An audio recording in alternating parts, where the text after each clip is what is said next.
the Giants are going back to the Super Bowl. Super Bowl 46 will be the Patriots and the Giants after this low snap. Good job by Weatherford, who has had a nice day all around.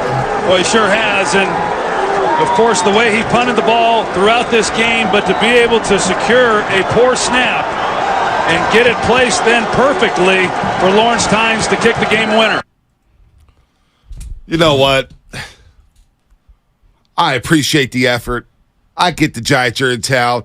But scrap this music and give me my theme music. You know what time it is, Lubman. It is game day, the home opener, Levi Stadium, the start of the 10th season at Levi Stadium. We ain't playing no New York love, no New York music. I love you, Sinatra. I do. But give me my theme music. Come on.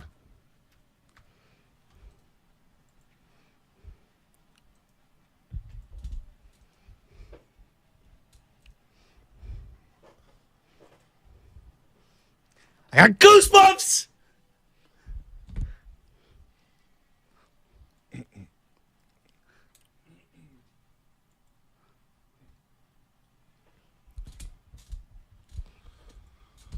Oh,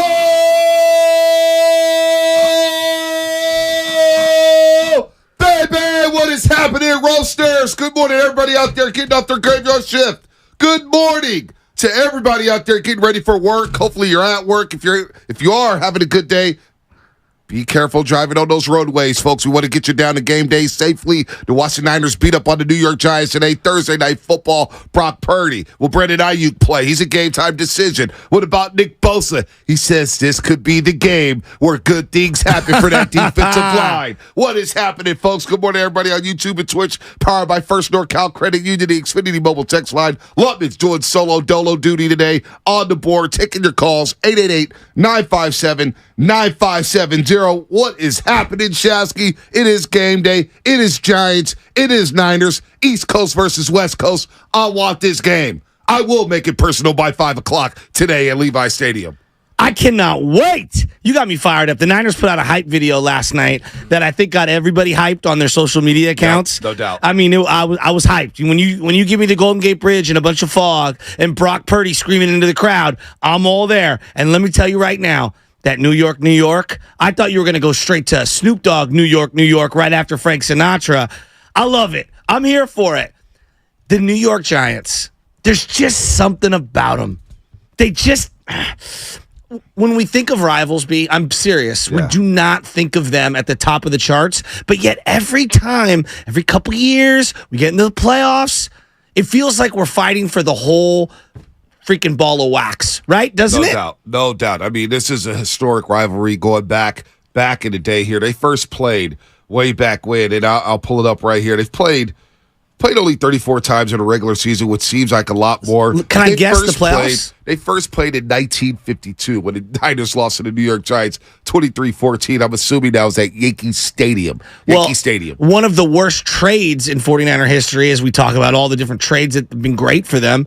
Y.A. Tittle to the New York Giants, who ended up winning championships. I'm going way back. No doubt. Y.A. Tittle was a legend, absolutely. There's a photo of Y.A. Tittle at 35 years old where he looks 70. Yeah, no. It's one where he's on his knees and he's bleeding. Yeah, it did age well. He looks like a World War II vet who was 25 years old, who was 75. But really, this rivalry took another step when Bill Walsh was head coach of the 49ers and Bill Parcells took over for the New York Giants. Absolutely. And they met in the playoffs in 81 when the Niners beat them 17-10. Then they met in 82 when the Niners beat them 38-24. And then the New York Giants started to figure out. They started to formulate their defense. Their great defense led by, of course, Lawrence Taylor. They got the quarterback in Phil Simms. They got the tight end in Mark Bavaro.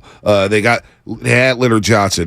Pepper Johnson. They had Leonard Marshall. They had Harry Carson. They had a who's who. Mark Collins at quarterback was really, really good for a long time. And they started to be up on the 49ers at the Meadowlands in the playoffs. And they had some tight battles.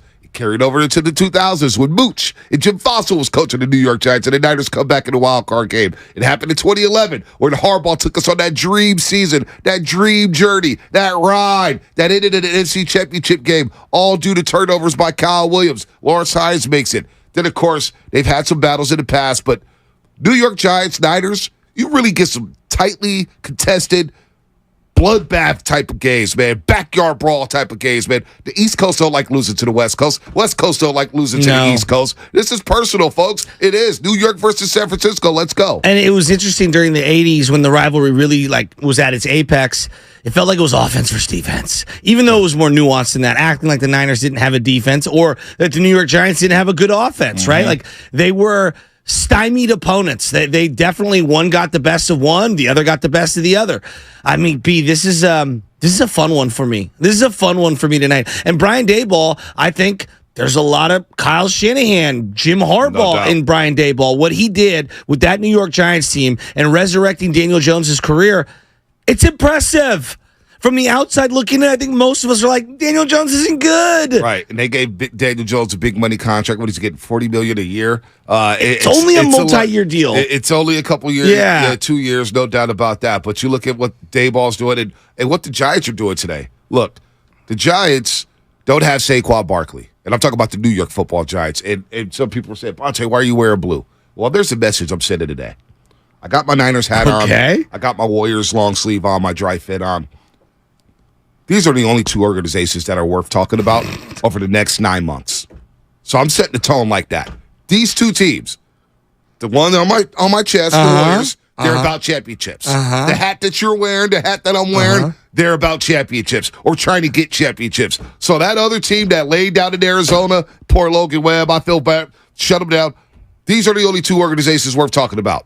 That's it for the next 9 months. You know what I did yesterday? What's that? You're gonna be. It's a shame. It's embarrassing. I went to Tanforan, and there's this little, I think it's called Sports City. Yeah, I know, right there. My guy got so much gear there. Yeah.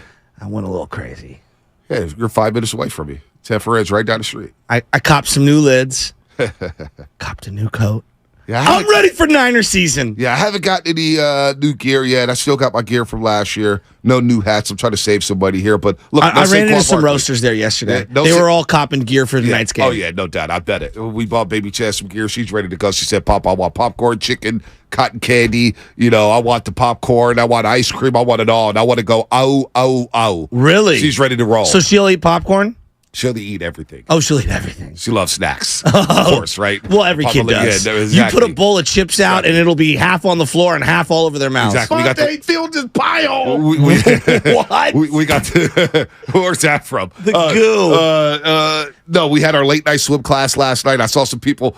My guy's name, man. He listens to the show. I forget his name, but he would know who I'm talking about because he had the sick number 97 Bosa hoodie. Oh. It was a Bosa jersey hoodie. I've never seen one of those. I kind of like that. And he was like, "What's up, Bonte?" He was getting his kid from swim Nice. class. La Petite. I was taking Baby Chaz into a night class. Oh, so you were in a Speedo? No waiting Speedos. in the baby end? I would not wait. I would.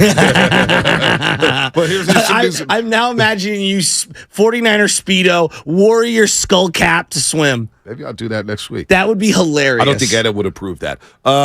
Giants ruled out Saquon Barkley for I'm not tonight's sure game. I'd be comfortable looking at that. Yeah, it's not a visual. I don't know why you gave everybody that visual right now. The last time they played a primetime game that I can remember at home at Levi's, I felt like Odell Beckham was open on every single play. Yeah, it was Thursday night or Monday night game. We went to. How many years together. ago was that? That was like 4 or 5. That was 2018. 2018. 5 years ago. 5 years ago. But real quick, Saquon Barkley out tonight. That sucks. I wanted to see him. Andrew Thomas, their left tackle, out tonight. That's so they're actually going to the backups. Look, I'm not rooting for injuries. Boy, that helps the Nick Bosa cause looking for a sack, baby. No doubt. He should be able to get a sack tonight. The lot jersey will be at Levi Stadium today because if I wear it today, I know I'm going to get coffee all over it. I don't want to dirty it up before the game. Last week, right? I'm wearing my John Taylor jersey to SoFi Stadium. I'm getting into Uber, coffee lid. You know, sometimes the lids are just janky.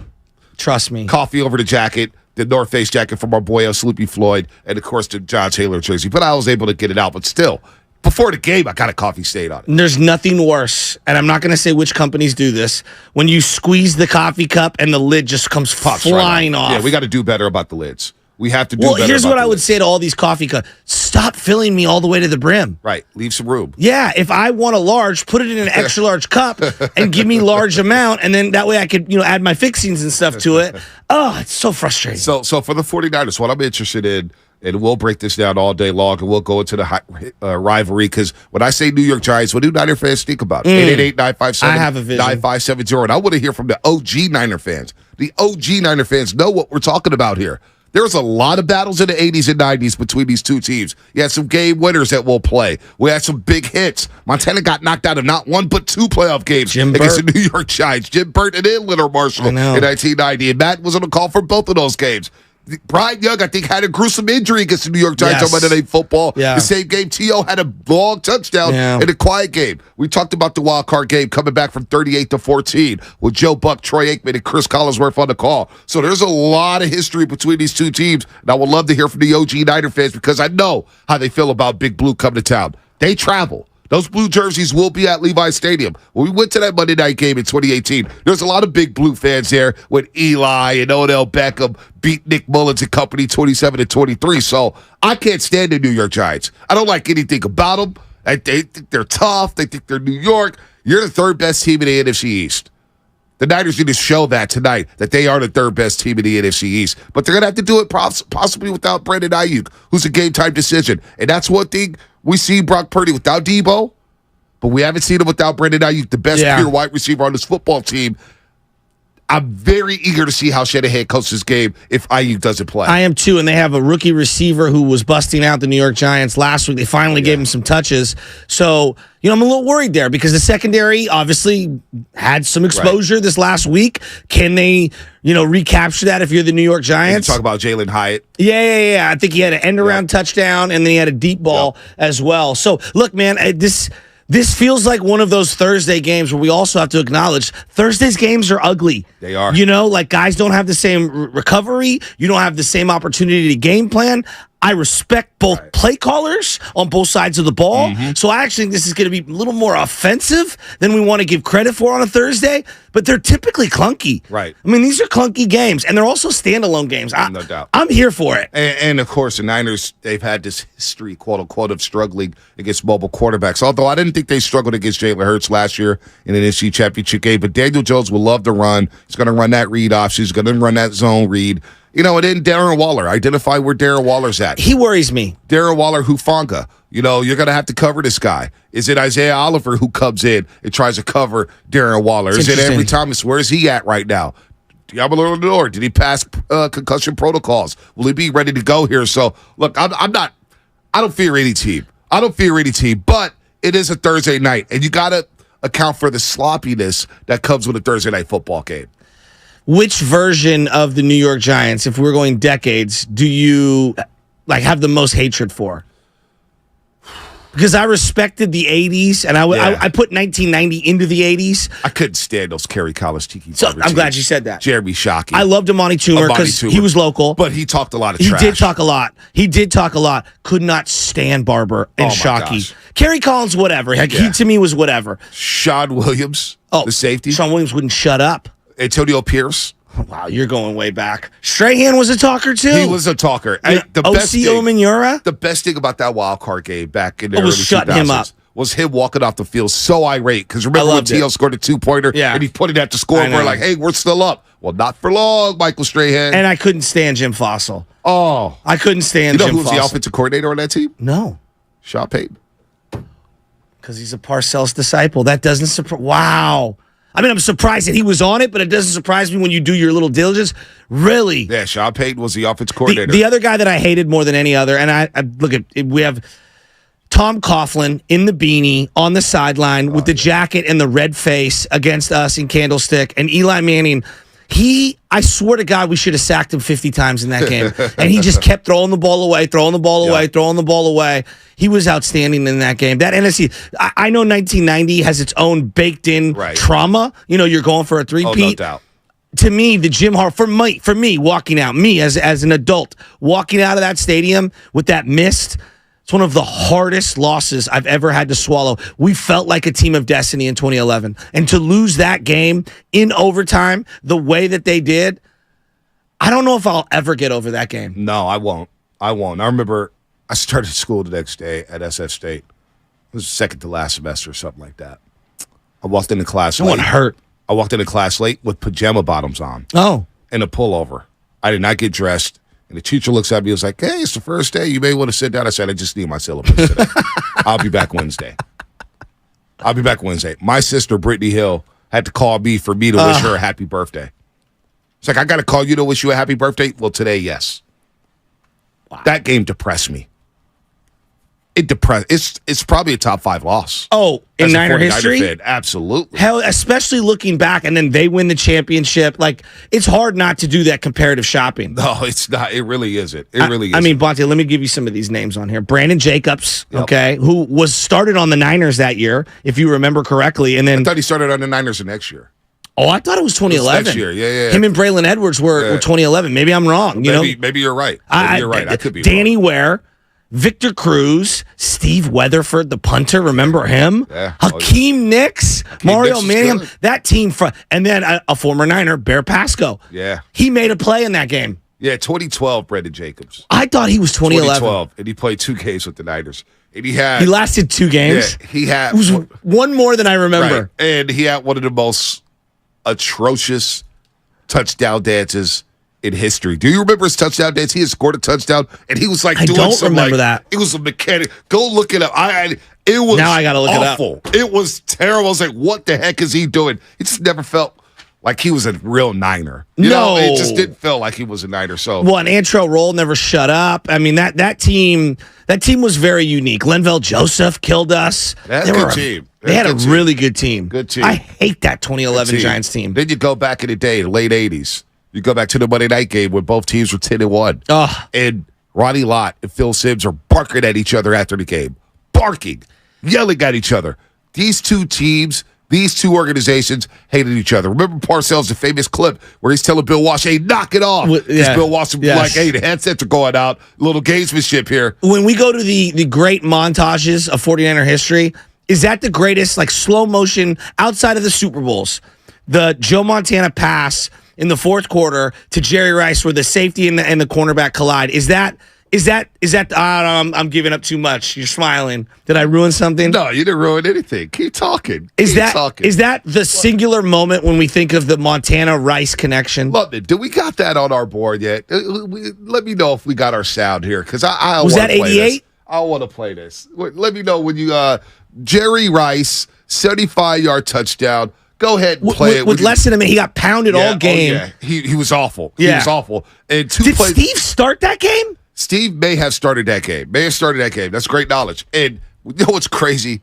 Is 2 plays before that. If you go back to the call, is Pat Summerall, Vern Lundquist. Vern Lundquist is doing play-by-play that game. Sir. Yeah, he was doing play-by-play. A very young Vern. Rice had dropped the pass 2 plays before that. And Matt was talking. He goes, in the coaches' meeting, we met with the players before the game. Jerry Rice said, I've never played well in New York City. I'm going to have a big-time game. Well, you know what? He's not having a big-time game. He looked lost, but then this happened. Montana, Rice, he's open. No flags are down. Touchdown. That's it. Oh, you got to play the whole thing, Lubman. Get the whole work. We'll work on that during the break because John Madden's commentary at the end of the play is iconic. It's legendary. We need the whole clip, not the 4 seconds. We need the whole damn clip, Lubman. So when you get a chance, the whole banana clip. I need the whole clip. All these clips. I want it all. I want them all to ride. I want Niner fans to feel what we're feeling today. Giants, Niners, Thursday night football. Let's go, baby. 888-957-9570. Giants, Niners memories. What are your thoughts on today's game? Are you a little concerned about the Brandon Ayuk injury? Who's the guy you hate the most from the New York Giants? There it is. I got to ask you that on the other side. All right, let's do that. This segment was brought to you by Golden State Lumber, serving the Bay Area for 3 generations. When you succeed, we succeed. Visit GoldenStateLumber.com. After tonight's game, don't forget Mark Grandy, Sterling Bennett, Alan Stiles will have your instant reaction and analysis immediately following the final whistle on overtime. Hear it all right here on 95.7 The Game. And again, shout out to YouTube and Twitch, brought to you by First NorCal Credit Union. Let's roll, baby. That's what's coming up. We're breaking down football today. All New York football Giants, all 49er football. Can they improve to 3-0 for the second time under Kyle Shanahan? They did it in 2019. You know where that led them. Can they go undefeated in the month of September? That's what tonight is all about. That's what's coming up. Sponsored by Ashley Furniture Home Store.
talk about something quiet in the game. We're just saying Rice hasn't done anything. It hasn't been a game.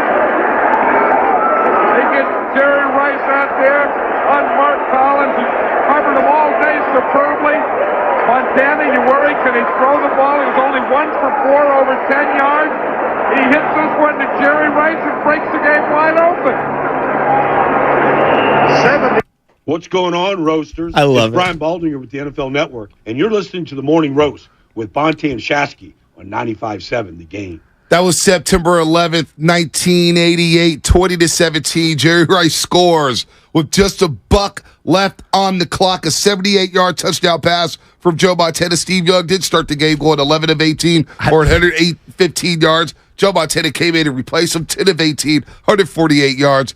Roger Craig, 18 carries, 110. Jerry Rice, the 4 catches. He was struggling up until that point. That was a big-time win for the 49ers. That was week 2 at the Meadowlands. It was packed. Parcells was losing his mind. Phil Simms was slamming his helmet.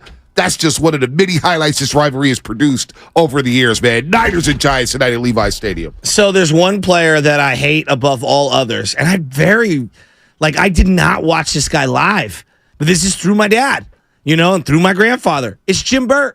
Oh, my Because I remember when he joined the Niners, and I liked it, and my dad was like, no, he's a New York Giant. No. He tried to kill Joe Montana. No. And the one play that sticks in my head forever, the 86 divisional round game, where Joe gets absolutely planted into the turf at the Meadowlands, throws the ball, and there's no 49er anywhere in sight.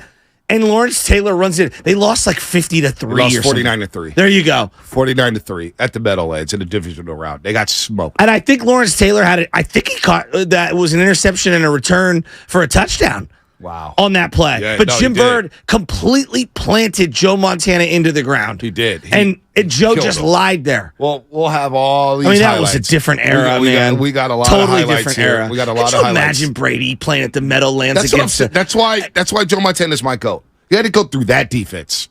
He had to go through Washington Redskins defense with Charles Mann and Darrell Green. The Eagles? The Philadelphia Eagles with Reggie White and Clyde Simmons and the late, great Jerome Brown. Rest in peace, my man. Seth Joyner.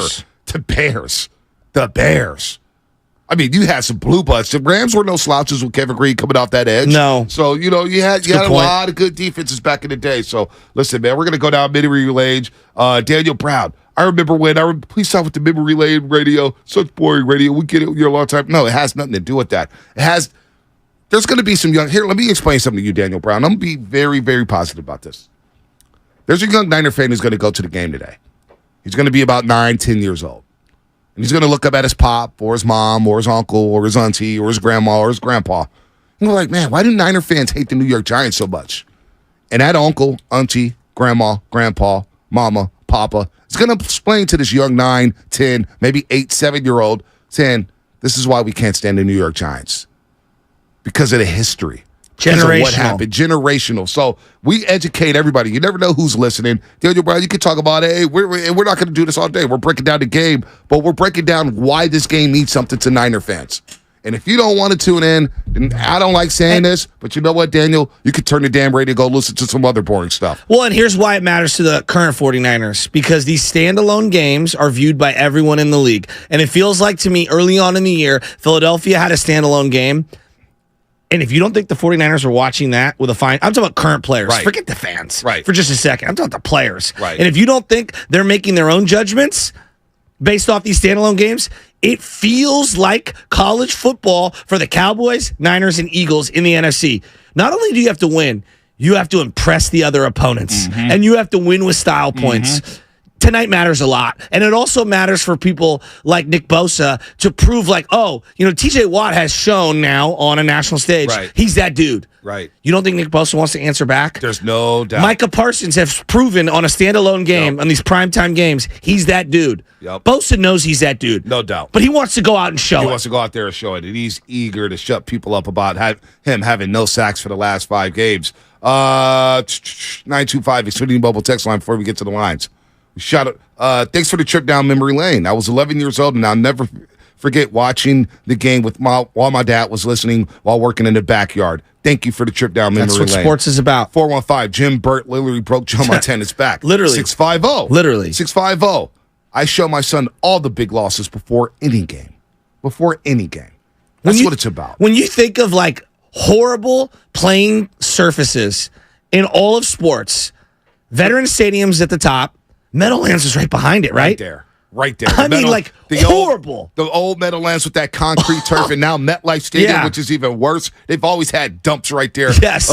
Out there in New Jersey. They don't even play in New York. They play in New Jersey. It's crazy. But it's about 20 minutes from Times Square, so it's right there. Let's go to RJ in Fairfield. RJ, what's happening? Yo, good morning, game day, boys. I'm excited, man. Just want to talk about this game, and the one player I hate the most on that sideline today is going to be Daniel Jones, man. Ooh. Something about him reminds me of Tucker Carlson with a helmet on, man. So I can't, something about his face. I want to see that face and that crown upside down today. Hey, but I'm calling out the D-line. This is a D-line game. Yep. Bosa, Drake Jackson, the boys in the middle. Set the edges, man. We got to be disciplined on the edges because the last thing I want to see is Daniel Jones fake that handoff and take it to the house. I do not want to see that from that QB at all. That's a good point. And real quick, guys, I need your help.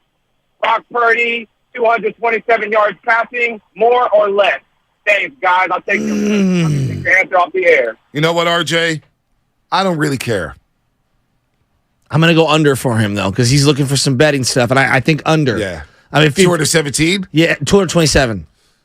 I'm going to go under. No, if Ayuk doesn't play, it's going to be tough. Yeah. Going to be tough. But I also think that this is going to be kind of an uglier game. It's going to be a little more ball possession-y. I think they're going to try to utilize Eli Mitchell or Jordan Mason a little more in this game. I just got a feeling this is going to be more of a sloppier game than we want to give it credit for. It's tough, man. These Thursday games are tough. I would not touch the props on the Niners today. That's just me personally as a bettor. Even the spread seems to be a bit high here. 10 and a half. I just don't know. The Giants could be coming in here. They're desperate. Yeah, they are desperate. I mean, they were so close to losing to Arizona. They got to score 16-0 in their first three quarters. Now, can they tackle? Are they going to be able to play big boy football? I know a lot of people want to lessen the blow for Christian McCaffrey and take away some of those carries and try to take some of the workload off his plate. Not today. Not today. To me, I need this to be a Christian McCaffrey game. I want 25 carries from Christian McCaffrey. Guess what? He's got Friday, Saturday, Sunday, Monday, Tuesday to rest up and get ready for the Arizona Cardinals. And that's the game you can start implementing Eli Mitchell and TDP and Jordan Mason. Well, I'll take a counter approach because I actually think you can employ CMC and those guys. If Ayuk's out, CMC's playing slot receiver for me. Ooh. Well, he's got to light up in the backfield too, right? No doubt. I'm not saying that he's not. I'm just saying, like, I'm using him and Debo in a variety of ways out of the backfield as pass catchers, right? Yeah, like, I hear you. I think that's where we really haven't seen CMC get utilized that much in this early season.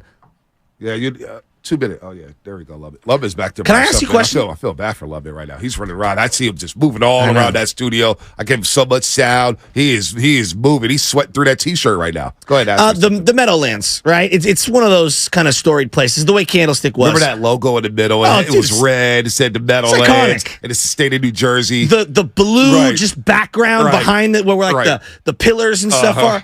Did you believe that Jimmy Hoffa was buried underneath the surface? That's what they say. That's what they say. Or do you think that's like, I do believe it. Yeah, probably. Also this, too. I thought you were going to go here. So at one end of that stadium, they would open up the tunnel. Yes. And the wind would blow in when opposing teams kick field goals. And then, of course, when the Giants kicked it, close the wind tunnel. I miss that kind of stuff. I do miss the gamesmanship. Yes. We were just watching Winning Time and Red Auerbach turn that heat up, keep it up. Make sure you turn the water off. Make the water super cold. Like we were talking about this the other day about Kezar, the actual basketball. Right, Kezar Pavilion. If you've ever played in the Kezar basketball court, the gym, there are certain dead spots right when you cross half court.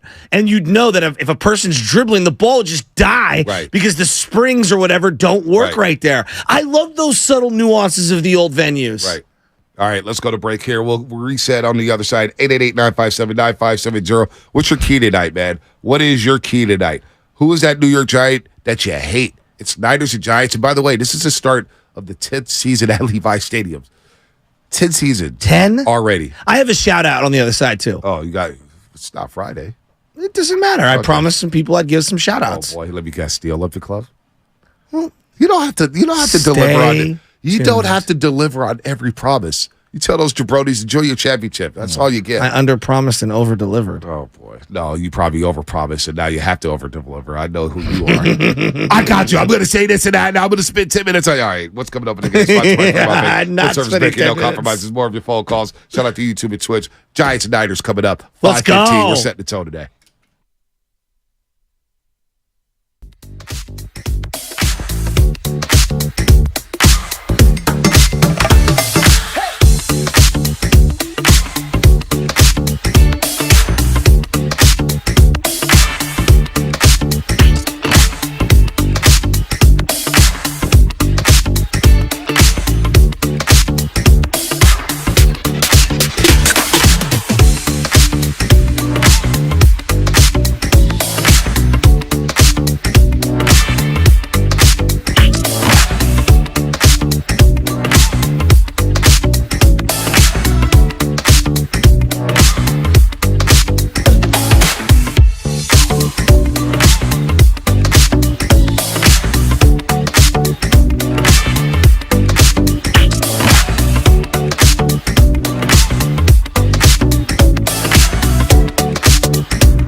and 20. Montana back to throw. Going deep, it's going to be picked off by Lawrence Taylor. And he's got a lot of room to run.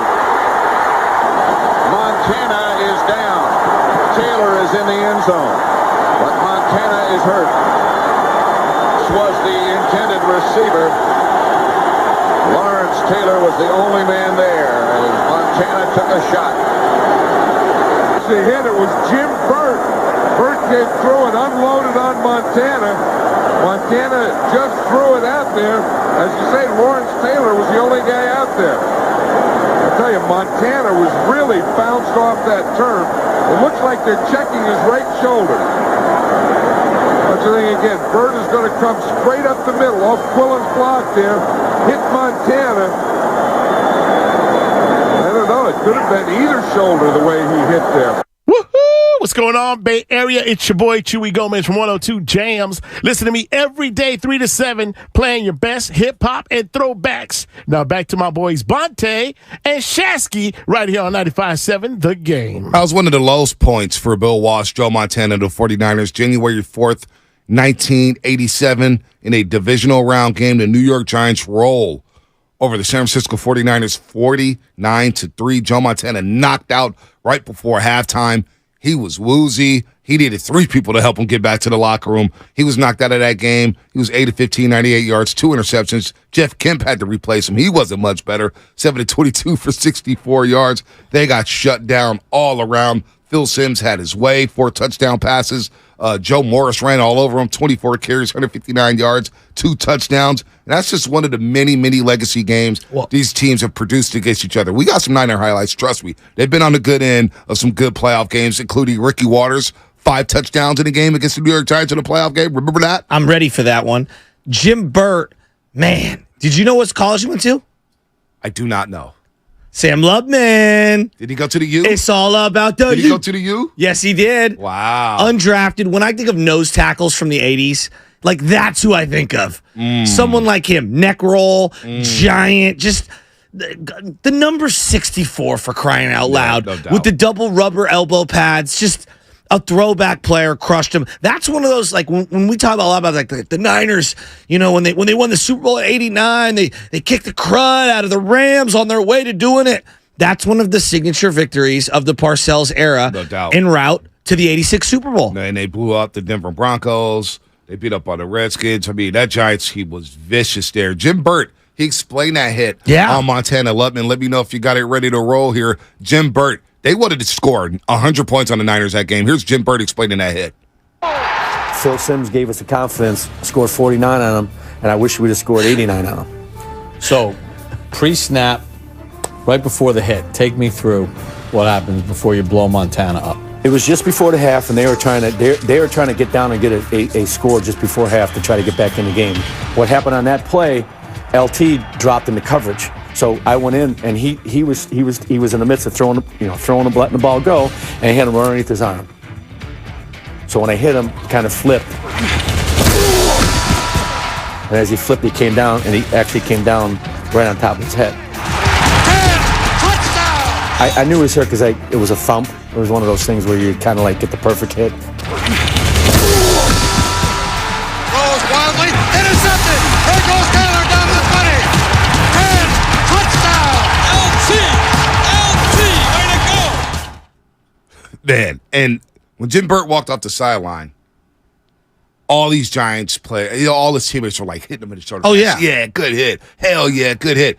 They took pride in knocking out the quarterback. That's why when it comes back, to the NFC Championship game, and I hear too many Niner fans or even media members, oh man, well, we didn't have a quarterback. Well, that's because the other team knocked your quarterback out. 100%. Defenses, that's what they gear up for. We need to lay that woo hit. What did Ronnie Lott always talk about? What did Dante Whitner, the hitman, always talk about? Laying a woo hit. And teams, defenses, they take pride. Buddy Ryan, you don't think he took pride in knocking out quarterbacks? Fred Warner against the running back week 1, your boy Najee. No doubt. I mean, that was a play that was bigger than one play. It changed the entire game. The game was over from that point out. If we look back at it, he knocked out Najee, and the Steelers basically tapped out. We saw Bosa do this to Dalvin Cook. My guy, Dalvin Cook, Florida State, tapped out in that divisional game because he got a couple woo hits. Aaron Rodgers in the NFC Championship game tapped out on the Niners. Remember that? Right, no doubt. So, no, I'm not advocating for injuring other No, players. but that's Greg part Smith, of the game. But that's part of defenses. Yes, I'm telling you about their it's mentality. baked into the game. They want to smack you so hard 100%. that you don't want to get back on the football field. They want you to think about it. They want you to think about next time you run that quick sled, you better be looking and turning your head and having your head on a swivel. That's what defensive football is all about. It's about setting the tone. And that's why I expect this defense tonight for the 49ers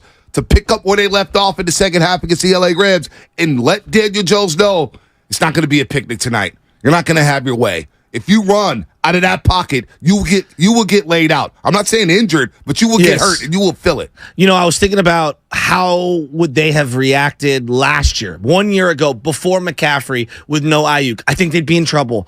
I think you'd be in a lot of trouble offensively, Bonte. And I think that they can overcome no Ayuk tonight. I really do. It sounds like it's going to be a pain tolerance thing leading up to game time. Is that? That's the hit that Burt put on Montana. Did you listen to how hard it sounds? Play a little Sounds like the Eno Benjamin play. Well, even better. Even better. Can you play it one more time? Ooh, that's what I want Fred Warner to do. Ooh. That's what I want tonight. I like the music in the background better. The music is great. The OG jingles. It's really good. That's what they did. When you see the red coat with Belichick and some of those sideline things where he's wearing the red New York Giants coat. No doubt. I just love it. And that's what this game is about. That New York Giants defensive line is going to try to punish Brock Purdy. They want to see how much tolerance Brock Purdy has when it comes to pain. Dexter Lawrence is second. Kayvon Thibodeau, it's a standalone game for him. I think this is a huge game for Thibodeau. A lot of talk nationally. Yeah, he hasn't performed well. He's been kind of an underachiever coming out of Oregon. Yeah. We've been knowing about this kid since high school out in Southern California. This hot shot prospect. Well, what is he going to do wearing number 5? Is he going to come out that edge, causing havoc, or is he going to allow himself to get blocked? Isaiah Simmons, another guy who's been an underachiever, come out of Clemson. And then, of course, you got Big Cat Williams in the middle. It's going to be a physical football game, so if you can't run the ball, who's going to be that threat in the passing game outside of Debo and George Kittle? Does Ronnie Bell have to step up? Is it another Juwan Jennings game? Is it Ray McLeod getting deep here and testing these rookie corners of the New York Giants? I hadn't considered him. Or do we bust out Nick Bosa, George Kittle tonight? Yeah. George Kittle's the guy that I think could really get loose. They don't really have a whole lot to slow him down. I know Simmons was originally drafted in Arizona to stop him. I got a feeling George busts out. He really loves these primetime games. He does love these primetime games, and he's had a quiet start to the season as this segment is brought to you by Go to State Lumber, serving the Bay Area for 3 generations. When you succeed, we succeed. Visit GoToStateLumber.com. The Giants stayed out here in Phoenix, Arizona.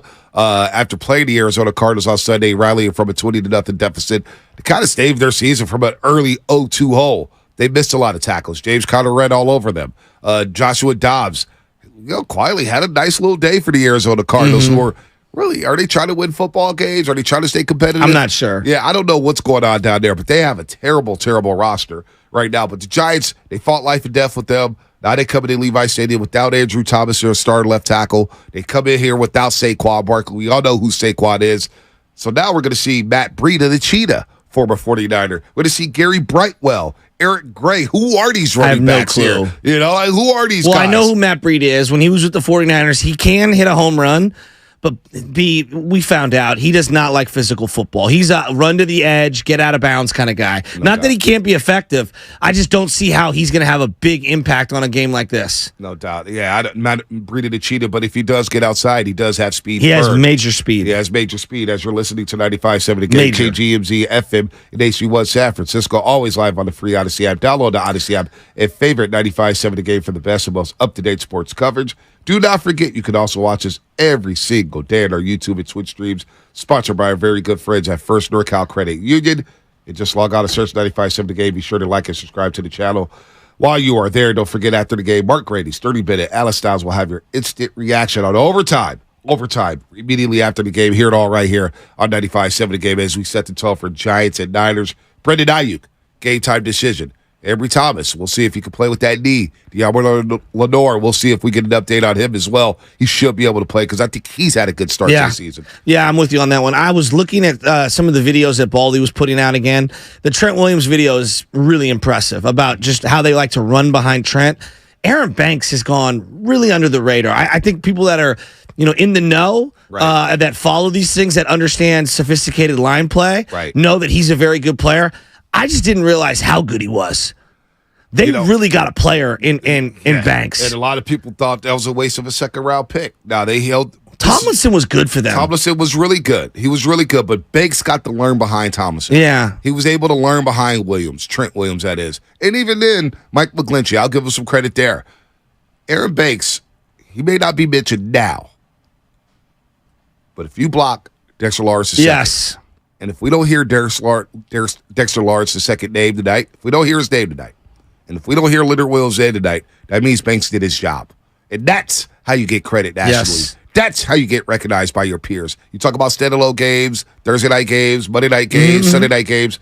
You shut these two big monsters down in the middle of that defensive line, you will get recognized and you will get credit. So that's what Banks has in front of him. He's got to block these two monsters inside in Leonard Williams and Dexter Lawrence the second. Upati would be probably the best guard since the Garcia era.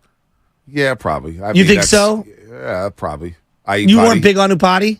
I loved Ayupati. Oh, okay, because I loved him. Yeah, no, so I'm at. I think Banks has a chance to be as good as him. I mean, Ayupati was basically on the fringe of the Pro Bowl every single year. Right. No, Ayupati was great. You know, I know he broke his leg or something in the NFC Championship game against Seattle. Never really recovered and kind of bounced around. Right. He was a great player for the Niners. Yeah. And if you find a guy in Aaron Banks who you think is going to be one of those types of dudes, now you don't have to worry about left guard for what? 8 years, 9 years? That's 7 years. That's Hopefully big. He stays injury-free. So Big Banks is playing well on the left side, and we know the Niners love running behind Banks and Big Trent Williams. So they got a big task in front of them. Wink Martindale, the defensive coordinator for the New York Giants, I expect him to send a lot of exotic blitzes, different places, and that's where Spencer Burford and Colt McKivitz, again, they're going to have spotlights on them every single week. Every single defense is going to look at these two guys on the right side and say, attack them. Let's see how they hold up. Let's see what McKivitz has. Is he an improved right tackle? What about Spencer Burford in the second year? Or was he just a stiff? Was he a flash in the pan? So far for Spencer Burford, I say he's been the worst lineman on the team. Not Colton McKivitz. I would agree with that. I think Burford with the penalties against Pittsburgh, last week some penalties, not knowing where to be. Like, Spencer Burford's got to step his game up. Agreed. I also think that he gets a bulk of whoever the best interior pass rusher is lining up against him, right? And so he's got a lot of difficult assignments, and clearly him and McKivitz got things to work out in terms of their communication, because there was a couple of times he slid over one way to help and left a free guy coming through the middle, or went the other way. They're going to have to work on that. I'm not ready to really panic about him, though. No, I'm not, I like him. I'm not going to panic about him. He's a good player. I think not you, but I think people are over criticizing him. Right. Somebody's going to be the weak point. Well, I think a lot of criticism for him is because we seen him play at a high level last year. Okay. He came in as a day one starter. Yeah. Day one starter. Even though they were kind of rotating that. But yes, you're right. But he was in taking the bulk of the snaps. Yes. So I expect greatness from Burford, and I expect him to step up tonight against the New York Giants. Let's go to Derek in South City. Derek, what's happening? You're on the roast. Hey, good morning, guys. Good morning, Derek. Good morning, Derek. What's going on? Good morning. Yeah, man, just you guys talking about the Giants and Niners. They've given us a lot of heartache, but the first thing I think of is the Monday Night Football game when they faced each other, the 7-3 final, but the defense, number one run defense versus number one run offense, and then the number one pass versus number one pass defense. And that was a great game. I'll never forget it. It was good to watch, but yeah, I hate these Giants. Yeah, no doubt. It's 7-3, and what happened right before that? Both teams were set to play each other at 11-0. It was going to be undefeated versus undefeated that late in the season. I think it could have been the first time it ever happened. Okay. And both teams lost a week prior to facing each other. Giants lost in Philadelphia. I believe the score was like 31-13. I have a sickness. I know. Veteran Stadium. You do? The Niners lost to the Rams. The Rams had like this long 99-yard drive in the rain in Candlestick Park to give them a loss. And, of course, they met on Monday Night Football, and it was just a bloodbath. Phil Simms getting into a Ronnie Lott smacking Mark Bavaro. John Taylor, I believe, had the low touchdown in that football game. So, look, man, there's been a lot of good games here. I expect another hard-hitting game tonight. Well, one random thing that I don't know if you've been monitoring, but, it feels like the air quality is going to be slightly better tonight. We're getting a little bit of wind. Some fog's been coming in and kind of, cooling out with all the fires from Oregon that have been coming down here. I mean, how could you not, if you live in the Bay Area, smell it, when you're going outside. A bunch of games were canceled on Wednesday, flag football and other football games and junior high baseball games were because of the air quality. It just wasn't good enough. So it feels like we're going to have good enough air quality because that would be a shame. Yeah, that would be a shame. To have that affected. That would be a big-time shame. By the way, Ambry Thomas, Brandon Ayuk, both questionable. It's a shame. It's embarrassing. I don't think Ayuk's going to play tonight. It doesn't feel like he's going to play. And I think that they can weather the storm. I do. I think they can weather the storm. I'm next man up in terms of Ronnie Bell or Jawan Jennings. But again, I'm saying I think they have enough weapons outside of him. CMC, Kittle, Debo. They could weather it for one game. This offense struggles tonight. Ooh, you think that helps Ayuk? Yes. Why? The money. The money. Look what she did without me. It's a good point because like a year ago, if they have no CMC, I'm telling you, no CMC a year ago, Brandon Ayuk misses a game. I'm very worried. Right. I'm very worried. But last year, Debo missed 3 games in the heart of that streak with point. Brock Purdy, and they didn't skip a beat. It's a good point. They didn't skip a beat because Ayuk was there balling. Now, what do you do without Ayuk? Your best pure white receiver on this football team. By the way, the New York Giants, they have 2 linemen out. 2 linemen out. Ben Bredesen, their left guard, and Andrew Thomas, their left tackle, are both out. So they're backup linemen on the left side of our line trying to protect Daniel Jones' blind side. Could be an Armstead game. Could be a Bosa game. It could be the Gravedigger game. Oh, I would love that. Javon Hargrave, what about him? He's been excellent. I think he's been worth every dollar. I think this D-line dominates. If there's anything, we had RJ and Fairfield talk about props. Well, what is the props for sacks tonight? Because that may be one I sprinkle some money on. Every time I see Daniel Jones in a game where he's struggling and they show him on the sideline with his helmet on, it just looks like he's got that look in his eyes like, I just don't see it. And I'm hoping we get that same kind of cutaway tonight from him on the sidelines. But I respect Dayball because, man, he does it in such... Like, he was doing it with Richie James last year at points. And I'm thinking, Richie James is your primary receiver? Who's now in the Kansas City Chiefs. I know. Isn't that crazy?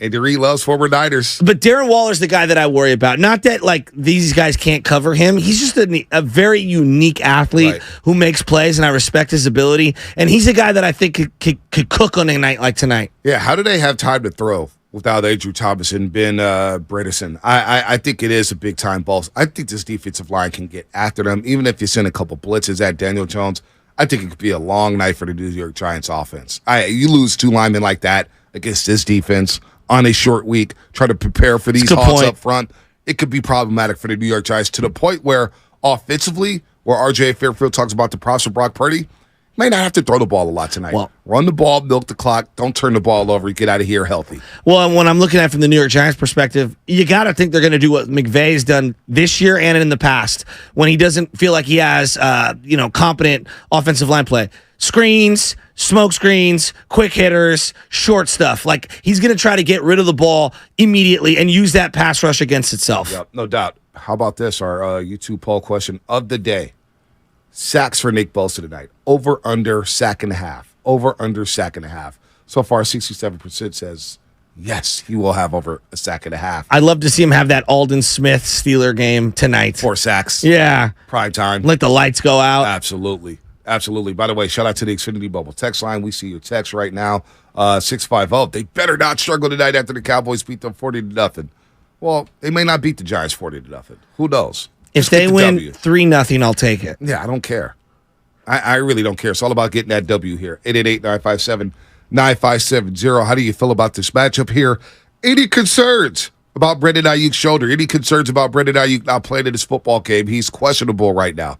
Questionable. Also, Azeez Ojulari, outside linebacker for the New York Giants, he's also out. So no Saquon, no Ojulari, and 2 linemen out for the New York Giants on the left side. So it could be a long day for Daniel Jones and company. Saquon is an absolute monster, and you just see how athletic he is around the goal line.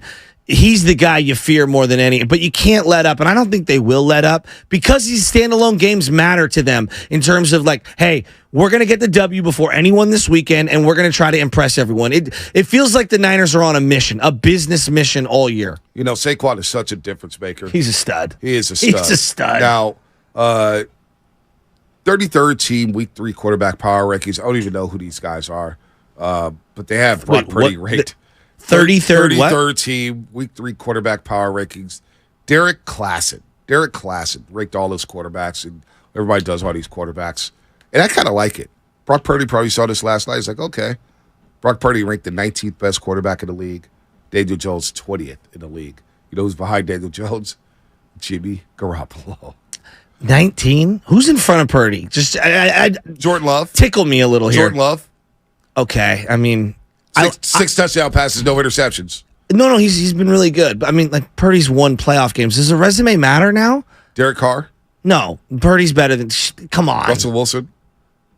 Mac Jones? Russell Wilson's been awful. Mac Jones? Jared Goff? Mac Jones is a turnover machine. Jared Goff?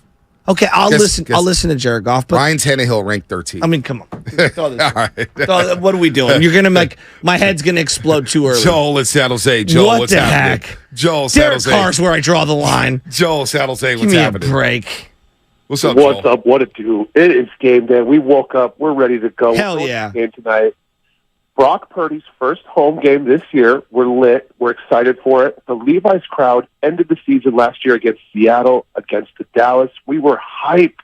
The crowd is going to be fired tonight on prime time. I'm interested in seeing Steve Wilkes and how he's going to handle a JV running quarterback. Get ready for Lamar. Get ready for Jalen Hurts later this year. Let's get Steve Wilkes dialed in on how to handle running quarterbacks. The Niners have had issues with that. Yep. And then when it's third down and the crowd gets thunderstruck, it's over, baby. We're going to crush it. Are you going? I'm going. We're going to be there. Who's going to the game tonight? Who's out there at Levi Stadium? Thanks for the call, Joel. I think personally, and I know you want to get into Levi's Stadium, and I'm excited for this conversation. I think night games at Levi's, they pop. They are amazing. They pop. With that sun coming down, because I sit up in the end zone, in the upper end zone, there's a feel and the crispness of the air and the way that the sightlines look and the lights. It's a special evening when they have a night game at Levi's. I was listening to Shiny and Go a little yesterday. They're saying, they were talking about the fights at stadiums and how it's happening more and more and more. It's really bothering me. And so, Shiny was like, I would not take kids or anything like that. And I'm taking baby Chess at night. And I see a lot of kids there at night games. There's nothing like looking at our eyes when those fireworks go off and that bomber jet comes over the stadium. Oh, when you feel it? You feel it. You literally feel the jets. You feel the jets. Yes. And you're like, I'm it's with you. on. And baby Chess gets going, and she starts throwing up the 3. Hey, Papa, it's third down, baby. It's third down. Let's go. I'm telling you, it's not like night games. And Levi's do pop. They do pop. There's no doubt. We'll get into Levi's. We'll get into this matchup. 888-957-9570. Evan Roberts from WFAN out in New York City. He's going to join us at 8 o'clock to talk about this game, give us a perspective on the New York Giants and I like what's Evan going Roberts. on. Yeah, Evan Roberts is a good dude. Yeah, Last my boy time we talked Jamie to D him- loves him. Yeah, no, he's the man out there in Yeah. New York City. He is the man. He seems like a good kid. It's kind of like reminds me of us. Kind of just a fan who's been on the airways, but he's had a long, dude. You go look at his childhood, man. Boy's made it. Boy's been a big timer for a long, long time. Anyway, we'll do that at 8 o'clock. Okay. That's Have to what's look coming up his on the bio. game. Sponsored by Ashley Furniture Home Stores. I hate these Giants.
then when it's third down and the crowd gets thunderstruck, it's over, baby. We're going to crush it.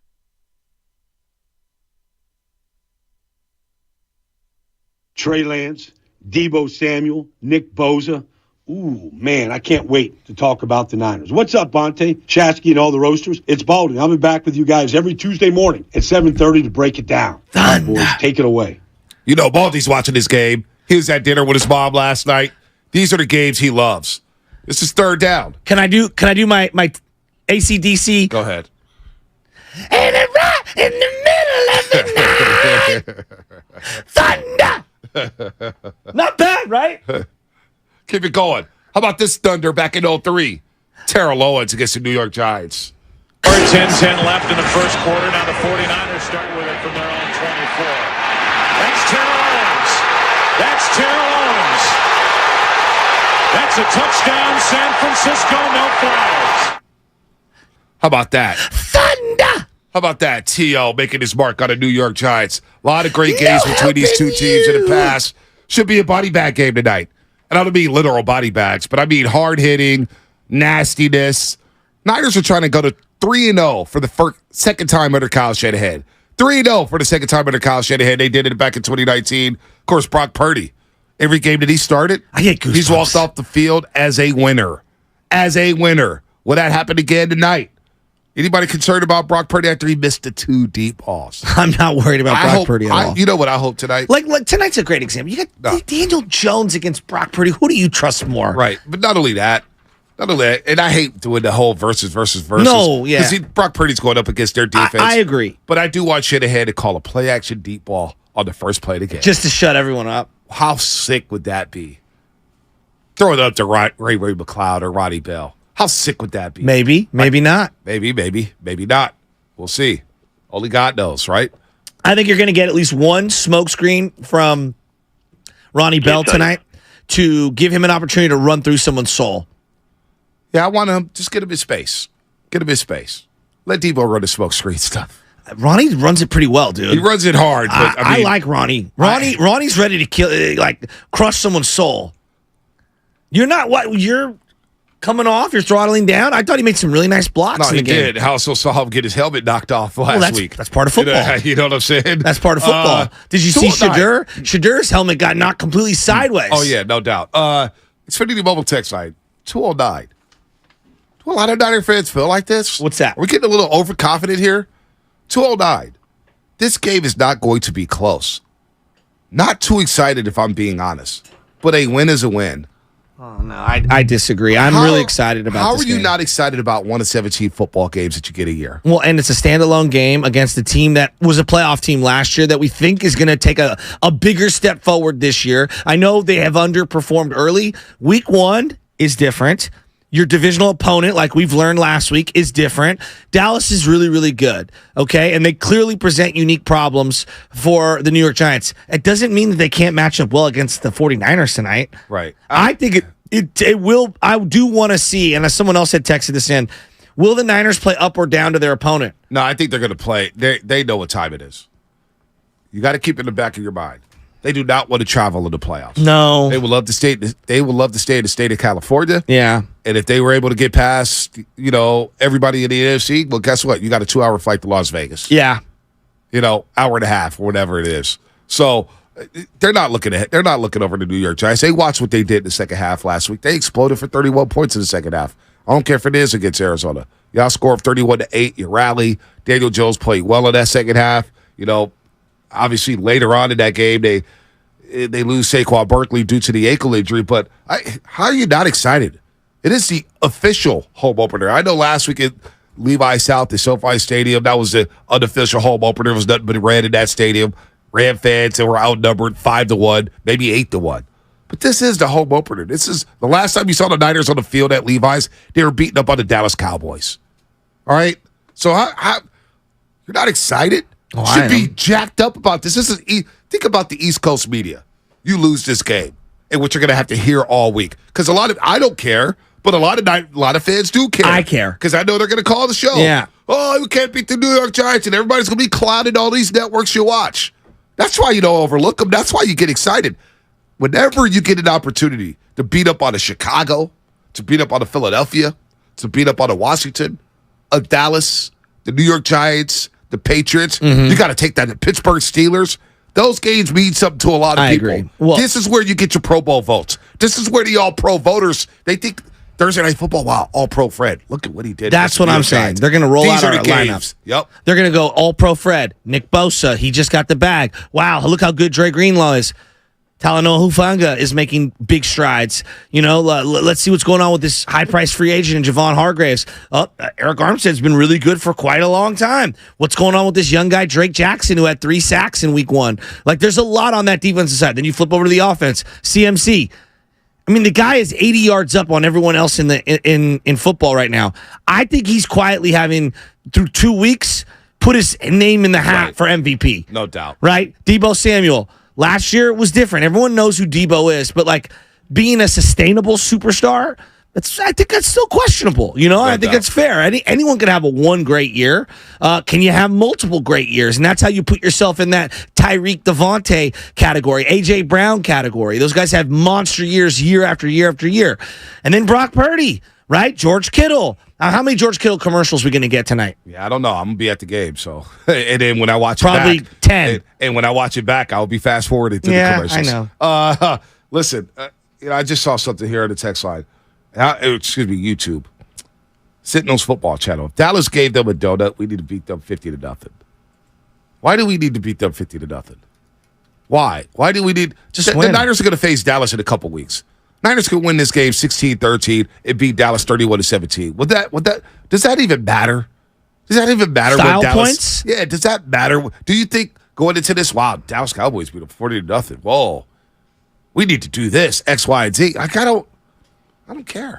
Well, I think that game was very different, and it started to rain, and there was a lot going on in that Cowboy-Giant game, and clearly they got overwhelmed, and the game got away from them. I think this was going to be a lot closer, man. You don't have all offseason to prepare. This is 3 days. 3 days to prepare. Both teams are really banged up. I don't care if you win 2-0 on a safety. Just win the game. Get to 3-0.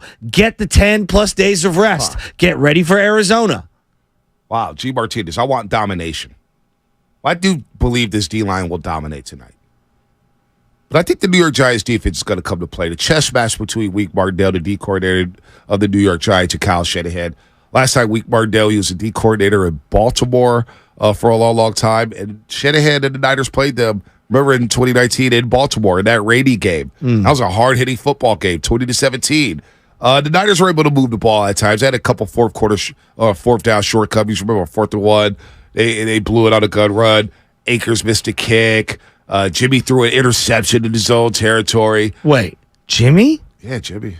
Jimmy did. You don't say. Yeah, Jimmy did. So, Tyler Miller. Hey, look, Xavier McKinney got ran over by Dobbs. No shock their defense brings it. So a lot of people are expecting domination. So that means a lot of people are laying the 10.5. I mean, it's the New York Giants. In a single season, how many times do you blow a team out? Even if you're a good team, I mean, a couple. Yeah. I don't know. I just think these Thursday games are clunky, and I think guys are tired, and they never go the way you think they're going to go.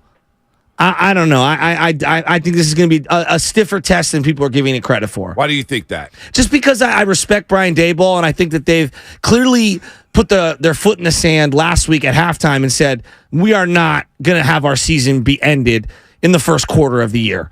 And when they come back, and I know it's Arizona, and we can scoff at that, but they're an NFL team. When they came back the way that they did, roaring back, they're dealing with some momentum right now. I know they're out Saquon Barkley. I believe in the Patrick Ewing effect. When one of your best players goes out for the first week or two, I think you can overcome it. Now we get 10 weeks in, and you're missing one of your best players, and then you have a problem. I think this is gonna be a lot closer than people are giving it credit for. Yeah, it's just tough, man. It's the NFL. It's Thursday night football. Which today's not the day for it, but Thursday night football, boy, I would love if they moved off that. I know it's a good money grab. I know everybody watches. Saturday night football. Yeah, I know they're not going to go against college football. I know. How about just playing Sunday and Monday? Give these guys a proper rest and recovery. I mean, you want to talk about player safety, get these guys If you had maybe a Sunday game, maybe Brandon Ayuk plays. Go ahead, love it. Well, yes, remember when they first started doing the Thursday night games every week? The NFL's like, we're going to do only interdivisional matchups to limit travel. And it was just like, that's the biggest lie ever. And then like 2 years later, they're having teams travel across the country for these Thursday night games. It's like, you can't complain about player safety on one day and then make guys play Thursdays every week like this. Well, at least they allowed the New York Giants to stay on the West Coast. You play Arizona on Sunday. They don't have to go back to New York City. They practice in Arizona this week. Then you take the short flight up to the Bay Area, up to San Jose, stay across the street at the Hyatt Hotel. Or I think they may be staying at the Hilton. Who knows? Maybe the Hyatt. Who knows? But then, it's short rest. So it worked out for the New York Giants. You think about the Raiders and them opening up. Where did they open up? In Denver. And then they stayed at the Greenbrier, West Virginia. They travel up to Buffalo. You love the Greenbrier. Well, every time I hear the Greenbrier, I think of the Phil Mickelson commercial where he's like, and you can hit golf balls and ride jet skis and falconry. And there's a guy, like Phil Mickelson has a falcon on his arm, and it just makes me laugh every time. Whenever I hear the Greenbrier, I know it's such a weird thing to laugh about. So, sorry. 888-957-9570. 408 seems like a trap game. That's right. Remind me when the Niners played Colt McCoy and the Cardinals a few years back, and we got the great Eno Benjamin basically trucking Drake Kirkpatrick and Kevin Kugler going, oh my goodness. I don't know about trap game because it's a primetime game, but again, like you just don't have the normal preparation and the normal recovery, especially early in the season, to be ready to roll. I mean, what would you say to the fans who are saying, hey, it's going to be a blowout? This is done. This is easy money. Because I get a sense of a lot of that from the Niner fans. We have a superstar this week, roster. There's been a lot of Niner fans with their heads up high. They should be high. Yeah. 2-0. You got a roster that's ready to go to a Super Bowl. A lot of Niner fans thinking that this game is already over. I mean, how many times in the 5 years you and I have worked together where I'm like, we're going to blow this team out. And it becomes a very close game. Yeah, so like I've learned my lesson, okay? Me, because I have to be held accountable for some of these opinions. Not all of them, but some of them. And for most of them. Yeah, and so I'm always cautious. I'm afraid of getting roasted at every single turn. And also my predictions aren't seeming to be going very well.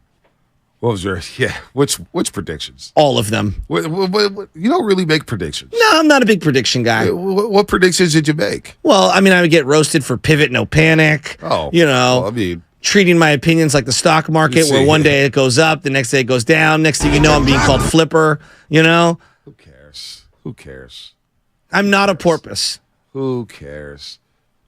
But I just want to see Brock have another great game. Like, that's what I would like to see. I want to see Brock on the big stage have a really great game so that he could just shut up all of these people that are like, he's a product of Shanahan. He's a product of the players around him. That gets tiring. Like, as a Niner fan, it gets like just give our guy a little credit. No one is saying you guys got to crown him, but like, stop acting like he ain't that good. Like, he is very good. These are the games I look at Shanahan saying, we talk about all the young hotshot play callers, and you see within the division where you got Sean McVay, who has that Super Bowl, and you look at Zach Taylor in Cincinnati, you look at O'Connell in Minnesota, and you think about all the hotshot offensive coordinators. There's another one where I think Shanahan kind of gets ready for it. He goes, Brian Daboll.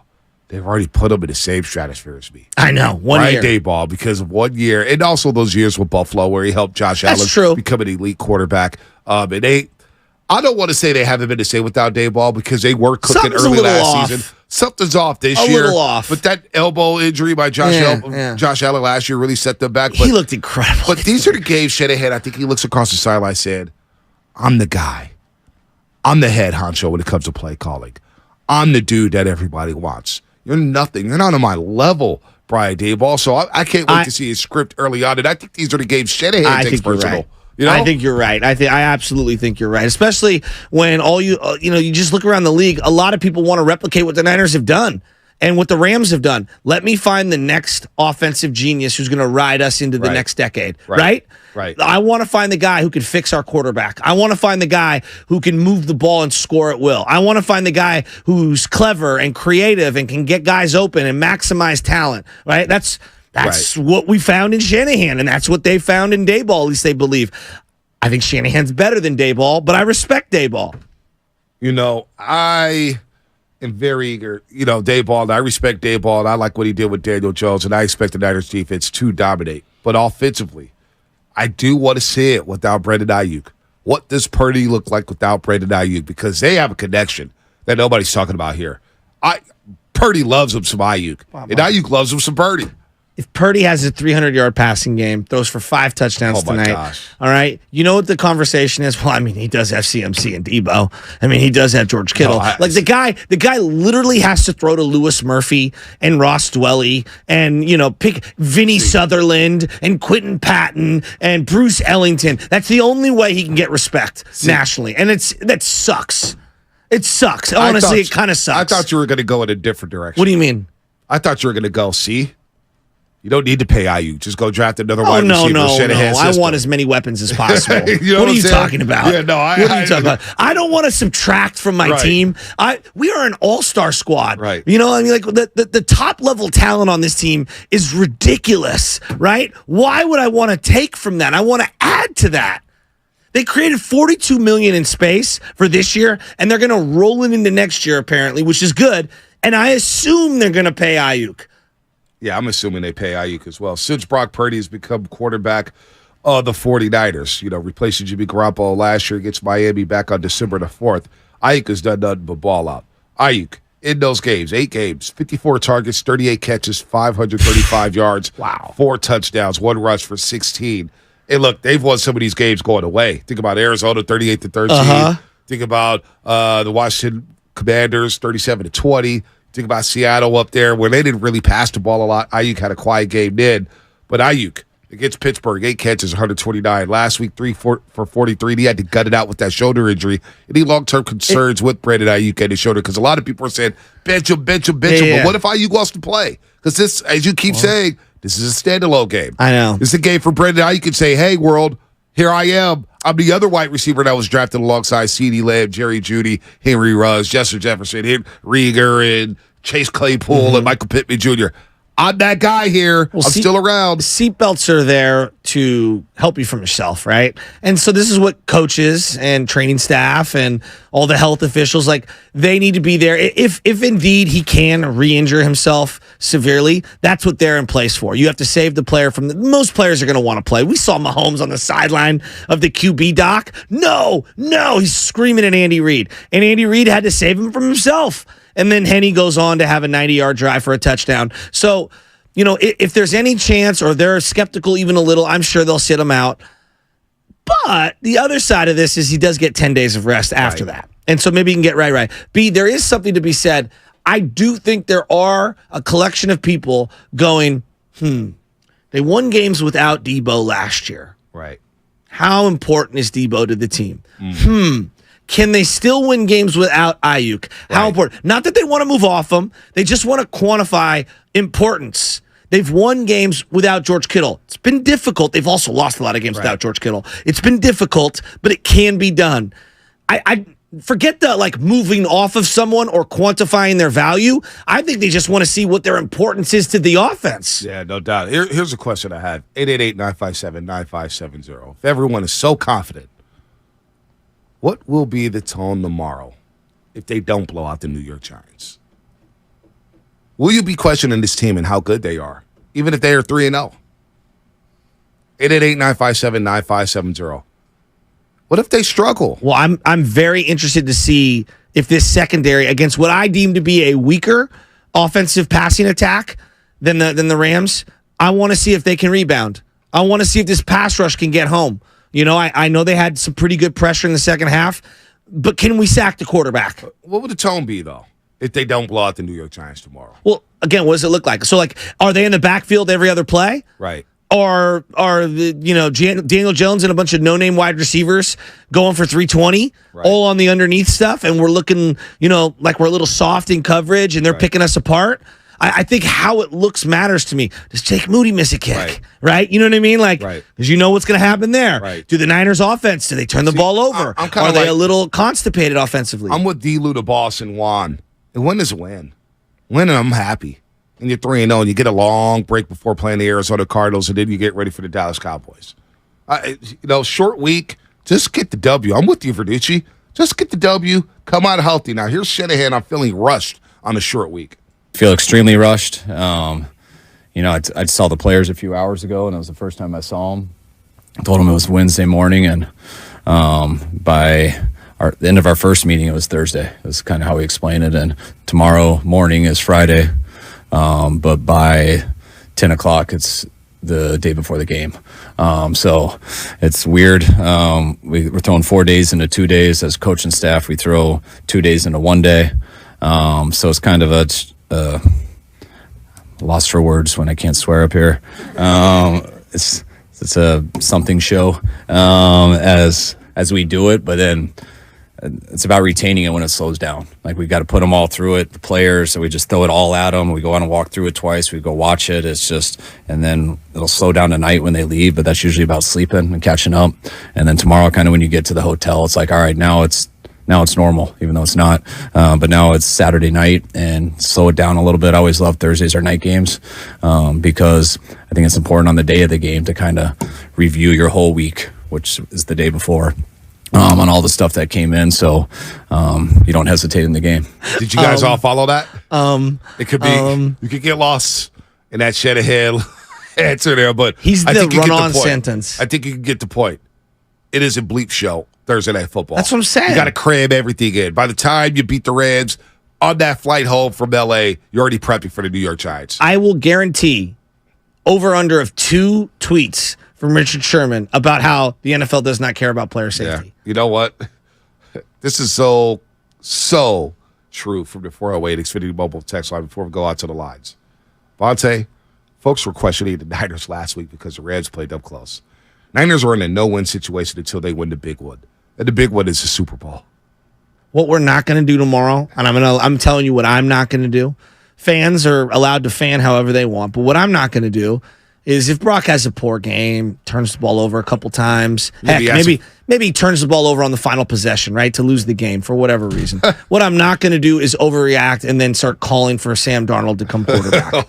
That's what I'm not going to do. No, I'm serious. Like, I'm not going to do that. That's what I'm not going to do. You think that's going to happen? You think there's a possibility of that happening? Well, it's the NFL. Anything can happen. It's Niners fans. Anything can happen. Right? Anything can happen. If you had Tampa Bay being 2-0 after 2 weeks, raise your hand. All right, so I'm going to hold Tyler Miller to this because he's been very critical of Purdy. He says if Purdy comes out and throws 4 TDs with like 300 plus, the slander will stop from him when it comes to Brock Purdy. What does Brock Purdy have to do to win you over?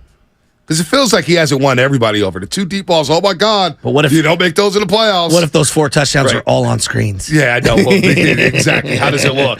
You know, what does Brock Purdy have to do? Who cares how it gets done? What does Brock Purdy have to do to win you over? Let's go to Dacre in the city. Dacre, what's happening, man? What's up, my guys? What's up, baby?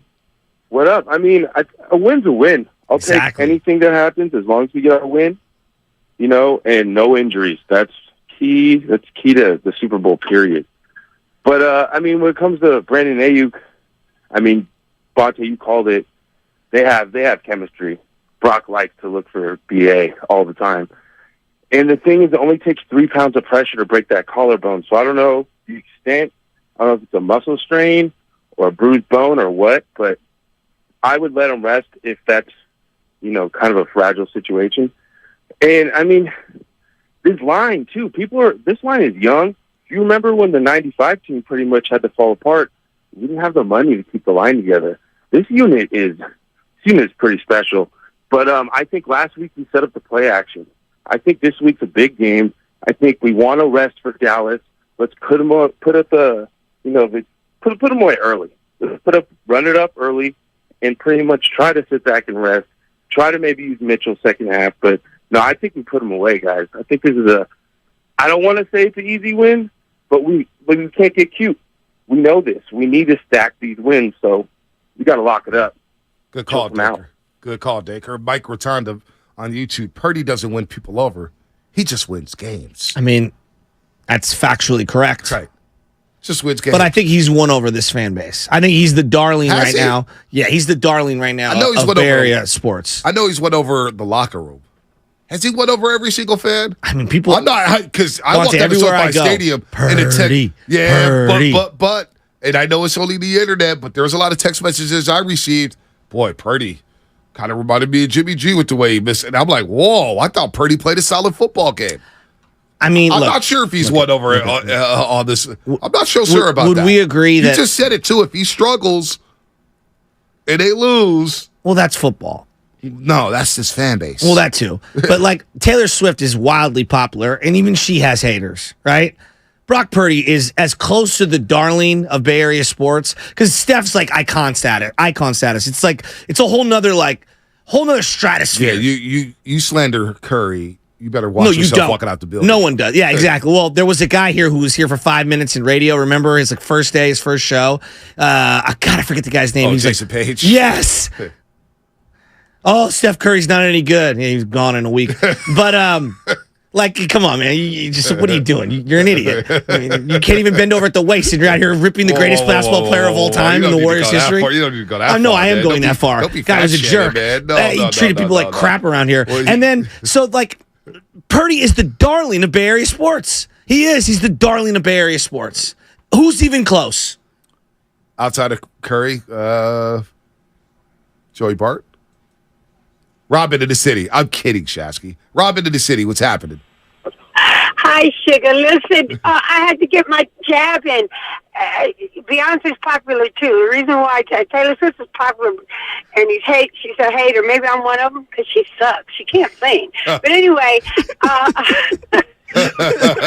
Yeah, I go with the Bayhive all day long, but don't tell Taylor Swifties.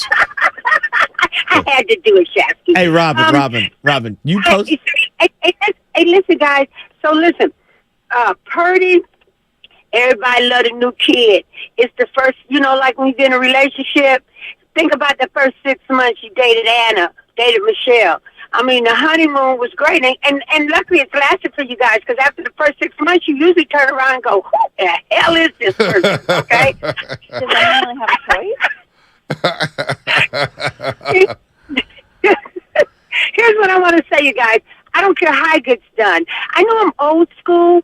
I don't know. You guys school this old lady, and when did it turn around that a quarterback has to throw 300 yards and all these TDs and you know why? be good? I tell you, Robin, not to cut you off, Robin, but fantasy football. Yes. That's what it fantasy football. Yeah, fantasy football. And I would say LeBron in particular, it's not his fault. People became player stans as opposed to team fans. And so everything is judged through the prism of, are you better than Jordan? Are you better than Mahomes? Are you better than this guy? Are you better than Brady? Instead of just appreciating what you have and winning team sports. Right. Do you get what I'm saying? Yeah, because see, I don't play none of that, and so I'm thinking, I know, don't be like your mama, Robin. Like it's how it used to be in my day. So this is why I call in sometimes to ask you guys, because you know what, Joe Montana, I want y'all to look it up. He barely threw 300 and something yards. Because my thing is, as long as that boy is efficient and doing what he's supposed to do within the offense, I'm cool with it. The last thing I want to say is this, sometimes teams play other teams harder. We don't have to steamroll them the way Dallas did. Exactly. If you look at Dallas' first 4 games, really, till they get to us, or first 3, they have an easy schedule, to me. If you look at the Raiders fans are out here on social media complaining about how they always get the hardest schedule. I want y'all to look at it. The New York Giants got one hell of a hard schedule. Peace out, you guys. I love you both. All right, Sugar. All right, let's go. Go ahead. Do you know, she makes a great point about Montana. Do you know what his highest yards per game season was? What year? Yeah. Was it 89 under Mike Holmgren as the OC? Very close. That was, I believe, his second or third highest. But the highest one was 1982. And they went 3-6. Oh, that was a strike-shortened season. Yes. They didn't make the playoffs. He averaged 290. Yeah. For his career, he averaged about 210 yards a game. And look, Bill Walsh loved to be balanced. He loved to run the ball down your throat in the fourth quarter. Exactly. The game going away. So I know the eras were different, and I know passing was harder back then. But I'm just trying to give people context to what Robin's saying. She's 100% correct. Let's go to TC in Sacramento. TC, what is happening, my man? Yes, sir. Yes, sir. Bonte Joe, what's up, bro? What's up, bro? Baby? Niners. Yeah, Niners. But look, check it out. Hey, I'm going to keep it 100 with you guys, bro. Look, check it out. And this ain't no hating or nothing. Purdy is cool. But check it out. If dude can hit those deep balls on a consistent basis, it's like a Jimmy G all over again, bro. Remember Jimmy G before he tore his ACL? He was running around before Kyle turned him into a robot, bro. Seriously, if he can't hit those, bro, it's like Jay-Z all over again. Seriously, think about it. So TC, you don't think he can't? So TC, he can't win you over, Brock Purdy. That is until he gets those deep balls down. Until he becomes a consistent deep ball throw, he won't win you over. Listen, Bonte, he's the real deal. Purdy will win me over when he won a Super Bowl. Period. There ain't no excuses or none of that. He has to hit those deep balls. Well, he won a Super Bowl, and he's the guy. TC, doesn't that feel like a very frustrating way to enjoy Niner football this year? Like, the only way you'll be happy with him is if he wins the Super Bowl. Like, can we think about that sentence? No, listen, Joe, look. Hey, I told you the guy is cool. I'm not hate watching 49ers football. Let's go bang the Giants tonight. But I'm just being honest about Purdy, bro. Lance, Jimmy, everybody got the criticism, and everybody thinks when you talk about this guy, you're supposed to hold him up high like he's God, and you can't talk bad about him. No, bro, Purdy has to prove himself, dog. Simple as that. I'm not mad at you, TC. And there's a lot of Niner fans who think like TC. Until he wins that Super Bowl, a lot of people are going to be like TC. And in a way, I understand. That seems like a very difficult way to enjoy sports. I think he enjoys 49er football. TC enjoys it. Yeah, but could you imagine But he's sitting just there saying like, this one I'm player. waiting for the downfall. Either he wins the Super Bowl, no. and it's the only way. He didn't say that. So no, I'm gonna defend TC. He didn't say that he's waiting for him to lose a game, but he said for him, personally, he needs to win the big one and complete those deep throws. Okay, so Dan Marino and Jim Kelly were no good or not good He's at not saying the they're real not deal. good. He's saying they're good, but they ain't elite. Okay, but again, that's TC. And there's a lot of fans who think like TC. Oh, maybe. Think about Jimmy Garoppolo, how we thought about him. You know what I'm saying? So I understand because we saw Jimmy Garoppolo and he tore the ACL and we're like, boy, we've been through this before. Yeah, We got but can't all our we have hopes up. nuance? Yeah, there is nuance. Why does it have to be Super Bowl? Either you're a Super Bowl winning quarterback or you're complete trash. I mean, Joe Flacco won a Super Bowl. I don't think TC's saying that. I don't know. He said it in his call. Purdy's the real deal. But for him, he's got to get to the mountaintop to be the guy. All right. A lot of fans think like that. Ernesto, Berkeley, what's happening? Ernesto, what's happening? Hey, good morning, Bonte. Good morning, Butcher Boy. Good morning, Ernesto. What's up, buddy? I've been a Niner fan. What's up, brothers? I've been a Niner fan since the 80s, and I understand guys got to prove themselves. I've been spoiled, Montana, Young, Garcia, but forget about those other dudes, I mean, Purdy has proven to me he's got poise, and the number one thing, he's consistent. He doesn't panic. He has that aura about him. I mean, when I see these games now, even last year and into this year, yes, it was disappointing when he got hurt. But I said to myself, this man, a grudge on him. He's got the eye of the tiger. That's how I see him. He's hungry. He's not going to settle for less. And that, to me, that has proven to me that he's QB1 and he's going to take us to the promised land. He's going to go and he's going to surpass. We're going to the Super Bowl, baby. That's how I'm looking at it. I like it. Purdy all the way. Purdy all the way. Let's go to David at Fremont. David at Fremont. He's feeling it. How you feeling about game day, David? I'm hyped. I'm ready. I got to work, but I got my phone ready to go in the office while I'm watching this game, baby. Let's go. I love it. One thing I wanted to say is I'm kind of getting a little I don't want to say sick and tired, but everybody calling about how Brock Purdy can't hit the deep ball. Y'all realize that he just had elbow surgery, right? I mean, You also realize that the percentages of quarterbacks that throw the ball more than 20 yards in the NFL is less than about 5%, right? Here's why Purdy's the man. Everybody saw that third down throw to Brandon Ayuk that was low and to the left. Yes. That wasn't a bad ball. That was a throw by design. Exactly. That's the kind of quarterback that you want. Joe Montana didn't have a great arm, but he relied on accuracy and intelligence. And anticipation. And that play against Pittsburgh where Purdy baited that free rusher. So sick. And then swung out and made that play. Garoppolo doesn't make that play. Mullins doesn't make that play. Hey, Purdy's the guy. I don't care if he can't throw the ball more than 20 yards down the field. If he's completing 75, 80% of his passes and we're winning ball games, hey, that's what it's all about. Exactly. Exactly. I mean, it's again, I know there are different conversations, but it's almost like saying, like, hey, that guy Barkley, horrible career, he didn't win it all. That guy Tony Gwynn, hey, he couldn't hit the deep ball. He wasn't any good. He could hit home runs. He didn't hit enough jacks for me It's like, come on, like, there's nuance. Like, there are so many freeway exits we could pull off and have a real discussion from you have to win the Super Bowl by only throwing 80-yard bombs or what he is currently. Like, come on. Like, it's just, I feel like the conversation has gotten so dumbed down when it comes to 49er quarterback talk. Well, and I'm not saying that I'm not a part of it because there's times where I get frustrated too, and I'm guilty of a lot of things. But can we we're winning games. If we were 9-8 or 8-9, perennially year after year, and we were struggling and we're turning the ball over, I'd be listening to all these things. If it didn't pass the eye test, what are you watching? No, well, I'm glad you've come to the side in 2023. What are you watching? I'm glad you've come over to this side because that's what it's all about.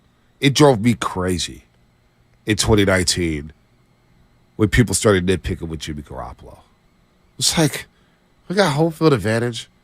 He just blew out the Green Bay Packers. So what if he attempted 8 passes? I don't care what his stat line looks like. The guy was going to be the Super Bowl MVP. I get what happened in the fourth quarter, but it wasn't just Jimmy. It was the offensive line. It was the defense. Tarvarius Moore with a PI. You know what I'm saying? My guy Emmanuel Mosley not playing the deep third in that cover 3 zone. Everything broke down. Richard Sherman started getting cooked. So I don't get it when your team is winning. We start nitpicking and saying, well, you got to win this way. Like when they beat the Packers on Sunday Night Football, I'll never forget that caller from Oakland. I'll never forget him in 2019 when they beat the Packers 37-8.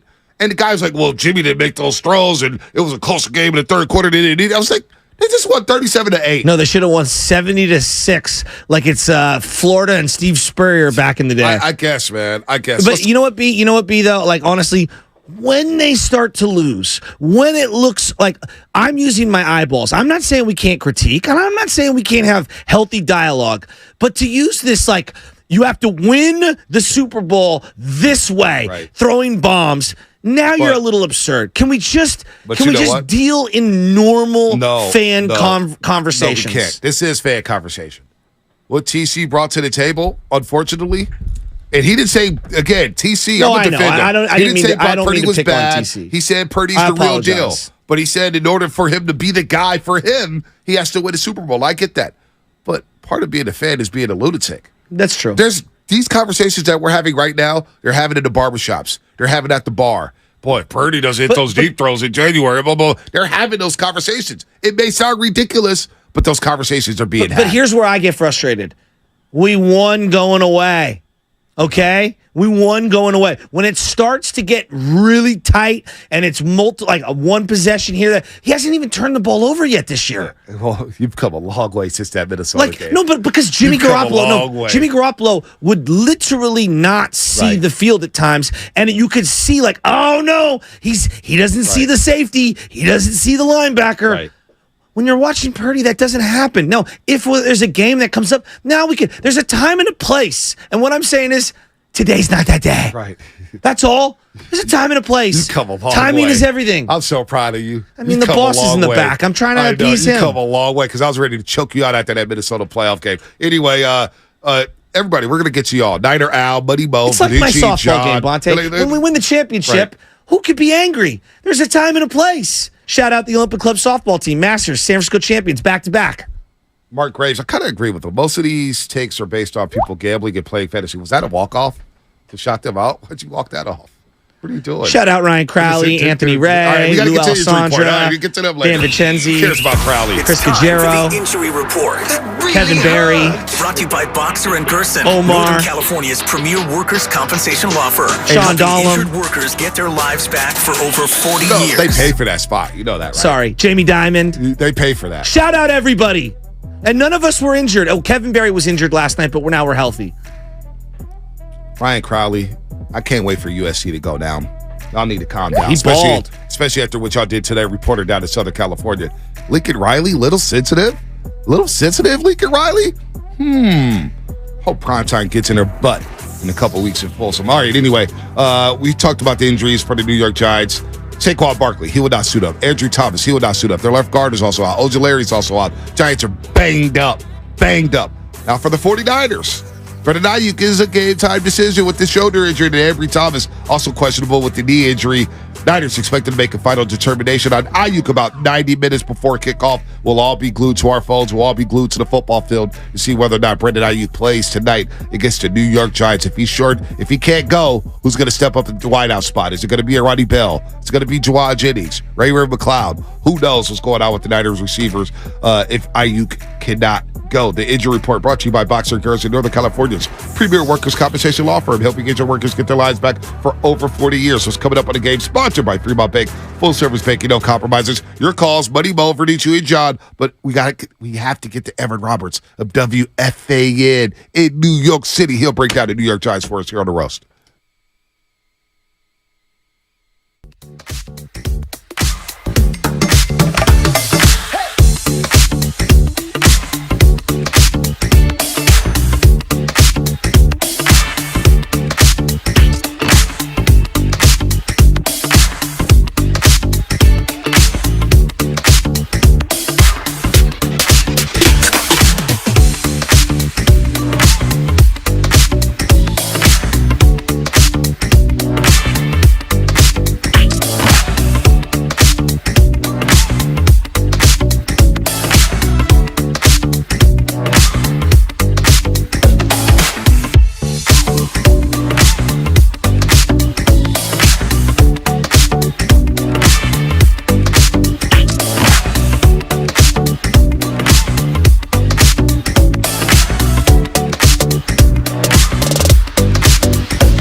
No. It's just like you and me in tuxedos last Wednesday. No. Give me my theme music. Get this crap. Sinatra, go away. It's New York, Give me my theme music. It's game day. Y'all know what time it is. You know how we roll on the roast. Come on, YouTube and Twitch, powered by First NorCal Credit Union, Xfinity Mobile text line. Oh, baby, oh, baby, oh, baby, oh, baby. We got a game tonight at Levi Stadium. The start of the 10th season at Levi Stadium down in Santa Clara. Niners looking to improve to 3-0 for the second time under Kyle Shanahan, and the second time since Mariucci did it way back when in 1998. Giants come in limping a little bit, rallying against the Cardinals 31-8 in the second half after being outscored 60-0 in the first 6 quarters of the season. Good morning to everybody out there getting off their graveyard shift. If you're at work, what is happening? If you're getting ready for work, what is happening? Be safe on those roadways. Teachers, cops, firefighters, you know the drill. Overnight dancers, what is happening? Shasky, we got the boss man taking calls for us tonight. I'm getting texts from JC saying, tell Bonte, we ready. I like Every that. time people hear that, my boy Della hit me up first. He's like, dude, that gets me more fired up than anything. Let's go, That's baby. when I know it's a big Let's go. sports day in the Bay. So, Money Mo, Verducci, and the rest of you on We're hold, gonna get stay you. on hold. We're going to get you because a lot of people talk about Brock Purdy. But we got to go to our main man. We haven't talked to him. Wow, we haven't talked to Evan Roberts from WFAN, afternoon host. He's been out there doing Since big things for a long Harden, time. James Harden, Kevin Durant Bermuda days. Triangle And situation. I follow him on Twitter. I feel bad for Evan, what he's had to go through. He's a Mets fan, a Jets fan, and a Brooklyn Nets fan. He's on the wrong side of New York City. I don't know what's going on. And we were talking about curses a week ago because Aaron Rodgers got hurt. I feel bad for him. The Mets spent all this money with Steve Cohen, tweet left and right. They become a dumpster fire. They sold everybody off. And then he's got the Brooklyn Nets, and he's, basically got Mikal Bridges and a bunch of who's. I don't want to waste your time here, Evan, but I personally believe the Jets are cursed. That was ridiculous. 4 plays. 4 plays? I mean, did you guys have to bring up everything in sports that stinks around the teams I root for? I mean, you went through everything. We got the Mets, we got the Durant debacle, we got the Aaron Rodgers thing, which I still can't believe. Yeah, no. I am still like dazed from 4 freaking snaps into this guy's Jet career that we got to go from the dream of Aaron Rodgers to the reality of Zach Wilson. Oh my God! Oh my! Are you an Islanders fan? Because I don't know what they're doing. Yeah, we were the only loved hockey team that didn't make the playoffs. So it's been fire. Yes. Oh man, we're gonna see Kevin Durant come back here to Chase Center when the NBA season starts October 24th because he's now in Phoenix. But talking about the New York Giants, because I know you work with Tiki Barber. You've been around the New York Giants fans. I can't stand the Giants. They've got a nice little history with the 49ers. Great classic playoff games that Niner fans have been on the wrong end of for a lot of the times. We're playing some of the highlights from back in the day. But Daniel Jones, Brian Daboll reconstructs him. He gets the big contract. How are Giants fans feeling about this quarterback? Because Niner fans don't believe it. There's a lot of Niner fans who say Purdy has to win the big one in order to capture them and in order to embrace him fully. How are Giants fans embracing Daniel Jones, who was a laughingstock for basically most of his career until last season?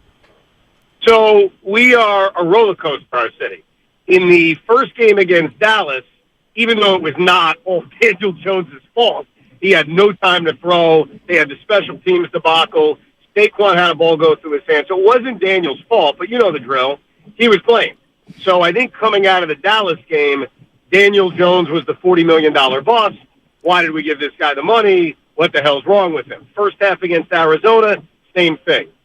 We all know how bad the Cardinals are, but that comeback he pulled in the second half against Arizona, which was really 90% him, has brought the Giant fan back to, hey, we got our franchise quarterback. He's underpaid at $40 million a year. So I think with quarterbacks in our town, we go back and forth on them. Unless there's Zach Wilson, we just know he stinks. But I think with Jones right now, the pendulum is back in a good place because, look, they saved their season on Sunday. As ugly as it was, a win is a win, and to come back from 21 down, 28-7, 20-0 at the half, and have Daniel Jones be the main reason for it, I think right now the Giant fan feels good about their quarterback. They don't feel good about a lot of other things around this team right now, but they do feel good about the quarterback and certainly the head coach. Yeah, and I wanted to ask about the head coach. Like, when I watch Daniel Jones, I've told this to B for like a year now, he reminds me a lot of Alex Smith. I think a little better arm than Alex, better runner, smart. but at times can look a little frozen in the pocket in terms of what he's seeing downfield. But I see a lot of positive qualities. But part why everybody loves Brian Daboll is what he's done with Daniel Jones. So give us a little something about Brian Daboll out here on the West Coast that maybe we wouldn't know, other than he's propped up Daniel Jones. In the second half of games last year, and you certainly saw it against Arizona, the Giants have become one of the best second half teams in the NFL. So the cliche, and maybe it's not, maybe it's the reality, is it's second half adjustments. One of the big debates going on about the second half against Arizona was, did Brian Daboll take play calling away from Mike Kafka? And whether he did or didn't, here's what I know. The Giants changed their philosophy in the second half. And they said, we got to wing it with Daniel Jones. We've got to take shots down the field. We made moves in the offseason to bring in more speed. Because the Giants last year, and I think this is why we were so impressed with Brian Daboll, he not only fixed Daniel Jones, he did it with the worst receiving core in the NFL. Right. Like, pound for pound, the Giants' receiving core last year. You had Richie James. Right, I mean, former Niner. We know all about him. Right. So I think it was so impressive that he got so much out of him with so little. This year they went out and they added. They draft a receiver like Jalen Hyatt. That's why first play, second half, they're taking shots down the field. So it looked like Brian Daboll either took the play calling away from Kafka or said, hey, coach, we're going to change what we're going to do. And either way, that looks good for this head coach. And he's gotten the most out of Daniel Jones. He's gotten the most out of this offense despite the lack of talent. And look, he's going to have to do that tonight because Saquon Barkley is the obvious. We all know he's out. How about this offensive line? Their left tackle, Andrew Thomas, is out. Ben Bredesen, who's actually played well at guard, he's out. They've already made changes after 1 week on their offensive line.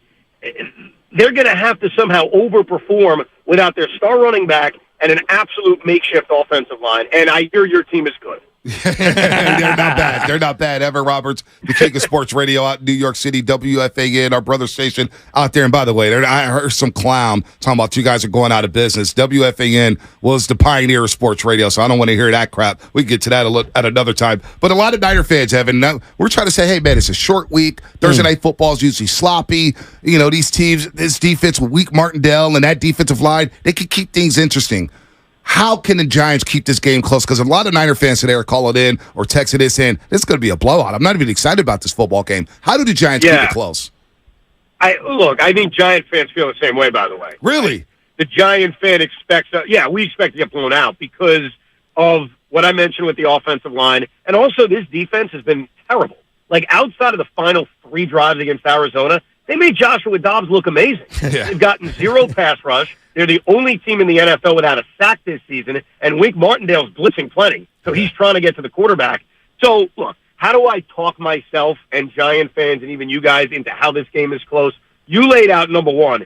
It's Thursday, and things are weird. Yeah. And if that's the number one way this game can be close, you already know we got a problem. Like, we're basically going to the well of, well, it's Thursday. It's a short week. It's the NFL. Things don't make sense. And all that's true. Like, it's the NFL. Things are crazy. Outside of that, they're going to have to get a pass rush, which they have not gotten this year. Kayvon Thibodeau's received a lot of criticism over the first 2 weeks. Top pick. He's done nothing. He hasn't sniffed the quarterback. I think that's clearly going to have to change. And something wacky's going to have to happen. Like, you go back to the first game against Dallas. That game flipped on a blocked field goal attempt that was returned for a touchdown. And then after that, Dallas absolutely kicked the Giants' ass. No question. But the game flipped on a wacky play. The Giants are going to need immediately something weird to have happen. And if that's the case, maybe we're all surprised. But I'm telling you right now, very few people in New York, Giant fans, think this game is close. They agree with you guys. They think this is going to be an ugly Thursday night and an early Thursday night where they can go to sleep at halftime. Oh, okay. Well, I guess we hope that happens. But, you referenced Kayvon, and I know that he's had a struggling year. I like the selection by you guys because we saw him in Oregon. Right. I want to see him in this game. As a Niner fan, I don't get to watch him a lot. I want to see him. I want to see Daniel Jones. Who do you want to see from the 49ers? Like, who's that guy or guys that you're interested in getting an up-close look at? Honestly, it's Brock Purdy because from afar, we see a guy that's never lost. And quite frankly, I don't count the NFC Championship game. He didn't lose that game. So I see a quarterback who is Mr. Irrelevant, who's never lost a game, Is it the players around them? Is it having Christian McCaffrey? Is it having Ayuk? Like, I'm just curious to watch him because, like, one thing Giant fans love to do, and I think all football fans do it, is they all love to rank quarterbacks. Right. So one of the debates around Daniel is, all right, they're paying him $40 million a year. Is he a top 10 quarterback? Is he a top 15 quarterback? And whenever we get to Brock, I feel like he's always disrespected. Like, I feel as if Giant fans and Jet fans say, well, look at the talent. That doesn't count. And my knee-jerk reaction is he hasn't lost. Right. Okay? He's doing something right. So I am curious, not that the Giants are going to test him, not that the Giants are actually going to put pressure on him, but if they do, I think it'll make it more interesting. I'm just curious to watch the quarterback up close and personal and kind of get an idea of, okay, how good is he? Because this is a win league. All you got to do is win. And so far, he hasn't lost.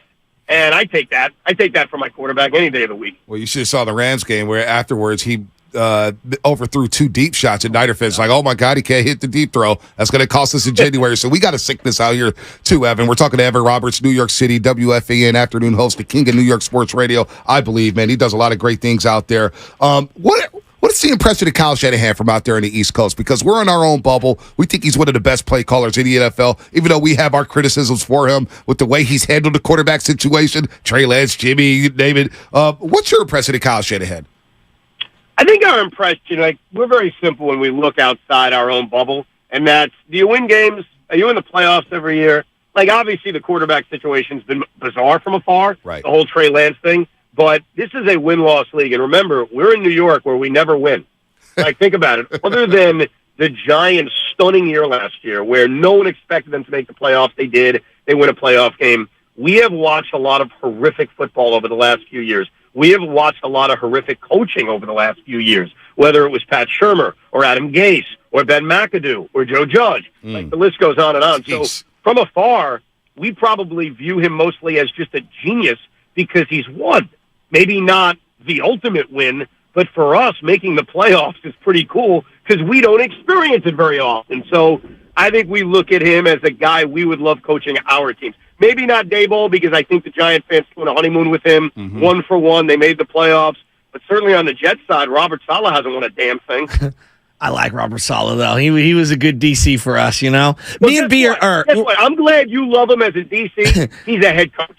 Yeah. Coach, he's won freaking nothing. I know. Oh, the boy. poor guy. Poor Rob. He was We so knew fired it. up in Hard Knocks. I He felt was. so bad. Look at our quarterback. He was talking to the defense. I said, damn. He looked I so felt depressed so on Monday bad. Night Football. Oh. Before they even announced the I felt injury, so bad. he knew, like, my season's done. I feel so bad. Evan, me and B we're San Franciscans, right? We're from this area. Our whole families live out here, but there's something about that New York lore, right? There's just something about the mystique, the movies, the culture, the conspiracy theories. Is Jimmy Hoffa, was he buried underneath the Meadowlands turf like everyone says? Do you believe that? I'm convinced of it, yes. That's one of the lessons I've learned, and I just believe it. Now, is it true? Look, sometimes you don't need to know the truth. Sometimes a story's better than the truth. So if you ask me, my answer has always been absolutely. Hey, you know, Evan, a line we have out here from the Chapter 81 group, 2 can keep a secret if 1 is dead. Wait, hold on. I got to think about this one again. Who can keep a Two secret? can keep a secret. Yeah.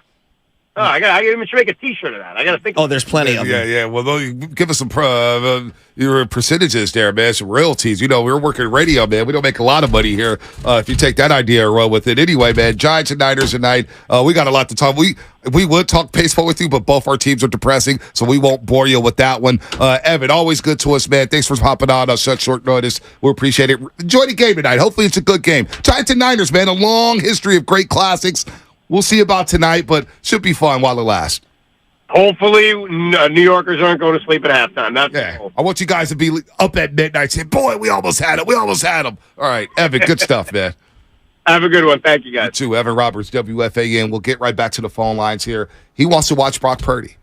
He wants to watch Brock. And the boss man during the break was like, what if Brock Purdy, he asked me this question. He goes, if Brock Purdy tonight with 21 to 39, 2 touchdowns and 1 interception, what would you say? What would you say? Well, did they win? Would you say that? Yeah. Would you also say, boy, they left some meat on the bone? Is he under duress and he's throwing balls away? Right. Is he throwing them into the turf because no one's open? 21 to 39, 226 yards, 2 touchdowns, and an interception. What's the score? 24-14. And they won? Yeah.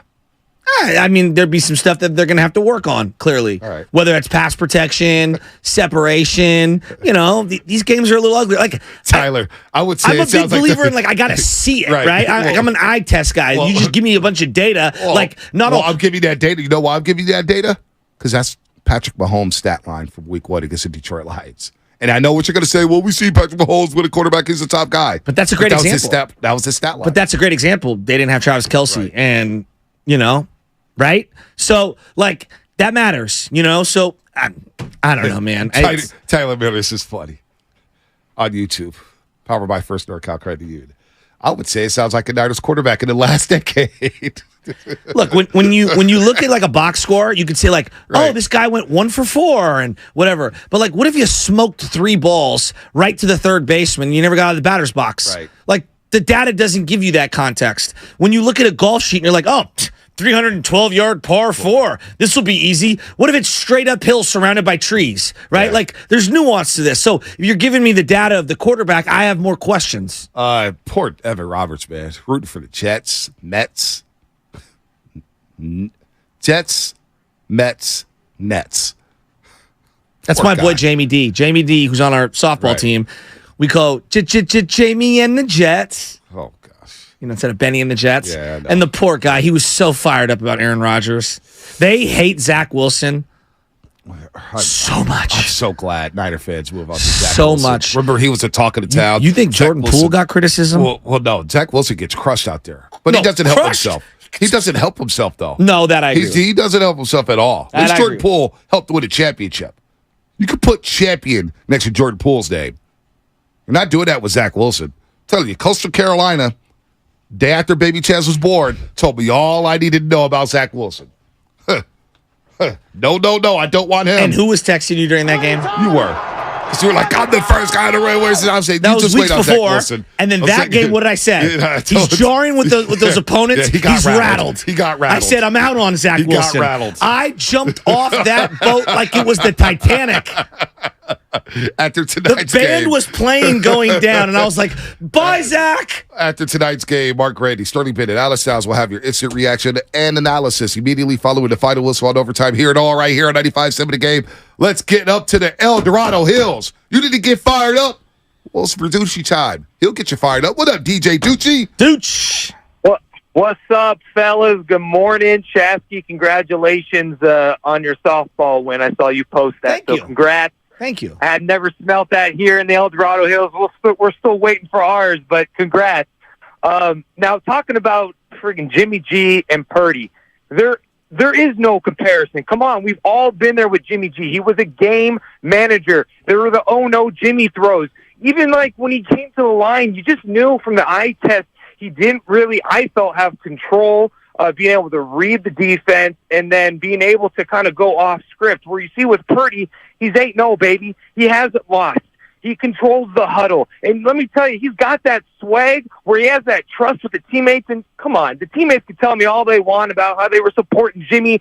Deep down, they knew the eye test that he wasn't the guy. Now, about tonight, I am so fired up about the 49ers, man. To me, I want to see how the offensive line performs, that right side of the line. Mm-hmm. I want to see the defense, especially the D-line, light up freaking Daniel Jones. I'm saying Bosa has 3 sacks today. And you know what? If it is a blowout, it's good to see the depth that we have on this roster. I want to see some of the reserves because if there is an injury, we have to see what's behind them. Mm-hmm. And so, not a nation, baby. I'm telling you, Levi, you better be litty today, baby, because the 916-530, we are going to be lit, fired up. Let's go.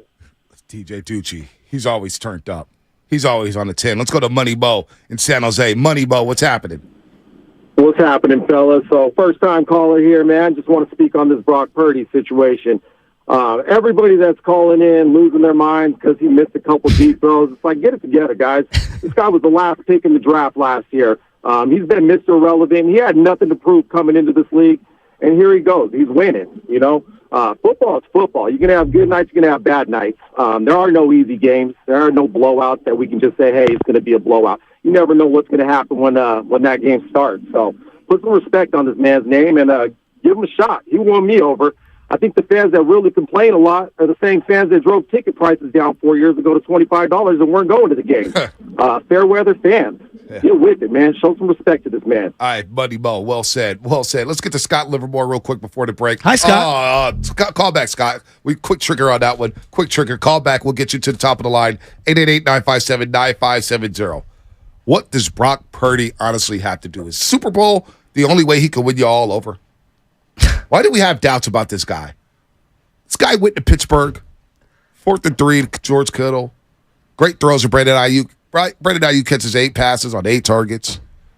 You beat the Dallas Cowboys in the divisional round. Shanahan dialed up pass plays in the most critical situations. I feel great about this quarterback. I feel great about this defensive line. I feel great about Christian McCaffrey.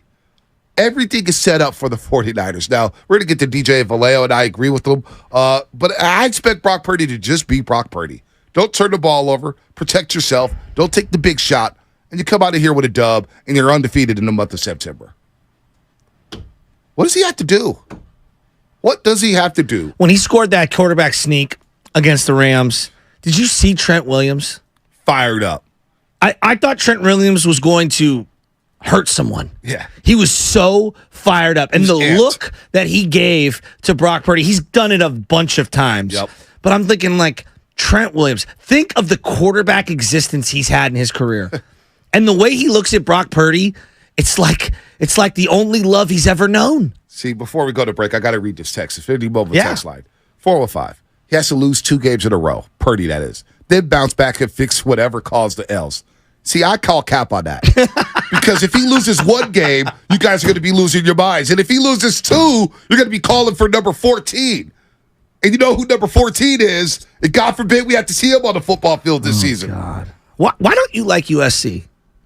I used to love USC. I have a Matt Leinart jersey in the closet. You said used to. What happened? No, I like USC. Uh-huh. Why do I hate USC? Well, you took a run at Crow and USC and I'm just Lucas. I'm teasing. Oh, okay. I tease him. In my heart of hearts, I was like, man, you'd be the perfect USC fan. I love You're USC. a front runner. Oh, who's a front runner? No.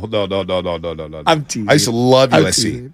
The Reggie Bush team. Yeah. That lost his days is one of my favorite all-time college teams.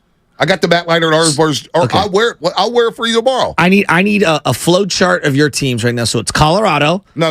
Florida State. Florida State's number 1. Okay. Everybody likes Colorado. We're all rooting for prime time because all the haters, they're all rooting for prime. I'm rooting for prime time. Okay. But I don't love USC. USC is fine. I don't like Lincoln Riley. Why? I'll tell you why on the other side. You haven't seen what's going on with him? No. Banning a reporter for God knows what. Looks pretty soft. Well, what did the reporter do? Apparently, he was talking to players outside of the restricted areas, and Lincoln didn't like that.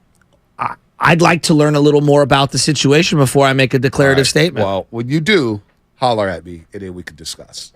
Because we don't have time to discuss today. We got to talk about the Giants and Niners. Thursday Night Football tonight. That's what's coming up. Sponsored by Ashley Furniture Home Store.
Weatherford hits it.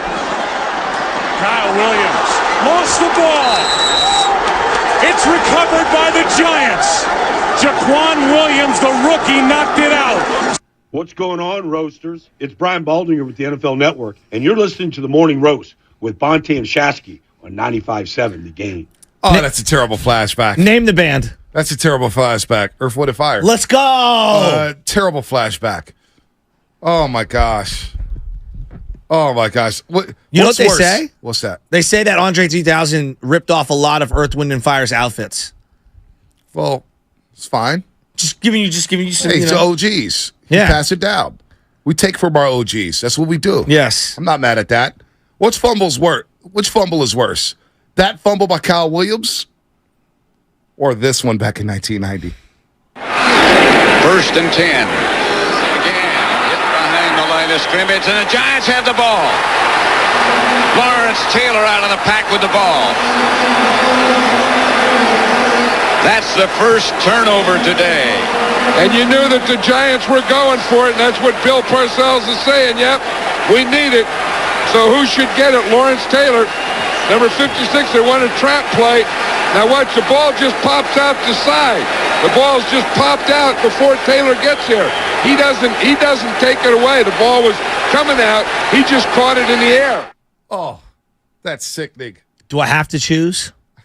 It did feel like, as we talk about the Roger Craig fumble, that was the end of a crew of guys. Yeah. Roger Craig, Montana never became a starter after that because of the injury. Ronnie Lott ended up leaving in what I think was called stage 2 free agency, whatever the specific name was. What? Plan B. That was it. Yep. Plan B free agency, where they couldn't retain him. They could have, but they didn't, and the Raiders got him. Like, a lot of things changed there, and obviously that was part of the Bill Parcells lore right there. And if you think about it, I know time has healed the wound. For a long time, Roger Craig was known for that fumble. Yeah. For a long time. It may have kept him out of the Hall of Fame.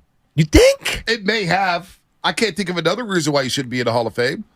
He was an all-decade running back. Well, I mean, he won the multiple. 80s. He won the multiple rings. Right. It's a Bill Buckner-like moment if he doesn't have the rings already in his pocket. I mean, he was finger pointing at Britt Jones. Britt Jones was finger pointing at him. Steve Young. It was a mess. I told you I have that Denny's card, that hologram card still to this day. And the Kyle Williams. Here's the part about the Kyle Williams that's hard to swallow. One prevented a three-peat. One prevented a trip to the Super Bowl. He did it twice. He did it twice. Actually, 3 times. Actually, 3 times. Remember the reverse that they called? Yes, and he just dropped He could have broke before just dropped the ball. And then, but here's to me, his defiance on the sidelines. No, it didn't hit me. No, it didn't hit me. He's like, dude, it totally hit you. What are you doing? And he just, get out of the way. Get out of the way. Like, how about this field goal? At least Roger Craig was great. A veteran. You know, I mean, he's a guy, he wrote on a book for me one time. He signed a guest book, and he wrote journeyman kicker, a 13-year veteran, so he's been in a lot of these situations. He also wrote one time, I'm not just a kicker, I'm a player. And the kick is good. There will be no three-peat. The Giants win it 15-13. Unbelievable. Those sound bites, man. I know those, and I want people to have that pain. When you think New York Giants had that pain with you tonight, because I wanted to beat them down every single time we played them. Because of that memory right there. 7-year-old Bonte Hill sobbed all night.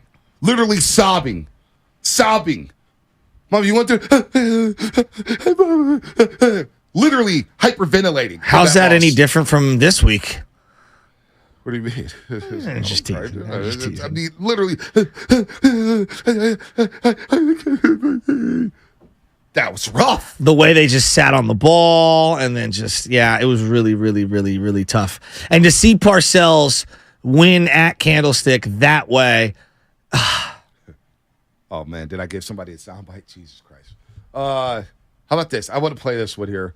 Now, the Niners ended up winning this game, but I think there's a name in here that's going to ring a bell. I had no idea this guy was on this football team.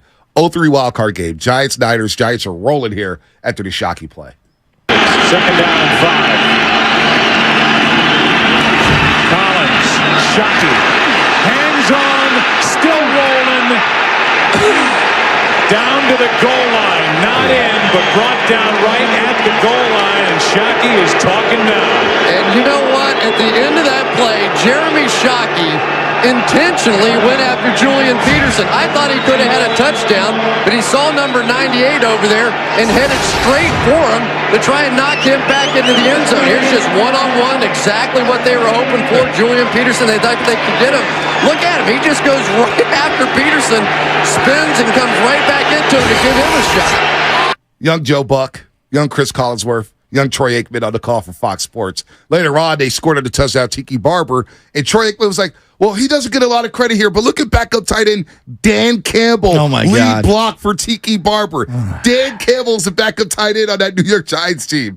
Backup tight end, lead We're going to bite a kneecap off. Yeah, he's going to take your other kneecap. There you go. That was the game where I was like, Ty Streets could be your number 2. Don't laugh at me. We all did. No, we all did. I'm laughing because it's true. I'm laughing because it's true. By the way, I believe, and I could be wrong, I think Kevin Barlow had a touchdown in that game. That also might have been the high watermark of the Kevin Barlow run. No, he had a great game against the Saints, too. Against Ricky Williams and the Saints when they were going Did double. he? Yeah. I don't remember that one. Well, that game started off with this one. The T.O. really dominated that football game. 10-10 left in the first quarter. Now the 49ers start with it from their own 24. That's Terrell Owens. That's Terrell Owens. That's a touchdown, San Francisco, no flags. He went, what, 70? 70. That was the one where he was on his back for a second. He shook him off the back and then just outran everyone. And I believe T.O. was hurt with a groin injury leading up to that. Yep, he was. And Me and Mikey C sat in the end zone for that entire game. I'll never forget skipping back to third and Paloux with my grandpa and my dad, and we hopped into the white truck, and we were in the back of this is 20 years ago. We were in the back of the truck, hands out, throwing the foot. I mean, it was just, God, I 76 missed that touchdown. game. Me and Wet watched that game at his old house in the Fillmore Center. Wet. And we were off of marijuana brownie watching that game. And that was also where my Cedric Wilson hate started. I believe he fumbled in that game. He did fumble a punt in that game. Cedric Wilson, who went on to win a championship with the Steelers. No doubt. That's sickening. T.O. in that game, 9 catches, 177 yards receiving. Eric Johnson, 8 catches, 78 yards as well. Ty Streets, 5 for 58, the touchdown. Kevin Barlow, 4 carries, 12 yards. Did he 1 touchdown? He did have a touchdown. Yeah, 1 touchdown. Garrison Hurst didn't do much on the ground either, but Garcia, 27 to 44. It was a throwing game. 331, 3 touchdowns, 1 interception. One of my favorite all-time highlights. This is young 49er fans here. Lubman, I think you got the full clip, the one we played at Jerry Rice earlier. Lubman, do you remember the Kerry Collins wild card game? How old are you? 30? So I probably had to be like maybe 10 years old. So you don't when really that game remember happened. No, it wasn't deep in my I'm memory just back there. curious. Because that was one of the games. Like, up until Harbaugh, that was the high water mark. Like, for a decade. For a long time. Lubman, let me know when you can find that clip. Jerry Rice, I want to play the old Madden call because I love it. Vern Lundquist, 88, we'll play that in a God, I second. love these old matchups. Let's go to DJ Vallejo. DJ, What's up, DJ? happening? Good morning, fellas. Thanks for taking my call. Oh, man, you got a radio voice. You ready to get a job here with us? That'll be nice. What's up, DJ? What you got? Look, yeah, I'm very excited for tonight's game. I will be there tonight. But, I love the confidence in our fans, but there are a lot of overconfident ones because, my opinion, this game has trap written all over. Yes, on paper, the Giants may look bad, but what happened the other day, I know it was against the Cardinals, but, the Giants, are another team that want to prove a point, to try to make a statement, especially against a really good team in the 49ers. And, you never want to overlook a team, but I know Kyle Shanahan is not putting any of that on his guys. No doubt. I like how he said on his presser the other day that, hey, we have our mentality like our backs are against the wall, which I do like. And, yeah, you just don't want to have any of that. And I think it's going to be a really good game. It could be closer than what a lot of people expect. I agree. But, yeah. I'm kind of with you. I'm kind of with you, DJ. I do feel the fans are a little overconfident. I just want to get 3-0. Yeah, I want to be undefeated course. for the month of September. Go into Arizona, get the 4-0, and set up a showdown against the Dallas Cowboys in week number 5. That's where we're at here. get through this game healthy and just win, because Thursday nights are ugly. It is the home opener. You know the Niners, and that's the thing. Overlooking the New York Giants in your home opener. They're playing in front of their fans for the first time all season long. Yeah, you can't It's going to be packed. They're not going to do that. Let's go to Suge in San Jose. Suge, what's happening? Hey, good morning, guys. What's going on? Thanks for taking my call. Anytime. Hey, for me, man, I think if I remember correctly, that first muff by Kyle Williams put us into overtime, and then the second one cost us the game, right? Yeah. Yep. Yeah, that was the worst. But on a positive note, I was at the game, I think the year before, on the very last play when the Cowboys, Justice Smith blocked that pass from Eli, and then that was that same game where Vernon had the leap into the end zone. That was awesome. I was sitting in that North end zone. But, I mean, I'm excited for this game tonight, man. Go Niners, baby. Hell Go yeah. Niners. Here's one. Vernon was sick. We don't talk enough about Vernon. We don't. Vernon was good. You know what? We don't talk enough about Jerry Rice, 1988, week 2. All right? This was a big game for the 49ers. Huge game at the Meadowlands. Steve Young started it. They were getting shut down. John Madden was on the call before this play. CBS, of course. CBS when they used to carry the NFC. Yeah. And I used to love that theme music and everything like that. Madden was on the call with Vernon Lundquist. What do you mean so stale? I love that. Is love great the theme oldies. music. You ripped me for Frankie Albert, and you love the oldies. No, I do love the oldies. And look, 78-yard touchdown. Before this play, though, Matt was talking about it. You know, Jerry Rice was telling us he's never played well in New York. He's never played well in New York. And he's had a rough game, and he dropped the slant right off his shoulder pads, and the Niners were going to lose. About 1:10 left in the football game. Meadowlands, paper, hot dog wrappers swirling all around the Meadowlands, all this trash on the turf. Bill Parcells is smiling, saying, ha ha, I got Bill Walsh once again. Week 2, we're going to set the tone. And then this happened, Lubman. He would like to get in the shotgun. Montana, Rice, he's open. No flags are down. Touchdown.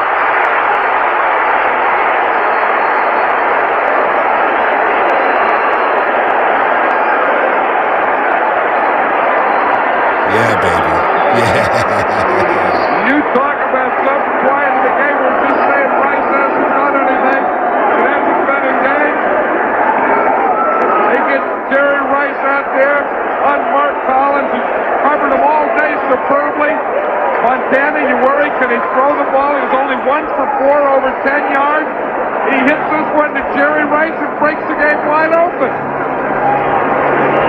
Gotta love it. You know, breaks the game wide open. I love that. I don't want to crush people, but it's hard to listen to Mark Sanchez and then listen to these old school clips of all these great broadcasters. And I understand he's not part of the A team, right? In terms of the broadcasting crews, they rank them. There's a lot of there's a lot of suspect broadcasts out. Like, I think the quality of the broadcast back in the day in terms of the announcers, allowing the crowd and piping that sound in there. Maybe it's the nostalgia. Yeah, maybe it's how it sounds. There's just, you cannot tell me that era wasn't the golden era of broadcast. It was. And that's why I cried during the Madden doc. I cried like 3 times, 3 different times. It's like, we had it great. Summerall and Madden. Even Vern Lundquist stepping in for Pat Summerall. Listen to Vern. Classic. Terry Bradshaw was on the call. You had Hank Stram. You had legends in the booth. Dick Enberg. And Merlin Olsen. And then I tune in, it's like, it's James Lofton again. Like, gosh. By the way, Harry, we're going to get to the calls in just a second. And I'm not trying to rip. James Lofton was a great player. I loved watching him play. He is so past his expiration date as a broadcaster. Listen, and my time will come. We get fans like Harry Barrison. I love my guy Harry. Yeah. He's still yet to win a fantasy football championship in the Players Club. He's been in the league for 30 years. Shout out to Harry Barrison. We played that clip and Jerry Rice, he goes, and then next week they lost to the lowly Falcons in the home opener week 3. So a letdown can happen. Brock Purdy wasn't even born in 1988, Harry, relax. There was no... Come on. I'm telling you, the guys our age, 49er football is a sickness. Yeah. It's a sickness. It is a sickness. We're infected with the sickness, dude. You want to be infected with something here? Well, the last time we ever saw Joe Montana play an important football game in the championship. Yeah, why you got to do that? Well, it's funny. You know, we just recorded a piece. The NFL Films is recording a piece. That was... Stetler continues to loosen up behind the Giant bench. Here's Montana, long time in the pocket, but Chase chased out, finally hit from behind. The ball's loose, and turnover maybe. I hear him say red ball. That's 49er ball. And Montana is still on his hands and knees. I'll tell you, that is the one we know about Joe Montana. We know about his back, and he really took a shot in that back. Although he was rolling to his right, it was still his backside.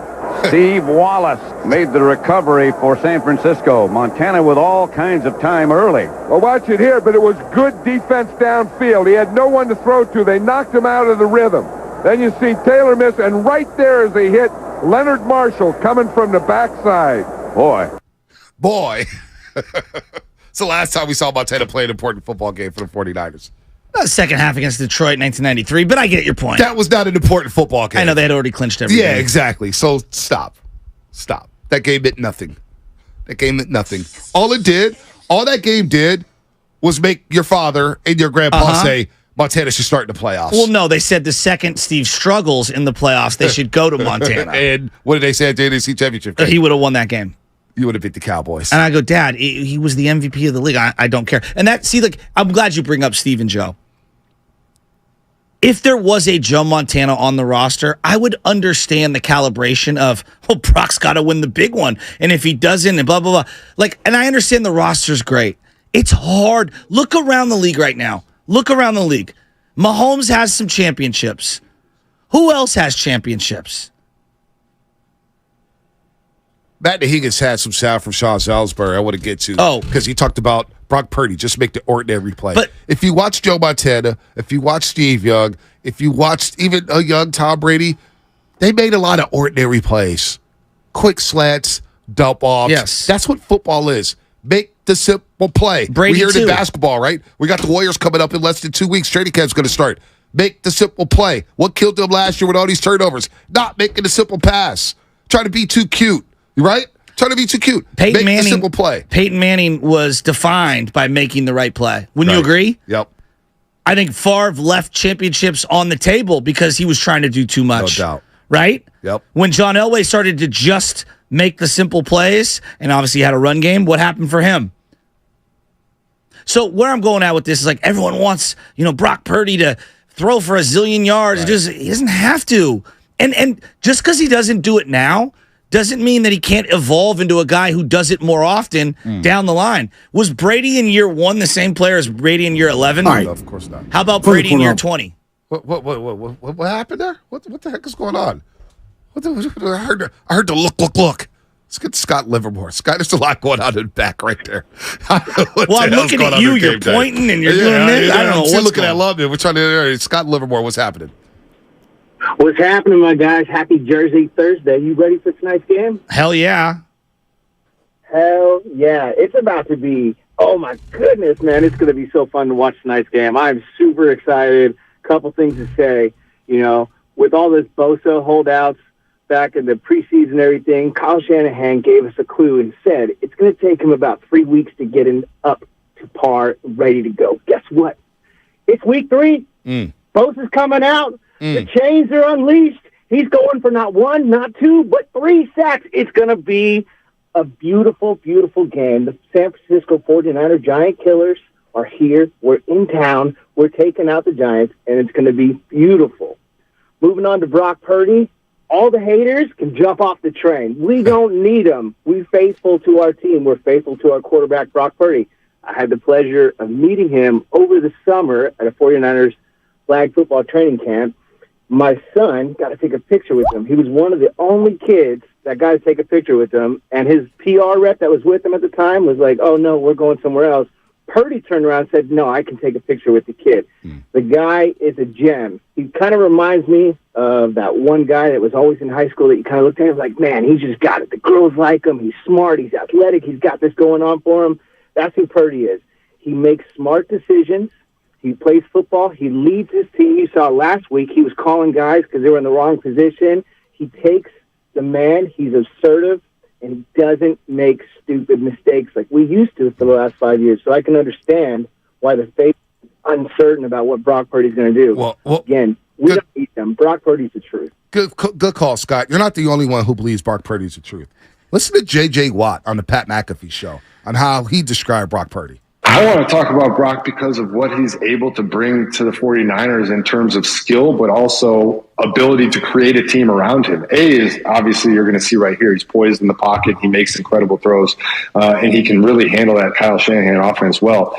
But what it means in this league when you have a quarterback who can play at the level Brock's playing at for $870,000 this season, you're allowed to build a team around him that is absolutely dominant, which is what the 49ers have done. They've got Trent Williams, they got George Kittle, they got Ayuk, they got Debo, they got CMC, they got Fred Warner, they got Greenlaw, which I think is probably the best inside linebacker duo in the entire NFL. You got Bosa, you got all these guys. That's all because you have a quarterback that's making $870,000 this year, and that's unbelievable what they built up there. Unbelievable. Got ourselves a quarterback. Or do we? Who's skeptical? Why would you be skeptical? No L's. What does Herb Edwards always say? We play to win the game. Hello? Brock Purdy hasn't lost a football game he started. I don't get the reservations. Let's move on. Or does it have to happen in January? Why does it have to look pretty? Does he need to throw 4 touchdowns every single game? Why are we so jaded? When Brady beat the Rams, was it 13-3? Yeah. Was it pretty? It was ugly. When Eli won both Super Bowls, was it pretty? Tom Brady's first Super Bowl against the Rams. John Madden on that call. It was the last time Summerall and Madden called the game together. Rams, Patriots. Madden advocated for them to sit on the ball and play for overtime. Remember that? Yeah, well, sounds like me and you arguing about the end of the Super Bowl for the 49ers, the first half. What about Peyton Manning's final Super Bowl, his final game? Couldn't even go under center. I mean, like Peyton Manning's a great example. And look, Peyton's 6'5", right? There's difference, and he was the number 1 overall pick and the legacy and all that. But like if we were just listing Peyton Manning's skills, where's arm strength? Right. 8th? Yeah. 9th? A lot of ducks. A lot of quackers. Seriously. Quack, quack, quack, quack, quack. He never threw a spiral. You know, and I never thought of him as like arm strength guy. I think he did pretty damn good.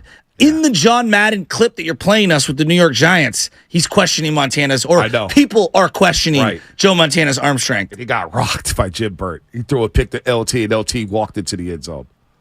I mean, they were questioning. That was in the prime. I know. You know, of Montana. Prime Montana. Let's go to Bill in San Jose real quick. Bill, what's happening? Hey, what's up, guys? Love the show. First time caller here, though. What's up? I wanted to call in, and I was at that Niners-Giants wild card playoff game. One of the greats. And it was the most insane crowd that I've ever been a part of. I'm a big Giants fan, so I've been to a lot of games over the years. I've been to Super Bowls, Warriors playoff games, NFC Championship game, but that crowd was the most raucous one I've ever been a part of. So just wanted to check in with you guys and see how where'd you sit?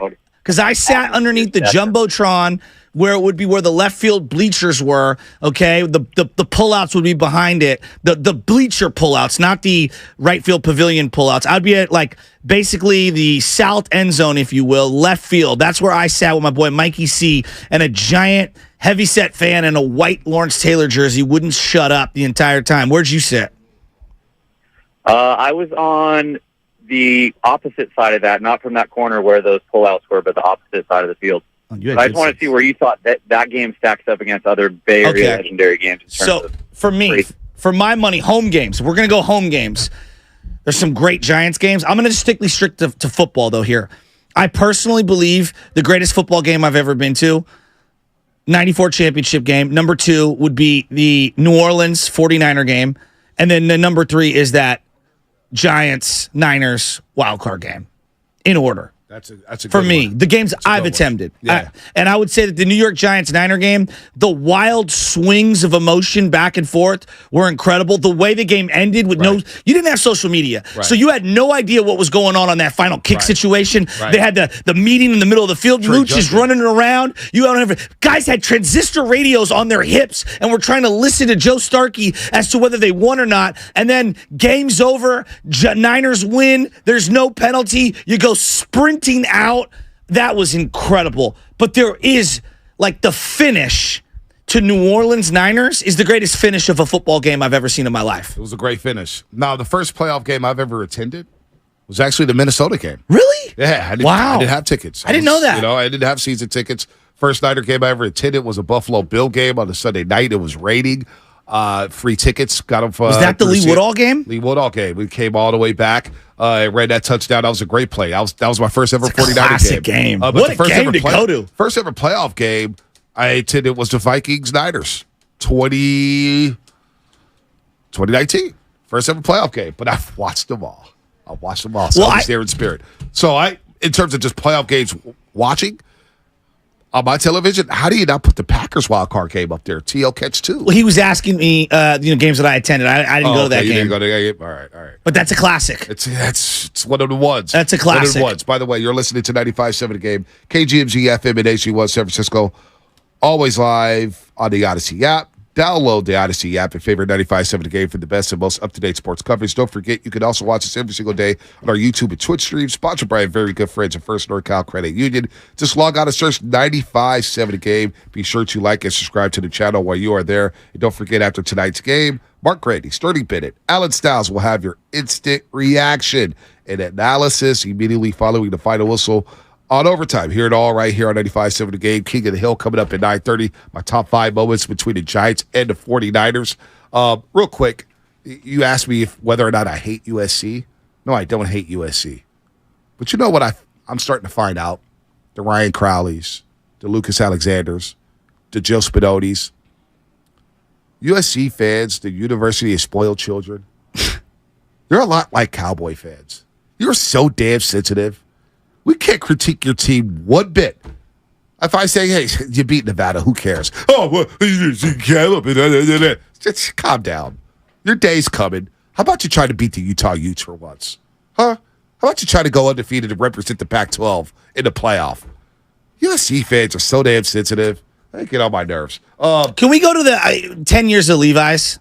Yeah, you want to go there now? I do want to go there now. Go to there now. Well, because you brought up the first ever playoff game at Levi's, which was the Minnesota Viking game.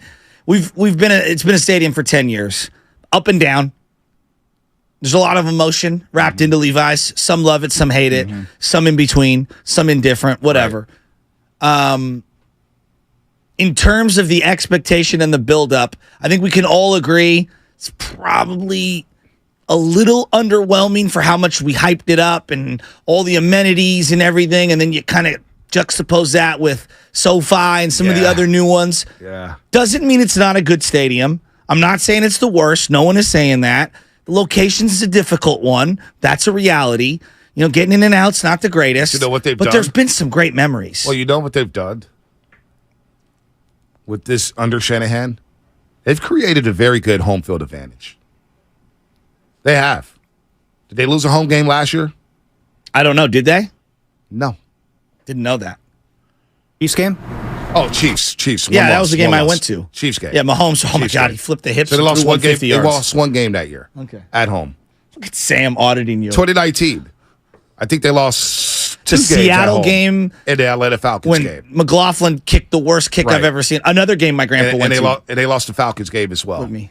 They lost the Falcons game right on the freaking Julio Jones drive. Julio Jones was balling. But I think, although I miss Candlestick Park and we could talk about the logistics, Levi Stadium has become a pretty damn good home field advantage for the 49ers. They go out there and snuff teams on that grass. Teams come out here and just get shell-shocked. I think of Baker Mayfield on Monday Night Football. He was like, get me out of here, please. So what are your top moments of Levi's then?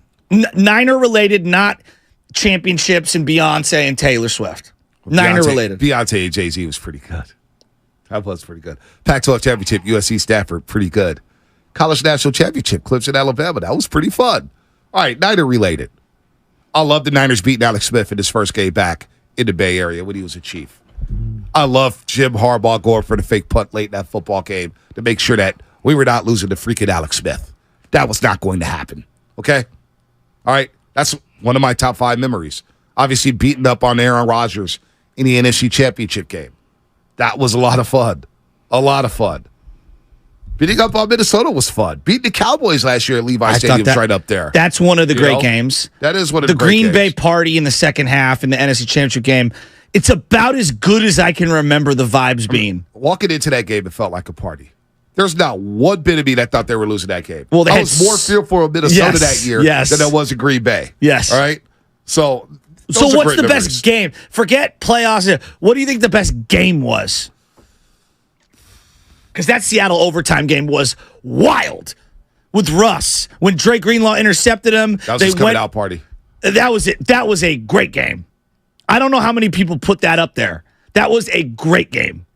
The Dallas game was a great game, the playoff game. Saturday night against the LA Rams in 2019. Another great game. That was probably one of those ones. Another great game. The Dallas game was just like, whoa, this is tough. Hell yeah, but it was fun. And when you beat them, you felt somewhat kind of way coming out of there. Can I give you 10 seasons of Levi's? I can't believe 10 years have flown by just like that. Can I give you my most underrated moment that only the diehards would remember? What's that? In pouring rain, when we snapped the Seattle streak and we beat Russ, and everyone coming out of that stadium was drenched in rain in 2018, and we were chanting, beat Seattle. Well, that's let's go Niners. It was one of my favorite moments. Well, it's amazing how far Levi's has come away, because I remember that game as well, and a lot of people were saying, take, you just lost Boston. It was like, no. To the players in that locker room, to the players who were playing for jobs, to the players who were playing for their next paycheck, for Niner fans who kept losing to Pete Carroll and Russell Wilson, that meant something to diehards. I don't care about tanking. Not at that point. You got to beat Seattle. It's a divisional game. It was their Super Bowl. But Levi's has come such a long way to where now I don't have to drag people to the stadium. I remember 2015, 16, 17, trying to find people to come with me to Levi's Stadium was hard. People were like, nah, I'm good. What still hasn't been down to that stadium? You know what I'm saying? Dacre still has not been to that stadium. I remember I had to drag your ass down to Levi's Stadium. It was like, come on, man. Come to Levi's. It took a few weeks. You finally got down there the next week. You're like, I'm getting season tickets. It's like, yeah, I knew it would be that easy. I got in at a good time. Yeah. Well, honestly, I'm in that same way. I didn't get to my first Niner game until that Chiefs game last year. And I'll be honest, the commute down and getting there played a role in that. But at this point, it's fun enough to go to these games now, or I'll fight through the commute. Here's not tonight, but overall I will. You got to, stick and move. Pick and choose your spots, right? Look, it's not a perfect stadium, nor do I believe it to be in a perfect location. Not many stadiums are in great locations. Night games, though, go off. There's no doubt. They do. That Cleveland game felt like a coronation of that team, even though it was so early in the season. That was so much fun. It was a prove-it game. So much fun. Prove-it game. And it was Bosa who came out and stole the show. And Matt Breida with the big, long touchdown on the first offensive snap. It was a coming-out party for Nick Bosa, though. And I think nationally, people said, oh, boy, these 49ers are ferocious. Can I give you an underrated one? What's that? The game against Carolina when Bosa intercepted that pass in the backfield and people were going absolutely bonkers. That's when Tevin Coleman had a big game. The all-whites? And the all-whites. So they blew sick. out Carolina. So blew sick. them out. And it was a cold, kind of windy day that, against Carolina. And I was like, oh, this could be a little trap game. What, any lowlights? I'm not going to get there today. I'm going to go to Daniel in Daly City. Daniel, Daly City. What's happening? You're on the roast. What's going on, guys? I was listening at the beginning of the program when Bonte mentioned the 2011 NFC Championship game going back to a school next morning. I mean, I was out there too, Section 15, Row 5, up at the top, and I had a good view of, the field goal going through and watching that punk-ass punter run across the midfield and everything. And I just remember, that's what makes me really hate the Giants the most, this rivalry goes back, it's like I was only 12, 13 years old when I was at that game. Now I'm 24. And, growing up, that's just one of the more heartbreaking memories I have as a fan. So go out there again tonight. I'll be out there, United Club, chilling, munching on the Tony's Pizza. But we'll be out there tonight. We're going to get this win and go 3-0. I like it. Get to 3-0. Get to 3-0. Operation 3-0. Just as we're talking Levi's moments, one kind of underrated one that I want to throw in. 2015 opener, that Carlos Hyde spin move that he put on the Vikings. I think it was that Monday night opener. One of just the dirtiest spin moves I ever saw. It was a terrible season, obviously, for the Niners. I just remember watching that game, seeing Hyde do that spin. It's like, ooh, he might be good this year. Went for 168 that night, and yeah, that was the Carlos Hyde story. That was. Another underrated Niners-Giants game. I know we're talking about 2011, but the regular season game that season, Kendall Hunter had a big touchdown run. David Akers had 2 long field goals in that game. That was a very good regular season game. The following year was one of the worst. That was one of the worst, but I'm not talking about Antro roll that, killed them. See, you go down the negative roll. I'll talk about the Kittle. Part of being a fan and going to games is the wins and the losses. I know, but 2011, that regular season game doesn't get a lot of love. It really doesn't. Why? That was a great football game. That was. What's wrong with it? You're looking at me crazy. No. If you were to give 27-20, let's be real here. If you were to give Levi Stadium just an overall grade, atmosphere, the stadium itself, the ingress, egress, the moments we've had thus far, they've had more moments in 10 years than I think we remember. Like I think they have had more moments than we can. Home field advantage. Like if you were to bake everything in, what would the grade be? Give it a B. Yeah, I think B plus. I give it a B. It started off bad, but it's really made up for it in the last 5 years. I give it a B. And it's no knock. B is a 3.0. A B grade gets you on the dean's list. I'm cool with that. Well, if Oracle Park, AT&T, whatever the hell it's called now, is an A plus, I'd say a B plus for Levi's. And maybe it's unfair baseball to football comparison. Getting out in that parking lot, I don't want to get on the parking, but I'm a little worried about it today. Do I leave early? Because getting out of SoFi, I was back at my hotel room in 20 minutes. 20 minutes, and this is L.A. We gotta fix it. Anyway, 888-957-9570. How you feeling? We got more Brock Purdy sound. Giants and Niners. Are you worried about this game? Brandon Ayuk. Game time decision. He's questionable with the shoulder injury. That's what we do know. Giants are without two offensive linemen, including left tackle Andrew Thomas. He's out. So they're missing their left side of the offensive line. Saquon Barkley, he's out. Ojulari, right outside linebacker, he's out. What does that mean for George Kittle in this game? But Brandon Ayuk, how will they navigate this offense without Brandon Ayuk here? 888-957-9570. Let's pick up the energy, folks. Let's end strong here before we head it off to Steiny and Guru. That's what's coming up, presented by Save Mart, Lucky, California.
895 plus 4 pennies. Baldy will join us every single Tuesday. Hey, man, pick up the energy, folks. And at 895-79570, home opener, Levi Stadium, New York Giants. Niners have a chance to improve to 3-0. We got King of the Hill coming up in about 12 minutes. Oh! 12 minutes here, King of the Hill. Favorite memories from Giants and Niners. I think you guys know some of them. Niners, Giants, favorite memories here. Top 5 coming up, King of the Hill, 9:30. I'm pumped for tonight. I really am. Home openers are different. They're a lot of fun. These home opener, night games are always incredible atmosphere. I'm ready for it. I think people are going to be lathered up. Now, KC texted us, KC of D-Lo at KC, of course, ESPN 1320. Did you know the first ever NFL kickoff Thursday night game was Niners and Giants? Was that for Amazon? Was that for Thursday night, period? The first ever Thursday night game was that Niners and Giants? I don't know. Because not only did KC text me that, but a few other people text me that. The first ever Thursday night game in NFL history? Or Amazon? Or which Thursday night game? Well, Amazon's only been around for 2 years, so they didn't play last year. So it had to be Network? just Thursday in general. Yeah, I don't know. But Chef 9 Time may know, South City. Chef 9 Time, he has a Levi Stadium memory. What's up, baby? What's up, Chef? Hey, what's going on, y'all? I just wanted to tell you guys about my first 2 events at Levi's. When they first moved down to Levi's, I was boycotting it for a long time. I'm a long-time Niner fan. My first early memories going to Candlestick is walking from the McDonald's on 3rd and Wallace. Oh, yeah. Where my grandparents used to live, walking through, having to go down Ingleside, Double Rock, all that, trying to get to the stadium. The nostalgia was ridiculous. And then you move it to Silicon Valley. I feel like we lost a lot of that culture we had, so I boycotted it for a long time. First time I got in that stadium, I actually went with something called Stadium Links. They turned it into a driving range. Oh, yeah. You go there, they had like an open bar. So I did that too. You're hitting balls off the upper deck into the tunnels and stuff like that. That was a great time. So after that, I think it was the next year. I think it was Shanahan's first year. We had Brian Hoyer at quarterback. I went to a game. I got tickets for $16 versus the Rams on a Thursday night.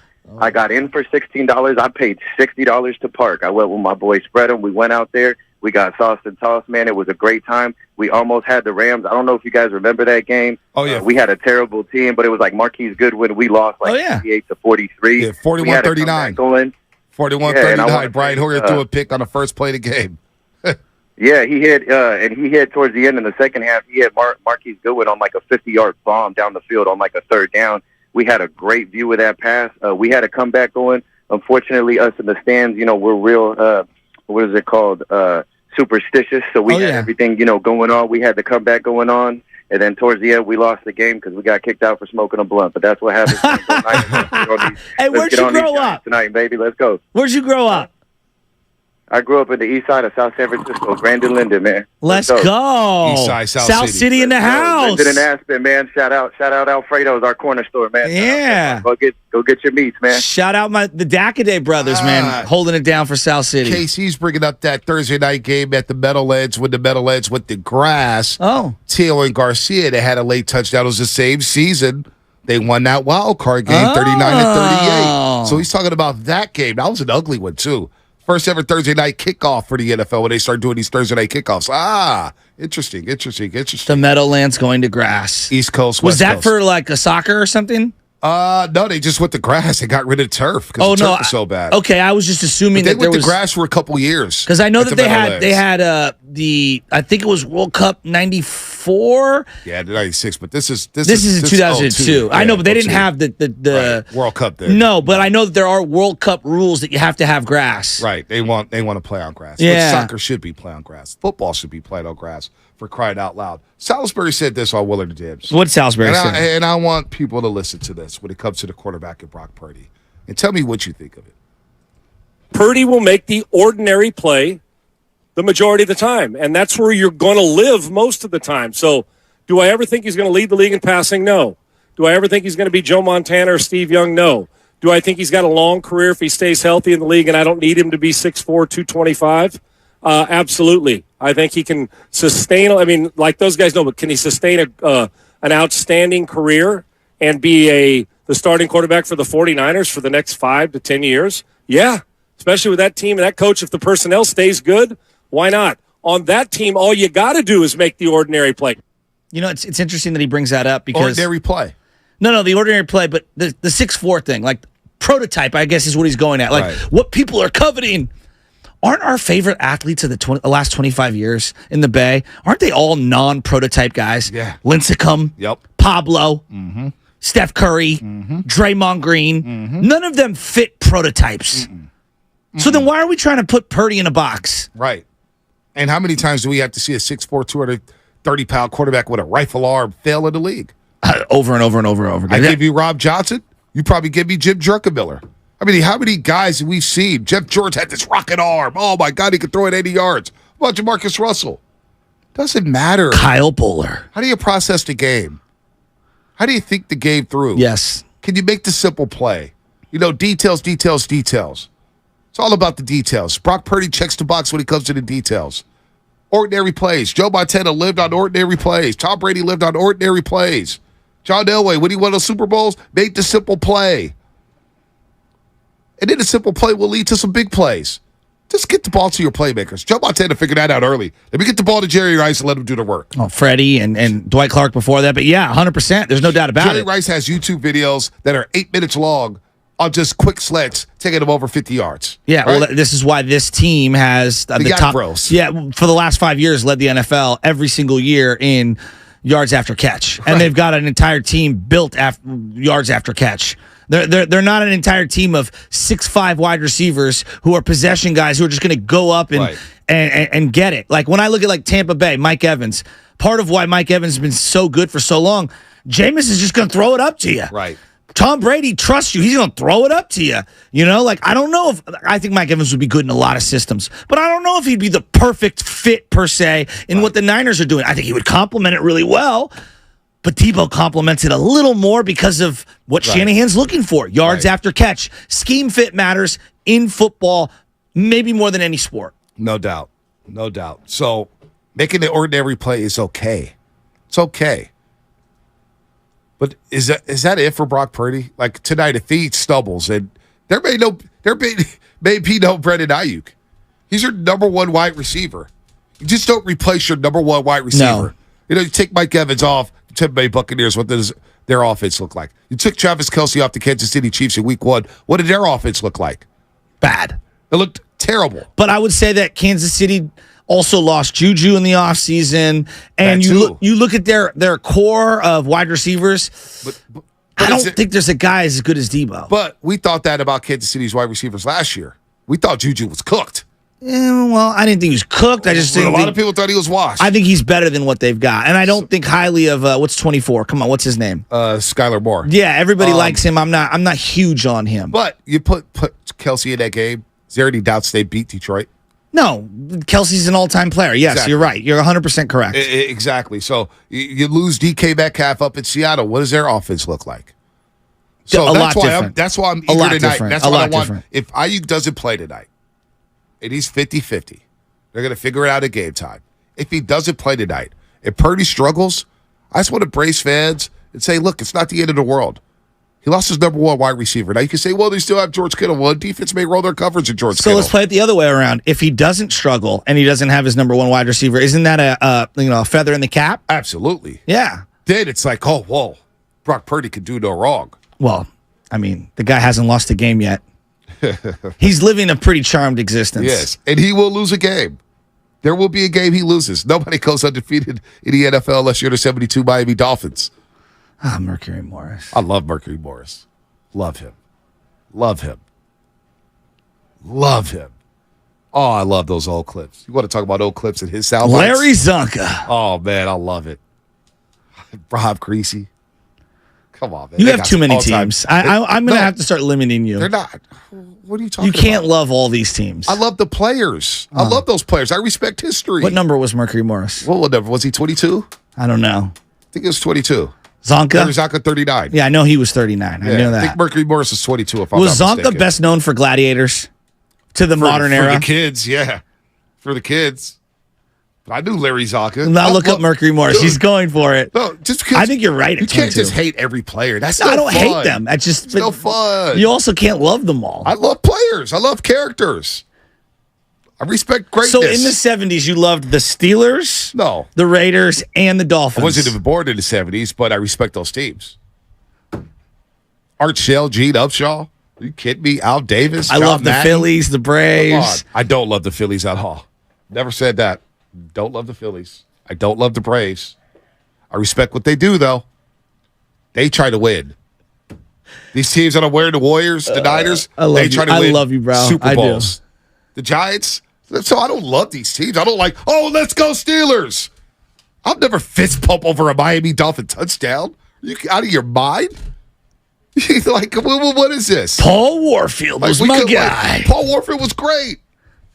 Paul Warfield Mercury was Morris, awesome. 22. Right. Phenomenal knowledge. You know? You're right, Chris. I am pregnant with greatness. All right? I love great teams. You know? The Holy Spirit birthed you. You know? Like, those Pittsburgh teams were sick. They were the litmus test for the 80s Niners. The 80s Niners and the 90s Niners are trying to match the 70s Steelers. They weren't competing against the Atlanta Falcons. They weren't competing against the LA Rams. They were competing with the greats of the greatest of the greats. That's when when John Madden sat in that booth, when they destroyed the Denver Broncos 55-10, and Madden said, what we just saw on that football field may have been the greatest thing we've ever seen in the NFL. May have been the greatest team we've ever seen. This was excellent. And let me tell you, Pat, they're going to be in line to win another Super Bowl next season. And they got close. They got really, really close. So come on. So okay, now I want to ask one last thing. We'll get back to the Niners. Of the 70s coaches you respect. Oh, my gosh. Who's the coach number one? Oh, I don't know. There were so many. I can't name them. You want to go Tom Landry? Thank you, Joe Horn. You want to go Tom Landry? There's so many of them. You want to go Tom Landry? You know what I'm saying? Larry, Don Shula? So many of them. John Madden? I can't name them. Chuck Noll? Did you do that consciously? Yeah, exactly, I did it. You know what I'm saying? Who's my guy down in San Diego? Don Coryell. There was great coaches. See, Shasky, this is why I get outside of the Bay Area. This is why I go visit Mike other Brown? stadiums. You're gonna throw this is why I his go name in to there? all the Hall of Fame of these teams, their little atriums. Because I want to learn the history of these teams. Frank Strand. Come on, Hank Strand. Thank you. Kansas City. Thank you, Come Frank. on, man. I'm thinking of Frank This is why you got to get out the Bay from the Area. Olympic Club. I'm Hank thinking of Strand, Frank. Kansas City Chiefs. You know, those great teams, Buddy Bell. Come on, man. Lenny Dawson. You've been hanging around what's-his-face way too much. I've been watching NFL films my entire life. You got to respect the greatness of the league. You know? You can't appreciate the greatness of the 49ers without respecting the greatness. You got to love this stuff, Shasky. See, I love the NFL. I love the history of the league. All the uniforms, all the great stadiums, whether it's the Orange Bowl, the Three River Stadium, Veterans Stadium, the Meadowlands, you name it. I love it. I eat it up. This is what I do. I'm not watching Star Wars. I'm watching you're missing out. Chris Sable narrate the great 80s Redskins. All right? The great NFC East battles. You got to love this stuff. You're missing out on Ahsoka. It's brilliant, dude. No. You're missing out on the greatness of this league, on the history of this league. How about the Green Bay Packers? Your lack of faith disturbing. And Vince Lombardi running those power sweeps, running up your throat all game long with Bart Starr and Max McGee. Name his offensive and defensive coordinators. I can't. Oh, come on. You know this. Yeah. They didn't really have offensive and defensive coordinators. Tom Landry was part of that staff. No, you're talking about the New York Giants. Well, yeah, this is way back when his first Vince job. Lombardi was the offensive coordinator. Tom Landry was the defensive coordinator. Yeah, for the New York Giants, not the Green Bay Packers. Come on, baby. Let's go. Steve Sable, my bad, not Chris Sable. Chris Sabo played third base for the Reds. Right, yeah. Come on. Michael Irvin. You can see Michael Irvin's pep talk to the Colorado team. That's what I live for. I don't like Michael Irvin. I mean, I love his theatrics, but like, he's a cowboy, dude. You're supposed to overrate it. Exactly. He says absurd things. But I appreciate him. Moaning and groaning. I mean, as a guy who I get called, hey, Joe, you're going to have a heart attack. I look at Michael Irvin and I'm like, I think he's going to have a heart attack. That ain't going to happen, man. You should have seen what he told the Colorado Buffaloes. He goes, you know what gets on my nerves? When I see these wide receivers tapping out on third down saying, get me out of here, coach. What are you doing? Come on. You got to love it. Oh, my God. You got to appreciate the great characters in this league. And that goes for baseball and basketball. Don't you get me started. Get the kick in there. No, I'm ready to go to Levi's right now. Right now. King of the Hill. Brought to you by West Coast Men's Health. Do you know what Michael Irvin's theme song should be? I got candy. Come on, man. So what? Hey, so is Lawrence Taylor. Lawrence Taylor caused that Roger Craig fumble off cocaine. And guess what? He was a Super Bowl champion. It is a powerful drug. Do what you got to do to get ready for game day. I am not defending that. Cocaine is a hell of a drug. I'm not going there. What's his name? Just call Christian McCaffrey called Chris Forster one of the greatest offensive line coaches in the history. You know what he was doing down in South Beach, Miami 5 years ago? When does that crack come into play for you? In the office, he was doing that. We're getting some inside information on the text line. Do you want to address it after your little thing here? Dude, Mike Williams. You know what? I get to King of Hill, then I'm gonna get on Mike Williams. My God. I'm gonna get on Mike Williams, and I hope Harry Barrison, I hope Judd, I hope Drew Payne, I hope the entire league clip this thing. I got something for Mike Williams' ass. I got something for him. He's talking a little too much, like he's some fantasy god. He's the worst owner in the league. We try to evolve the league, and he doesn't want to do it. Hey, I will quit. We'll quit. I don't know why we haven't clipped his ass yet out of the Players Club. We want to go to an auction league. I'm not going to do it. I'm going to pull out. I'll quit this league right now. Mike Williams, we don't care. Bye-bye. Quit the league. All right? We try to go to a keeper league. I don't want to do a keeper league. I do that. Well, Mike Williams, you can go bye-bye. We will find an owner to replace your ass in a heartbeat. Trust me. Gosh. But we'll save the rest for later. But he wants to say I was in the basement this week with 82 points. Who led the league in scoring in week 1, Mike Williams? Huh? Since you wanted the attention, who led the league in scoring in week 1? The Waller Street Hustlers did. And you know who the owner of the Waller Street Hustler is? The Waller Street Hustlers. And you know who the owner of that team is? Bonte Hill. Wear that one, Mike. Mike Williams turned into a clown, man. I like you, Mike. She turned into a clown. We'll replace you in a heartbeat in the Players Club. All right, quickly. I'm a Mike fan. You got me fired up. I'm fired up. Top 5 moments in the history. New York Giants. My favorite memories. Okay, your favorite. Yeah, give it to me. Your favorite New York Giant Niner memories. 1988. Come on, week 2. Jerry Rice, 78-yard touchdown. I've been playing a clip all day long. Jerry Rice struggling at the Meadowlands. They win 20-17. They go on to win the Super Bowl that season. It was a rough year, but you know what? They got it done. Bill Walsh's final season as head coach. That's number 5. Number 4, Monday Night Football, 1990. Number 4. Yeah, number 4 the next season, 89. They played the 90 NFC Championship game, 7-3, Monday Night Football. And I'll give you guys another history lesson, all right? Give it to me. I watched this game at Golden Gate Fields. Niners lost to the Rams the previous week. Wait, they were 10-0. You watched the game at Golden Gate Fields? Yeah, Golden Gate Fields. Uncle Mitch, rest in peace. His son Mitchell Jr. I just connected to a couple weeks ago. Mitch took me and my sister Brittany to go to Gay Fields. He was betting on the horses. We sat there in the lobby watching the Rams-Niners game. It was a rainy day at Candlestick Park. Remember it like it was yesterday. Giants lost that week to the Philadelphia Eagles, 31-13 at the Vet. Niners lost to the Rams. They met up the next week. Monday Night Football, iconic, 7-3. It ends with Phil Simms getting in the face of Ronnie Lott. They almost went at it. It was a bloodbath. And it set up an iconic NFC Championship game. But I remember that Monday Night Football game like it was yesterday because my grandma, when it was the Niners on Monday Night Football, she let me stay up past my bedtime, the late, great Lorene William Tyndall. But if it was the Oilers and Steelers, get your ass to bed at 8 o'clock. All right, number 3. Number 3. What voice is Who that? Who the hell was that? Is that John Lucan? No, that's Willard. Give it to me again. Number 3. That's pretty good. That's pretty good. Maybe he should just be doing voice work. That's incredible. I like him. I like him a lot. Here we go. Nobody even talks about this game. Nobody. 1993. It's the last game Lawrence Taylor ever played. The Niners beat the New York Giants 44-3. Wow. How many touchdowns Ricky Waters had that game? Not 1, not 2, not 3, not 4. 5 rushing touchdowns. I still think it's an NFL playoff record for most rush touchdowns in a playoff game. 5 rushing touchdowns. Ricky running Waters. How about that?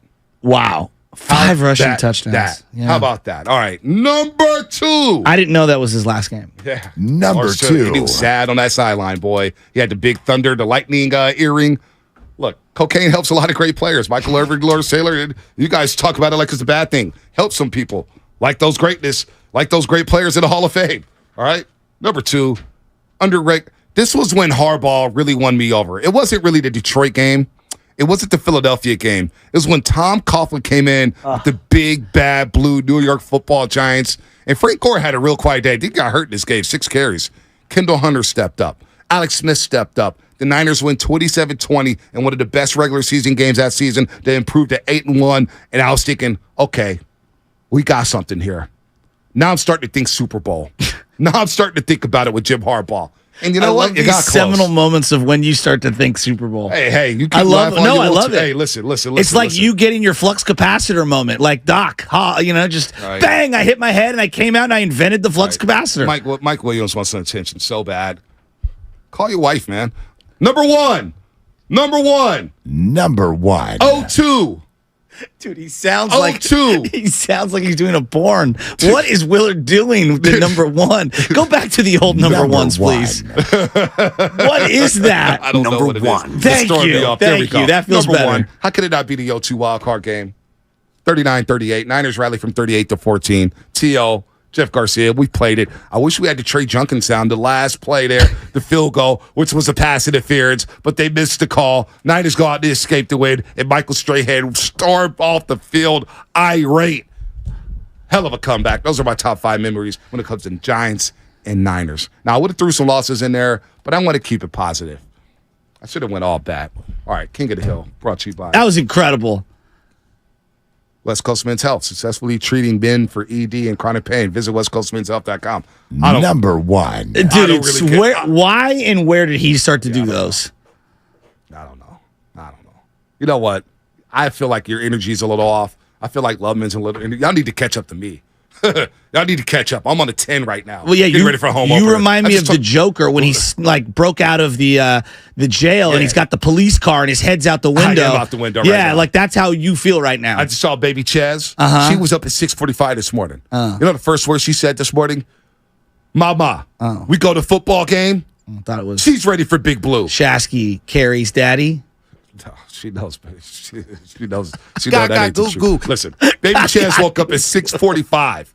I put her down late last night at 9:27. Her bedtime's 8:45. I'll put her down late, and she still got up ready to go saying, Mama, football game? Chicken strips? Popcorn? Oh. So I need to catch up to her level. She's ready. I don't feel like you're ready, Shasky. Duke in the city. In the view. Duke, what's up, Duke? Turn this thing up, now, Duke. baby, right off the rip, man. Y'all already know what it is, man. YouTube, Twitch, Niner Mob, 95.7 the game. Niner Mob, we bought that smoke. Turn around, we ain't no joke. 23 will leave you days scoring like Jordan. Inside, outside, a lot of different ways. Here, how you tripping like you on purple haze. You juke, you were smoking what you used to. Here comes George Kittle blocking through, we in neutral. Morning roast, butter toast, Ted Shaffy, are your host. Here go Brock Purdy going long, it's a Debo. Got a broke coverage, end zone, it's a free throw. Now your team is done because the clock is on 0. Pop your beer, pop your hand. Now you in the Niners, then the Niner bar strikes again. You know we all about to win. When the scoreboard changed, we be ganging up. And if you see the red smoke, we're probably blazing up. Man, I love y'all Niners. Let's do this, man. Oh, my God. When you see on the his red level. smoke. Wow. Duke in the view. We got Duke in something Lakeview. cooked up for Dallas Cowboy Week, and we need to have the bat signal out for multiple people. Robin Sambruno, Duke with a freestyle, and we need juice. We are going to do callers versus callers. And I want Murderers Row. I want the 27 Yankees. I want the 94 Niners. Are you going to show up in this crossover? Because I'm tired of carrying you against these dudes. Feels like I always have to carry his during a crossover. I got to turn into the bad It's so unfair. Why? It's so unfair. Ever since Salty shut you down, I can't get you to. Well, I feel blame like I'm the fighting board by off for myself. potting him up and potting me down. Steven. I feel like I'm in a 3-on-1 fight all the time. Are you going to jump in? You got to run to the cops. Say, hey, break up the fight down there. When you're cooking, you're cooking. You know? I need you against these Dallas guys. Have you ever seen that video with the guy with the machete when he's fighting all those people? Yeah. That's you. You're like Rambo. I do get up for that. 888-957-9570. We got 10 minutes left. 10 minutes left. Your keys to the game. What has to happen tonight for the 49ers to win? What has to happen? Does the defense just need to go out there and just do what they do? Because I do look for them to bounce back and perform a lot better. They only performed for 2 quarters last week. First half, they were MIA. Pass rush, coverage, they were MIA. Second half, they turned it up, and they got closer and closer to Matthew Stafford. I'm looking for Bosa to have a monster game on primetime. I would like to see them pinch the corners a little and bring them down and just force Daniel Jones to win over the top. That's what I'd like to see them do. And I want to see them force him in to being a pocket quarterback and delivering the ball down the field. I need a high heat in this game from that defensive line. That's what I'm hoping to see. And I need to see a woo hit. Javon Hargrave, the grave digger. I think he's going to eat tonight. Drake Jackson. Oh, give me that. Give me that. One more time. See, that's what Big Blue does. When they see the 49ers, they want to do that. This is for Joe Montana. This is for Roger Craig. I'm dead serious. This is for Patrick Willis, Navarro Bowman, that great 49ers defense, Justin Smith. I talk about the journey at the start of training camp, the journey to get back to the Super Bowl, to the mountaintop. You know, you talk about the pain. Where that pain that the Rams inflicted on us in January of 2022. Well, I still got pain from all those Giants losses in the playoffs. And so I don't care who's on the field. I don't care if it's Lawrence Taylor or Dexter Lawrence. I don't care if it's Leonard Marshall or Kayvon Thibodeau. I don't care if it's Eli Manning or Daniel Jones. When I see Big Blue and I see the Giants on that helmet, I want to inflict pain. I want to dominate. I want to see the Niners dominate. So 888-957-9570. Get your final thoughts in on tonight's game. Because I'm telling you, I saw a couple texts, and I feel like you got that energy, Shasky. Yeah, I'm not really excited. I think we're going to blow them out. It's not really I never exciting. said that. I feel like I didn't say you said that. I think tonight's a Your Bosa energy night. feels like it. Where you at, Shasky? I'm right here across the chair from you, and I'm feeling great. I think it's a Bosa night tonight. I absolutely do. I think it's CMC night, too, and a George Kittle night. Like, I got a feeling George Kittle pops. He's been too quiet the first 2 weeks. There you go. I feel really good about this game. I feel really good. Some of these comments, man, they're out of control. No, Tony in Oakland's not calling. She's taking a day off. Hell, she's going to take the week off. Robin said, Bruno. Yeah, we got to figure that out. You brought up Dallas. I think, who are our best callers on the morning roast? We'll let the YouTube and the Xfinity Mobile text line. Who do you want to represent us in a couple weeks when we have this crossover against the Dallas Cowboys? Not to look ahead to that football game. No. We need to put it out there in the stratosphere. Well, I'm game planning. See, I'm setting plays up for this week, for that week, if that makes sense. Right. You know, I'm light years ahead, like Joe Lacob. Right. So I'm trying to, put it out into the ethos how we're going to do this. Who are the best calls? See, I see Brandon says Dacre. Sammy Brick says Tony. Brandon also says EPA. Oscar Perez says Juice. Brian Filmo Mike is getting some love. Filmo Mike would be good. Bring in Tyler Miller, some people are saying. Tyler swears a little too much. He hasn't sworn calling us, though. He's kept it clean. Okay. He's kept it clean. I like Tyler Miller chipping on YouTube with Tyler Miller as his suggestion. Who's going to represent us in a crossover? I haven't heard from Juice in a long time. You know what? Juice, if you're out there, the bat signal's out there. I haven't heard from you in a long time. Maybe he needs to wake people up. You think Juice is fired up for this game tonight? I want Tiago to represent us. Robin comes in with her "Hey Sugar." Hey Sugar. We can't have ain't no sugars in Texas. Come on. So that's interesting. Because I'm seeing Robin San Bruno, people are saying, no. Because Robin San Bruno is a lot like TC. He ain't all in on the Brock Purdy experiment. He's not all in. Yeah, but he'll be here for some crushing of the Dallas Cowboys. I don't know. I think we live it up to the audience on who will lead the charge. Jonathan from SF. Hey, Jonathan from SF's a good guy. See, I'm glad to help some of you people out there. 209, 408. Bonte got me fired up. I felt like this fan base needed to be fired up. It's been a little lackadaisical. We're all walking around. Oh, yeah, we're 2-0. Yeah, we got this great defense. Yeah, we got Purdy. It's all good. No. That's not 49er football. Could you imagine if we served Dallas the combination platter of Robin San Bruno, Fillmore Mike, sprinkle in Tony, sprinkle in Uncle Gene? It would be staggering. That's a combo plate. When you go to the laminated sheet diners and they've got everything on that sampler platter, that's what that would be. What about Clark the Shark? The more unique, the more you love them. Matt Nehegan saying, no. Look. No Clark the Shark. You got to embrace. The roasters are just different, right? They're just different. Can't open her cow. The only way they could stun all of us is if they bring in Guru as their representative. That would be funny. Well, that would be the end of Guru out here in the Bay Area. Nah. You couldn't come back from that one. You couldn't come back from that one. Not at all. I'm interested to see Daniel Jones tonight. I really want to see what he looks like. Yeah, no Barkley. Gosh, I think he can earn a lot of love. No Barkley tonight. He's got the rookie wide receiver. He's got Darren Waller. Nobody's giving them a chance. I feel like he's got a lot to earn tonight. When I think about those great matchups. Nothing to lose. Yeah, nothing to lose. When I think about those great matchups between the Giants and Niners, the trenches. It was always one of the trenches, right? Their defensive line versus that Niners offensive line, the Jesse Sapolo, the Harris Bartons, the Randy Crosses, the Steve Wallaces. Tonight, Trent Williams and Banks up against Big Cat Williams, Dexter Lawrence, and Ashawn Robinson. I can't wait to see what happens. I'll be watching the line very closely. Very closely. Can they keep Brock Purdy clean? Can he have clean pockets like he had for the most part last week?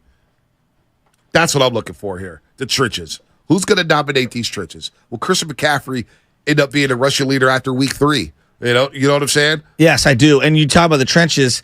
They replaced all of the turf after the Ed Sheeran concert.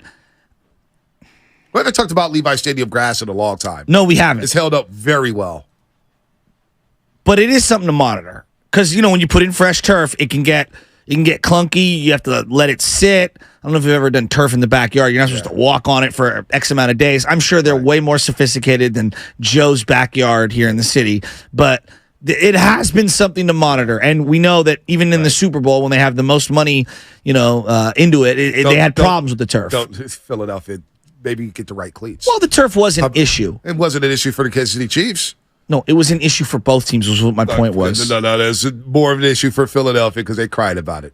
Kansas City Chiefs had no problem. Kansas City was down 10 at the half. No, I know, but they even talked about it on the QB doc. They're like, man, I can't get my foot in. That was me doing it on Mahomes. that was a 2. Do you think it's good? That was a 2. Hey, you think it's good? I love you guys. Like give me a kiss. All right, I'm going out. No more TikToks. I'm with 805 here. Xfinity Mobile text line before we get to final thoughts. What, Javier Vacaville represents us? Where is Javier Vacaville? You know what? Javier would be... he's too long-winded. 805 starts talking about cover 3 schemes and cover 2. It's like, dude, this is a smack off. We're not bringing down X's and O's. We're not going to the whiteboard. You're supposed to talk trash. Not tell me what Brandon Ayuk is doing on the crossing route and how many steps he's taking on the crossing route. Right? And why the timing was off on the corner route. No. 805, Xfinity Mobile's text line. Trap game my ass. Do you think Fred Warner and Drake Rillo are going to let this flailing Giants team off the hook? No, he says. Do you think Nick wants to eat? Yes. Is Shanahan going to scheme it up? Hell yeah. Let's go Niners by 21 points. Niners. You know what? I may give the Giants. What's the weather going to be like out there? Is it a coat weather, short and coats, or pants and coats? Oh, no, I never checked the weather. Santa Clara, I just assume it's going to be about 70 degrees and nice. Considering it's a lot of rain games the last few years. I don't know. It's not going to rain. Are you guys so worried about rain? Oh, my gosh. Well, we need rain now. Oh, my gosh. With the fire. It needs to clear out the air of the fire. Football, I love when football's played in the rain. I love when it's played in the snow. That's what football's about. That's what makes it a gladiator sport. No, I don't care about the game being played in the rain. I'm talking about our community needs this fire smoky stuff to clear out. And there's supposed to be a weather storm coming through in the next couple of days. It's going to be 75 and sunny at kickoff. It's going to be perfect. Wow, it's going to be perfect. I mean, September. And we get to wear our throwbacks. There you go. What's our record in those? They beat Green Bay in those, right? Yeah. Or no, Green Bay beat us in those. Yeah, they beat them in those. With the Devontae pass. Yeah, exactly. Trying to think what else. The whole Whites have a pretty good record. Fast 5. Let's go. Fast 5.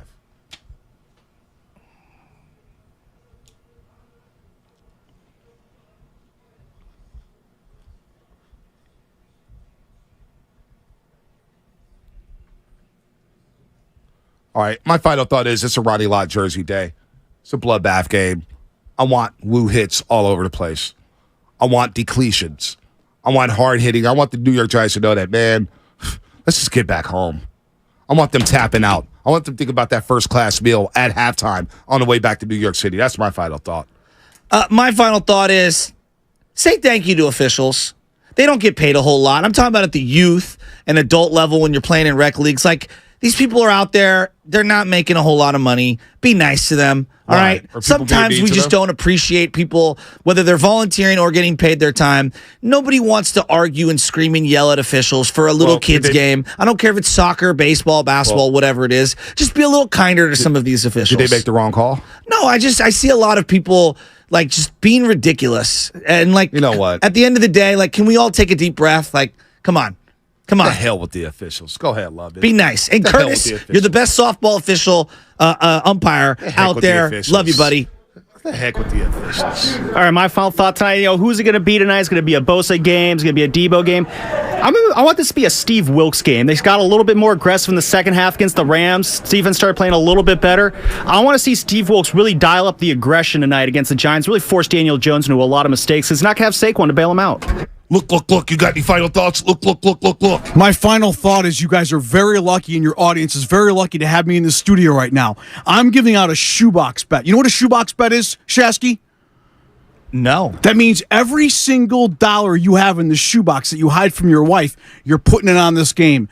Niners, minus 10.5. It is a shoebox bet, guaranteed. If I lose, you'll get all my picks for the rest of the year free. Oh, thank you, Adam Myers. Dude, I mean, he's not shook. Oh The Higgins not shook. I'm ready. You know You what? think I'm he's done that before? Higgins, I'm riding with you. I'll tell you the props right now I'm taking. I'm taking over 4.5 sacks in this football game. I'm taking Bosa over half a sack. I'm taking Dargrave over half a sack. And I'm taking the Niners minus 10.5. The hell with that. Let the bludgeon the New York Giants. The hell is shook.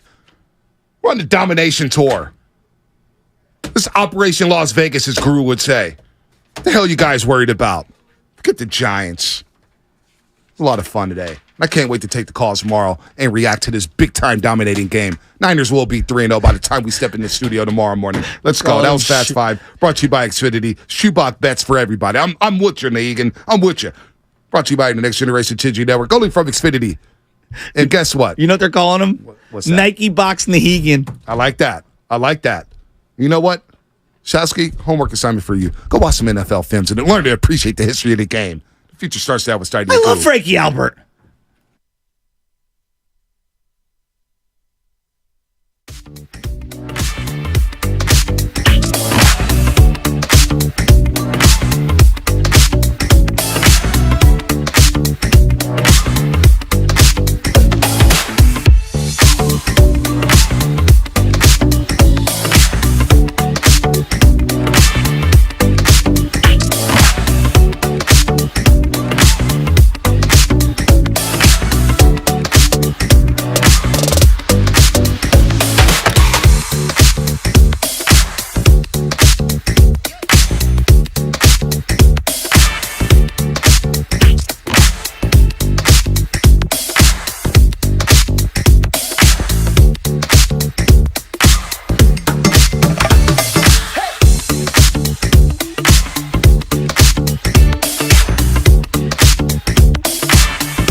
I'm mentally invested. Don't tell me to pray and you don't say what for.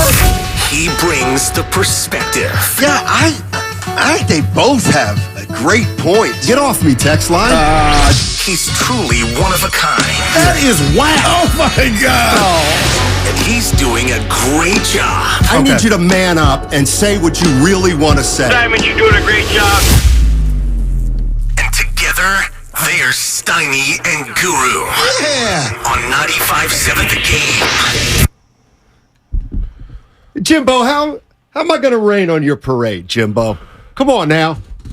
Jimbo on the YouTube chat already saying Steiny going to rain on everybody's parade. How do you figure, man? Where's the water and how could you do it? They're undefeated. Thank you. Never lost.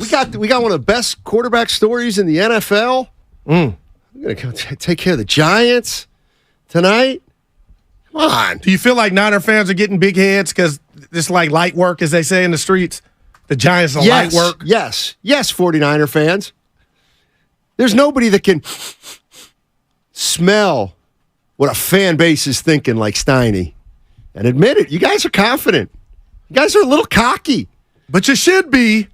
I always, Steve Kerr talks about appropriate fear. I like and that. The 49er fans do not have appropriate fear. It doesn't feel like they don't play. It doesn't feel like it. We don't play. They don't play. But as a fan, you got to have appropriate fear. It's the NFL. Yeah. Any given Sunday or Anything Thursday. can happen. So I'm excited, though. We got a game. I like the 49ers' chances tonight. Yeah, so does Vegas, 10. 10 points. Yeah, good God. All right. But that's the sign thing. Business is going well. The restaurant, the food tastes good, and the line's around the corner. Hey, if you're on the YouTube chat, I shouldn't do this. Just having a little fun. If you're on the YouTube chat, check this out. You see that, Goo? What is that? What I'm holding up? No, On the blue YouTube piece of, looks like firecracker wrapper. Yeah, it's the last vestige of the Warriors championship. It's confetti. I'm going to give you one. It's confetti. Yeah. From It the was parade. 2022. From the parade about just 3 years ago. 2022. We're in 2023. You know what? I'll tell you what I'll do, Warrior fans. I'm going to keep it for you. I'm going to keep it because if I throw it away, then everything's finished. Or you could give it to Dwight Howard. I'm getting excited. Maybe. Can't do it. Oh, wow, Evan. Let me ask you a question, Goo. I'm right here for you, baby. How do you judge Brock Purdy? How do we judge Brock Purdy and not rank him, but how do we judge how good he is? What is the criteria? What have you used? 1, poise. 2, turnover. How prone he is for turnovers. He's past that. And the most important, I'm sorry I didn't start with it, is the win-losses. And he's undefeated as a starter in the NFL for the San Francisco 49ers. Now, it's just like a good movie or something you're watching and it gets off to a good start. For him, unlike a lot of people he's playing with, Steiny, we've seen more of the others. So as we continue to watch him perform, we'll see if he messes up on a note or whatnot. But I'm just telling you, last Sunday was the first time that I said, is overthrow gate, the 3 passes, is that something that's going to be consistent? And I don't think I sound like a hater. So tonight when I get my popcorn and watch the game, we'll all watch and see if that rears its head again. But as far as how do you judge him, he's at an A+ right now because he's winning. And I don't want to hear why you think he's winning. You can share, but you can't take away what the bottom line is. He is undefeated in any game he starts and finishes in. And, oh, by the way, 2 of the 10 are playoff games. And I'll rest it there. Seems like you got some water. You trying to rain on it. No, not at all. Not at all. What made you ask? Well, I was just thinking about Jimmy Garoppolo, and it felt like, remember when we would use Jimmy Garoppolo's record as support for his play?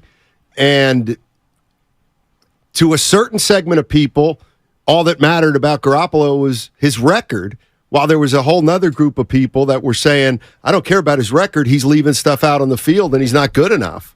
And why, when is Purdy Does all Purdy have to do is win, or is he going to have to start being a little bit more impressive, even though he's been terrific, if you know what I mean? Like, it's so hard because he's on a really good team. They're asking him to do certain things. He's doing everything they've asked him to do. And is this good enough right now? Is this team and this quarterback good enough to continue to kind of run the tape? There's no doubt they are. And Steiny, last year, tell me if you count the bucket, that's new we added to the show. If you count it, the fact that he took them to the NFC Championship game. Yes, that's a huge part of it. But, like, I'm not doing a good job of explaining what I want to talk about. I want to talk about it. But Evan was talking about it earlier, just Brock Purdy. He was like, I don't think Brock Purdy can play bad enough for the 49ers to lose a game. Wow. And there is something to this is where Kyle Shanahan is Special? a factor. Yeah, he's a factor. I think we've got to acknowledge that Kyle Shanahan, he's got his quarterback and he's coaching this quarterback, I think, differently than other quarterbacks. But what about his attributes? We all can. I'm already ready for the disclaimer, Stoney, that he reads and processes it better than Jimmy. He throws the ball or looks to throw the ball downfield more than Jimmy. So yeah, he's in a good situation, but it's his mannerisms that are allowing him to be successful and run the Ferrari. We can't take that away because we've seen lesser from Jimmy, but yet the team still got to a Super Bowl and they still won. I guess what for the people out there, that say they need to see more of Purdy, I do understand that, but at this point, I've seen enough of Purdy to assume this is basically who he is. Like, why can't we, for the people that say we need to see more, like, I get that. We need to see how he handles big-time adversity. We need to see high-leverage situations. Sure. We need to see, can he help rally a team from two-touch? All that stuff we just have to see. But what I'm getting at is what I've seen already.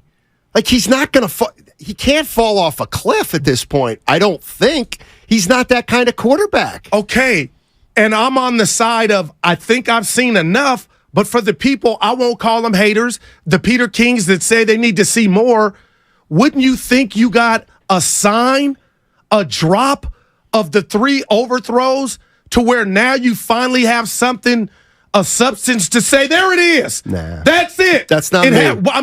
It happened 3 times. What if they win 30-10 today, but he misses 2 deep passes where the receivers are wide open? Then we got to bring Darnold in. No, I'll give you 1. But that can be a characteristic that we didn't see that was on display early. And it'll be something, Steiny, 1 throw, a la the Super Bowl, Emmanuel Sanders.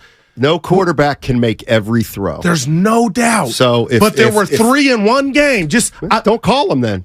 Don't call the long bomb if that's what he's not. No. They didn't call it for Jimmy. Well, a lot of people say Jimmy didn't didn't do that. That wasn't his forte. He didn't like to do that. It was there. Brock's he's dialing up. So Brock had 1 game he overthrew. Now you're worried about the overthrow. No, it was 3. I know. That's what I said. It's 3. just something that I'm watching. That's all. It may never rear its head again in life. But for the people that say I need to see more, I'm going to be real, Steiny. That could be it. That's all. You don't care about the overthrows. Like it ain't even on your. It's not that I don't care. It's in the file. It's not that I don't care. Little footnote. It's not that I don't care. It's that we're into mountain out of molehill time. That's where we're at. Mountain. We're making mountains out of molehills. What is the cliff you speak of, or the people that say, what if something changes? There's not. And we see more of him. There's not. And then we see little warts. We're going to see little warts. We're going to see little warts. Can there be a big wart in the most inopportune time or game? If Brock Purdy's biggest wart is that he doesn't hit the deep ball as much as other quarterbacks. By the way, the deep ball doesn't hit all the time. Yeah. I'll take that right now if that's his weakness. Right now, I'll take it. But then you're talking about Garoppolo, basically. I'm talking about Montana, too. Oh, Steiny. I'm talking about Tom Brady. Tom Brady didn't throw it 50 yards down the field. Well, but he hit deep passes more often than not. Randy Moss on line one when he was a Patriot. They broke a record. The point is that he's not the only guy who has a facet of his game he's got to work on at the quarterback position. No doubt about it, but he's your guy. He's the only guy for you. So nobody cares about the others in different locales. Well, I care about Josh Allen if I were a Bills fan saying, when's he going to, do you think they're saying after 4 or 5 years, when's he going to stop getting hit so hard when he runs? That is fair, but you're talking about still one of the best quarterbacks. 4 or 5 years. How many games? That's 90 games. Right. So he's got a weakness. Josh Allen has a weakness that we all have to acknowledge now. For some reason, he doesn't slide right. He puts himself in harm's way. No doubt. That's who he is. He's not. You're not going to replace him at quarterback because he doesn't slide, but it's something that can be a real detriment. But he can still be a hell of a quarterback. Well, I'll tell you what, to your point, if the overthrows, like I said, I'm not making a big deal, but it's something that I can't ignore. If people are not giving any credence to that, and it was just, okay, couple missed passes, everybody can't hit them, I get it. Then what are you waiting on? Because I'll tell the people that think they want to see more, you've seen it. Well, you've seen them in the playoffs against a damn good Dallas Cowboy defense. For the people who need to see more, it's like, you know what I say? Who cares? Who cares who they are? Who cares what they think? That's where I'm at. Brock Purdy is the quarterback of the Niners. He's quarterbacked 10 games. He's had great success. They have a good team. There's nothing left to do except see what him and this team can do. I ain't mad at that. There's just nothing. It's like, I need to see more from Brock Purdy. Sit down. Sit down and shut up. Yeah. You're going to see more from Brock Purdy. That's how I feel. And you know what? Here's the other. If you don't see more from Brock Purdy, you know what we're going to be talking about? That maybe he's injury prone. That's and that's the other thing. I don't take it as an insult when people say, I need to see more. Because the quarterback doesn't get to control every situation. There are things outside of Brock Purdy's control. That's why we need to see the entire season play out. I mean, Brock Purdy could get hit tomorrow or tonight, and everything changes. And then we go from, this guy was a franchise quarterback to, how do we not know he's Jimmy Garoppolo all over with the injuries? Yeah. That's why we have to keep seeing stuff so he can build on his resume. But this ain't high school or college, Steiny. What he did last year and what he's doing through 2 weeks and coming back from an injury, I don't think you can manipulate looking like you're good. There are no glass slippers. I think this kid knows what he's doing, checks the ball down when need to be. He's got weaponry everywhere you look. I'm ready to sign my John Hancock on this dude is the guy for the next 5 to 6 years. Philmo Mike. What's up, Philmo Mike? What's up? What's up with it, man? Talk to us. Hey, man. Oh, man. Guru, you out here tripping. What'd I do? Listen. No, a lot. You did a lot, but I did a lot too. Okay. But it was yesterday. But I'm gonna get to all of it, man. Because of you just said it. Because of his attributes and his mannerisms, that's proof of why Kyle Shanahan trusts. That's proof. That's the trust right there. His track record, his attributes, and his mannerisms is proof why Kyle Shanahan is playing the offense the way he's running the offense. You feel me? Overthrows happen, Guru. Gotcha. How many times has Steph Curry been wide open, took a dribble, had the wide open shot, could sit there, drink some lemonade, shoot the shot, and miss the shot? It happens, bruh. And Mike, that's why I said it's not a big deal, but I can't ignore it. You're making it a big deal. You You're making it a big deal. Yeah, he misses shots all the time. Yeah. Now, and you have a file. You have a file too. Purdy showing, huh? And Guru's got a file on the guy already. No, Mike has a file. We all got files. I don't have one. You please. No. But go ahead, Mike, because I feel like you're telling me I'm making more of a big deal when I'm trying to say it's just a footnote right now. It's a footnote, but it's bro, people miss layups, bro. Yeah. It happens. It rolls off the rim. That don't mean that, you feel me, he might have seen something that you're not seeing. You know what I'm saying? And then we talk about Purdy showing up. I need Bosa to show up. No, that's Micah another Parsons rack. out here. Yep. Hold on. You got Micah Parsons out here looking crazy, going crazy. T.J. Watt going crazy. Fred Warner going crazy. I need Bosa to show up. I don't want to hear about oh man, like he's out of shape. Oh, the person. No.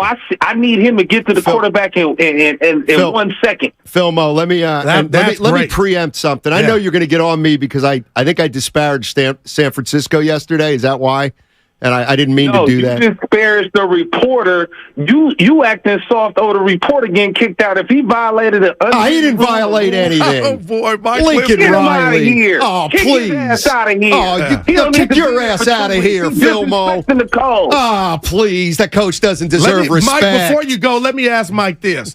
Now, you got me on the footnote, whatever we want to call it. Yeah, I'm making a bigger deal. We got him, Phil. But how heavy, this should evaporate that. The fact that I just said, I think I've seen enough to where Brock is their guy for the next 5 to 6 years. That's greater than the footnote. Like, give me some credit for going there.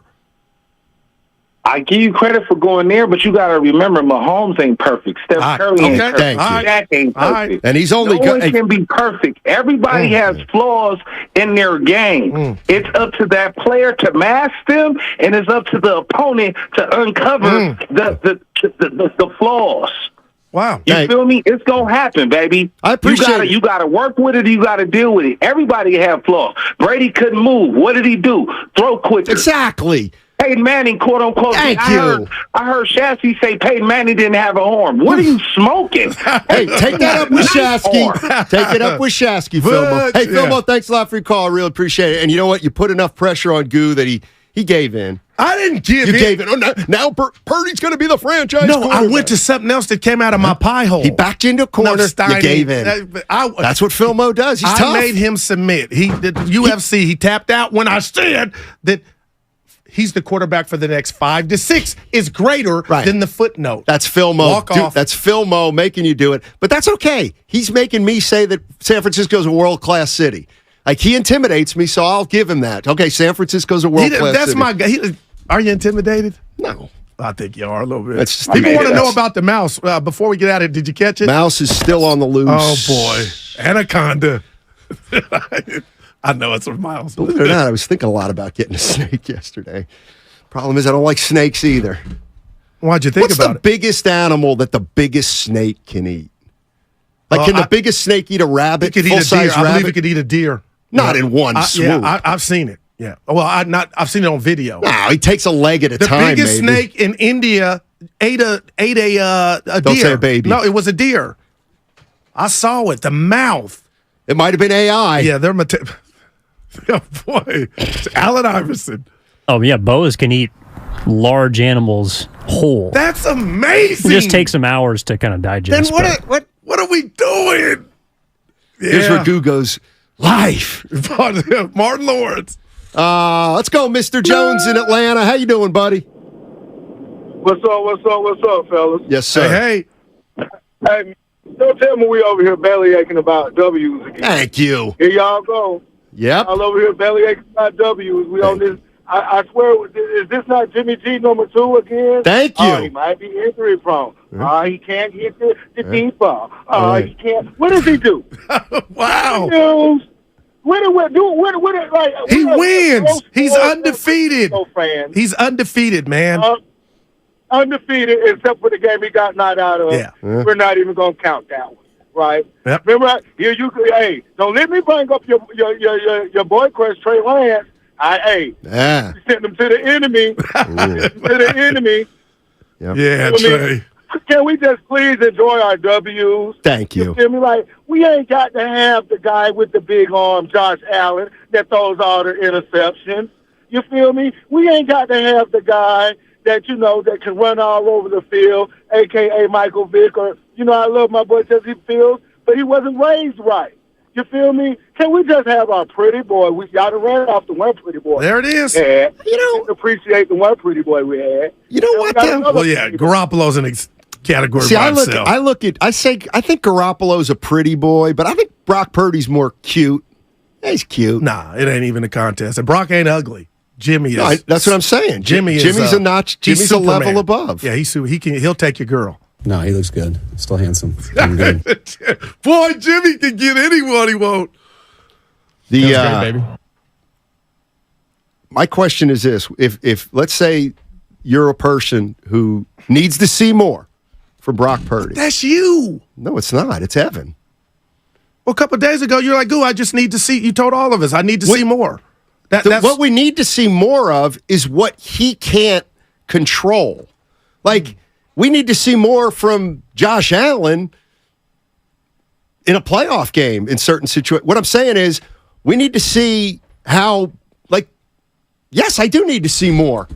Because there's stuff there's stuff that's outside. I want to see how Brock Purdy handles things that are outside his control. That's the next step. Everything he handles in his control, he's done great. But what about if there's something outside his control? What if he loses some weapons? What if a team discovers a tendency that he's got to start to change? What if he gets down 2 scores in the second half? Like, stuff that's kind of not hit. But it's like, when I say I got to see it, I don't mean he has to prove it. I mean, we just have to let it play out. I'm not making any prediction on anything. And I'm not mad at that. So, but my question is, if you still doubt Brock Purdy, my question is why? Why do you need to see more? Why do you think there are things that he still has to do? Well, I told Bonte on our video, Steiny, and you heard it. You made a second cameo in a row. We love it. And he was like, it's Steiny. I got to tell you, I'm assuming the Niners are going to get 30 points just sleepwalking. The offense is not what my concern is. I want to see Bosa. I want to see Hargrave and the rest of that defense. That's who I'm watching tonight more so than the offense. You could be like, "Goo, you're whack." That's fine, but I want to see the defense get after it. What happened there? You good? I ran out of gas. Yeah. If you're a Brock Purdy skeptic, I just want to know why. Does it have anything to do with the fact that he was a 7th round pick? Wow. Is that still an issue? And if it is, Steiny, when is that not an issue? Like, what number? I don't know. Because every Sunday that keeps coming, I know the game's on Thursday tonight. I mean, he's going to have enough games to where it equates to a season. Is this true, 925? I like to pride myself on knowing what the fans think, but this is a new one. Is this right, 925? It's the Trey Lance fans who are doubting Purdy. Okay, that makes a little... Are there still some? Makes a little more sense. Are there still some Trey fans? Okay. I don't know. Yeah. I don't know. Trey got his shot, man. I don't know. Yeah. By the way, R.I.P. Phil Sellers. It's a tough one. Don't you think? Rest in peace. Yep. 69, Goo. He was 69 years old. Who was he? Phil Sellers. Yeah, no, who was he? He was Phil Sellers. Actor? Basketball player. Greatest player in Rutgers history. Now I remember Brad Sellers. Remember him? That's the 7-footer from Ohio State. Yeah, he was This soft. was about a 6'7", 6'8" guy out of Rutgers, Phil Sellers. Rest in peace, man. Back in 76, they were undefeated, made it all the way to the Final Four, Rutgers. Mm-hmm. The only time Rutgers has ever made a Final Four in basketball. And how about this, Goo? I was so enamored with that team at 11 years old. I still remember their starting lineup. Give it to us. Rutgers. And their nickname. Scarlet Knights. You know who's on that team? Eddie Jordan, former coach of the Kings. Oh, come on. Phil Sellers, Mike Dabney, Hollis Copeland, and James Bailey. That's impressive, man. That'd be jumping James Bailey. Anyway, rest in peace, Phil Sellers. I thought I'd throw that out there. All right, 888-957-9570 is the number. We got a ball game tonight. Yeah, we got the Giants in town. 5:15 start. Amazon Prime. Willard and Dibbs on location. Yeah, Willard and Dibbs on location. If you're still wanting a little more out of Brock Purdy, my question is why?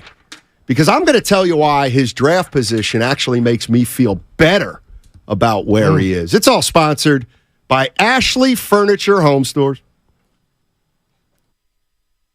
Seasonal decorating is a breeze. Snuggle up on a sectional or ultra-modern sofa. Gather outside with a new fire pit or conversation set. Ashley has everything you'll need. Shop in-store or visit ashley.com today. Hey, it's Willard. I'm not exaggerating when I say this. QC Kinetics can change your life. You can live again without chronic joint pain and without drugs or surgery. That's always been one of my goals. Less surgery, maybe even no surgery. But that is the deal. We all have to admit it. At times you get to the age where you get up, you get out of bed, and you're like, why am I limping?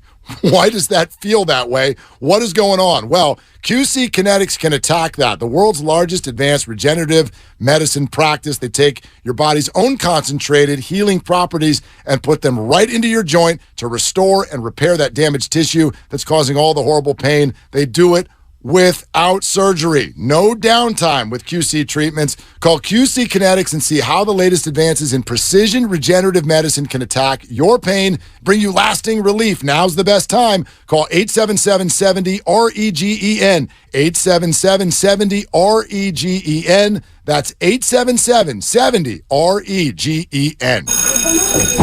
Settle down, class. Colin, you're up. My fellow students, for today's show and tell, I present to you my phone. It's made with glass and an array of precious metals I can't pronounce. It's powered by Xfinity Mobile, so it's fast. Anyway, with Xfinity Mobile, we save hundreds of dollars a year. It's like being in a secret club that's open to everyone, like mathletes or robotics, but for savings. Now, if you all take a handout... Colin, what are these? I'm quizzing the class on the material. Xfinity Mobile is the fastest mobile service with 5G cellular and millions of Wi-Fi hotspots. Switch and save hundreds a year with the best price for 2 lines of unlimited, just $30 a line a month. Visit Xfinity.com/fastestmobile to learn more. Restrictions apply. Xfinity Unlimited intro service and Xfinity Internet required. Compares lowest price 5G plans of top 3 carriers. Taxes and fees extra. Reduced speeds after 20 gigabytes of usage. Data thresholds may vary.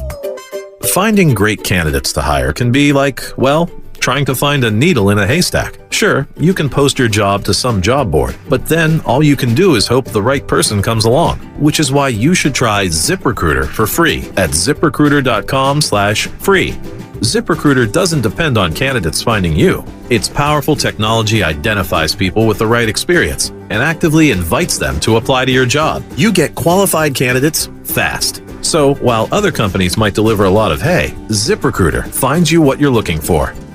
The needle in the haystack.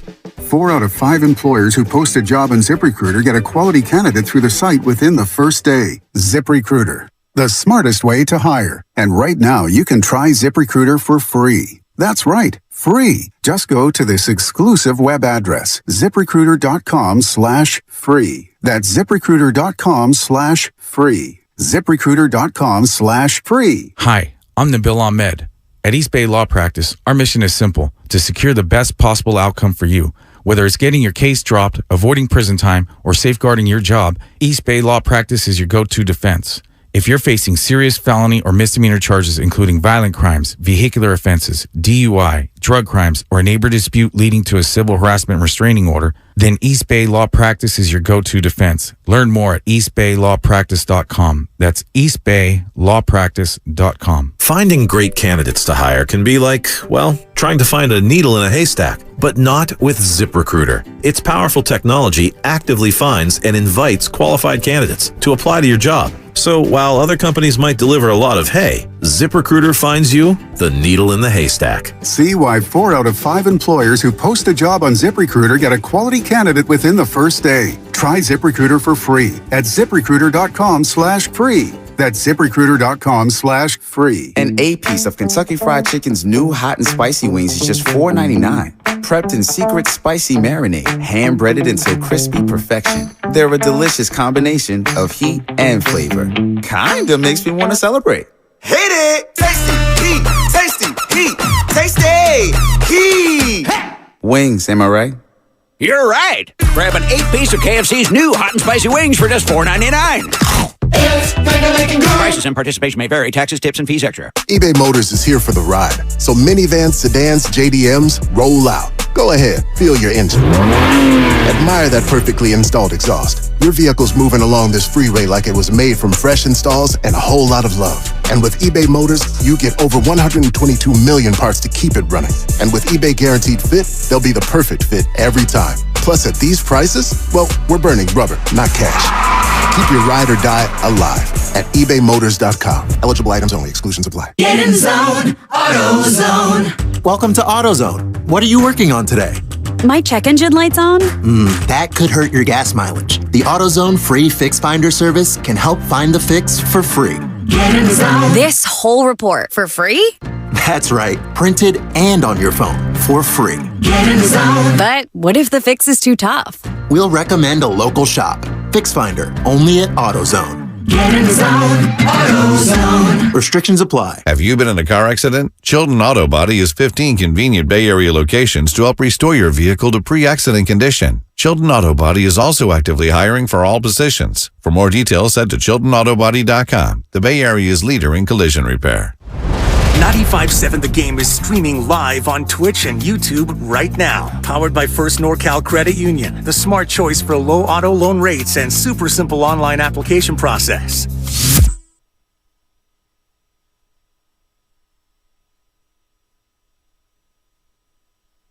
I want winners. Now, back to Steiny and Guru on 95.7 The Game.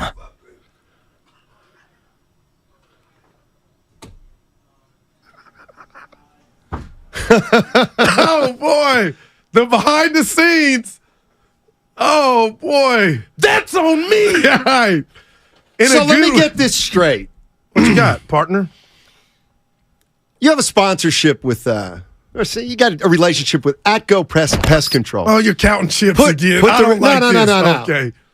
And sometimes I talk about Atco and it get a little defensive. Just a little. Hey, that's me. And don't forget, that's me. I'm right on the table guy.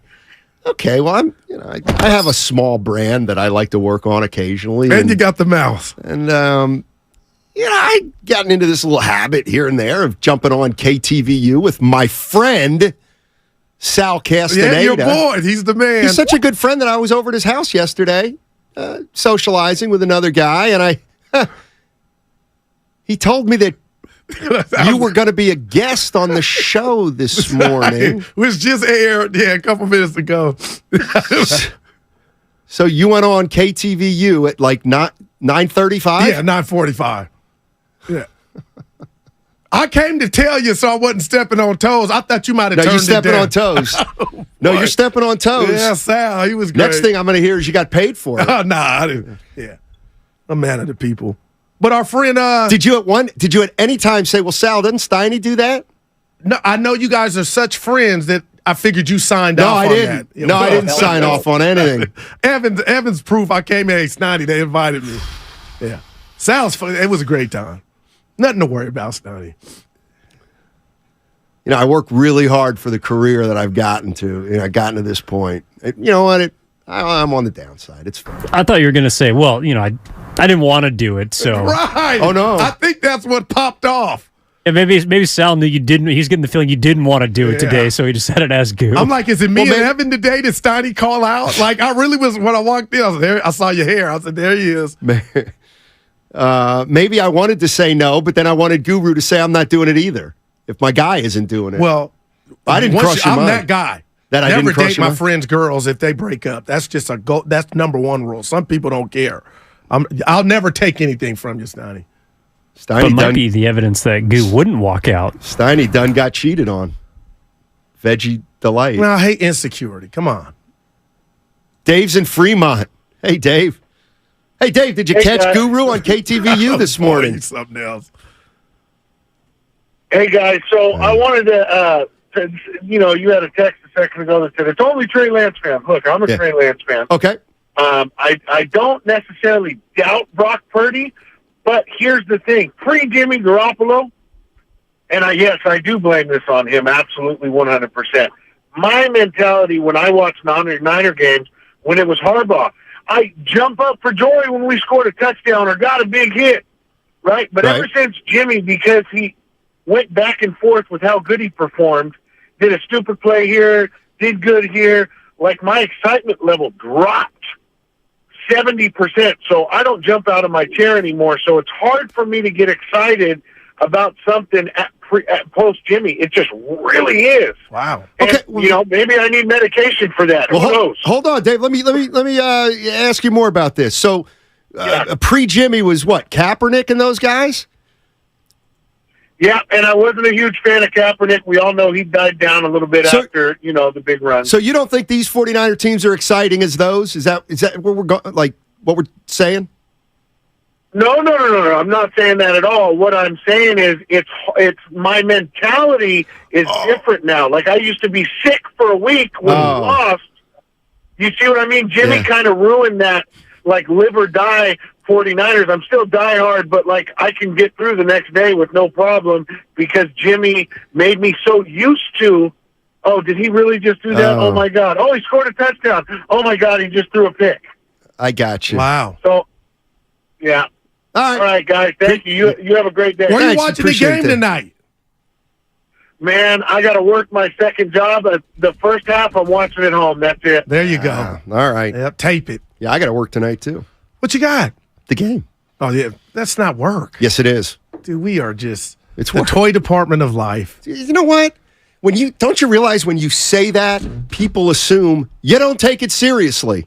It's a blessing. No, it's not a blessing. Yeah. No, it's a job. I've learned in life. There's the boss. No, it's a great job. Oh, there you go, boy. He's moving around good too. You know why I think Brock Purdy's kind of the real deal now? His record? That's one of the reasons. But I think Evan was saying maybe that one of the reasons is, he was the 7th pick. He was the last pick in the draft. Might be a reason why. 7th round, yeah. 7th round, what'd I say? 7th pick. Thank you. Mr. Irrelevant. And maybe that's lingering. The Mr. Irrelevant's lingering, and because he was the last pick in the draft, people are saying, well, there's no way he can be this good, so we need to see more. Like, I get that. But what if I throw a little curveball at you? Because this is where I'm coming from. Believe it or not, I now think the 7th, being the last pick in the draft, makes me believe in him more than if he were a first-round pick. I ain't mad at you. Dead serious. And I've said this before. If you're Justin Fields, who just threw his coaching staff under the bus, if you're Justin Fields and you're quarterbacking for Ohio State, every time you step on the field with your team, you got the best 7 players on the field. Like, how much adversity does a first-round pick have who's played on a great college team? Like, they're always the better team. They never have to, I shouldn't say never, but they seldom have to they don't face as much adversity as like a Brock Purdy quarterback 55 games in college, and they probably went 35-20 during his college career. But now they were never the juggernaut. Well, now he's on the juggernaut. That's right, and that's what I'm getting at. But he's bringing something to the table.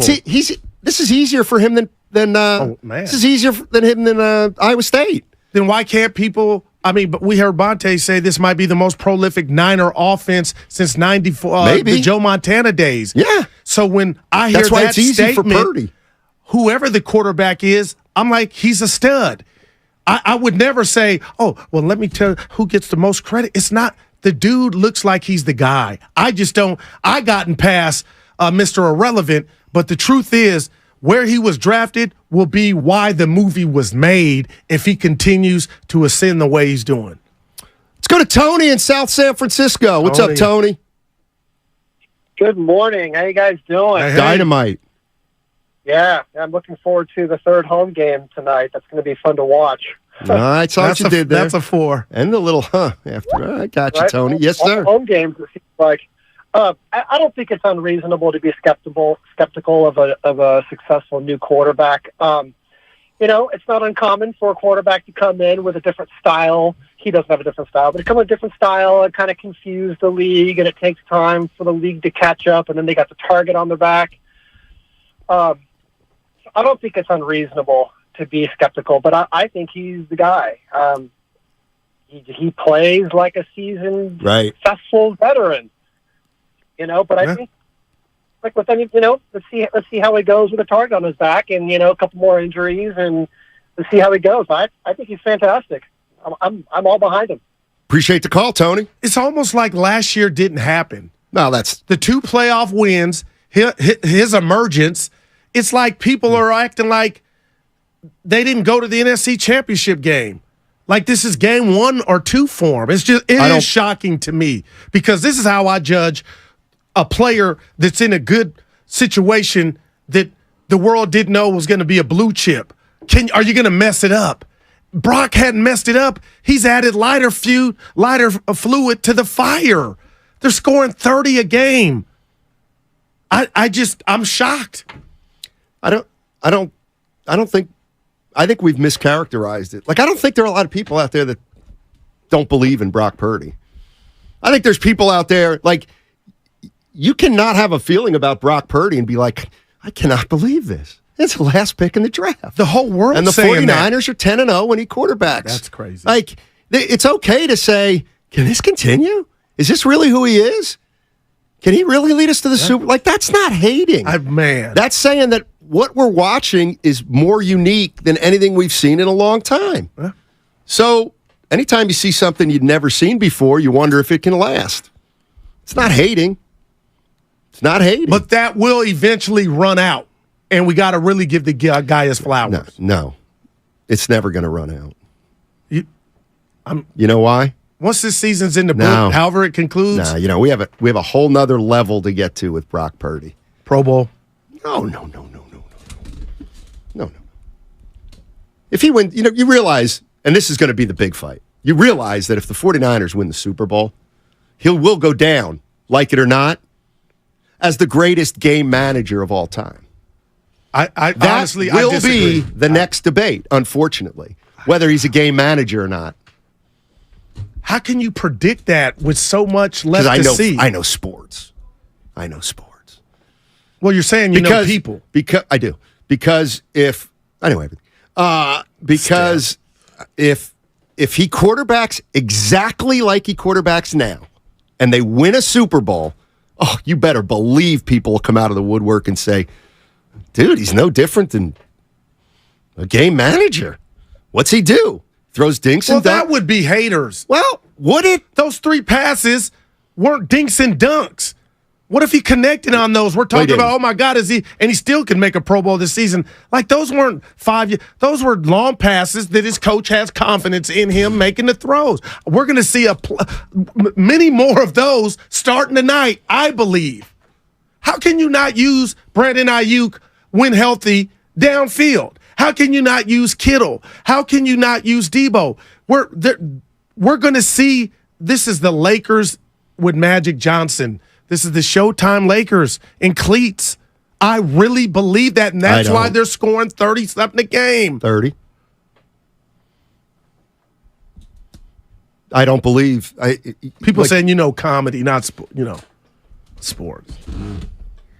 I'll put my sports knowledge up against anybody's, except that guy, what's his name? Bonte and Dibbs. The Schwab.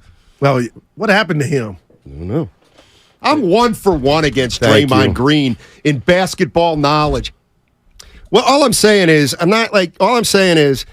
you better believe that, no, this isn't going away with Purdy. This is the way we talk about quarterbacks no matter who they are. They're talking about quarterbacks like this in Buffalo. But you don't believe, you just put a jacket on Purdy. You think the Jackals think he's a game manager? Of course. I don't. And I'm the first to say it. See, but that's where I have my finger on the pulse of people. Peter King didn't call him a game manager. Who's he?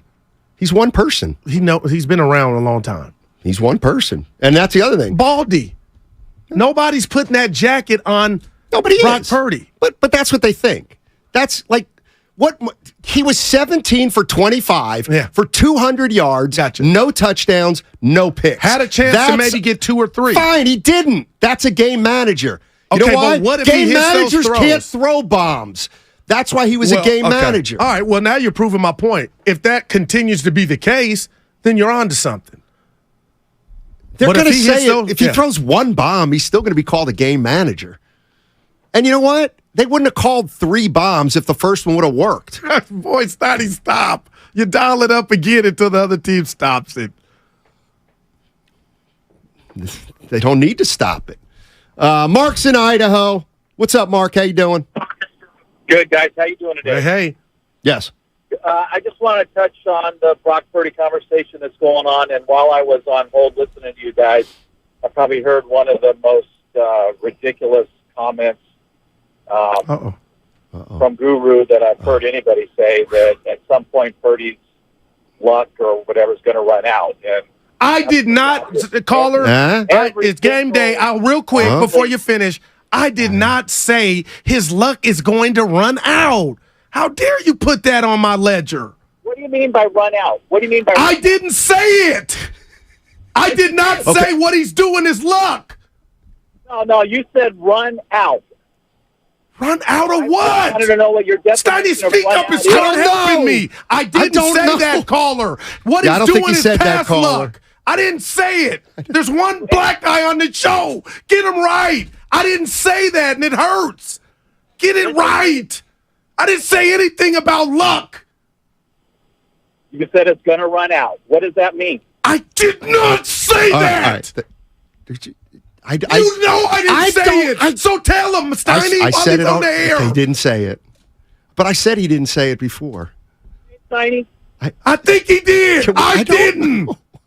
Yes. So anyway, just back to my... I just happened to hear that. That's a bonus for me, just to hear that comment on my in the car here. But at first I was kind of skeptical to get on the Brock Purdy train because you just knew at some point he was going to be a rookie like you would expect. But I'm all in now. I think this guy's the real deal, and I don't think it's going to run out for a long time. I agree with you. Have a good one. Yep. You tried to have my back. I can't believe some guy, did he hear that? Guy calls in. I'm looking at the text line. I'm looking at the YouTube chat. I got Evan in my ear reminding me about Ashley Furniture. I wasn't sure what he was talking about. What he said, he heard me say the luck was going to run out like this is a fluke. And I'm the guy saying he's the real deal Holyfield. What I didn't like is there was transference there. The anger to Mark shifted to me because I was a little lost. You went me up. People wanted you to speak up and say my partner didn't say that. I didn't even know what was going on. There you go. Yeah, but I didn't say that. Oh, the hell with you guys thinking I left Goo out to dry. Yeah, a little bit. Oh, please. Man, you got pissed. Because I didn't say, I'm a Brock advocate. Ah, boy. I'm going to calm down. 650. Even if either of you had said it, it's true. He's going to have a game that doesn't look like the rest of the ones. Yeah, I know he's going to. I think that was last week. No, that wasn't a bad game. He's going to have a game where he will have a bad game at some point. Doesn't mean he's going to be a bad quarterback. No doubt. Do we really even want to find out? No, I know. Evan knows. I don't. I never even put luck next to his name. I do. Oh, boy. 510 saying you said underdog story. The underdog story. That has nothing to do with luck. Right. I said the movie's coming out and he's worthy of it. Let me explain for you. I see now. He said what Guru meant was the underdog story is going to run out as Purdy wins more games. You're not going to think of him as a seventh round picker. That don't make me feel better. What do you mean? That's totally out of context. The caller said he heard somebody say the luck is going to run out for Brock. We're past luck for me. You said underdog story. No, that was in regard to the movie. I'm trying to help you. No, that's worse. No, it's not. Yeah, you're making it a cousin of the comment that he accused me of saying. Oh, man. Yeah. Steiny, they saying you left. Yeah. You know what? After what you just said, I don't care. What'd I just say? Yeah, I tried to help you. See what I tried to just help you, and you're like, no, that's worse. No, you so that's why I'm not helping you anymore. I can't. Thank you. You said underdog. Yeah. In regard to movie. Hey, Goo, don't take Steiny to a bar fight. Hey, you know what the hell with all you guys out there? I don't know what happened to Goose. You guys can all kiss my ass. Oh, boy. You really can. All of you. People hear what they hear, Steiny. You have no idea. I was hoping to God when he said this ridiculous comment. I'm like, just don't be Goo. You have no idea what it's like to multitask behind this microphone. 408, don't take me to a bar fight. Let me tell you something. I'll break a look at cool my guy. stick over your head. I mean, I just think to be even put luck next to what Brock has done is offensive. So I didn't. Thanks, Evan. Have my back. Oh yeah. Oh, did he? Yeah. Oh, Evan had your back? Totally. How? He put the guy on, and he knew he was going to bait you. I didn't fall for it. Courtney in Petaluma. Hey, Courtney, how you doing? Here's when Goo goes, hey. How's it going, fellas? Oh, never mind. Yo! I'm curious. We got a blueprint on Brock Purdy. Oh. So Tom Brady came in, late pick, injured quarterback. When did New England stop questioning what he was about? When did Tom Brady... It's a good question. Tom Brady. When did this city believe in him? That's a good question. But we're making a blanket statement like we're saying the Bay don't believe in Brock. I think it's 80, 90, 10 that they believe in him. Well, Steiny said the questions were never going to go away, but they did for Tom, and he said, we've never seen this before. But we have seen it. Well, I think... how that story turned out. No. All I'm saying, Courtney, is the fan, being short for fanatic, the fans are always going to come up with something, and even if Brock Purdy, if he quarterbacks the way he's quarterbacking and the 49ers win it, there will be a segment of people that say, that's fine, he's a game manager. Oh, my gosh. They still won't, you know what I mean? They still won't acknowledge. When did Tom Brady stop becoming a game manager is just my thought, right? Like, so when did they stop missing out and start going, oh, he's the guy? His first Super Bowl? The answer isn't never, right? I get what he's saying. Well, when did Tom transform to, oh, he's the man? Thanks for the call. I Probably think after his first Super Bowl. Right, but yes, for most people. Right. But I think there'll be haters that think that Brock Purdy's a game manager. Well, I'll say this. Jimmy Garoppolo, I gave him a B+ for his tenure here, Steiny. What happened to him?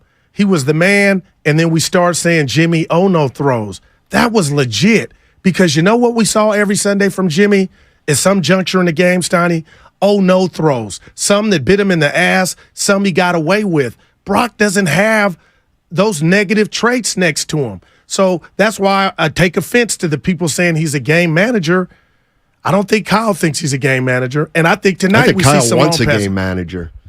Somebody texts, why is that so bad? Get that term. It's not, but it's become a slur. Like the I Brad think it's Johnson. associated with underachieving quarterbacks with great teams. Right. Yeah. But, honestly, seriously, who managed the game better than Brady?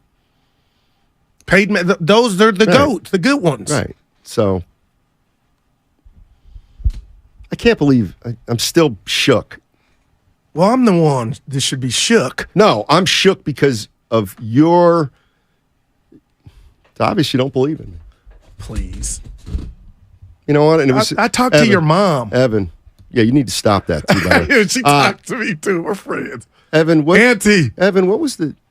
It's just such a short time ago when we received a text from Darryl the Guru Johnson. He had a bad day. He'd sprained his ankle, and he got a flat tire in Fremont. I'll never forget it. And I responded to him, do you need me to pick you up? I'll come get you in Fremont. You did. And then this is what I kind of get on the backside. I'm not giving you nothing. No. When Mark called, I asked you to say something. And I was a little confused. Oh, okay, because everyone's... But the point is you didn't give me the benefit of the doubt. It's like Top Gun. You froze. But they're coming off the thing. Fire! All the work I've done on our relationship, and clearly nothing's making any inroads. Well, you went Kyle in the championship game. You wanted to throw the flag. You had some stuff going on. Evan was a part. I just need you to jump in. And then that caller would have been like, oh, I'm totally wrong. Actually, he wasn't. He was keeping coming. Were you watching the game? It's a great question. I'm glad you asked. I'm not sure. I'm going. So, I told you my... the mouse? No, I told you my daughter went back to London yesterday. It's just kind of a depressing. Yeah. Anyway, a friend who also has a daughter texted me and said, hey, I'm playing pickleball tonight if you want to join us. It's him and his daughter and me, and I don't want to play because I usually play with my daughter. Not during the game. Well, that's the other thing. I just said I had to work. Oh, there you go. I said I like that. I do have to work tonight. But, do you see what I'm saying? I don't want to go play pickleball and I'll be reminded my daughter's not there because she usually plays with me. I'm not mad at you. God. Hey, by the way, we got Cam Inman. Cam Inman at noon. And if you really want to know about that mouse, yes, it's still missing. We have not found the mouse. Oh, 9. Hey, Willard and Dibbs, they're live today from 2 to 6 at the Hilton Santa Clara to get you set for the Niners-Giants. And then immediately following the final whistle, tune into Overtime with Mark Grandy, Alan Stiles, and Sterling Bennett for your red and gold reaction, all here on 95.7 The Game. 888-957-9570 is the number. If you still want to see a little more out of Brock Purdy, why? Why? Answer the question. I'm tired of getting pushed around. Come into Friedman's Appliance in Pleasant Hill September 22nd through September 24th for their fall clearance sales event and take advantage of one-of-a-kind opportunities. Visit the Friedman's Appliance fall clearance sales event for the best time to save on new appliances for your home. The following is an attorney advertisement. If you get sidelined by a workplace injury, the workers' compensation attorneys...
and YouTube. Powered by First NorCal Credit Union.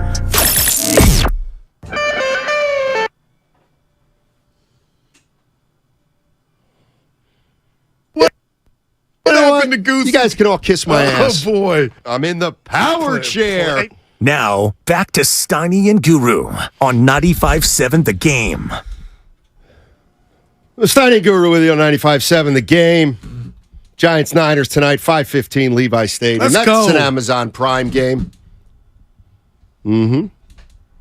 Check out my guy Stevie Weish at 3. Yeah. I got strongly disagree. So let me just wrap up last segment. So why do you think Purdy's luck's going to run out? I'm going to give you a 1. Yeah. Hey, I'm by the all way, in, man. By the way, we got dueling reports from Jason Dumas and Kendra Andrews on Dwight Howard. Oh, I don't like this, though. Jason Dumas. This was early, 18 hours ago. Oh, boy. Dwight Howard has wrapped up his 2-day interview process with the Warriors. A decision could come as soon as today. The vets have signed off on the idea of bringing Dwight in. He will now head to L.A. to work out with Draymond and CP3 on Thursday. So that is Kendra Andrews. Oh, no. I'm told that the Warriors are looking at this just as another workout. Just another guy they're bringing in to get a look at. Doesn't mean he's a member of the team. Why are those so just different? Because one's saying, don't pay any I know why, though. What do you believe? Like, not who do you believe, but what's real? For him to go to L.A. and work why out it's with noteworthy. could be his new teammates, that's strong. I don't take that. I mean, he would. I don't know why there's dueling reports. Well, I'll tell you what's Obviously, scaring me. If Kendra he was heard coming, they would announce it. I don't know. Like, what about are they that. holding on? What, to the Niner game's over? I'm just playing. They're still thinking about it. You need size. Not that kind of size. Okay, well, Jason talked to somebody, and Kendra's talked to somebody. Right. One person said to Kendra, "Yeah, don't make too much. Nothing to see here." Yeah, and somebody told Jason, "Yeah, I think it's going to happen." And said he's on his way to L.A. with the 2 Warriors to work out with. Like, that to me gives me. So you're saying there's a chance? They need him, Steiny. No, they don't. Oh my God. Yeah, exactly. Oh my God. He's 40 years old. But he still keeps himself in great shape. And he's still a knucklehead. Grandpa, with a ring. Grandpa, with a ring. As a Scrabini. And this guy called Willard and Dibbs. I thought he was ours, Grandpa, Daddy. I love you. We don't. Hey, what's up, Grandpa? Hey, how dare to call her? Do you like that goose? Look, man, me and you, bro, you know it. I'm a Brock Purdy believer. Talk to him. I put $50. I put $50 on it at the summit. Yes, remember? Mm-hmm. Wait. Yep. Remember? If he goes to the Super Bowl, $50 goes to the station. But I think Willard kind of got his daughter in there, kind of like, well, if the if he goes to the Super Bowl, what are you going to do with the $50? Or I got him work. If his daughter works for us, she can have the $50. Whatever, we give it to the kid. This guy's great. But here's the thing, and I'll take a quarterback manager any day of the week over someone who can throw the long ball inconsistently. If he manages properly, then he's a winner still. No doubt about it. I don't care if you can't hit the deep ball. Exactly. And nobody's there saying he can't. Nah, you. No, I'm turning into you started you. a file. No. You started a file on Brock Purdy. He started it himself with the overthrows. We'll watch tonight to see if he can clean that up. But it doesn't supersede what he's done. I think this dude's a real deal. So does Grandpa Daddy. It just bothers me that he overthrows a ball. Oh, he can't throw the deep ball. Let's see. Oh, God.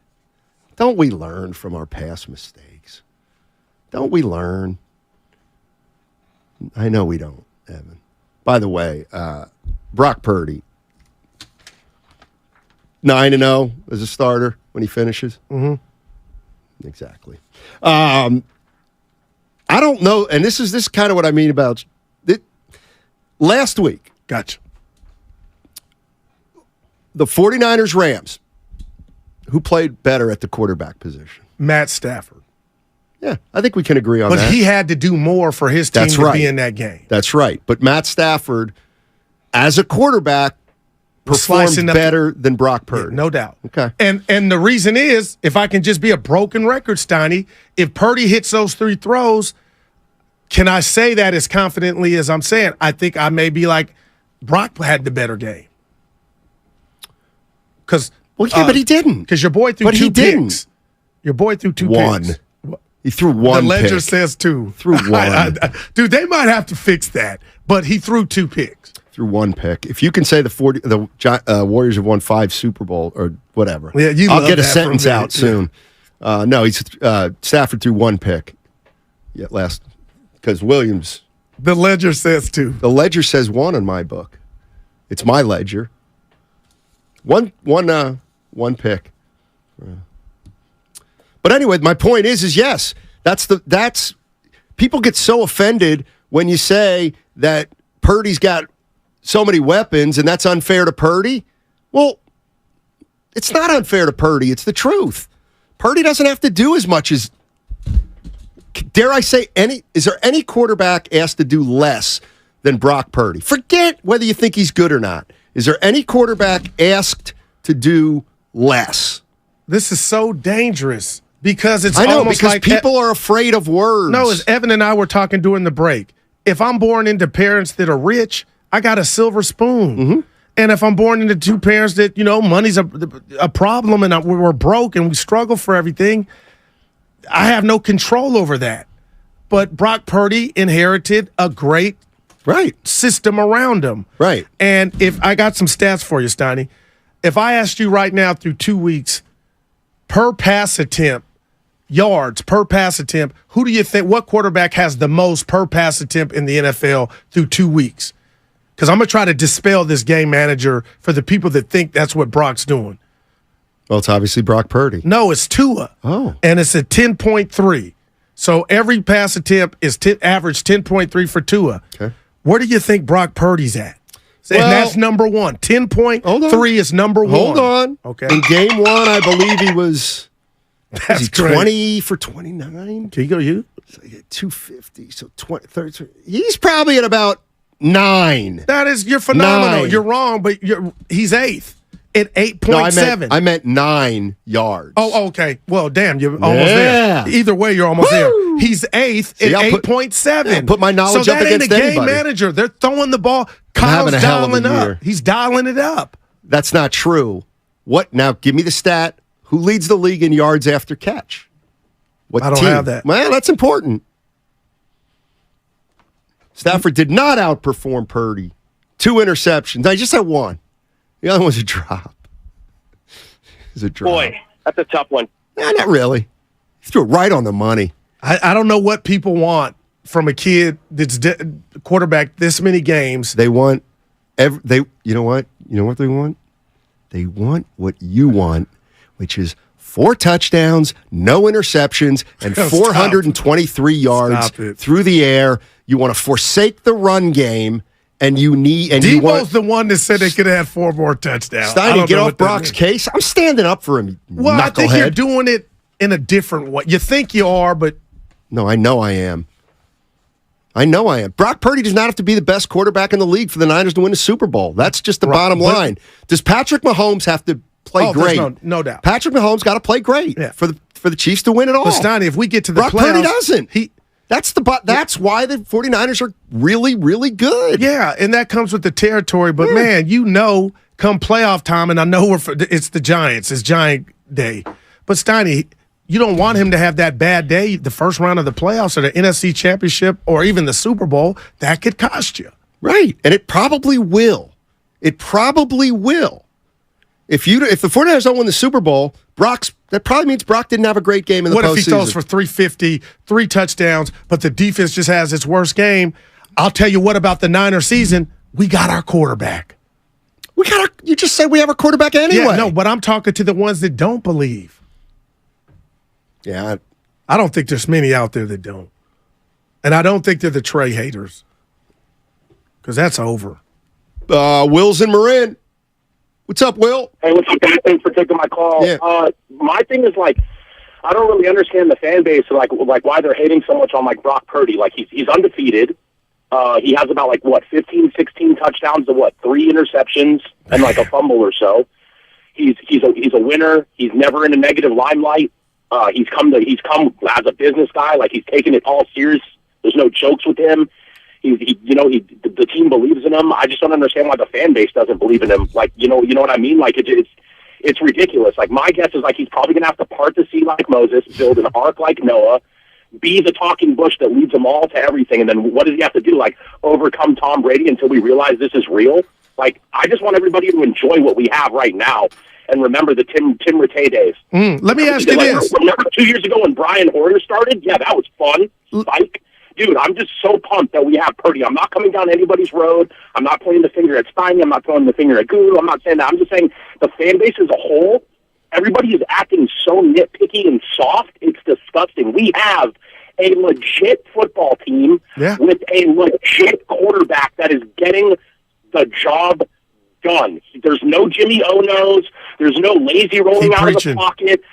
Just like Steiny said last week, Homie is a little weasel. He's a honey badger. He finds ways to make stuff happen, and it's usually positive. So all I'm saying is, enjoy what we have. We're literally about to play in less than, they're literally about to play in less than 6 hours against a team that's pretty good, and I'm not sleeping on them. Any NFL team is good any day, any given Sunday, any Monday, any Thursday night. If you don't think that the Giants will want to come in and smack us in the mouth, you're wrong. But if you don't think Brock Purdy isn't taking that serious, and the Niners aren't, well, I don't know what people want. This is for real. This is happening. Let's enjoy this. Let me ask you this before you go. Let me ask you this, because I'm here every day. I listen to the morning, the afternoon show, so I don't believe it's the host. If I asked you to cite your sources on where you're hearing the negativity or not giving Brock his just due, is it Twitter? Is it the station? Because I don't hear it from the callers. Now, if somebody says, hey, I need to see more, I get that. That's not shade, but you can't say what you've seen thus far is not fantastic. Where do you think you're hearing it from? I'm just hearing the small little things, Guru, that are so irrelevant. It's just like for instance, and I'm not coming down your road, right? He's averaged 30 points since he's come into the game. He's undefeated, but yet people still want to nitpick about some overthrows. And I'm not hating on you at all. I'm not. I'm just saying in general. It's why are we looking for something negative, or why are we worried about it when the guy's averaging 30 points a game? He's winning ball games. He's the first quarterback in 5 years that's had a strong leash on Shanahan's offense. I wonder. I get it. It's your job you have to incite everything, and you have to call it how you see it. I totally get that, but I'm just saying, just in general, the basic, I don't know if this guy's the truth, he's flash in the pan, you hear that a lot. No, not on the station because it's a flagship of the 49ers, so a lot of people are going to have his back. However, on social media, nationwide, other people, you have to, on social media, Guru, there are people, you could throw in the Cowboy, and, it's like a Ferrari. Yeah, he could go for 220 and 2 touchdowns. No, he can't. It's more complicated than everyone thinks. That's why Trey Lance failed, and that's why Jimmy G wasn't the answer. So all I'm saying is we just need to appreciate Brock Purdy for what he is, and that he has a strong grasp on this offense, and it's probably going to succeed. It's probably going to lead to a lot of success and victories. That's all I'm saying. But thank you for the time. No. Drop the mic. No. Drop the mic. No, thank you, Will. Yeah. Thank you. The Will, the thrill. He's like you. He's like, no shaded goo, but... he said, no, that was, man. And this... And he went straight to Trey Lance to dispel, everybody can't do it. This is a great text from the 209. See, one of the things that my mom, Mary, taught me is, if you having something's going on, she says, assume good intent. Just assume that the other person has good intent. They're not trying to hate. Sure. They're not. Okay. So now, with that in your mind, think about this. 209. It's simple. Sometimes this seems too good to be true with Brock Purdy, so we don't want to jump to conclusions that it's a done deal. Wow. It's been many years since a consistent quarterback has been on this team. That's fair. Of course it is. But I would go to early Jimmy before we found out about no throws. I'd go to Kaepernick, and I would say you had there was reason to be excited there. But that too good to be true, that's incredible. Yeah. But I'm with Will. I've never seen, like, using your theory, because he overthrew guys in one game. Right, week 2. One game. Gotcha. Okay, so that would be like me saying, well, Brock Purdy, I mean, he hasn't shown the ability to finish NFC championship games. What do you mean? Well, he got knocked out. So when the game gets physical, like he can't handle a physical game. The minute the Philadelphia Eagles upped the physicality of that game in the NFC championship, Brock Purdy he got hurt because he's too small, he's too frail. Like, we wouldn't say that. You know what I mean? Yeah.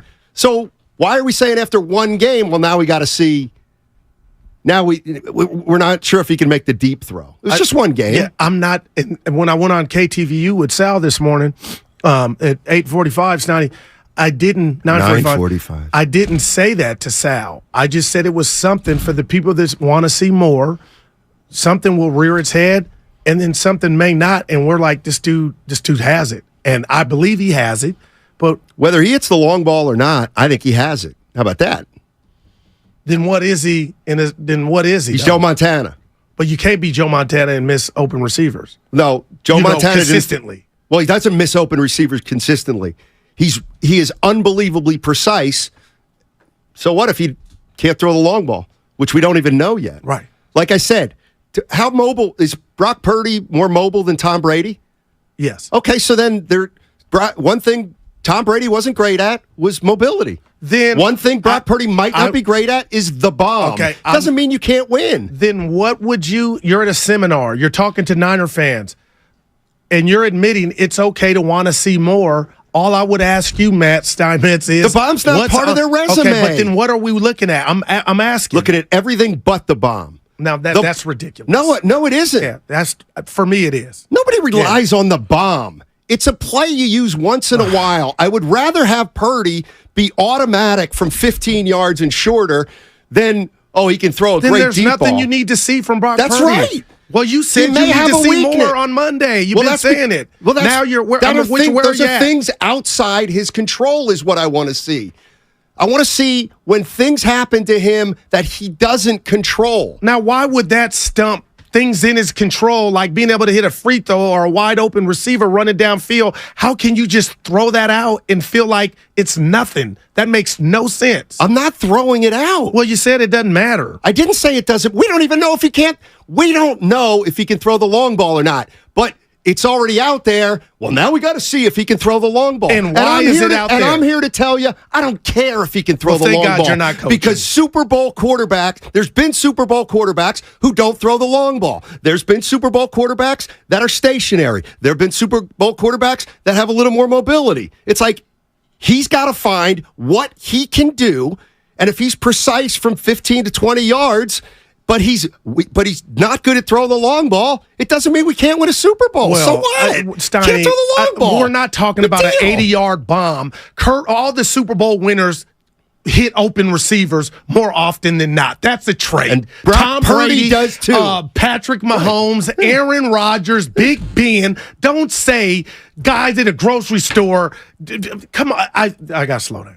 I know you do. Because, that theory is just ridiculous. What theory? The long ball doesn't matter. We're not talking about an 80-yard bomb.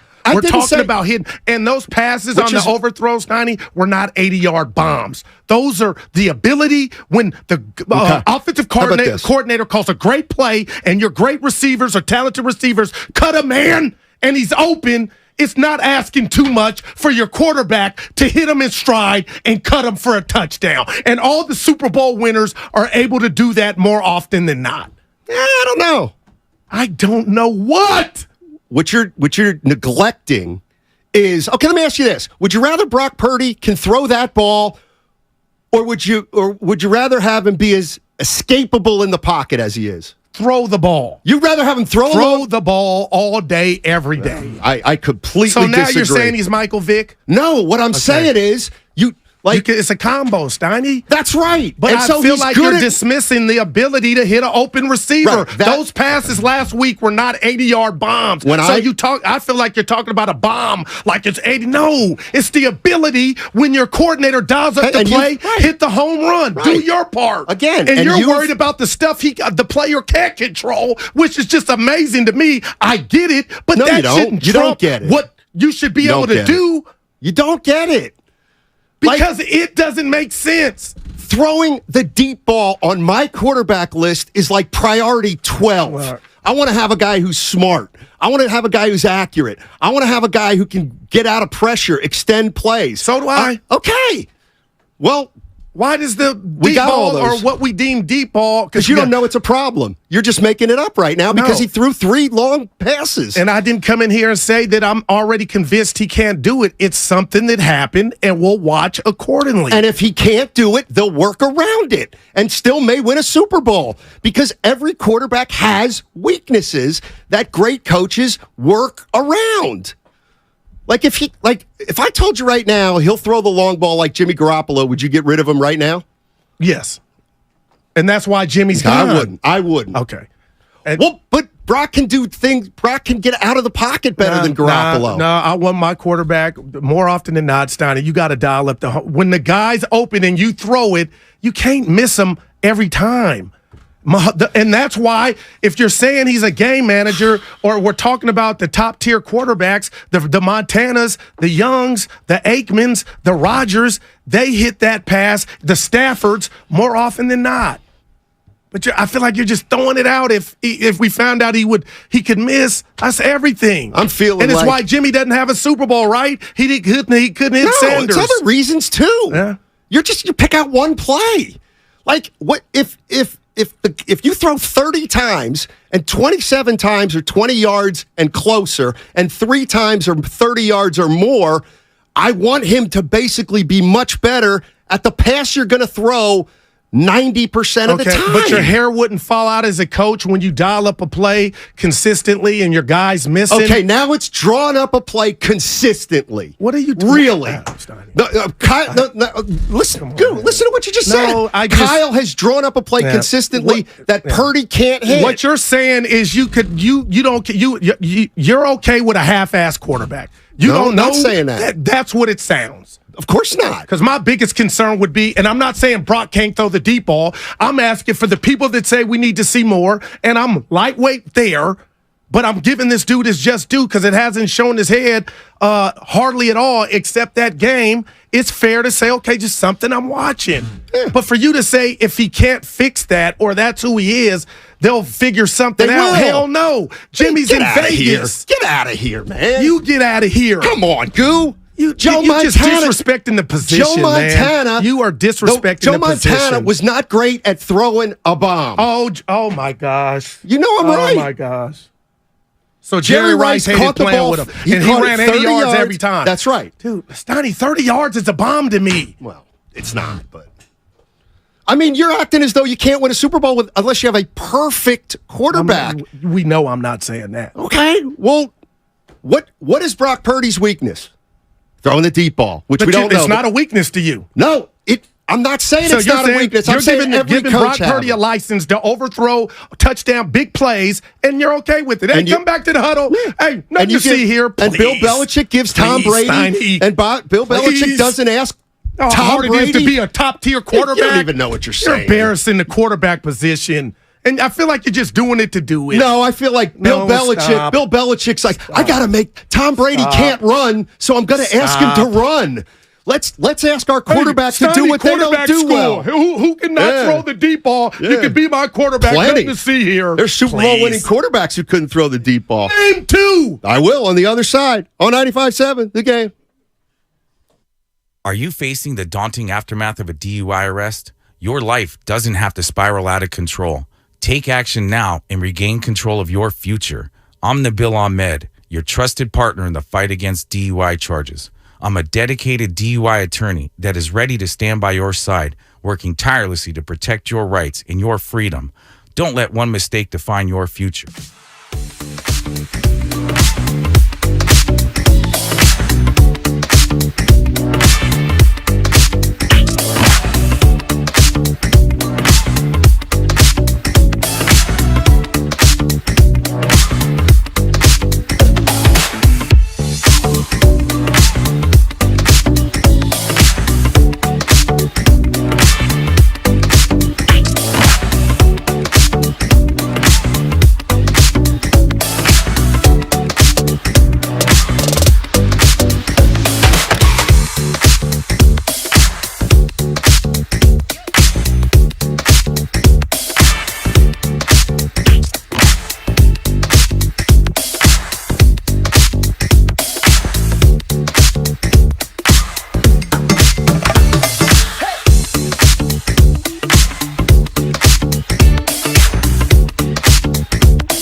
Now, back to Steiny and Guru on 95.7 The Game. Time to get lucky. It's a time to get lucky. You can do it now. What? Apologize. I won't do that. Because let me tell you what you're doing. You are getting hammered on the You are getting hammered on the YouTube now. I don't care. feel good. I'm not getting hammered because what you're doing, you said life, words are your life. Oh, yeah, I'm precise. You tricked me because I told you I've been the Brock Purdy advocate at every turn. But what you've done, and you thought I didn't see it like Helen Keller, is now act like I came in here with the tattoo of saying I'm ready to make a disclaimer I like that Brock Purdy can't hit the deep throw. I didn't say that at all. It's in the file. Now the conversation's transition, and I stand on this. My quarterback, more times than not, gots to hit a wide open receiver. And my definition, people, of a bomb ain't 80 yards, 30, 35 yards. So now what you've done is said, there it is. There's the show. I can make it seem like my boy Goo is saying Brock can't throw the deep ball. And I will not stand for Own it. Just own it. Because own it. I know what I said. You know what? Mark was right. You said his luck was going to run out, Purdy. You asked me to lie for you, and a friend wouldn't do that. I did that a month ago, and how'd that work out? Apparently, Patrick Mahomes, more often than not, hit that long ball over 30 yards. Patrick Mahomes' completion rate, 30 yards or more, 40%.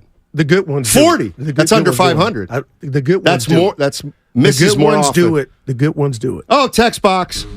Hey, the 2023 Grand National Rodeo is returning with more spills and thrills as they celebrate their 75th anniversary at the Cow Palace in Daly City. 2 big weekends. The Grand National Rodeo is Friday and Saturday, October 6th and 7th.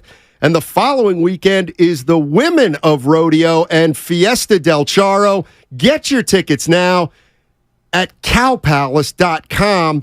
I'll do better to read those a little bit before I actually have to go on the air. I've been to a rodeo in Texas. I don't think I ever have. You would remember. I know. That's why I don't think I But ever Pennsylvania, I'm not city shaming. I don't think they're big out there. Like the cowboy boots and all. I'm asking the country. You educated me on Amish. There's Philadelphia on one side, there's Pittsburgh on the other, and Alabama is in the middle. That's Pennsylvania.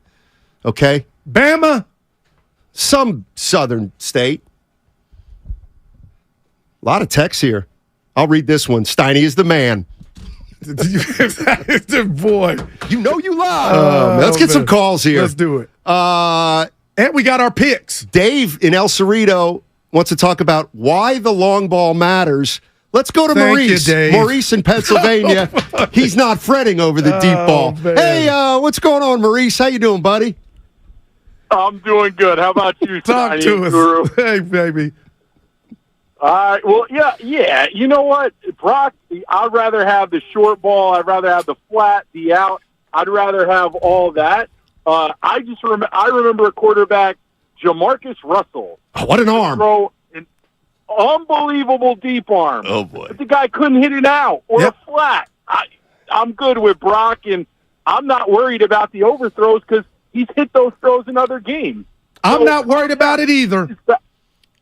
Well, hey, Guru, I'll give you credit, man. I didn't hear you say that either, so I got your back. My God, Maurice, he's got a file. He's got a file on Purdy. I got a file on you too, dude. You are just.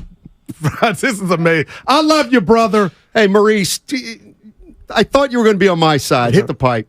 All right, we'll go to Dave in El Cerrito.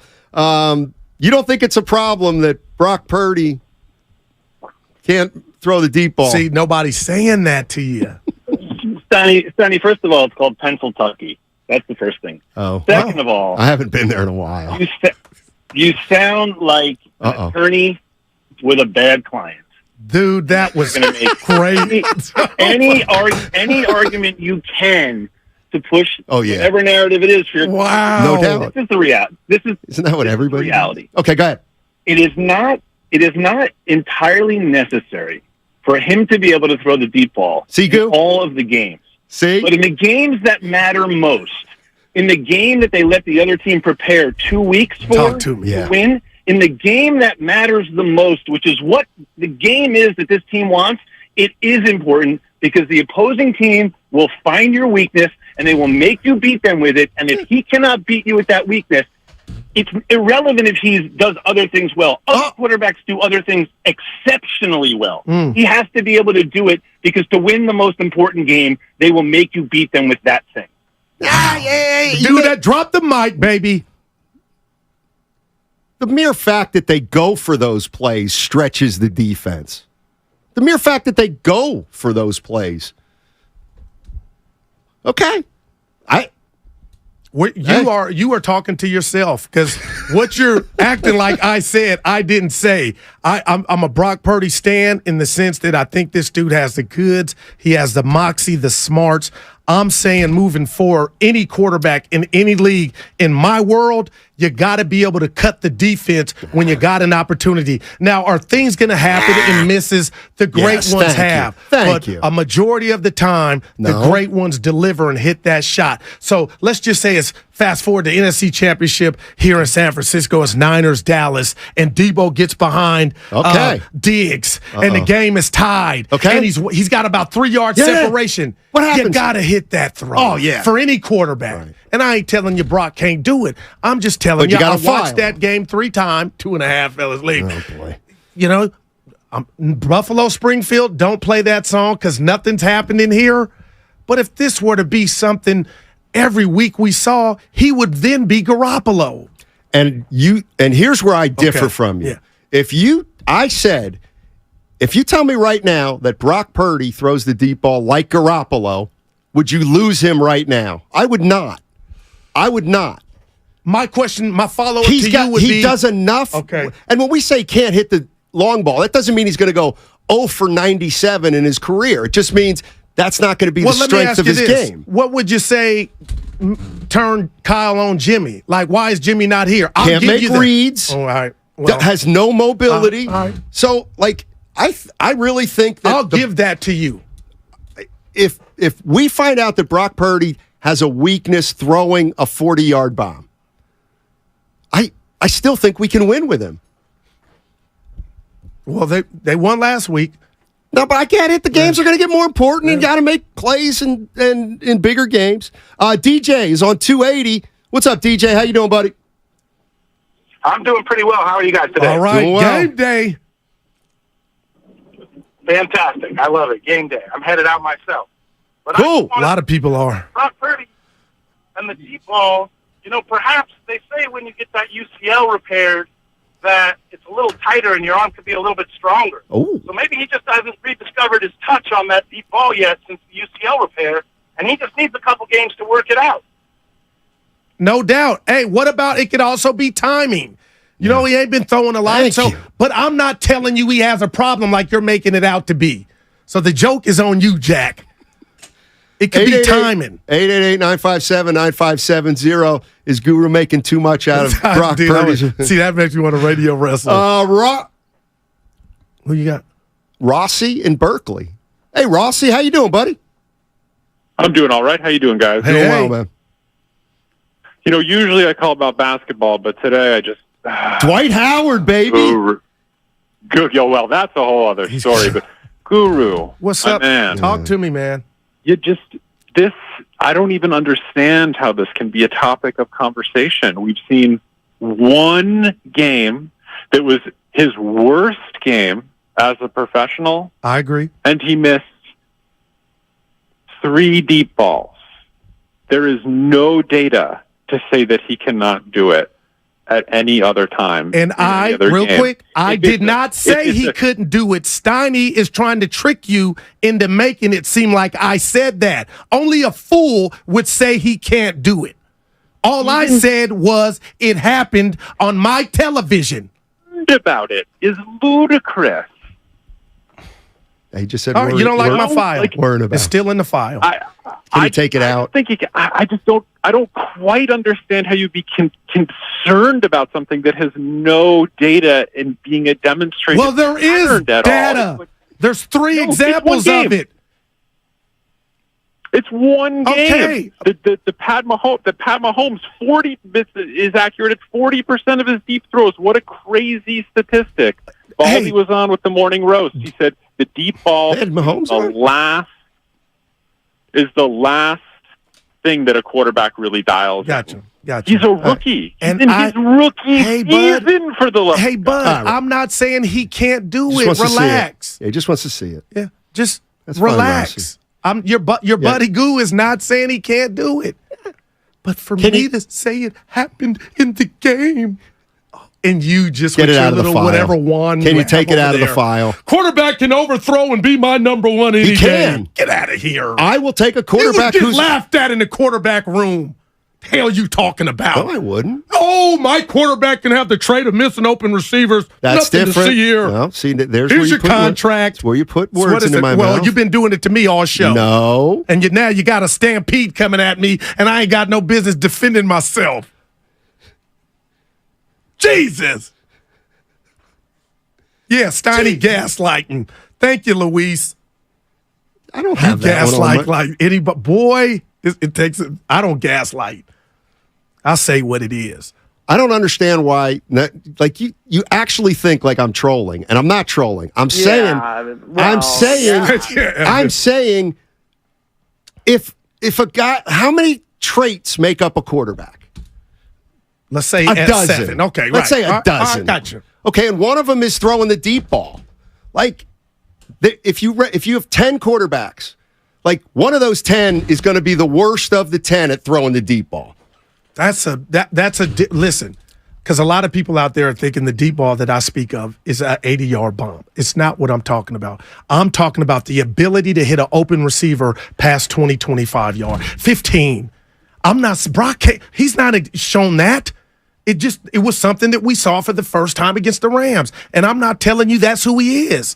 I'm telling you, forget Brock Purdy. If my quarterback had that trait, Steiny, on my metric, that's number one. And that's fair. Okay. And that's where I disagree. Right.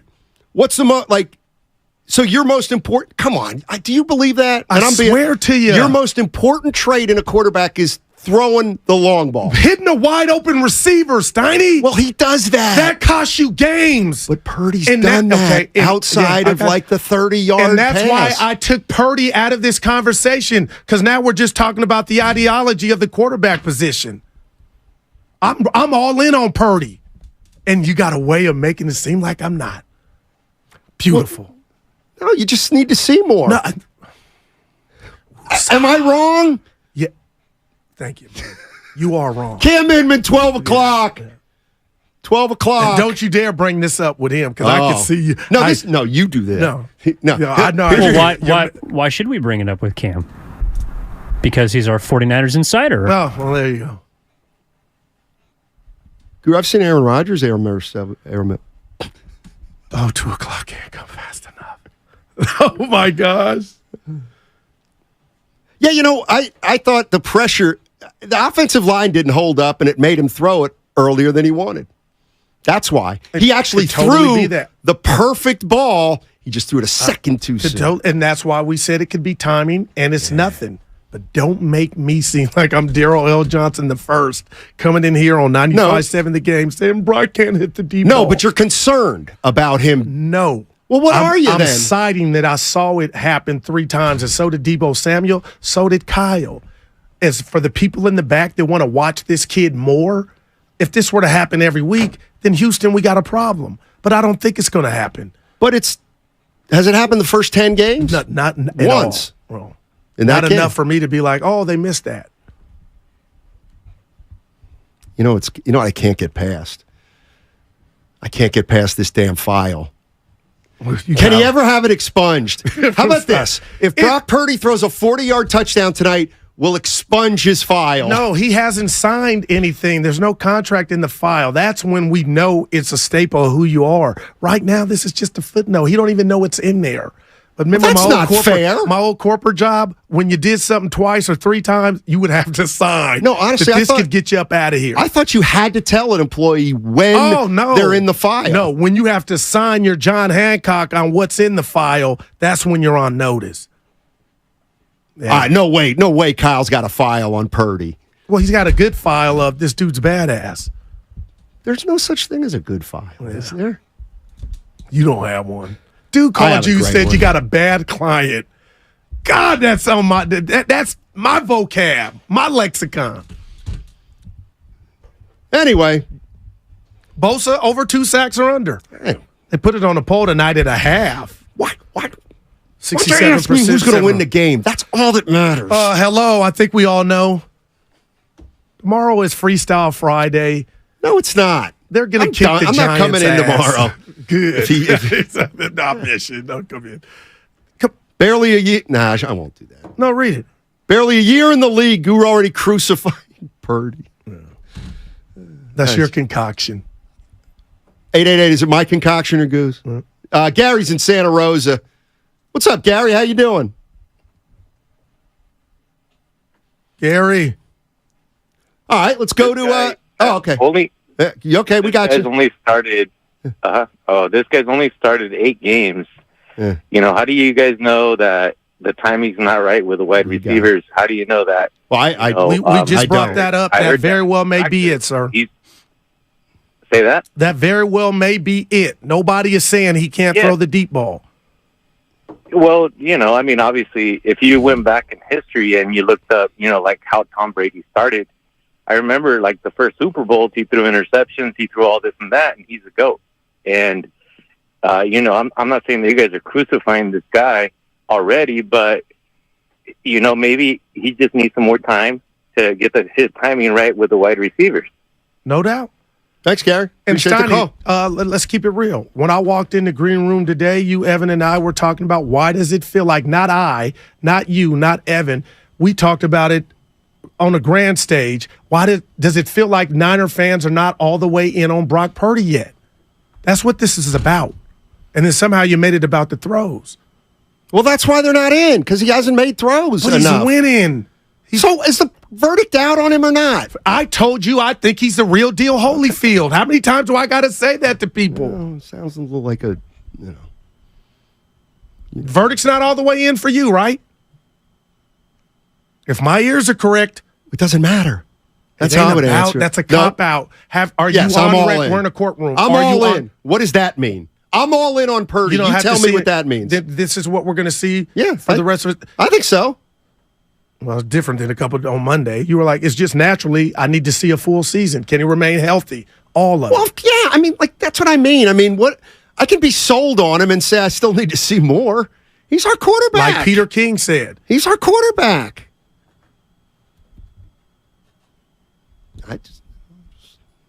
We got Cam Inman coming up at noon. And how can it be some people saying tonight's a trap game, but Steiny, can it be a trap game the third game into a season? You're trying to find out who you are, what you are. You got some new guys on defense. Bosa working himself back in. You're playing yourself almost. That's why it's a trap game. They're 10-point favorites. Well, they're 7.5 last week. Dre's in Lemoore. What's up, Dre? Hey, you guys. Nice debating. You know what? From what I see, he throws that intermediate ball 20 to 30 yards on dimes. Yeah. He's got to put some touch under it. You had a caller earlier ask when Brady quit becoming a game manager. Yeah. I would say when he won his second, then all the managed stuff threw out the window. Hopefully Purdy can win one with the Niners, and we'll go from there. I like what I see from the kid. You both got good points on your arguments, but I'm with you, Steiny, on I would rather see him in the intermediate range and this and that, where he is high percentage of throws. And you guys, while I was watching the game, I saw Gibson, Tayshaun was talking to the rookie, and they were mentioning how Stafford wasn't going over the top unless you gave it to him. Right. So like you said earlier, just going for the long bomb keeps the defense honest. Thanks, Dre. Appreciate the call. Thank you. Dre's a great listener. Yeah. You we met him. Like, this is where Dre shows that he gets it. So he came in, flattered both of us, said you guys both have great points, but then sided with all three of my points. I don't think those were your points. He just gave you credit. Oh, you just got to open up the top of the defense. That's what those bombs do, even if they don't hit. So Monday, you needed to see more I'm just for the file. And today you're sold. I don't have a file. You do. And today you're sold. I just want to be. No, I said Monday I was sold, but I needed to see more. See, I can be Peter King. Yeah. No, I said Monday. And I'm not I said, mad this is who he is. That's where both of us are That's who at. he is. Damn. I'll sing In the Air Tonight if I want. I'll never forget that show. See, this is where people don't understand that we're not that important. I worry that all this talk is going to make Brock Purdy spend too much energy on deep throws and focus less on the bread and butter. Rest assured. I think he'll be okay. Yeah. Brock, yeah. I think he'll Brock be okay. might have us on, though, Steiny, on the Odyssey app. I know who. Oh, by the way, you need to be on your P's and Q's. Well, the boss is definitely listening because he's going down to the Hilton. Oh, yeah. So just shout out to the boss. Just FYI. No meeting today. I know, and you're upset. Little bit. Don't worry. We'll have one tomorrow before the show. What you got? Do we know, do the 49ers really have a deep threat? Well, again, here we go, Steiny. 20, 25, 30 yards to me is a deep threat. And you get that ball in Devo's hand on the run. I think he hits that. Right. And I'm not saying he doesn't hit it. I'm just saying Sunday there were some examples to where the ball was overthrown. I felt those were longer passes. All right. Will you give me that? I'll give you that. I don't know. Maybe I'm wrong. It don't even matter the distance. This guy has worked. How about this? Relentlessly to get back, and it could be timing. He ain't been able to work on the throws because he's rehabbing. But do this for your partner. I'm not saying he can't. I know that. It's that damn file. No, but what got me upset is let's just fast forward, and we're 14 weeks in, and Brock can't hit a deep throw or whatever your quarterback's name is. I would be like, oh my gosh, that's like, to me, that's a deal breaker. But okay, there is sentiment out here from the 510. I'll let you answer this one. Is Guru actually saying that the ability to throw the long ball is more important than accuracy and quick decision making? You dumbass. Accuracy is part of hitting the deep pass.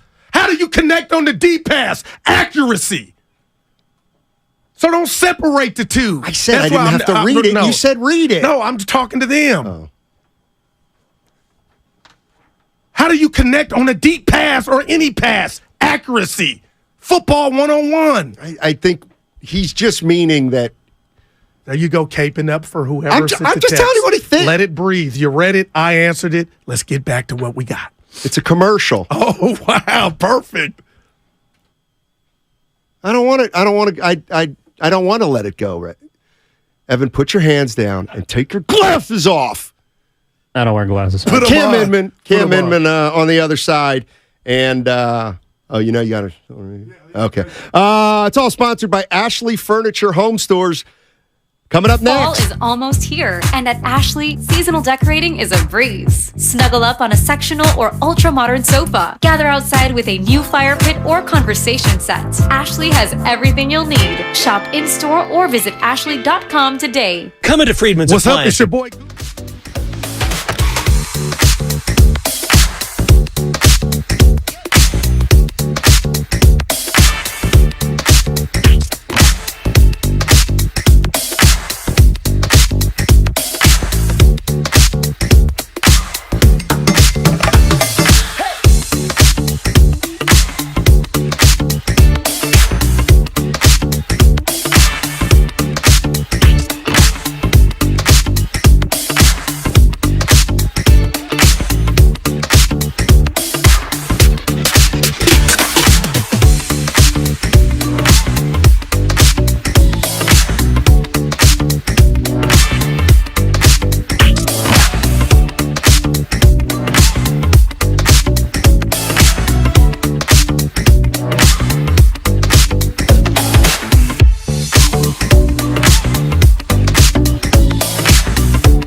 Francisco. Always live on the free Odyssey app, Twitch, and YouTube. Powered by First NorCal Credit Union.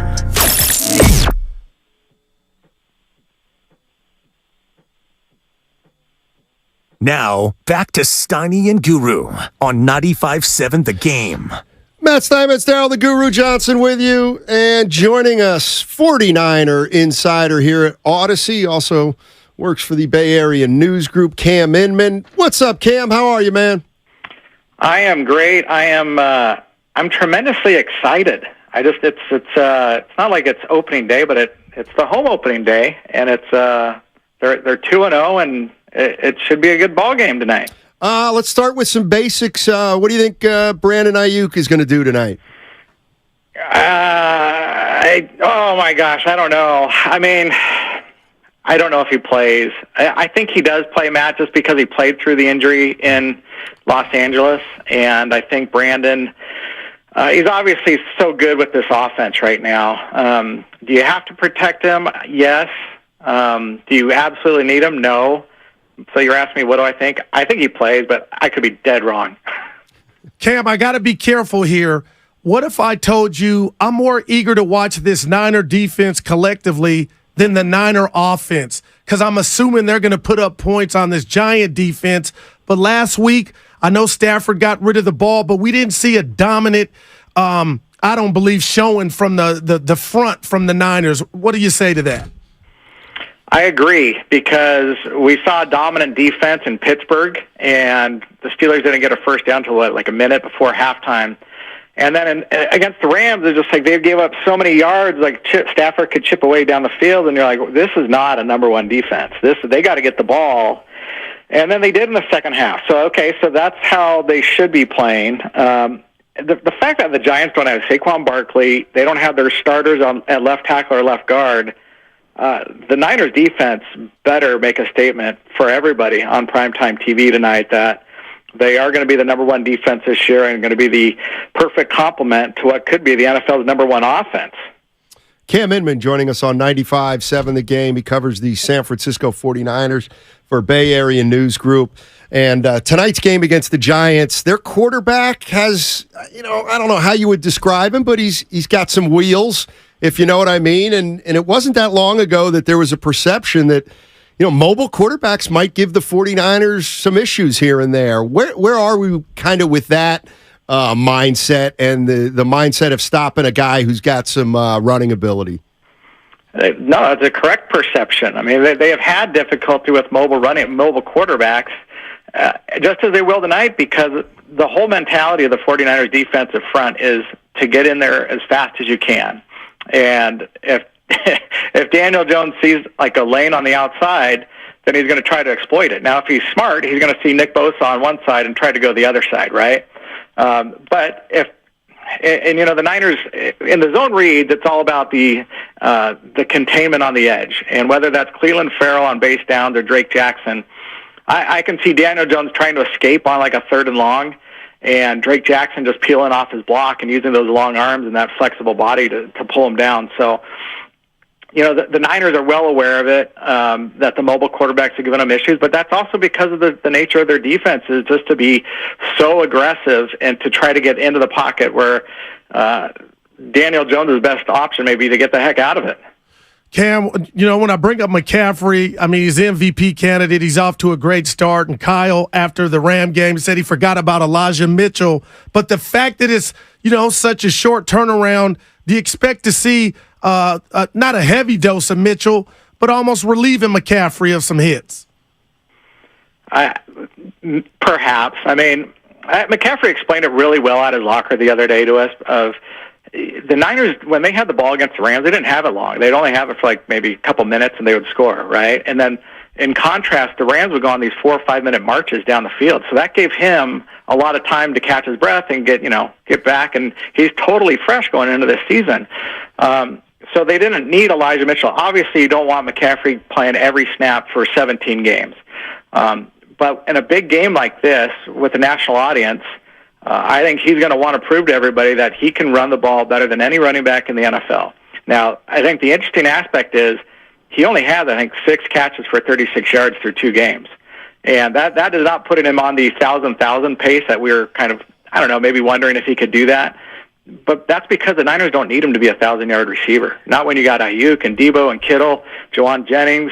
But at the same time, he is your offensive catalyst. He could be the league MVP at the rate he's going.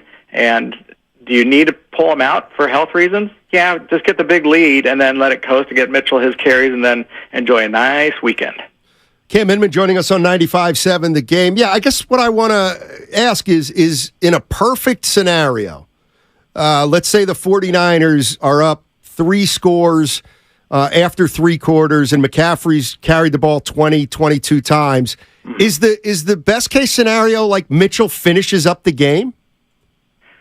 Well, you know what's interesting? That was kind of Jordan Mason's role last year as a rookie. He was kind of their closer. And I think there was like a little ball security issue towards the end of the season at one point, but if you have a 3-touchdown lead, you got to get those 2 guys in there, Mitchell or Mason. Meanwhile, Ty Davis-Price, who everybody raved about all offseason, he's been inactive the first 2 games. And that's not because of his running ability. It's if you're a backup in the NFL, you got to play special teams. And right now, Jordan Mason, he's got a year under his belt doing that, and that's why he's been active ahead of TDP.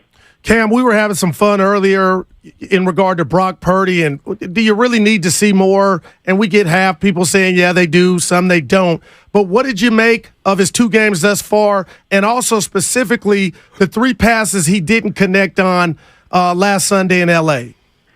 Yeah, it's not a matter of do you need to see more, it's do you want to see more. I want to see a lot of Brock. He's a joy to watch, and he doesn't have to be just whipping the ball 50 yards down the field all the time, but okay, the fact that he overthrew 3 guys, right? Everybody makes a big deal of the overthrows.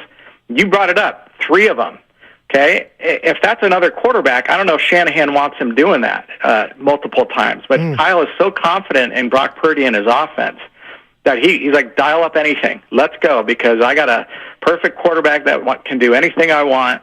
And Brock did not lose any confidence whatsoever in it, but he also took accountability on it.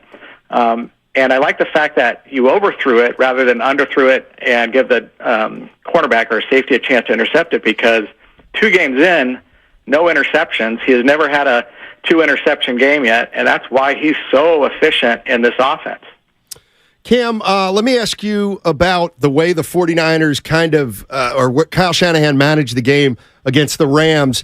Do you think the 57-yard field goal that he went for and then letting Purdy, calling timeout on that Rams last drive of the first half to make sure he got the ball back, you think that's something that Kyle probably wouldn't have done in years past with different personnel? Well, I think that timeout and getting the ball back and going for the touchdown on 4th down, that showed just Kyle's aggressiveness that I'm not going to let McVay take a lead into the halftime on me. Remember, the Rams had this crazy record about McVay and halftime leads. The Niners kind of beat them.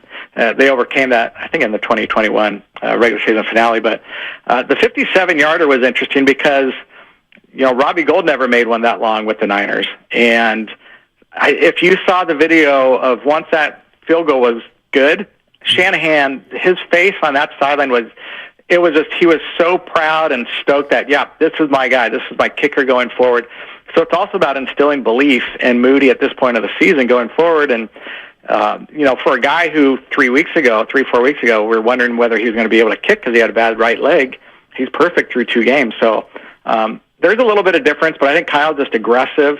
I don't think he's conservative. I mean, they are putting up over 30 points a game with Brock Purdy as their quarterback, and that's why it's fun to watch and not a need to watch. Cam, I'm curious. We saw defensive coordinator Wilkes bring the blitz in the second half, and it definitely helped. Lenore got a big pick. They got one gifted to him, took advantage of it. But the secondary as a whole through 2 games, I know it's a short sample size, but I felt like the Rams, they did a lot. Where are you at with this Niners secondary thus far? I'm way more comfortable than I was 2 weeks ago going into the season because they've made plays, right? Travarius Ward made an interception on the second series in Pittsburgh, and then you get Lenore and Isaiah Oliver getting picks in the second half against Stafford, right? The nature of how they were playing in the first half, they were playing so far off, and they just were inviting Stafford to throw underneath that they weren't going to give up a big play. And they gave up points, and that wasn't great. and then they switched and showed that they could play more aggressive. Isaiah Oliver emerged not just with the right place, right time interception off a guy's hands, but he made 2 big tackles, which is what you're going to need to be as the nickelback, especially tonight against Daniel Jones. If he's going to come around the edge towards you on a zone read and you're covering the slot receiver, you got to be able to peel off and get him. So I'm a lot more comfortable with that secondary. Hufanga and Gibson, remember, those guys were nursing injuries like late in the preseason. You're kind of wondering, they're going to have to go with the rookie Jair Brown.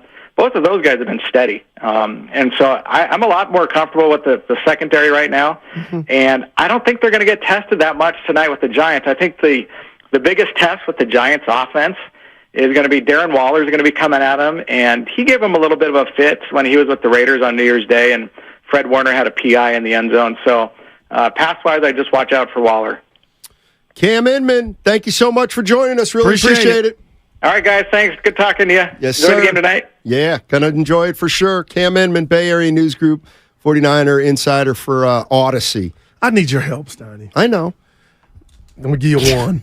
Dude, how can the Giants keep this? I know they're an NFL team, but I really feel like, and I was off last week, that was a division game. I thought I learned my lesson, but Steiny, how are they going to? What about next week when they play Arizona? Well, we won't even. Good God, we could sub. And then the week after that, you're gonna. Well, it's gonna be the Cowboys. That'll be a good one. But tonight, Steiny, DJ Quick tonight. They're 1-1. What are you expecting? They're 1-1. But the Giants are coming here, big comeback win. But they're limping. Do they even have the weaponry to scare this Niner defense? Lo and behold, stop them. I hate that I feel this way. I'm being real, but man, I sense a blowout. If it's 30-20, you're going to come in here on fire. No, see, now that hurts me. The Rams, I didn't come on fire. That was like Rams ain't as bad as I thought. Well, Giants were down 23-0 to the Cardinals. I mean, if Daniel Jones is mobile and can make some plays, not get sacked a lot. I mean, I heard Nick Bosa, he said it's pretty much going to be the opposite of what we did with Stafford in terms of their game plan on the defensive line. He said the key is to get a rush on Daniel Jones, but keep him in the pocket. And I guess Stafford, they just knew they weren't going to get to him. Yeah. So that's what Nick Bosa had to say. Speaking of him, I'm hoping, Steiny, we see 2 sacks. We've seen games where he's had 3, but I know it's 2 weeks in, but you got Micah Parsons, you got Watt in Pittsburgh putting up numbers, sacks, and Bosa's yet to record one. So I know he got his new contract. He's DPOY last year, but you kind of want him to put up those individual numbers. I know it's about the team, but you kind of want to see him get 2 sacks to get put back up there with those 2 guys. In regard to the individual defensive player of the year, for him to go back-to-back. Because you go 4 or 5 weeks in, and if we're talking about no sacks or 1 sack, Sonny, you could almost say that thing, you ain't going back-to-backs, Nick. And then his mom will be disappointed. Well, no. Because she said his days of DPOY aren't over. Well, yeah, but don't mean if he don't get it this year, he can't come back next year. No, he's got to do it this year. Well, he did it last year. I'm just saying. And he got that chicken. Yeah. I wonder how many people care about that, like those kind of stats. Well, I'm sure he does. See, I don't think he does anymore. You know what? No, not anymore. Yeah. Not anymore. I actually think everything I've heard him say, I don't think he cares about numbers at all. That's one of the reasons he's my favorite player on the team. Like, remember after week 1, he said something. What did he say? You never hear this, but he goes, it's pretty fun to be on a great team. And that's what... Right. So, yeah, I get you. And that's the sign of a team guy. Exactly. Because Laurie Matthews is like, it's likely he won't go back-to-back. And Vince Galvin, I like his math. Bosa could record 1 sack for the rest of the games. He would end up with 15, That's math.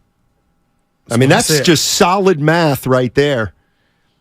I feel like if he has 2 a game, Vince. If he has 2 a game, Vince, I think he'd set the National Football League record for sacks in a season. But right? Vince is like, 30? get out the schneid. That's what he's saying. Oh, I got you.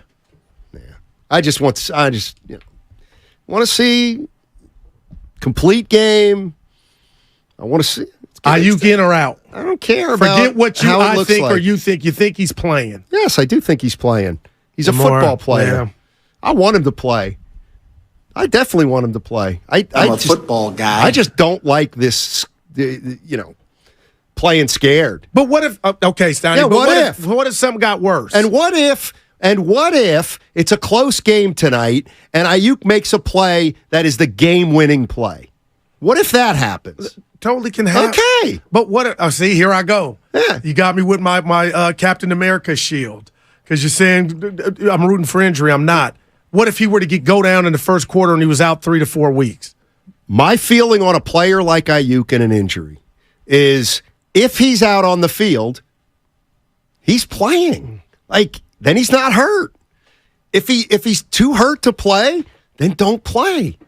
But I'm not a big hold him I out. am not a guy who, if a guy wants to play, just I mean, what if if I told you, let's just put it another way. Let's say the Niners weren't dominant.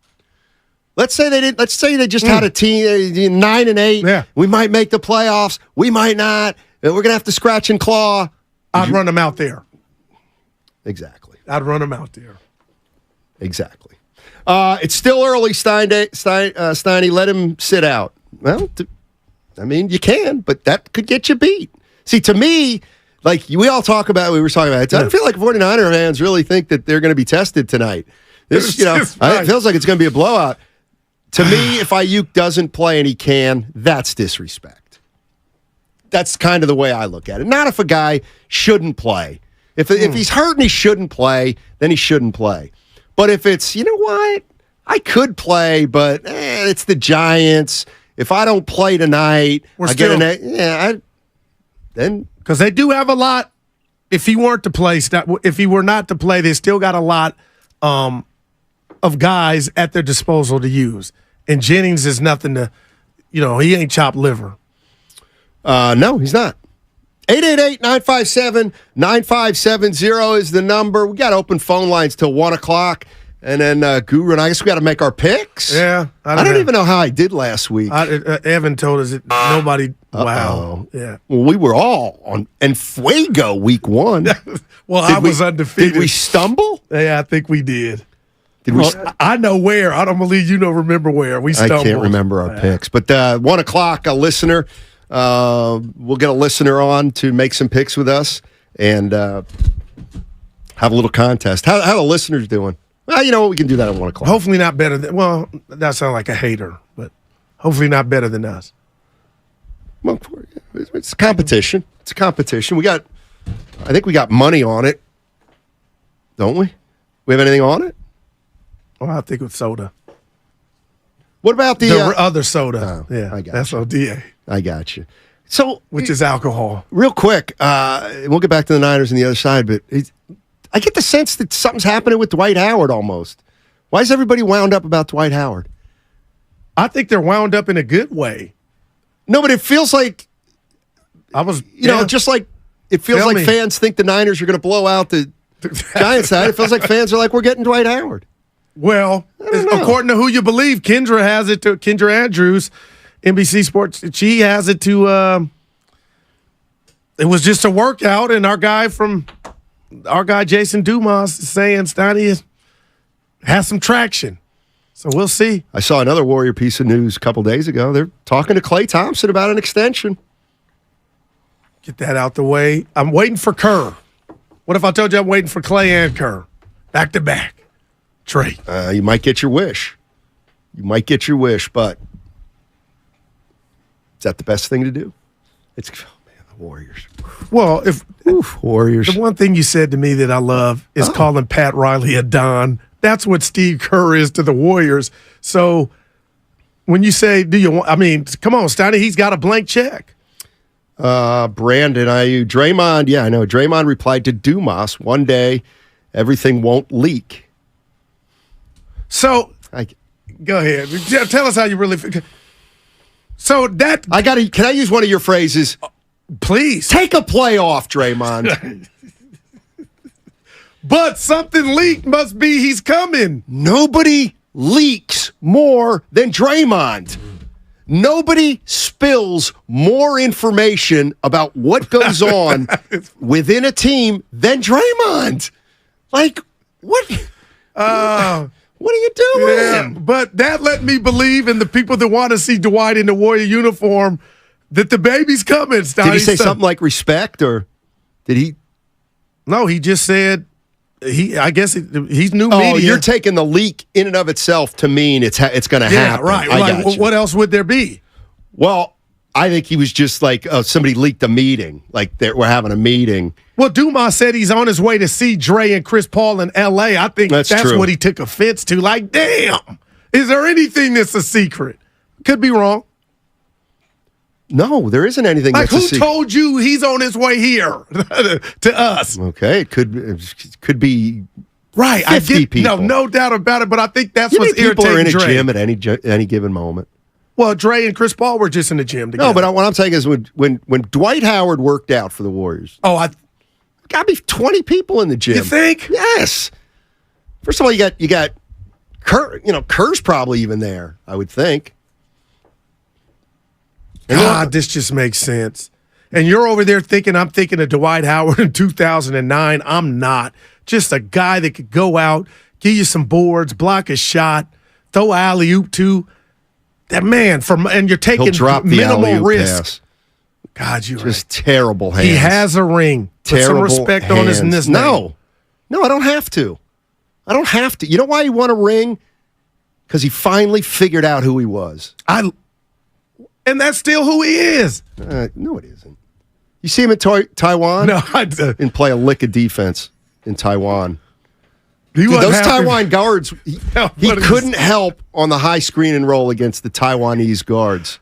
Evan, I want to believe him, but please, you never gave it. What are you talking sounds about? like you saw it or somebody talked to you, but please. No, I was watching. He's got something left in the tank, He's got nothing. And that's why guys like Curry and LaMelo, don't put words in their mouth. Carmelo Anthony slacked off on his body, got him out the league, went to the lab, got back. But the likes of LeBron, Stephen Curry, the reason they're still playing at a high level at their age is they took care of their temple. And if Dwight Howard has not done anything right, he's taking care of his body. And he hasn't taken care of his mind. That's more important to me. And you know what? I can't believe I'm going to use this. I don't like to use it. But if I'm backed up to a corner, I will. It's a bubble ring. Doesn't count. Oh, you don't mean that. Oh, for Dwight, the ring Future counts Hall for of Famer. The ring counts for LeBron. It doesn't count for Dwight Howard.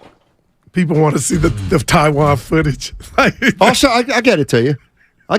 They got some quick guards in Taiwan. They're tough to stay in front of. You got to Google it. Not just for Dwight Howard, but for He'll be a Hall of Famer, though. D. Howard. You agree with that? If he don't even play another I'm not responding to it, is what I'm going to do. Well, that's your answer. No. Emphatic, yes. I'm not giving an answer. My answer is I'm not giving an answer. I know. It's because you got me up here because you're trolling. Matt Troll Mitts.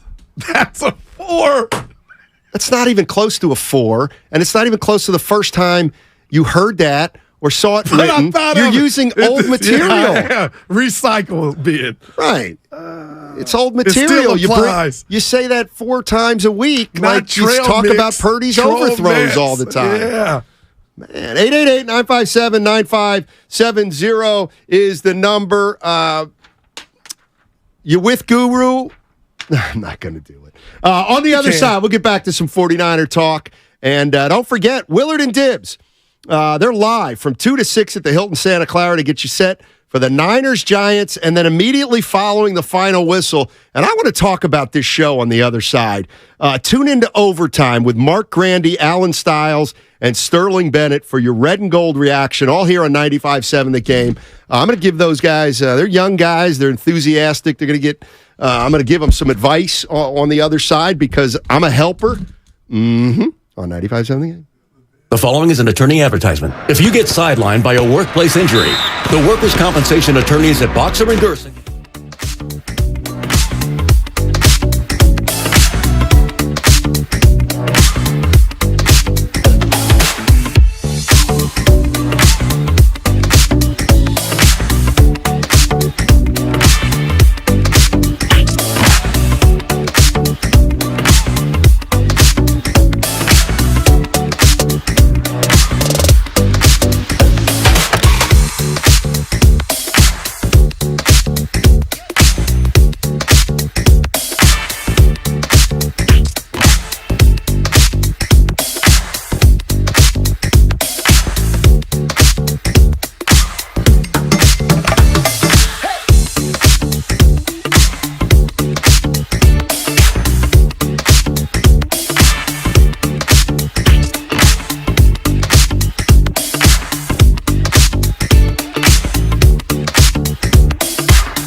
Powered by First NorCal Credit Union, the smart choice for low auto loan rates and super simple online application process.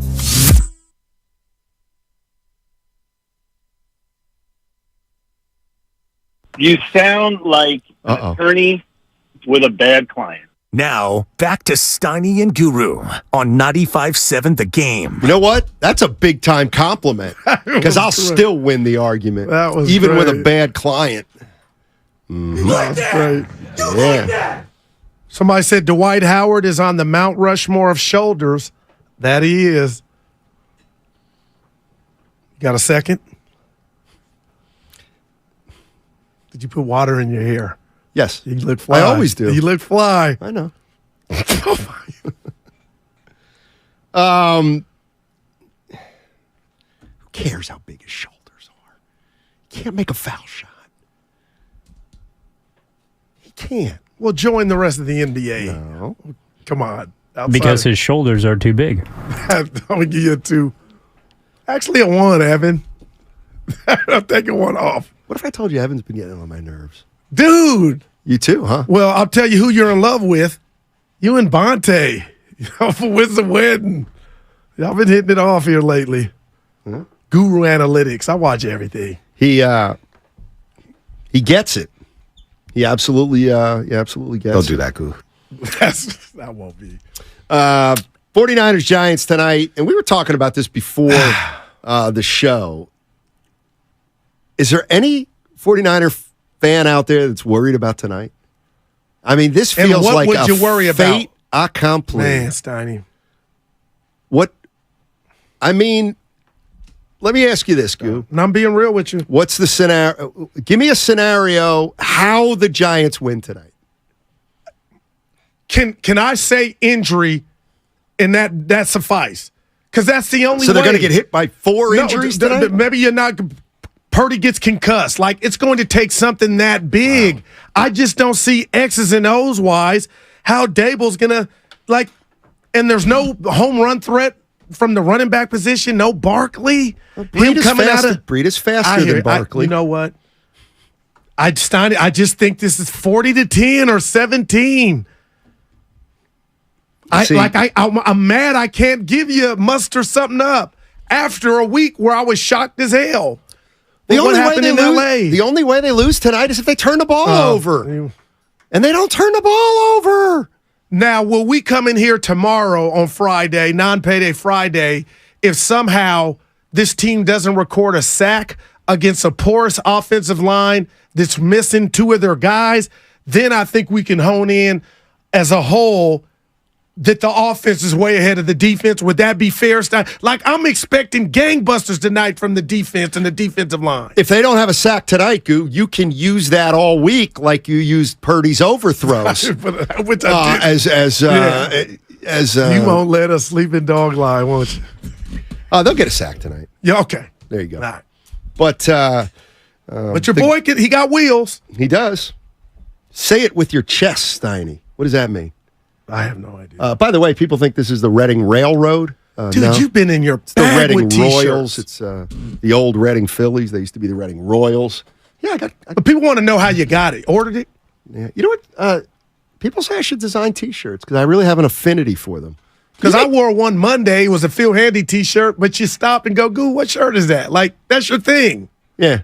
But I'm you a don't T-shirt design connoisseur. them. No, but I could probably. Can you make money selling T-shirts if they're cool? Why don't you make one for the show? Because we have ones for the show already. We don't have a cartoon like Butch and Bonte. I do. What do you mean you do? I have that. No, you don't. Yeah, a woman made one for me on Are you Instagram. kidding? Yeah, I'm dead well, serious. of course you haven't worn it. I'll show it to you you during the stink. break. You got to wear it. What do you mean wear it? I can't wear it. I got to put I it. thought she put it on the T-shirt. You just got the logo. I hear what you're saying. Yeah, no. It's an Avi. Avi, an God. Avi is what I had. But 888-957-9570 is the number. My take is 49er fans are worry-free right now with the Giants in town. But I'll tell you what, if you do have a concern, even if it's not a high priority, what's your concern? Now, trap game?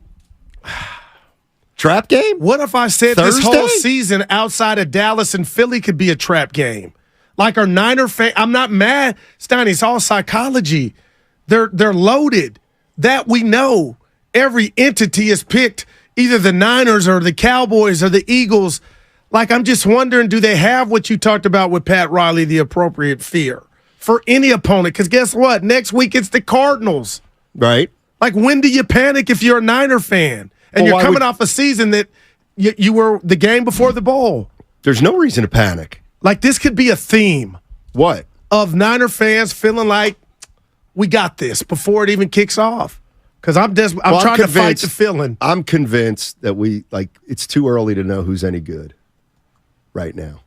It's just too early. What did Pittsburgh do stink. to you? Okay. They stink. So they're Chicago. Cardinals aren't good. Then the Cowboys, they're obviously good. But after that. At the Browns, let's see what the Browns are. All right. They didn't look good against Pitt. Right. Like, every team other than, the 49, the big three in the NFC has had a stinker. Then they play the Vikings, the frauds. That should be a win.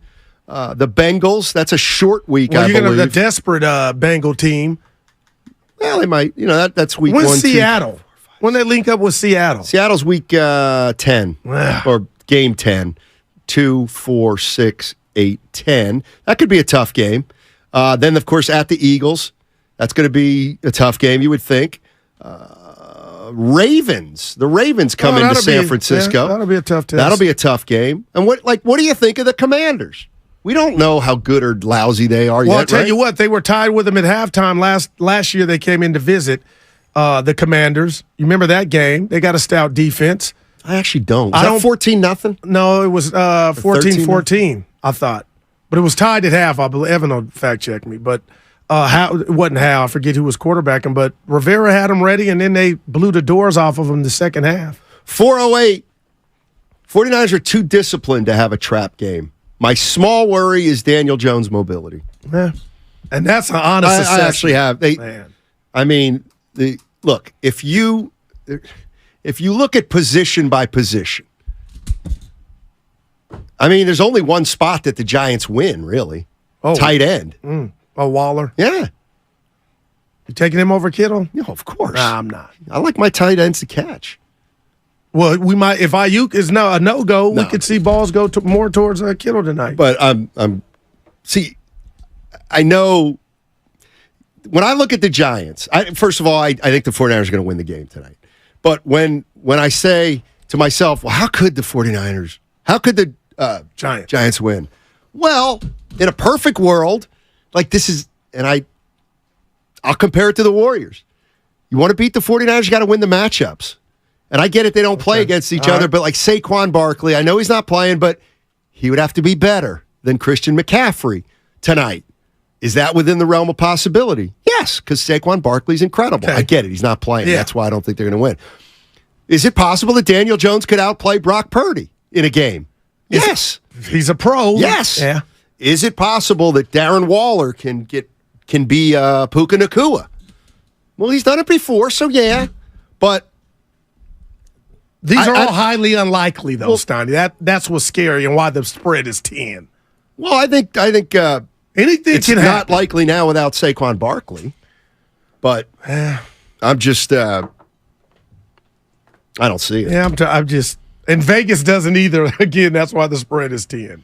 A couple texts here from the Xfinity Mobile text line. A few years ago, the Raiders started 4-1. See how that? Okay. No matter the score, consider it a loss if a player gets injured. Well, that's the new, what you said on the Boss's Couch Monday, is the new way of watching this new NFL. Right. Waller has a hamstring issue. It's funny you say that, and you said that, and then you're like, you go out there and play, if you can play. Exactly.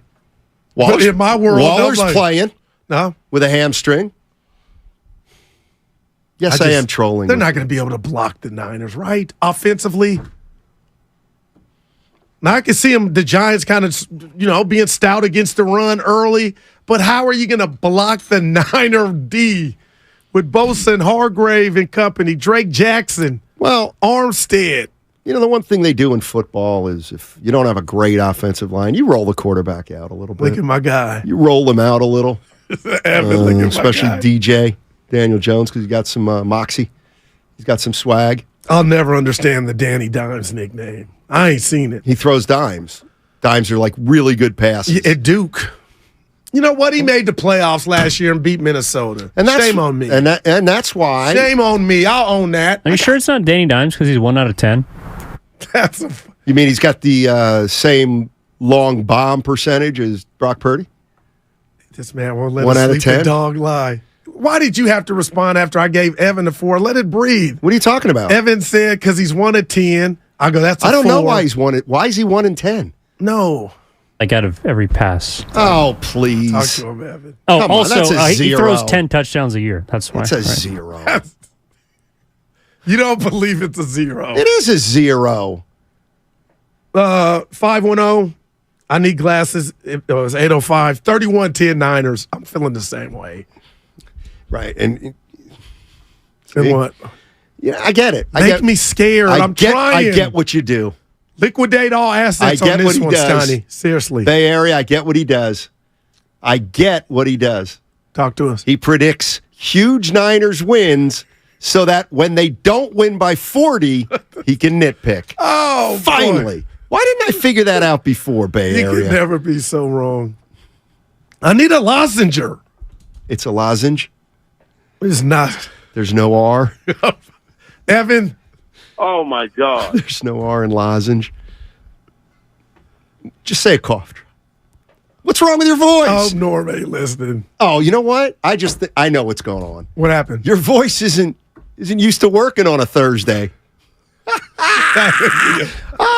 that? A 4? Evan, I'm gonna give him a 5. Evan's not there. Dude, no, man. Nobody's We're here fighting right for now. our life right now.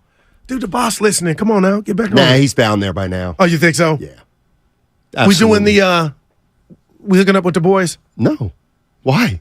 They're in Santa Clara. But they're on locale. No. We've done it with them. No. when we've been, I'm not doing the crossover today. Well, you have to. well, thank you. I'm not doing it till 2:12. So you want to go from 212 to 230? If you want your job, you're gonna do it. Shut your pie hole and let's get back to it. This bothers me so much. I think it's just It expected felt now. like it was I real. knew this was going to happen, and you're partly to blame. Dude, they're brothers of ours. No, they're not. They're colleagues. They're not family. See, that's your problem. Willard, That's why you'll fuck never it in get me. Employee of the Month here. How about this? Per David Lombardi. You must be listening to the show. I'm not going to do this. But go ahead. Because you think I pick on Yeah. it. I don't want to do that. I think you pick.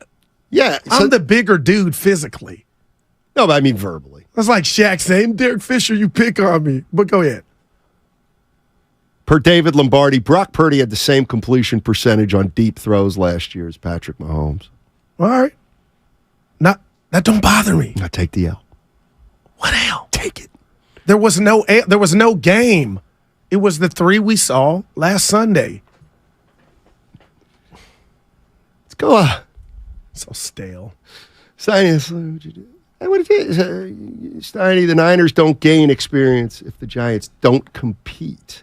Well, Giants are gonna compete. All right, Jeff's in Montclair. Let's go to Jeff. What's up, Jeff? How you doing, buddy? I can't wait to watch this. Where you watching? Hey. Go ahead, Jeff. I got a couple things. Yeah. First of all, name me a quarterback who started 10 games whose worst rating is 93.1. You won't find one. I believe Second that. off, Jeff, I'm familiar with Montclair, and sometimes I have some cell phone issues up there. So But he got his point in. get to an area and call us back if you'd like. And Evan talked about through week 2. Do you know who has the highest quarterback rating, the top 2 quarterbacks? Purdy and Dak Prescott. Wow, look at my guy. And it's because, why? Has Dak Prescott thrown an interception this year? No. Neither has Brock Purdy. All you got to do is not be the guy who gets you beat. Well, he's did that. Brock did that in the Dallas game, That's what I'm playoff saying. game last year. That's what I'm saying. And I'm don't- not telling you need Vince Ferragamo numbers, 4 tugs and 500 yards. I'm not saying that. I would love to see it, but obviously Brock Purdy knows how to distribute the rock, read the defense, check down. He's got all that.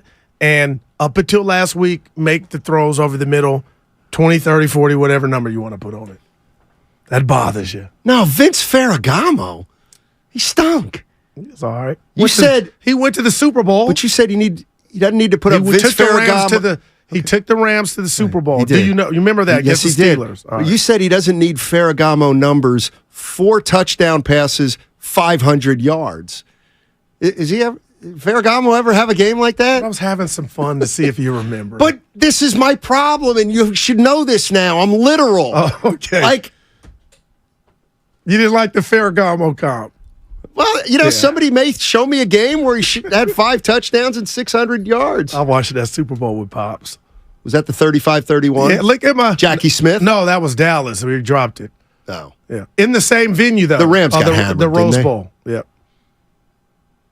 Yeah, the Rams got Best turf in the world, Rose Bowl. Best grass, to me, in the Coliseum. Here. It's all the same. See, like right there.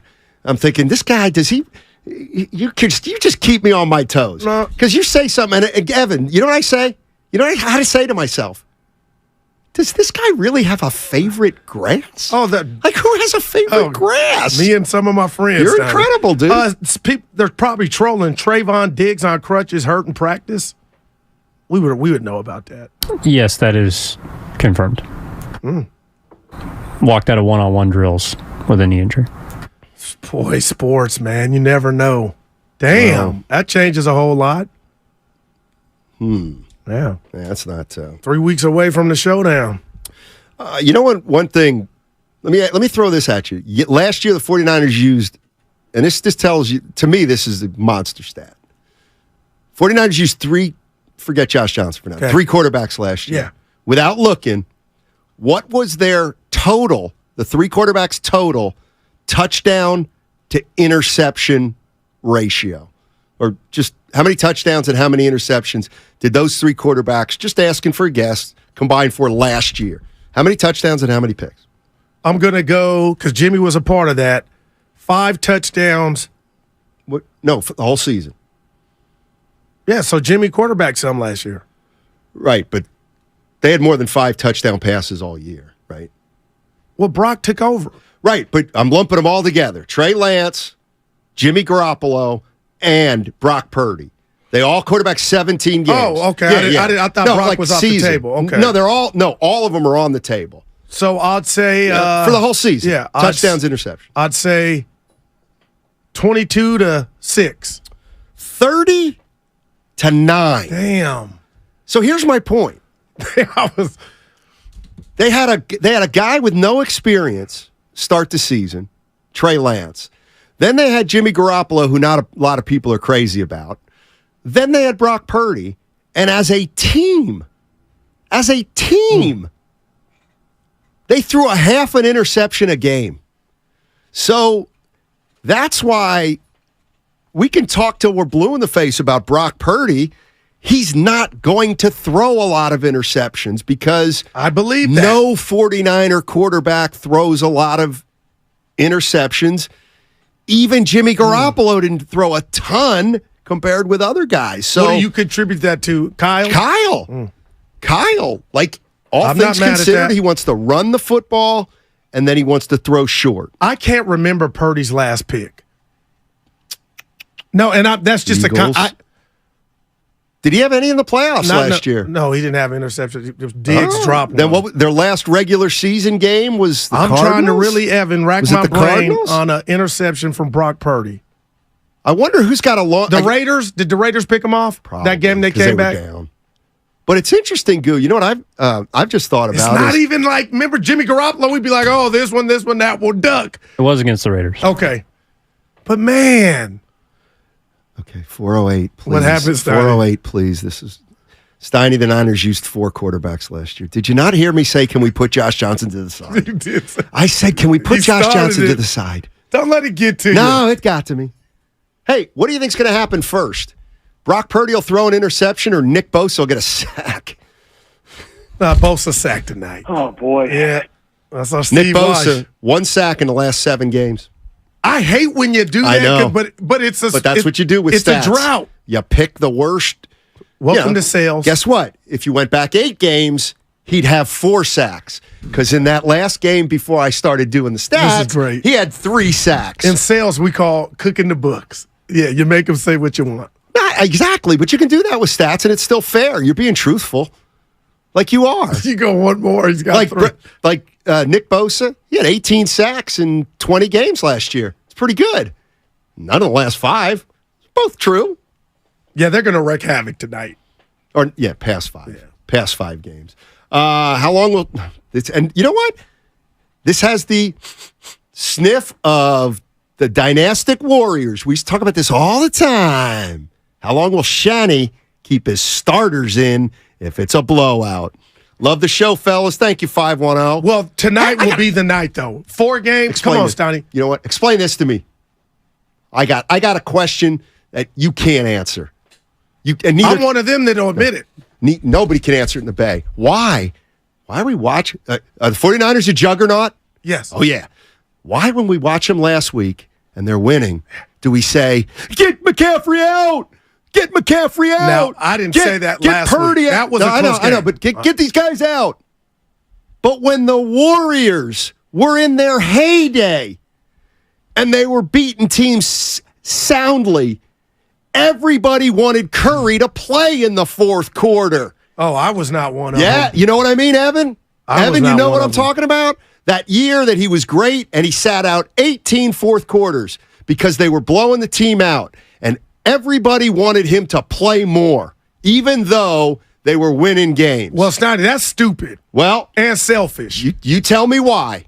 Because they had the ice pack. Man, they would be night, we're done. But like what I won't allow for Warrior fans is for them to now say, no, we didn't want him to play. Yes, you did. Oh, yes, you did. And you did too, Goo, and I'll tell you why. Is because I remember he was averaging like 27 a game, and everyone's like, if he played fourth quarters, he'd average 36 a game. And that's why they wanted him to play. Yeah, selfish reasons. Stats. Yeah, but that shouldn't supersede the long Why play. did it? People love him. But people love Ayuk. I don't think I've heard a call this week where anybody would be offended if the Niners chose to sit Ayuk. Forget Ayuk. I'm just saying everybody got on the 49ers last week for McCaffrey's in the game too late. Or the week 1. I don't know what it was. Week one is the one I was like, oh. Okay, week 1. Don't get hurt. Then I'll take your side on that. Okay, you probably could have gotten him out earlier. But why did we always rip Steve Kerr? Real quick, I know we're up against it. I'm using Steve Young, the number 8. Elijah Mitchell touches, carries, over under 8. Under. Because he doesn't catch passes. I'd like to bet. No, I said carries. I'm going over 8. No, I'm not remembering it wrong, 408. I'm going under 8. You're remembering it wrong, Steiny. No, I'm not. You know you lie. It was a badge of honor. It was a badge of honor for the Warriors. But there's 2 kinds of fans in the Bay. Warrior fans and Steph Curry fans. And Steph Curry fans wanted Steph to play in those fourth quarters to pad his stats. Why don't you want that for McCaffrey? 888-957-9570. I get it, Bay. I'm asking unanswerable questions on 95.7 The Game. It's all sponsored by Ashley Furniture Home Stores. Fall is almost here, and at Ashley, seasonal decorating.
Twitch and YouTube. Powered by First NorCal Credit Union.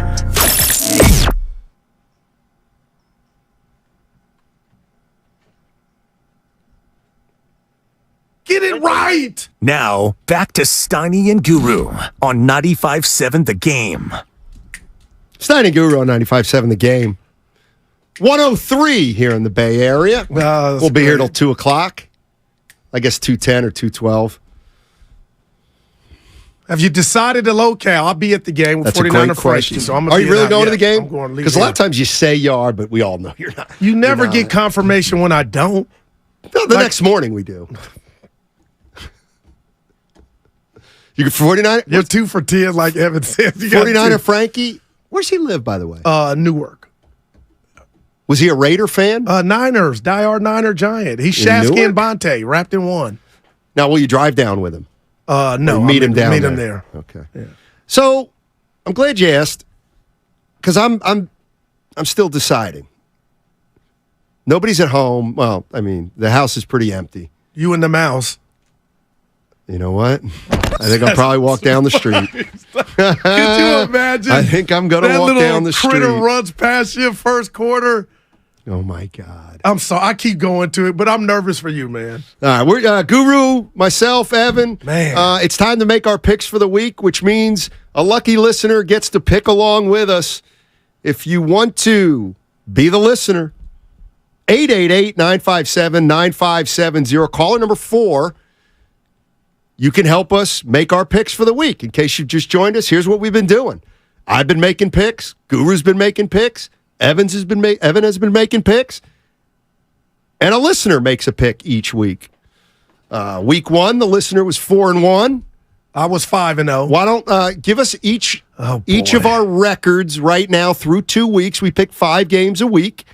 And here's what the standings show right now. Evan Giddings. So currently the standings show Guru after a perfect 5-0 week 1, 2-3 in week 2. So you're 7-3 overall. I'll take it. Steiny 4-1 week 1, Yes, sir. 2-3 week 2, 6-4 overall. Right. I have been 4-1 in both weeks, and I stand atop at 8-2. Oh, what about the listeners? Omar had a very good first week. Omar from San Francisco, 4-1. Unfortunately, Steve from San Francisco last week was just like you guys, beneath 500. Okay, so the listeners are 6-4. I see what you did. Yeah, that's what we're doing. I mean, the listeners like that. are a team. I mean, I know you can stick it. Who was the first guy who struggled last week? Steve. Yes. So put him on blast, Steiny. Steve. Steve hurt us. Yeah. He hurt the listener. So somebody's got to pick him up. I'm one game back. Who's picking him up? 888-957-9570. If you want to jump in and play a fun game with us of picking games for the week. Evan picks out 5 games. We then pick the winners and losers according to the spread. And then we'll let you play with us because we're inclusive. Many people saying football more physical than basketball. Yeah. Please. You know I got you all. I got you all. I got you all out there with that. Because admit it. Why do you want? You want stat padding. That's what you want. Well, you want him to get MVP. That's what you also want. No. Those days are gone. Well, what about Those days are gone. for Bosa, who won it last year? That's different. Yep. I thought you were going to say DPOY for staff. That's funny. See, the likelihood for injury is much less in professional. And there may be one in Dallas that can affect the Niners if Stephon Diggs is out or done. It's a knee injury, MRI. I mean, that affects their defense. They're fine. He'll be all right. Stoney, the reporters are saying it don't look good. So I'll leave that there. But how would that change the Niners in that game in a couple weeks? I mean, it changes everything. You're down a shutdown or what you deem your shutdown corner. He's gone. Purdy back to pass. Oh, he'll throw long that game. Look at you. Hey, no, Goo. What I was getting at was I totally forgot. Nick's playing. I just forgot. What do you want me to say? I forgot what I was going to say, Goo. I'm sorry. It happens on live radio. Yeah. There's the bed. Did I say Stephon Trayvon, Stoney?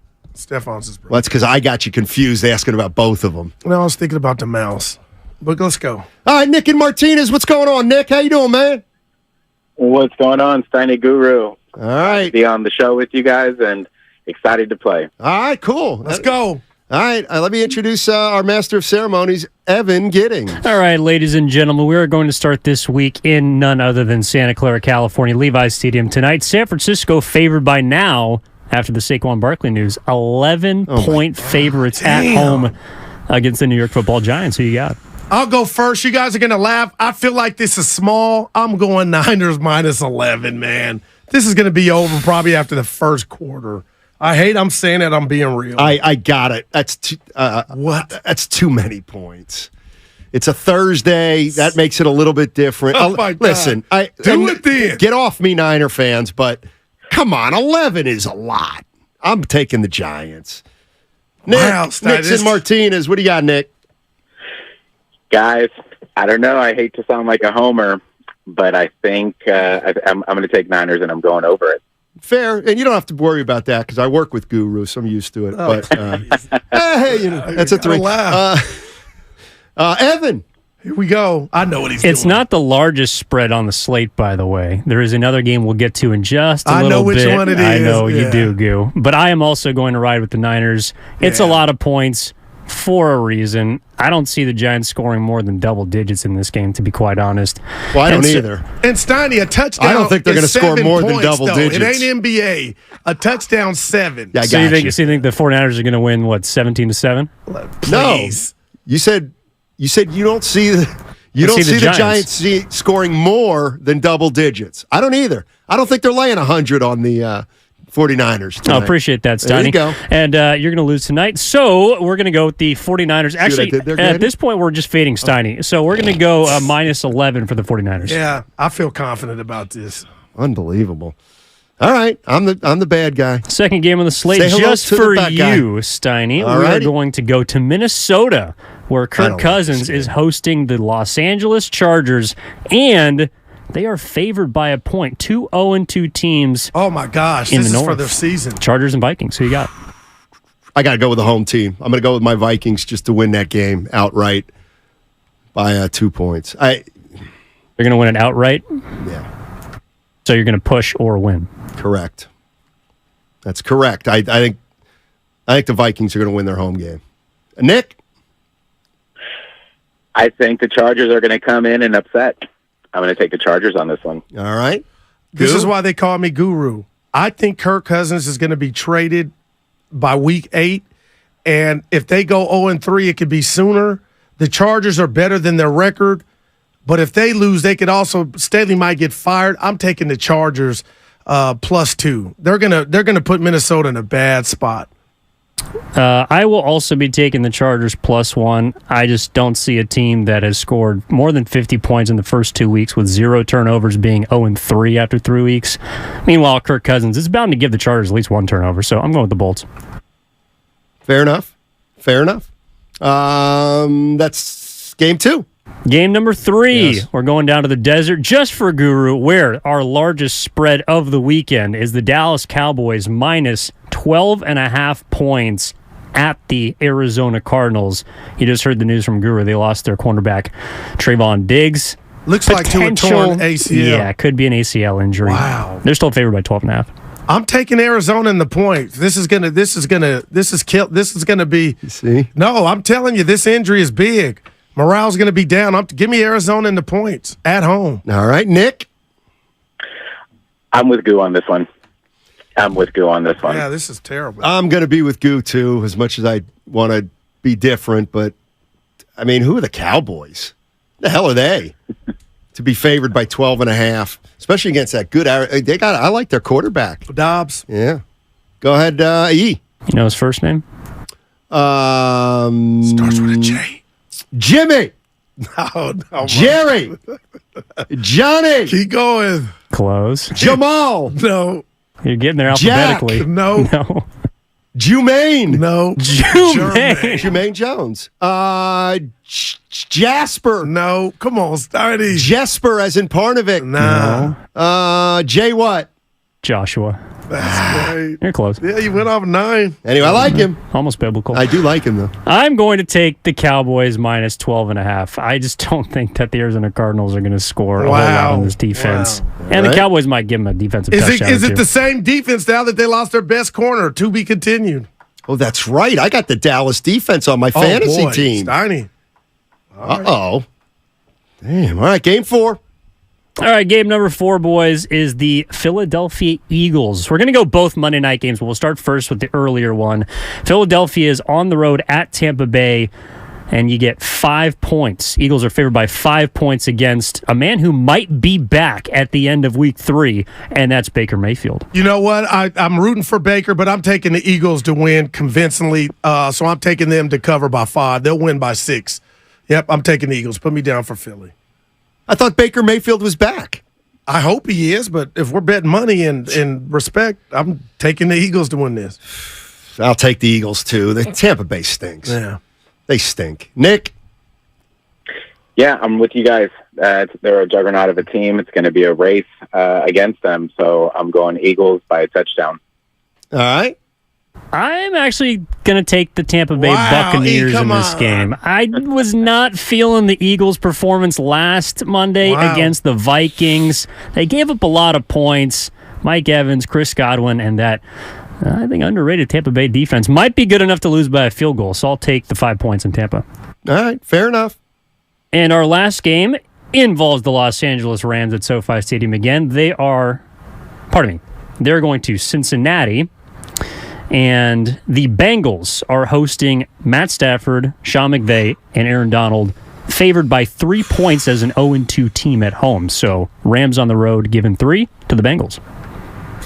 I think the question is, Stafford. do we have a problem in Cincinnati? Man, called calf. Now, Burrow is I got to believe that Cincinnati's better than this is they'll win. Cincinnati's going to win this game by more than 3. No, I'll take Cincinnati. I cannot wait to take Cincinnati. No, I'm taking the Rams. And Matt Stafford and McVay will be 2-1 and one of the surprise teams through 3 weeks. Nick? I'm going to take the Rams on this one, just with Joe being hurt and the Rams having something to prove. I'm going to go with the Rams on this one. They'll probably take it by a touchdown. All right. Nick's got the Rams. I just do not foresee a Joe Burrow team being 0-3, a loss at home They're Monday 0-2, night. Evan. I know they are, and I don't think they'll be 0-3. I think they're going to be able to pull this game out. They looked better than they showed against the Ravens last week at home. So I think they'll beat the Rams by 3 points. Give me the 3. Yeah, T. Higgins looks like he's back to being who he was and who we thought he was. But if they lose this, you're right. Something's really a clutch touchdown what was last it? week. 3% of 0-3 teams make the playoffs. So Cincinnati goes 0-3. Plenty of time. You know, 3 games in the NFL. You know what that's the equivalent of in the NBA? People hated this. 14 games. Yeah, but you're not getting hit in the NBA like you are in football. Man, we talked about it Monday. What? Injuries can change everything. Thanks, Nick. Appreciate it. Really appreciate you listening. And Dallas has lost their top corner. It's got to change their defense. I mean, that is humongous, man. We'll see.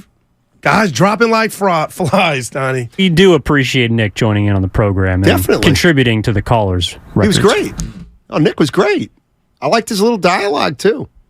You know, a lot of guys will be, I'll take since they shrivel up. A lot of guys, they get on the radio and they get tight. They get tight on the radio.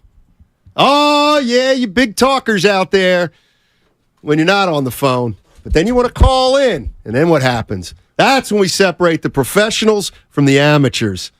But Nick held his own. He held his mud. Yeah. You want me to tell you a little anecdote? And it's a way to give you flowers, believe it or not. Yeah. Okay, so remember we were talking about, well, who do you trust more, this guy or that guy? And I said, Purdy or Jalen Hurts. Yeah. And you said Purdy. I admit it. Yeah. And I did what I do sometimes. I tried to denigrate you. So I'm talking to my Philly Eagle fan friends. And guess what? What? They're not altogether sold on Hurts either.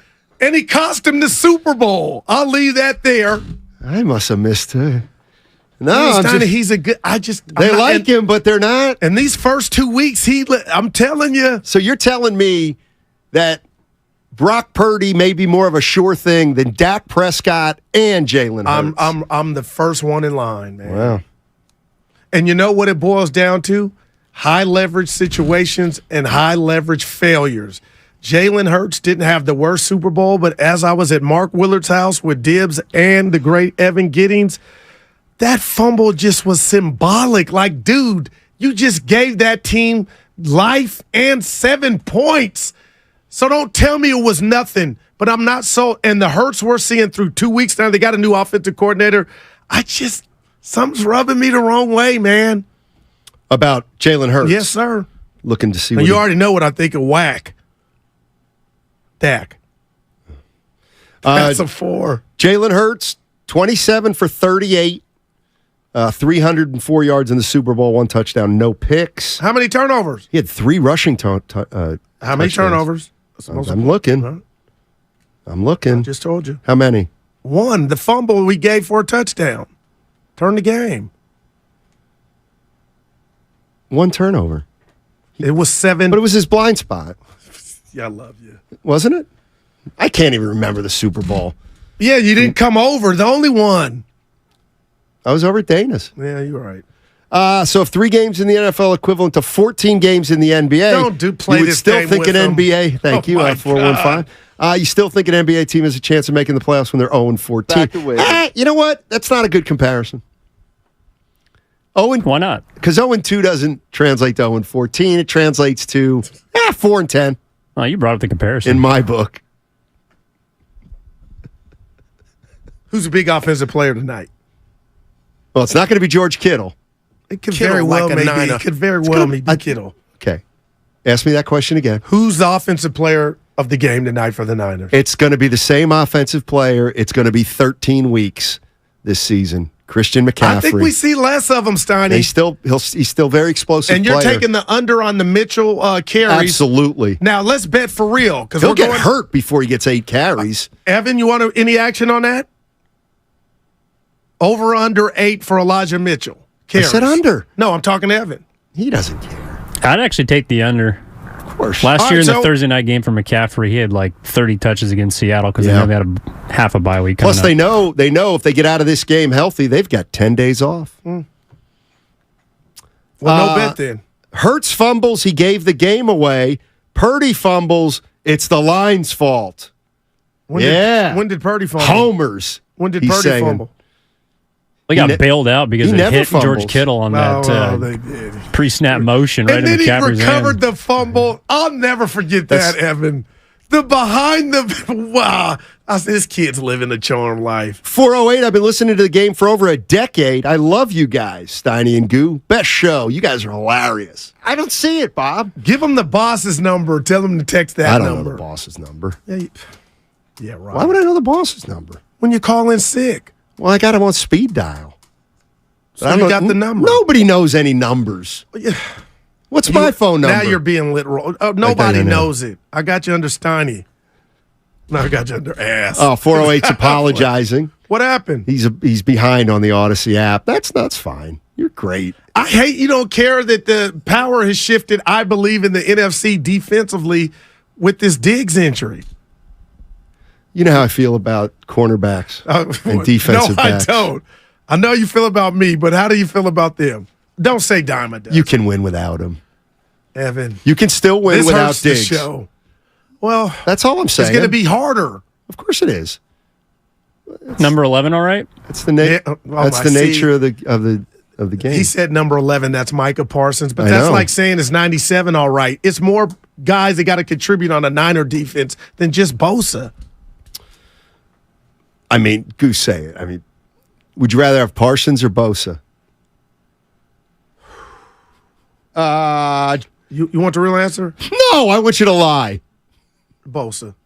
Are you serious? Yeah, because what I've noticed, and I'm being real, man. I love you, Micah. You're doing a little too much, Draymond. He tires at the end of the year because he's so small. You mean like the guy who didn't have a sack in the playoffs last year? I don't know what happened there, but he's dominant. I've seen that dude almost win the Super Bowl in 19. I'm going Bosa. I'm being real, Evan. I don't think you are, though. Like, Micah Parsons right now is he's the best defensive player in football, Goo. He didn't win deep. I love the guy, but he's not Shaq. Bosa is Michael Strahan. That's going nowhere. There are concerns on where's Micah going to line up? Is he going to be linebacker? Is he going to have his hand in the ground? That's because he's lighting the ass. That catches up to you later. That's all, Evan. I believe that. And Evan, to win my argument, who got DPOY? It was Bosa. You can't. But you can't what? You can't point out that Micah Parsons wore down and not say the same about Bosa. But it was for the long haul. How did That's Bosa, right. And Bosa led the league in sacks as well. Right. Micah got he tired. Vanished. So did Bosa. Evan, you know, I got a guy's jersey. I love the dude. I just hate that he's lighting the ass. He's still quick. He's fast. He's dominant. But don't you see? But talk to me week 16, 17. That's where I get concerned. Okay, well, I'm saying the same thing about Bosa. Talk to me in the playoffs. He hasn't done it in the playoffs. Well, to that point, Steiny, DPOY is before the playoffs. That's right, and he wore down. But he had more gas to week 18. Excuse me, week 18 than Micah did. And he won the award when Micah had the lead at one juncture. No wrong answer. I'm just telling you, I want the big dude, the Incredible Hulk from a physical standpoint. That's why I want Dwight Howard here. Don't you get me? Yeah, I get you. I get you. I see what you're trying to do. This is what I really want. You know what you try to do? And I'll never use this word. I'll never use this word again. Kiss ass. You try to fidangle. That's not the word. He does. He tried. Do I get more gas in my gas tank if I say something nice about the Niners? I'm objective. That's the job. No, you're saying I'm a kiss ass. Yeah. What do I get for that? I don't get more money. You get Niner fans not being on your ass. I think he's just not trying to jinx Micah Parsons. No, Evan. No, I think that's true. Evan is I my think little you're right. brother. It's reverse We're going to be double friends tongue. for life, Evan and I. You and I. Yeah, see, I don't see it. I'm telling you, I like the biggest, the guy that's built to last. I love Parsons, but there's a concern. How big's Jalen Hurts? Is he bigger than Purdy? Remember, I said he was, and everyone's like, "Oh, they're about the same size." But Purdy's they're small. both listed as 6'1", Yeah, 220. see, I hate that. Purdy's diminutive, but you like him. He's got some big legs, Purdy. Yeah, look at his legs. He's got a big butt. I hate that one. We're going to get to this guy at some point. But I think I win. No, you Bosa don't. won DPOY and had more sacks, guys. That's like you doing your power rankings off the standings. Tomorrow. Who's a better defensive player right now? You're going to be shocked. Who's been a better defensive player this year? Oh, there's no doubt, Micah Parsons. I don't care No what you did doubt last about that. year. Oh, last year. It doesn't matter. But in totality, since he's been in the league, yes, Bosa in 19 that was dominant. Niners, come on. I'm just Evan. Listen, I don't need Evan. I like Evan. But okay, just bear with me here.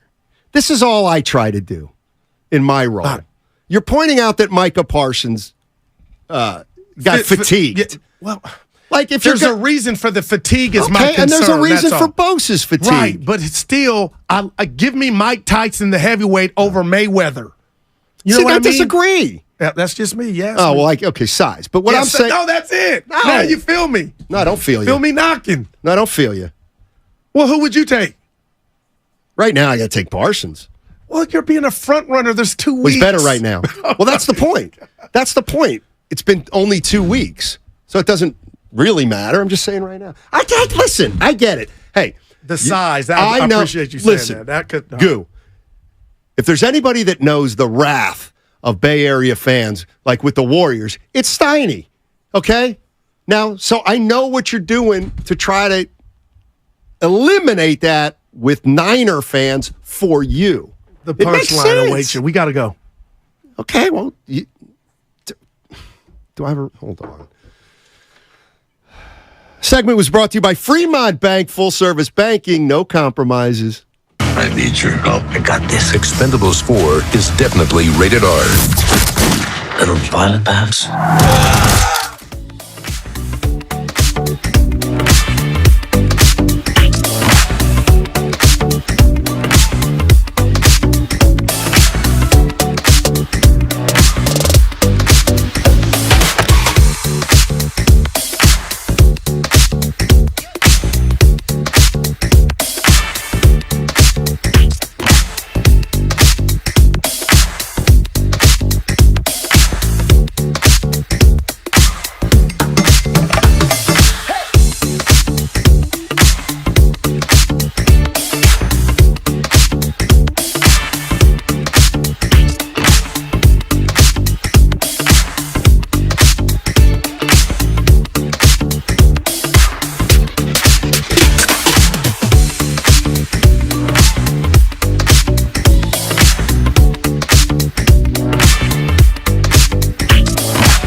Powered by First NorCal Credit Union, the smart choice for low auto loan rates and super simple online application process.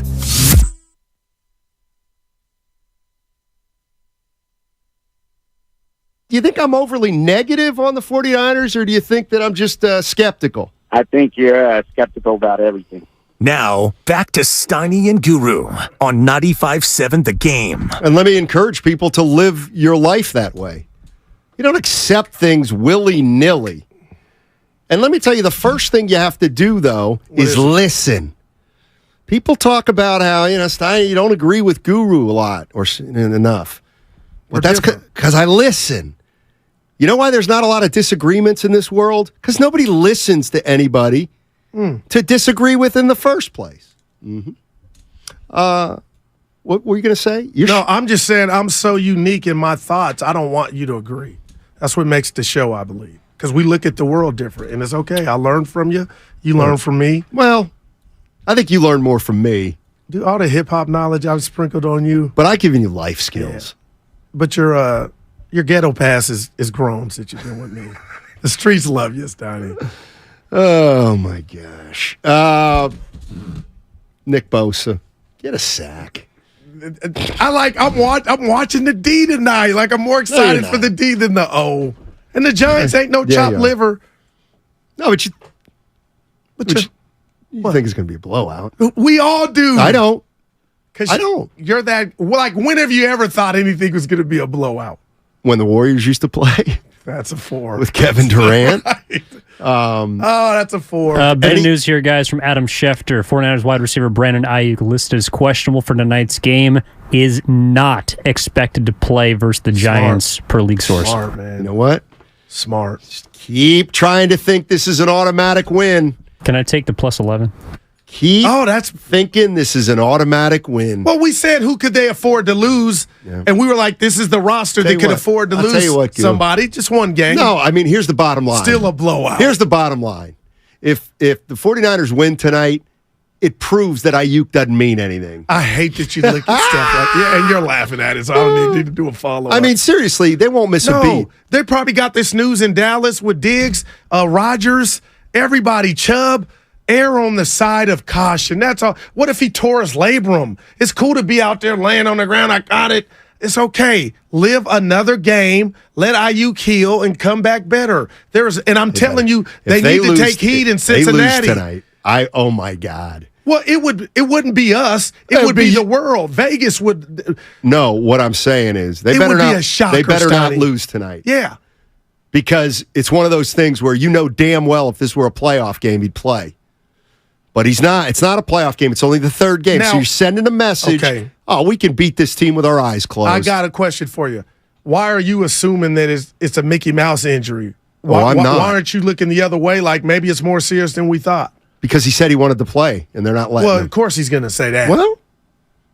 Well, we'll keep an eye on this. I just hope this isn't a sign that the 49ers are overlooking the Giants. Or Grandy and Evan, are you worried about that at all? Nope. Jennings Anybody? is a beast too. Grandy? Should Ayuk play tonight or not? Oh, no, I'm not worried at all. I didn't ask him. Hey, you said you're going to hype up the pregame. The guys, the overtime show. That's postgame. Yeah. Overtime happens after the final. Yeah, what tips were you going to give them? I didn't have it. I think they all do a great job. That's what I was waiting on. I think they all do a great job of propping up the Niners. Thanks, Tiny. No, Grandy was hot last week. I heard Grandy. Grandy, I turned you on after that Ram game. He's like, I'm just telling you what I saw. Nobody played bad, but that wasn't dominance. I'm paraphrasing. I was like, that's my God, I like it. Wish I worked with somebody that would tell the truth. Oh, hey, Steiny. By the way, Nahegan sending videos from the Hilton Santa Clara. He is good. They got a big crowd down there. I'm going, you little jelly. Are you? No, I'm going with 49er. But you're not going to go to the Hilton. No, I'm asking you, are you jealous we're not at the Hilton? Because normally I'm going down the street. So you're not jealous? No, not at all. Then why'd you say it like it's a big crowd? Like you missed it. No, big crowd at the Hilton. Yeah. Yeah, I missed the Hilton. Whoa. But you couldn't get me to go to the game at gunpoint. I mean, I want to go to the Hilton, yes, but the game? Count me Brandon out. Ayuk, damn. We'll see how it plays out. I think they'll be okay. Well, you took the Giants in the points. You didn't like the 11. I know, and I like it more now. You know, a touchdown, 7 points. So, 6. See, I'm literal. Oh, God. Okay, it is 7 points. So what does that mean? But you were acting like the 11 was in NBA. Like, that's a lot in the NBA. It's a touchdown and some change. More than some change. They're going to win this by 2 It's touchdowns. 3 scores. Stop. Right? Technically. I don't know. 2-point conversion to field goal. I just listened to Iguodala on that podcast. Tell me, we can't do it tomorrow. Everybody on pins and needles? And is he on the team or not? Hopefully he is. This is incredible. I'd love for him to be on the team. Talked about a subject we thought was done. It is I'll done. be there when I be there. He talked about it on a potty. What? Pool. No, he talked about Poole. He didn't make a decision on whether he's coming Oh, no, back I or was not. just talking about that, just the thoughts on Poole. Yeah. Gosh. A lot of people caught me this morning. How so? On KTVU. Getting a lot of feedback. See, this is what Cheryl, 415. This is why I can't chill on Guru, because he sticks it to me, too. He sticks it to me. Don't you get it? But I pace myself. Don't you get it? He's taking money out of my pocket right now, ladies and gentlemen. I wish. And I'll never do it to you. You know what? I'm gonna be you right now. But you ain't picked up a tab in a while. Oh, you've been having alligator arms. I'm sitting there like he got this one. Now this. I'm like, my I boy would got never this one. see. And you just leave me. I'm Cheryl. like solo dolo. Hey Cheryl, do you see the difference? Guru. When I Linux. hit up Guru, it's good natured. He sticks it. He says I'm cheap. He I just called me. It. I feel like my boy ain't grabbing him like he used to. Like, alligator arms. I don't know. I said he must be mad at me. Even told the missus that. You told Mia that I haven't been picking up checks? She knows you always used to pick them up, but yeah, she said your hair was nice when I had you on camera. You and Evan. Evan too. See what I'm Dude, talking running about out of you? voice. You gonna call in sick tomorrow? I mean, just answer the question. I had COVID 3 times. Yeah. Anytime I'm not here, it's serious. Well, KTVU goo. Oh my God, Chris M. Hey, Chris M. Oh, You've just lost a boy. friend. That is great. You watching the game with Norm? I'm going to the game. Right. For the 8,000th time. Dude, I love you so much, man. We need to forget Peels. We ain't Bonte and Shafsky by no means. I forgot. Oh, my God. Have a good time tonight. Just a tip time, I told you. I'm Tell going. 49er Frankie I said. But you'll believe it tomorrow when I tell you I actually No, I went think you're to the going. game. I actually Okay. do think you're All going to right, this We one. got to go. All right. What do we get? 142. Willard and Dibbs are live from the Hilton. Other than that, it's you know what it is. Fremont Bank, full service banking, no compromises. Watch parties aren't what they used to be.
Bang, bang, Niner gang. Now, back to Steiny and Guru on 95.7 The Game. All righty, Matt Steinmetz, Daryl the Guru Johnson with you. It's 1:48. That means it's time for Willard and Dibbs to join us. What's up, gentlemen? How you doing? They're joining us live from the Hilton Santa Clara. Our guys. Great show today, guys. Yeah, no doubt. Wow. Great show today. No I doubt. had goosebumps. What a wonderful show today. Do you mean that, Willard and Dibbs chiming in? I'm like, they're messing with this. I admire Steiny so much that sometimes I like to parrot him. And so, to parrot. I'm now on the YouTube feed, and I see that, a lot of people say this when a show comes, hey, great show, guys. And I'm like, oh, who said that? Oh, Matthew Steinmetz. Great show today, guys. So great job, Matt. I'd like to say, boy, great show that's about to happen today. Yeah, maybe. So anyway, great show. Hey, thank you very much. Yeah. Thank you. I don't know if you guys know this. I know Guru does, but I'm having a hell of a year. And it's a fraud. You exposed him, Dibbs. I'll never forget. Exposed nothing. Yeah. There was one thing. I felt bad about it. Not really. A great year doing what? What do you mean you're having a great year? Oh, here we go, A great year Willard. with what? Everything I say is He wants examples. take it to the bank. Oh, okay. The Warriors have no interest in Chris Paul. I think the Warriors have interest in Chris Paul. Okay, that's one. Yeah. Hang in there with the Giants. They're going to be competitive. They're 500. If that was right on the money. Your second example, Right on the money. then I would Booth say your review. list is not that Right long. on the money. Yeah. 4 games back with 11 to play. That's all you can ask for. Ayuk wrong. You said he was going to play. I said he should play, and I'm still right about that. Dallas in 5. That's wow. Oh boy, that was 2 years ago. Willard. That was last year. Yeah. Last year. I'm sorry. Did I say that out loud? I'm having a hell of a year. Just a Yeah. thing that went through my head. You know what? That doesn't count because you snookered me. That was before I knew that Willard had a mean streak. I didn't do anything. I just I read and react, Steiny. That's I all need your do. guys' help. I said the I've been Warriors doing weren't this gonna win for it 4 last year. hours. How is this going? I know it's the NFL. I'm being honest, guys. Talk to me about how this can be a close game. I don't know. There's not a lot that makes sense that suggests that, but sometimes the NFL doesn't make sense. That's all. You know what I mean? Like, how could it be? It could be an injury. It could be a fluke play. It can be that weird sort of like the football gods start doing, like turnovers. I guess I'd say that. Funny bounces that go the way of the other team that keep it close. I am interested now that we know Brandon Ayuk is out to see what the offense does to sort of like redirect itself there. That's an interesting one, I think. What about the mobile quarterback theory that, 49ers sometimes struggle against those guys? Yeah, and that was going to be my answer. 2 words, Danny Dimes, because he is very good at being a mobile quarterback, and they don't have a run game. And Goo and I talked about it actually on Liquidate All Assets with a new episode dropping tomorrow. Make sure you like, subscribe, and do everything you can to get the content right to you. I did like the Daniel Jones over on rushing yardage because he's going to have to run the ball. And the Niners do struggle with mobile quarterbacks. They're going to run a lot of zone read, a lot of zone offense in terms of the ground game. And I think that Jones is going to be a big threat on the ground because they don't have much else, guys. What's that number, Dibbs? I think it was 46.5. I'll have to confirm it. Speaking of numbers, I don't know if you guys have looked. I'm always fascinated to know basically what is a player worth on the spread. So there has been movement since the Ayuk announcement, and I'm going to attribute it to him because the line was not about to move when that announcement happened, and it's now moved. What do you think Brandon Ayuk is worth? How many points? I'm going to say a point. So it went from 11 to 10. Yeah. Dibbs, Steiny? A point and a half. I'd say a half point. Pay that man his money. Dan Dibley is correct. My gosh. Half point. It went from 10.5 about 10 minutes ago to 10. Well, Guru may have just made a bet. Maybe that's what moved the line. That's and it also depends on where you shop because I'm looking at Mark's website. Hint, hint, wink, Yeah. wink. And Live line, yep. He's got the Niners -10, and I'm looking at mine, Guru, which is yours, and it's the Niners -11. Wow. Really? Yeah. Well, you better get an account over at mine and get a free point. There Free you point go. right now. Free point. Free point, Yeah. free point. Mark Willard, bet. The first 7 callers get a free point. Exactly. I'm going to say this. I don't think that 10 or 11 is going to be the difference. I think that this one is a good old-fashioned red beats blue kind of a ball game. And, Goo, you and I talked about it on the Liquidate, and I do think that the Niners are going to put up 4 touchdowns. I like the over on 3.5 touchdowns for the Niners. Yeah. This one feels to me like a little bit of a 33-17 kind of a ball game. So 10, 11, whatever you want, I'm taking the Niners. Can I run a theory by you three? Run it, Chris Brown. So I know it's the NFL, guys get hurt. But news just broke out of Dallas that they lost their best cornerback, Diggs, to a torn ACL. My theory is the Niners hear this, and they're like, you know what? There's no reason in hell to rush Ayuk out there. Sit this one out. Was that a laugh? My man, you know how much I love you. You're telling me that the 49ers are sitting Brandon Ayuk because Trayvon Diggs tore his ACL? Not just Trayvon. It goes back to the Rodgers, the Chubb, just to err on the side of caution. To me, these things are all in a vacuum every single week. This is the 49ers inside their own facility playing a risk-reward and pain management situation, and it's got nothing to do with the outside world. That's my opinion. That's my opinion. Yeah, I thought that he was going to sit, and I've said it all week. And if you think about where we are, and the shoulder is not 100%, and you've got a game not after tonight, but in 10 days, so why not rest him? You should be able to beat the Giants without Brandon Ayuk, and so go ahead and rest him. And if you find your way into a spot where you can't beat New York without Brandon Ayuk, well, then you aren't the team that we thought you were. Can I? And I'm not. I'm being very sincere here. I don't think it's about the opponent. I don't. I agree with you. I think if they were playing Dallas this weekend, I don't think he'd play.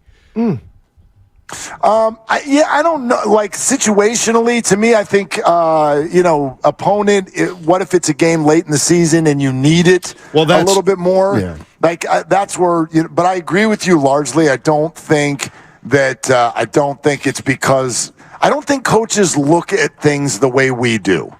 I don't think coaches go into a game against the New York Giants and go, "Well, we got this one, so."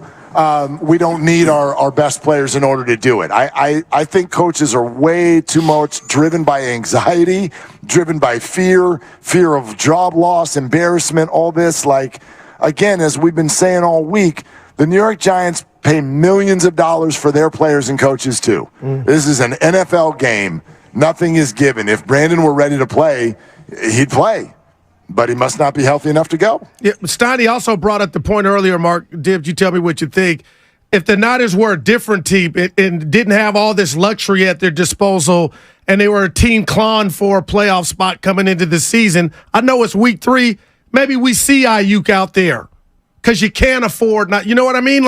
But they're so loaded, you can kind of, sit this one out, fella. Exactly, and I think that that's a fair point in terms of the decision they make. If this is late December and you need a win to get in the playoffs or you need a win to get the 1 seed, he probably is playing, but it's week 3, and I do think that the opponent factors into it because you're favored by 10 or 11, 10 and a half, wherever your book says, whatever your book says the spread should be. You are that big of a favorite with everybody on the roster, and if Brandon Ayuk can't play, you're still favored to beat the New York Giants, and the Giants don't have their running back, and it's the home opener, and I'm looking at all the fans now streaming in. Wow. And there's some blue. There's I see Phil Sims. I see Lawrence Taylor. I got 3 I see people. Saquon. 3 people in blue Saquon's jerseys. there? No, Saquon is here, and he's a middle-aged white guy, but he's here. Good. And I saw Thibodeau in the bathroom, and he's an 11-year-old kid. But it's going to be a big-time red crowd. The fans are going to be hyped, and I don't think that Ayuk or no Ayuk is going to be the difference tonight. from the 510. We hear this a lot, and it's always something that I laugh about. Give it to me. They already said, I guess they already said he can't hurt himself worse. Okay, easy for you to say. I mean, yeah, he can. Well, I know what he means, or she, whoever's texting in. Like, they did say it's just a matter of pain management, but maybe that pain is excessive. Maybe you also could look at it as, I think what you're saying, Steiny, is you could always make it worse in an NFL game. You can create 4 new injuries. You don't want Brandon Ayuk out there favoring one side, putting something that is injured in the way. Like, look at what I think the key to this game tonight is, or the reason, Goo, I'd answer your question by saying I'm struggling to find out how it's going to be close. Yes. With or without Brandon Ayuk, take a look at what the New York Giants defense has put on film already this year. And I cannot figure out how the 49ers, unless they bumble it, how they're not going to get a first down every time they want it. I don't like this. Josh Dobbs ran up and down the field on this team. No doubt. So it's not, you don't need Ayuk. It's just like, this offense it's just too good. It's just too good for this opponent. You're listening to 95.7 The Game, KGMZ, FM and HD1 San Francisco. Always live on the free Odyssey app, Twitch, and YouTube. Powered by First NorCal Credit Union. Steiny and Evan asked me a fascinating question. I'm going to pose it to you two. I'm not, I'm objective. I'm being real when I answer this question. And if TJ Watt is listening, this is no shade at you. But the fellas asked me, if you could have Bosa or Parsons, who would you take? And fundamentally, who I am, I want that big, oversized anchor, Michael Strahan, Reggie White on my front. Parsons is a freak of nature, but I can tell you two, I know for a fact, they are confused at times. Should he have his hand in the ground? Should we play him at backer? He's incredible, but he's not the biggest specimen, so he tires. I know Bosa tires, but if I asked you who would you take, Bosa or Parsons, my answer was Bosa. How would you two answer that?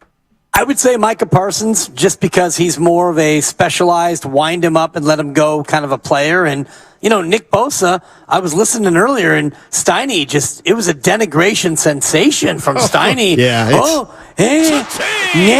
He hasn't had a sack in 7 games or 5 games. No, he's had one in the last 7. Yeah, okay, because you gave the stat, and then you actually made fun of the fact that you gave a stat based on the way you want to give a stat. That's what you do.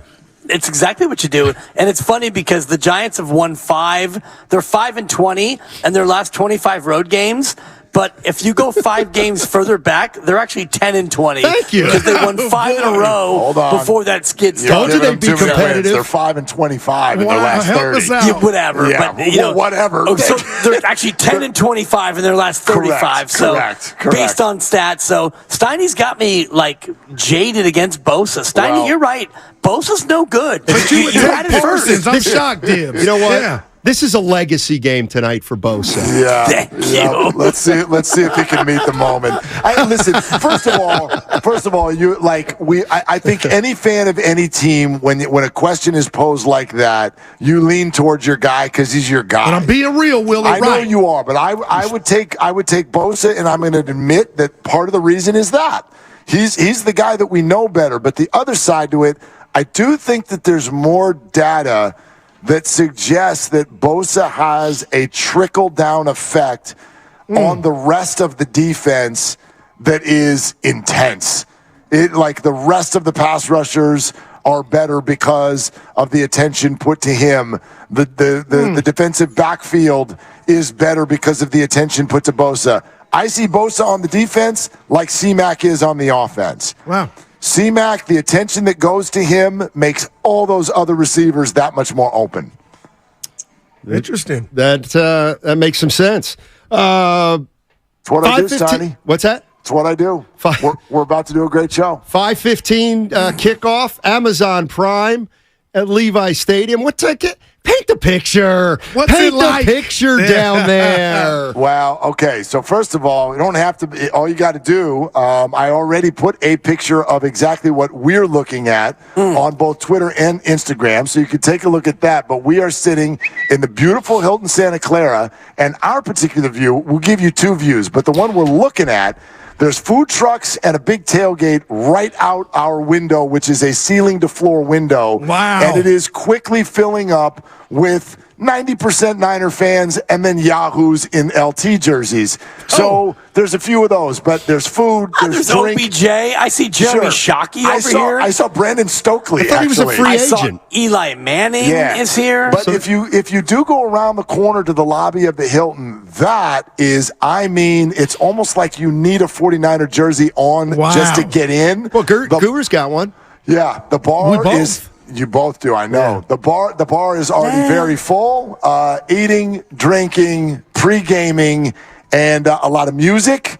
And by the way, a sparkling day. Wow. Gosh, the weather couldn't be better. I'm on my way. 49er Frankie, one of my best friends. You only can have one best friend. I got a few. He got a ticket, so I'm on my way. You guys will be done by the time I get down there, though. Probably not. Probably not. So you're going to miss the first quarter? It's 2 o'clock. Yeah. I like your chances of getting down here. More Giants fans, I think, than Mark is going to portray. I would say just in terms of what we've seen in front of us, maybe more 80-20, 85-15, but the vibe is right. Wow. And not, honestly, Guru, the amount of smoke in the air quality, better than I would have thought it was going to be. A little sticky icky. Yeah, it's good. That air quality's not great. I think he's actually talking about real. I was talking about the real fires, not the impromptu fires, because I saw it like a 3-alarm blaze break out in the tailgate. But don't let that get in the way of a good time. Cough. All right, hey boys, I don't want to pick a scab, but we've all been listening all day. And I like, let's be real. Just pick that scab. Go, are you honestly concerned because of 3 throws that didn't look perfect? Willard, is there honest concern? Mark, I'm worried about Brock Willard, in the I deep appreciate ball. it. And before you answer, add the other QB in the NFL who hasn't had 3 missed throws so far this year. Willard, I thought you were in my corner before you even posed this question, but you've bitten the rotten apple. You've been poisoned. Hell no, I'm not concerned. This dude has been so fantastic that those 3 throws were the only thing I could remotely even pick at, say, that wasn't the best. Goo, hold on. I listened all day. Go ahead. And I know exactly what Steiny does to you. It's on Mondays, Wednesdays, and Thursdays. I've noticed the cadence. Today's a Thursday. So I know how he was trying to pigeonhole you and put a label on your forehead that doesn't exist. 13. But I also hear you say things like, but those 3 throws are on his ledger. But Mark, I hear you, and I want to know why that sticks with you. Listen, because if you've watched Josh Allen or Patrick Mahomes or Herbert or anyone else, nobody goes through 2 games without missing 3 throws, and I don't hear anyone after those games go, well, wait a minute. Like 30 points again, 2-0. No, Mark, those words came out of my mouth. What I've been doing when you hear me recite those numbers is Dr. Phil for everybody that calls and texts. We got to see more. Even Peter King. But Peter King gave a compliment within that. That was the bridge. Mark, hell no, I'm not concerned. What I'm doing is fast-forwarding a DVR. If we saw that 8 more times, we could then say there's something happening here. Buffalo, Springfield. Yeah. That's all. Right, but I'm not concerned, Mark. I appreciate it, Mark. I'm encouraging the hell out of the 49er fan base to stop doing the if and then fill in what December and January look like. We got a home freaking opener. Yeah. The team is 2-0. The tailgate is popping. It is September, and I refuse to lose out on 15 more good times because we're worried about February in September. Sure. How many teams have learned just this week? The Cowboys, the Browns. Man. Right? Life changes in an instant. It does. Right? And comes at you fast. So let's see where that goes, but I just don't like that. Doesn't even feel like a reasonable if. Yeah, you know what I mean? Thank you, Mark. Yeah, my best friend heard me say one? that I put you 49er that Frankie? I put it no Steiny that I put in the file. So what he did subconsciously is say, I'm gonna make it seem like Goo is concerned. And that's how this. Well, you took have a off. file on the guy in the first place. You have a. We all have. Do you have a file on files. Bosa? Little injury issue. Yeah, nothing to see here. You don't have a file. We got a $5 donation. You got to read it before we get out of here. Yeah, I don't have that. my. I don't have A great show, fellas, like the guys told us. Yeah. This is from Jim Mate. Reminder, I'm buying Mole. beers tomorrow at Old Ship after work. Wow, beers to get your own apps. Next up, Dubs and Dibs. I noticed that he didn't say great show, fellas, until we joined. Yeah. I noticed that. Man, he waited. that's got to burn, Steiny. He waited, Steiny. That's got to burn, Steiny. He waited. It's 2:08. I know who's getting credit for this show. Yeah, Steiny's just a little. Steiny's a little grumpy because I lived his dream today. Dawn Patrol at Baylands with Dave and Unky J. Alex brought his dog. The doggy was out. We had a wonderful time, and Steiny's in here grinding over deep throws with the Goo. It's okay, Steiny. You're gonna get yours. But Yo, I'm Willard, going to get nothing to mine see in here about from 4 your boy. minutes. How about you? Dude, I'm out here enjoying the clouds. What'd you shoot today? 89. Yeah, a couple of triples. The 11th hole at Baylands is a joke. That's a tough one. That's a tough long par 4. Did you say that on the tee? Or did you say that after you put up a triple? I said it after I hit my ball into the hat. Yeah. I was choppy right, further right, Look at further. I was so far right, they were calling me Mitch McConnell. That's not bad. Thanks. Not Give me, bad. before That's a we 4. leave, I'm give me taking the it. Heat I thought you were up at the update. tee and you couldn't move for 10 seconds. I always study the boss on remotes. Is he tight? Is he wound up? Or is he relaxed? No, he's super laid back. Okay. I walked in here at about 1:20.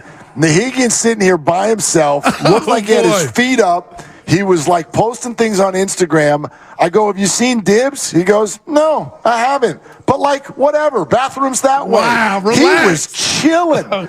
He was chilling, man. Oh, wow. For you. It's because he knows the New York Giants are in town and they're going to win by 20. I come in with a sunburn and, a tea in my ear, and he's like, oh, Dibs, your sunburn, I don't feel like you're ready for the show. I'm out. Sunburn doesn't look good on YouTube. Exactly. Did he look at your sunburn and go, cook, cook, cook? That's a rare 5 from Steiny. I'm giving him a 5. Great show, Steiny. Yeah, All really right. great show. Let me end on a high note Yes. there, gentlemen. Oh, my God, Steiny. Steiny, are you why aren't you coming? Are you not coming? Wow, you said like I just asked you, where were you last night? Holy hell, you got tripped up on that one. They got to prove to me they're a contender first. Then I'll get down to Levi. Okay. All right, gentlemen, have a great time down there. Steiny. They're longtime friends. Let me tell you something real quick about Dibs that I'm sure not everybody knows. And first-time partners. Hang in there, big guy. There'll be brighter days ahead. Now, these two homegrown Bay Area boys finally come together to take over sports talk. Get the hell off of my doorstep. Major League Baseball, you stink. It's Willard and Dibs on 95.7 The Game. All right, LFG, we are here. Let's do this. Let's go, Mark Willard. We are here. Are you here? Are you on your way here? The home opener, the 49ers are ready to uncork their Levi's Stadium season. And we've talked a little bit about it, Dibs, and I really feel like it's a feeling that is easier to get when you're here. Yes. The whole kind of stay in the moment feel about 49er football because they are a double-digit favorite. Yes. And it does feel like they're already 4-0. But the reminders this week keep coming. Nick Chubb, Trayvon Diggs. Jeez. I don't want to just make it about injury, but, I don't know what the hell's going to happen in October, November, and December. No, but even like Joe Burrow, you mentioned earlier, like Bengals, Vikings, somebody's going to be 0-3. Or Chargers, Vikings. Yes, I'm sorry about that. Someone's but that's going to be like 0-3. That's a cold slap in the face Totally. in terms of what you thought your team would be. And you're right. You come out here, and we have a great vantage point of the tailgate here at the Hilton, and the tailgate is already popping, and we are 3 hours from kick, and you drive around any of these streets, and people are streaming in. Yep. People are not thinking about Super Bowl or bust. They're thinking about tonight and how great this is. I got a warm fuzzy driving in with the lovely Christy about an hour ago, and we're coming down Tasman, and I'm watching everybody just stream in, and I'm like, you all took the day off work. I'm like, good for you. Yeah. And that's what it, honestly, if I had to sort of describe the feeling down here, that's the feeling. It's not just that there's a 49er game, but everybody's got that, like, it's 80 degrees out and I've got the day off kind of vibe. Yeah. So it is. It's a party atmosphere that is starting to unveil here, and I certainly hope that the 49ers can meet that expectation, because it does go back to, if you're a 49er fan for a long time, the days of Montana and Young, when you would approach a football game and almost be disappointed if the final score wasn't 31-10. Right, but at the same time, when you come out and you're here and you go to the game, yes, you want to win, and you would love to have it be something that's memorable, but something about a closer game to me becomes more memorable. If it's 38-3 tonight and you absolutely crush the Giants, it's great. You won the game, but it becomes a little bit of a tune-out, I think, in terms of how things go at the end of it. You'd much rather have like a memorable game where, the Giants are up 24-21 and Brock Purdy's got to lead you 75 yards down the field. Do you mean what you're saying right now? I totally mean it. I do not agree with that at all. You'd much rather have, if you're going to get a win, and let's just assume a victory, you'd rather have a more memorable win than you would like a garden variety 38-8 beatdown. I want no traffic on the way home and the way. Oh, that's not happening. Sorry. No. Let me say it again. I want traffic on the way home. And the reason you get traffic is because some people leave a little bit early. No, I do not want stress. I do not want stress in this football game. This is not a stress-worthy game. They got one of those coming up in 2.5 weeks. And yes, there will be those that we don't see coming that will be stressful. I'm not saying I'm going to be disappointed if they only win this game by 7. Not necessarily. You got to see how the whole thing unfolds. But no, not this team, not this night. I do not want a close football game for the sake of fanning. No, thank you. They are way better than this team, and I want them to show it. Sure. I mean, I don't want it because I bet the Niners, and I gave the 11 based on the website that I have. And I got 10.5. Well, I feel like they should be able to cover. The thing came out. I think they should cover the 11, quite frankly, and I'm not that worried about it. But I was just thinking in terms of what becomes more exciting, what becomes more memorable. The last game at Candlestick has a nickname because of the way the game ended. Sure. It's called the pick at the stick because Navarro Bowman intercepted a ball and took it to the house, and that's how the game ended, and that's how you closed up shop. So, to me, more memorable is always better than just garden variety in terms of victories. I don't think tonight should be or will be that game.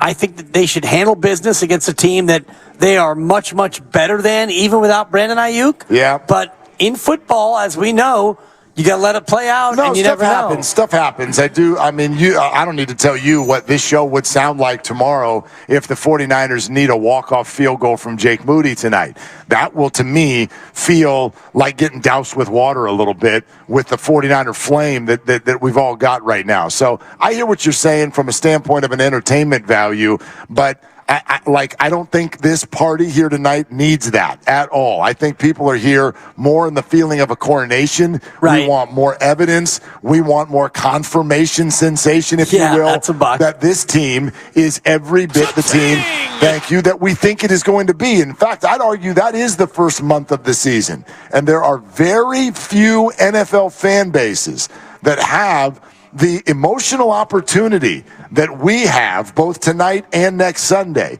and that is that our team is meeting its hype. The Cowboys, the Niners, you know this. We sat with Matt Nahagan in the office yesterday and heard the opening segment on Philadelphia's biggest sports radio station, and Nick Sirianni, the head coach, his opening interview or his weekly segment. And Matt goes, what do you think the first question was? And I go, I bet it was something along the lines of, why don't you look better? Yeah, exactly. And that's exactly what it was, right? Yeah. It's like there's disappointment of a 2-0 season because the Eagles haven't looked right. Like, who's got the look so far? The Chiefs don't. The Eagles don't. The Bengals don't. The Cowboys do. The Bills don't. The Cowboys do. The Niners do. Right. The Dolphins do. And I think that might be it. Right. I want to see it again tonight. Keep the look. Of course. Keep the look. But as we learned last year, it doesn't really matter what you look like until you get to the games that really matter. If you're going to be a playoff team, it's better to have the look in January than it is to have the look in September. And last year they were 3-4. And the year before they were 3-5. And the Niners weren't very good in the first half of the year, yet they were able to turn it around, rally, and play well when it really matters. So, yes, I would love for them to have the look, and I think they will have the look tonight. There's no reason why they won't have the look. Like, to think about how they lose this game, to me, it's more about self-inflicted wounds than it is about, like, Daniel Jones, does he throw for 380 and 4 touchdowns? That, to me, is less likely than it's a bounce off a helmet punt and a pick six. Exactly. Yep. Funky stuff or mistakes, to me, is the way that this game goes sideways. So knowing that and knowing what Brock has been so far with 4 picks in 10 games, I like their chances. Yeah. Yes. I love their chances. Well, in terms of not being a self-inflicted wounds team. They have been. They haven't been that team. That's exactly who Kyle has been wanting them to be all along, and it looks like they finally got the guy that is able to conduct that. So more on that in a second. We want to send sort of a special welcome to everybody in. Thank you for being with us today, Willard and Dibs Live. Hilton Santa Clara on site getting ready for the 49ers home opener against the Giants. So if you're listening on radio, 888-957-9570 or the Xfinity mobile text line is at your disposal. Get on over to YouTube. Hello, YouTube and Twitch, brought to you by First NorCal Credit Union.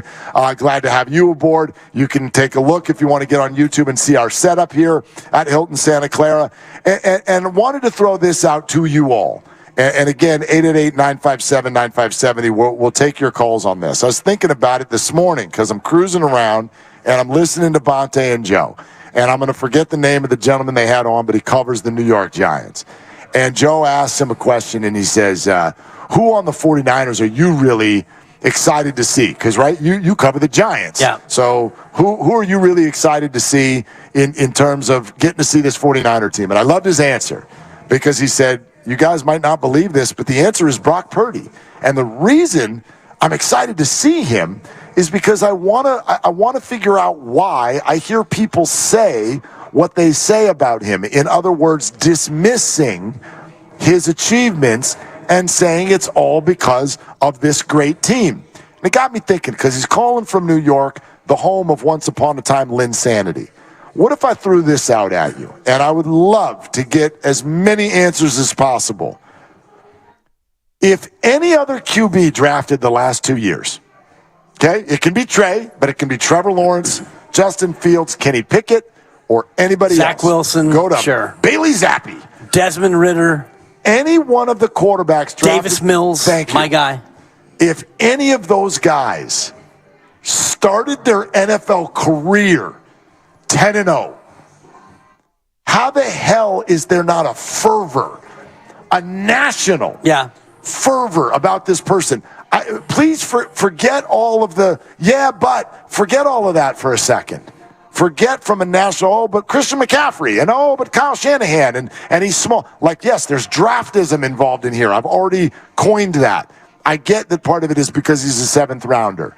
But how in the NFL is there a 23-year-old essential rookie comes into the league, goes 10-0, and everyone's just kind of like, we'll see. To me, right now, the national sports story, as far as individual Q rating, should be Deion and then Brock. As far as what has taken place. Yeah. If Trevor Lawrence did this in Jacksonville, Florida, we would not stop talking about him. I wonder what the fervor, to use your word, was like when Ben Roethlisberger started his career 14-0. Because we talked about it before the show. And when he was a rookie, and he was 22, and I know he was more highly drafted than Brock Purdy was. Anybody, actually, literally every single player in history who was drafted was more highly drafted than him, or it was a tie because he was the last drafted player in his draft. But Ben came in, and they won 13 straight in the regular season. And then they won a playoff game. And then they lost to New England 41-27. And I'm trying to remember back in 2004, 19 years ago, what the fervor was like for a rookie, Ben Roethlisberger, who won 13 straight when he came into Pittsburgh, because I'm imagining that the fervor, the hype, the media hype was greater then because it was Pittsburgh, and, you know, he was a guy who was unique out of Miami of Ohio, and, you know, they did it in a little bit of a different way because he wasn't, and again, Brock Purdy's not throwing for 300 yards. They ran the ball. They had great defense. You can say those things about the Niners too, but if you look at the numbers, right, they were not, 17 touchdowns, 11 picks. Like, they were not, the quarterback rating was below 100. They were not. They were Good not old where quarterback rating. They were not where Purdy is, statistically. Quarterback rating of 98. Yeah, which is very good. Different era, 19 years ago, where you didn't throw the ball as much as you do now. And Pittsburgh did have an elite running game. They had a Hall of Fame running back in Jerome Bettis, so they were going to do it differently no matter who the quarterback was. But I'm just trying to remember what the fervor was like for Ben Roethlisberger, because he did win 13 straight. Yeah. And, Brock has put up better numbers than Ben, and he's won as many games almost as Ben. And his team is, quite frankly, as good as Ben's was in that rookie year. Now, Ben would go on to win a Super Bowl, and Brock may or may not. But that, to me, is the only comp you can look at in terms of a rookie coming in and winning that many games. I think the talk, and again, I'm just doing it by memory, I think the talk was pretty loud because you don't see it. And I guess that sort of belies my point. We don't. Ben is a great comparison because it's the only time in the history of ever where something sort of like this happened, except for that Roethlisberger was an early draft pick. And so even though he wasn't the top QB taken that year, and he wasn't supposed to come in and set the league on fire by any stretch, there was an expectation around him. You talk about Brock Purdy's size. Well, nobody's bigger than Ben. Hell, his nickname is Big. Right. That's his nickname.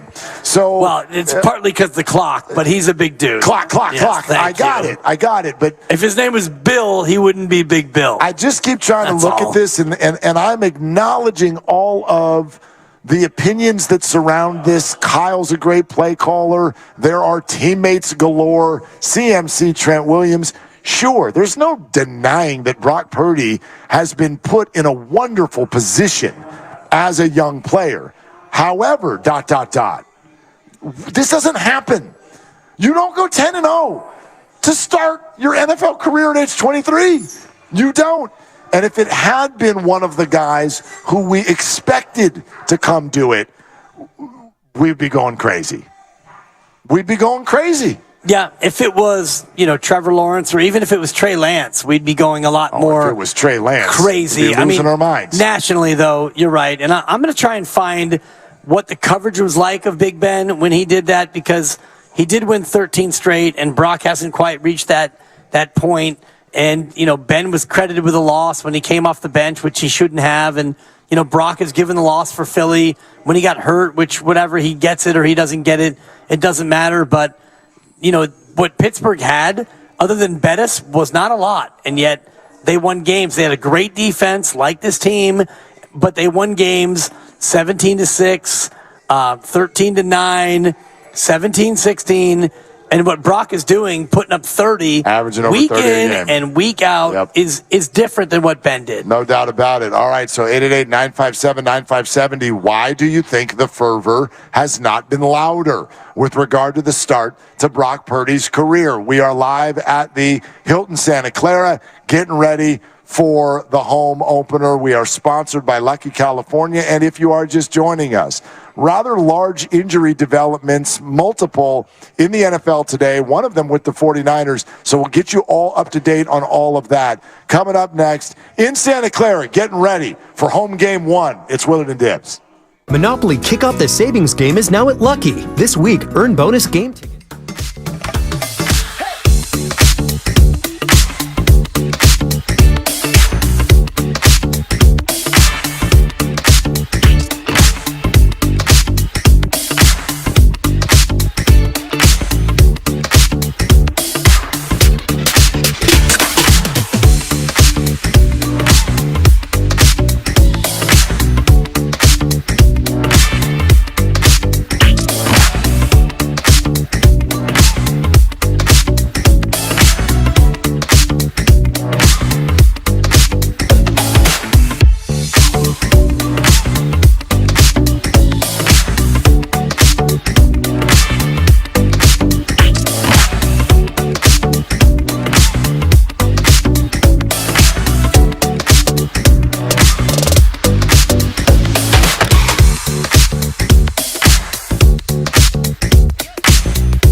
And then your father, the great Tom Willard, thank you, was vacillating all night about it.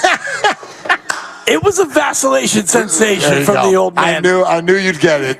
It is. It's a vacillation sensation. Your father spent his whole night vacillating over Brandon Ayuk. I'm telling you. In a fantasy football league and I don't want to demean it by saying it's for little money, small money. It is for next to nothing, especially if you're 80 years old, retired, and owning beach real estate in California. Like, what is this is not make or break? What are you worried about? What are you doing? Everybody gets so mad. It's like, you didn't tell me how to do a waiver pickup. It's like there's nothing on the line. Oh, my God. Relax and have fun. But indeed, if any of you listening have been vacillating all night about what to do with Brandon Ayuk, it is time to pull your phone out and make a change because Brandon Ayuk will not be playing against the New York Football Giants tonight. And that makes perfect sense. Sure.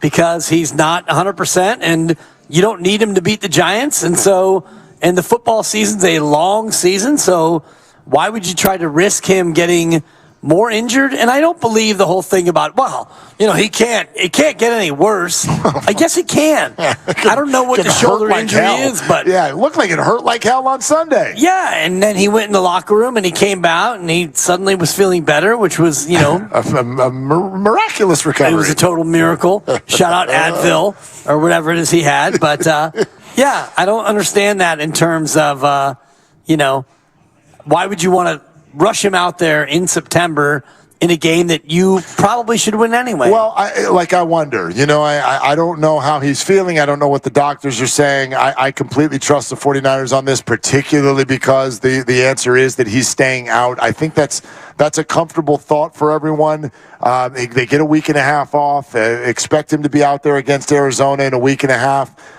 But you did say something in there that I think is I don't know if dangerous is the right word. It's the way everyone sort of responds to it. But they can beat this team without him.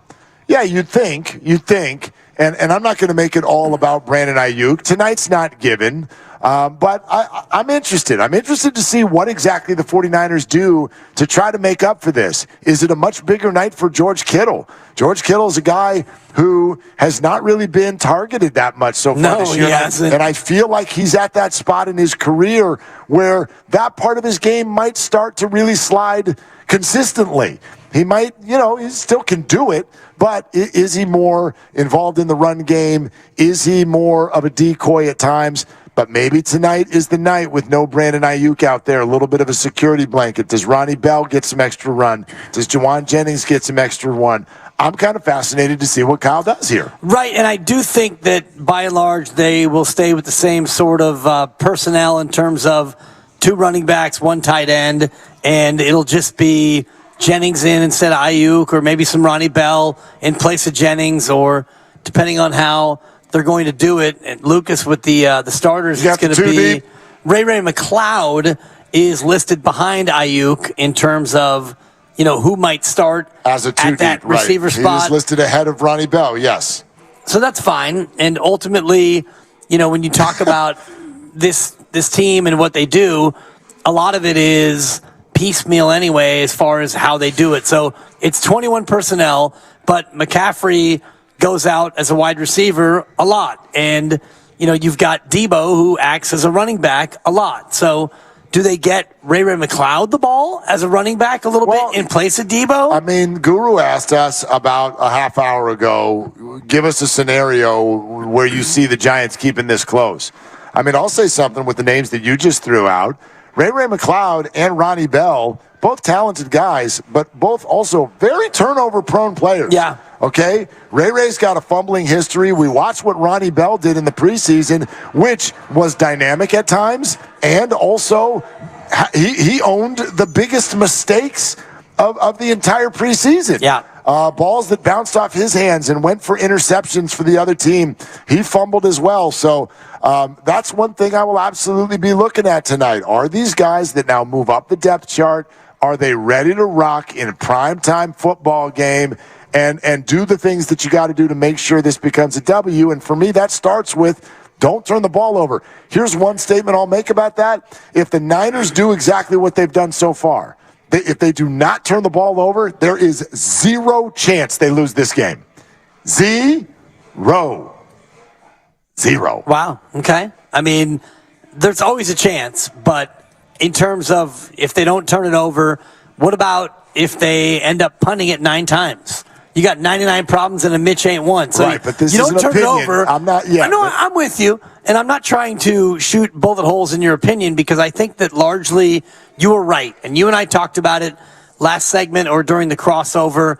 What does it look like in terms of them losing this game? Is it Daniel Jones throwing for 380 and 4 touchdowns? Not that likely. Is it them getting 180 or 200 yards on the ground and keeping the ball and gashing you in the run game?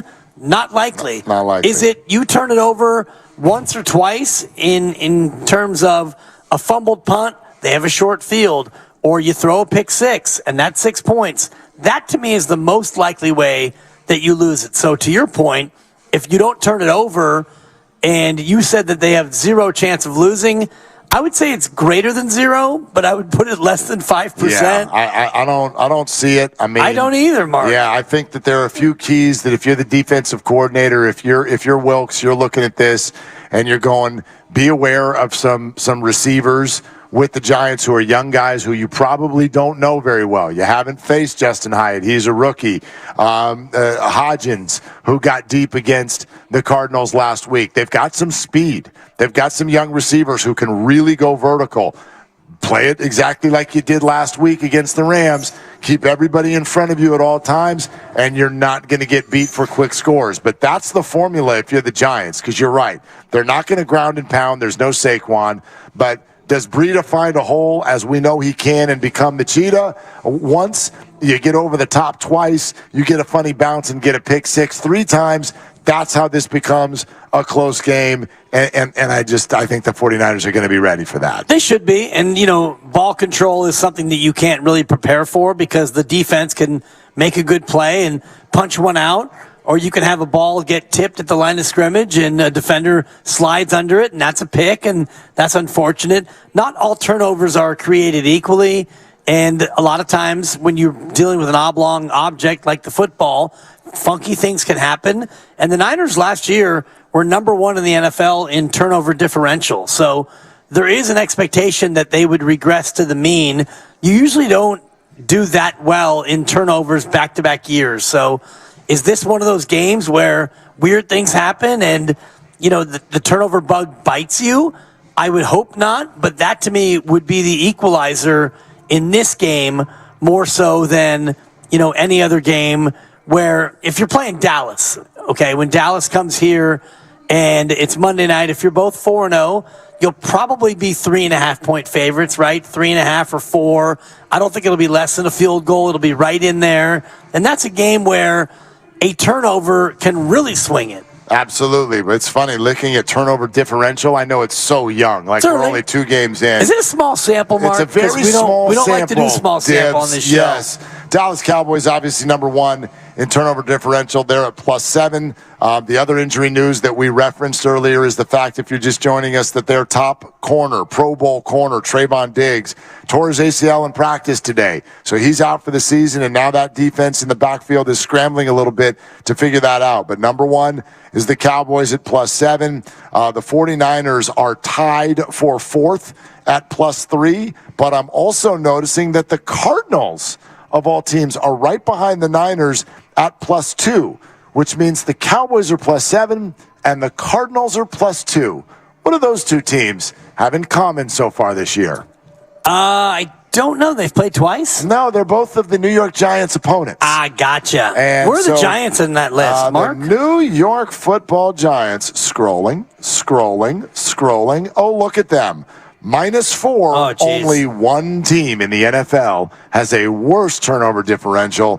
That would be the Minnesota Vikings at -6 and sitting at 0-2. Yeah, you can look at turnover differential, and it almost always tells you a very specific story. It is going to directly attach to your record.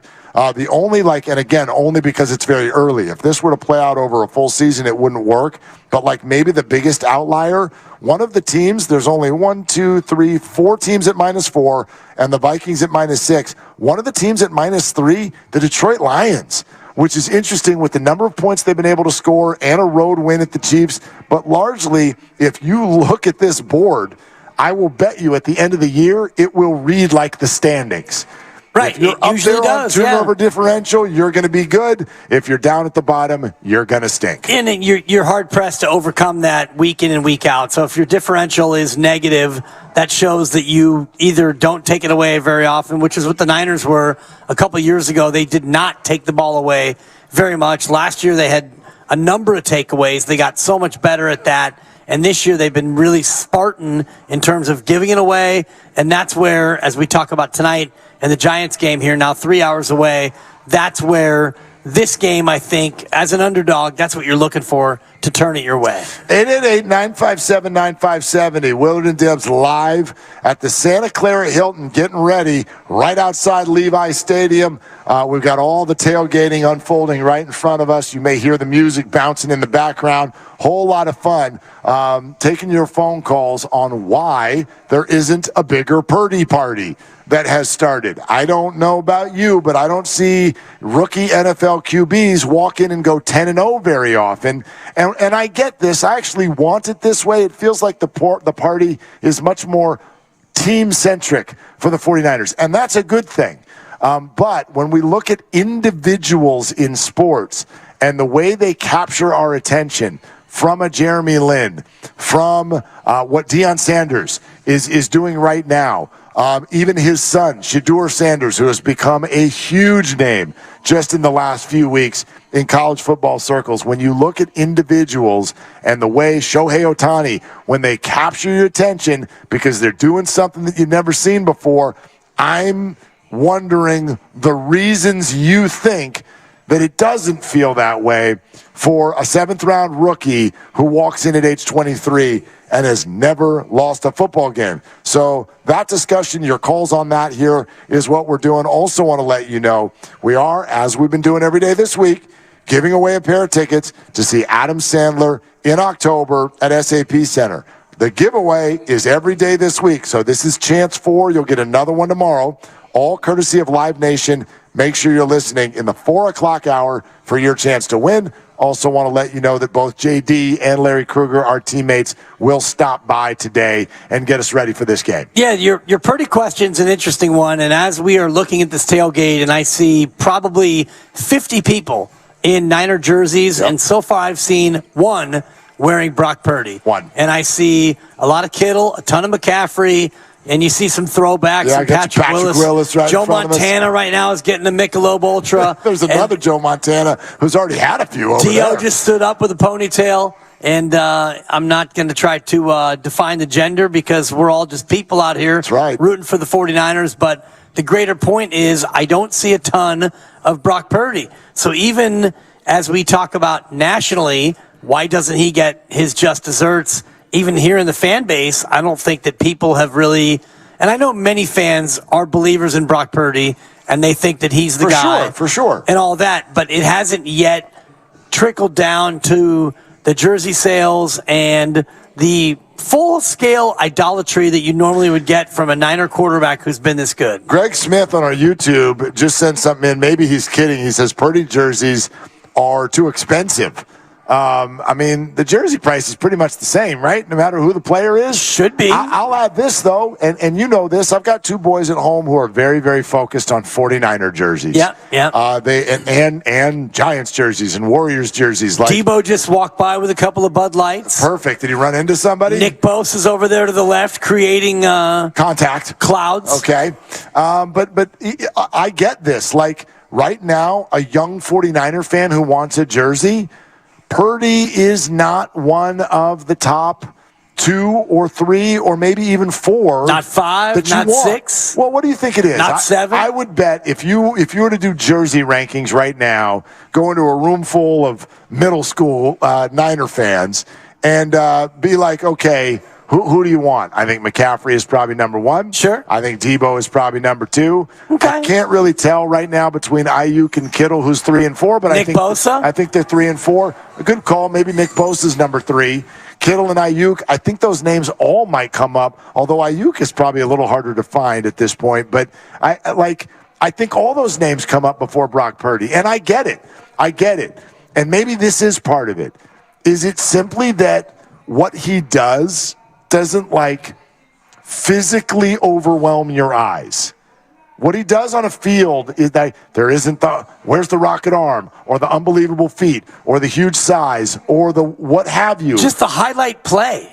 His highlight play is usually making the right read, throwing it to a guy who does spectacular things. Think about this last game. Okay. Deebo Samuel and was that a touchdown run or was it a touchdown catch? I still don't know. Turned into a run. Okay. It was called a run. It was called a catch. That was a run. Brock Purdy gets the ball and gets it to Deebo, and Deebo does Deebo things. He does his little short step moves and juke one guy, roll over another, and touchdown. But Mahomes did that to Tyreek Hill all the time. But Mahomes goes underhand behind the back, and Mahomes does crazy things. I get it, but I just Brock Purdy doesn't do things that are highlight worthy. But Jimmy and Brock, it was held against them often.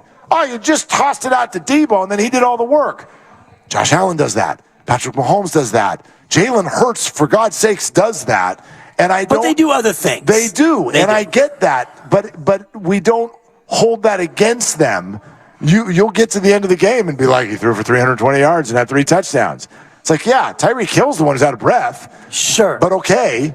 Brock has thrown for 300 yards once, right? I'm not saying he's the physical presence of Mahomes or Allen. I am saying that his record is better than theirs. His record is impeccable, but his record is the exact same as Debo's record in those games and Kittle's record in those games and Spencer Burford's record in those games. Look, I'm a Niner fan. I had to go Burford on you to bring the point home. I love the offensive line. You've seen the numbers for Aaron Banks this year? He's been amazing. Remember Aaron Banks? Are you going Pro Football Focus on me? No, I'm going facts, Jack. Let's go. Let's do this. Do you know, if you want to get all of the offensive lineman stats that you can compile, whatever you want them to be, pressures, holding calls, trips and falls into Jordan Love, whatever the hell you want to... The answer is 0. That's how many Aaron Banks has. On Aaron Banks, for all of them. Yeah. He's literally played mistake-free football. He's not a lot of pressure or a slip and fall. No penalties. No penalties. No nothing. No fuss, no muss. Nothing. The old Johnny Bench Krylon commercial. Nothing. No runs, no drips, no errors. Exactly right. Yeah, no, listen, I before your time. I'm not trying to put him on the plane of any other QB. I hate the comparisons. I just want to know why there isn't a bigger Linsanity type feel when a 7th round Mr. Irrelevant draft pick walks into the NFL, and in fact, when he started, he was forced to go into the game. Why there isn't a bigger buzz about starting a career 10-0, including 2 playoff wins? Yeah, it's because of those things that I laid out already in terms of his perceived impact on those wins. His perceived impact on those wins is not as great as other players on the team, and other players on the team have those same wins. And so you look at Brock Purdy, and yeah, he's been great. He's been wonderful. He looks fantastic. He looks amazing, but he doesn't do things that are make your jaw drop highlight plays. He's very efficient. He's quietly effective, and he wins games. Did Tom Brady do those things? No, but Tom Brady became... Tom Brady's highlight reel became him holding up the Lombardi Trophy. Absolutely. And that's why if Tom Brady never won a Super Bowl, then you would look at his highlight reel and he wouldn't have one. His biggest highlight is the tuck play. But I bet I could do this with a lot of quarterbacks. What's Joe Burrow's highlight reel? He doesn't really have one. Okay, but we put him right in that sentence. Right, because he was highly drafted. Burrow, Hurts. He was highly drafted, and he throws for more yards, and he's got a more dynamic offense, and he does more things. And that's okay. He throws the ball stats further down the field. Stats, and also his receivers and the way he throws the ball. He's got a great receiving core. Brock Purdy tends to throw the ball shorter distances, and the big plays that this offense makes, it seems like the highlights are the other players in the highlight. Yeah, I mean, largely I think that a lot of the things that we say there have been disproven. The idea of the ball traveling in the air, that is not necessarily, Brock Purdy is not down at the bottom like people seem to think he is. Joe Burrow throws short outs to Jamar Chase, and Mahomes did it with Hill, and Allen does it with Diggs, and Purdy does it with Debo and Ayuk, no doubt about it. I get a lot of what you're saying. I totally get it. However, I will continue to believe that this is draftism, and there is too quiet of a sound about a rookie quarterback winning his first 10 games in the NFL. That is not a believable story. It's just not. And it's happening, and we're all kind of like, yeah, because Christian McCaffrey. Like, Christian McCaffrey played with an MVP at quarterback. They didn't do anything like this. Not even close. So, anyway, we'll take your calls on that. Tom, you'll be first up. 888-957-9570. When are JD and Larry coming by? What time? When are they coming by? When are they coming by today? Larry's taking too long to get here. Oh, Okay. traffic. Okay. Not his fault. Traffic's fault. No, his fault. Supposed to be here 3:30. Plan ahead. Didn't plan accordingly. Plan ahead. Don't Yep, know. He'll that's on you. get here when he gets here, and then JD 4:30. Okay, perfect. Larry and JD will stop by. We are at the tailgate, Hilton Santa Clara, getting ready, just outside Levi Stadium. We're presented by Fremont Bank, full-service banking, no compromises. It is Willard and Dibs. Settle down, class. Colin, you're up. My fellow students, for today's showing.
NorCal Credit Union.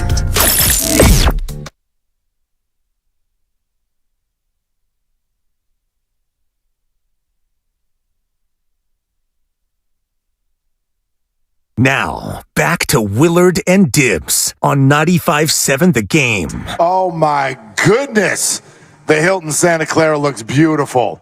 It looks beautiful. We are right in front of the tailgate with an 8 food truck. Every now and again, the door opens right in front of us, and you can hear a little extra music, I would bet. We got a little Dr. Dre bumping right now. California love, Mark. Absolutely. California dreaming. Lots of Niner fans, good handful of Giants fans as well. The tailgate, which is free to enter, is open and ready to roll. If you're on your way to the game, you should get here right now. This is a perfect place on a beautiful day to pass the time and get you all ready to go for the game tonight at Levi's Stadium at Hilton Santa Clara, and that is where we reside right now, getting ready for this one. Now, I'm in a 49ers shirt. You are wearing purple. Yes, I am, Mark. Which I now understand because it was an ode. Purple shirt, purple shirt. And an ode to the Minnesota Vikings because during breaks, which is often the case this time of year,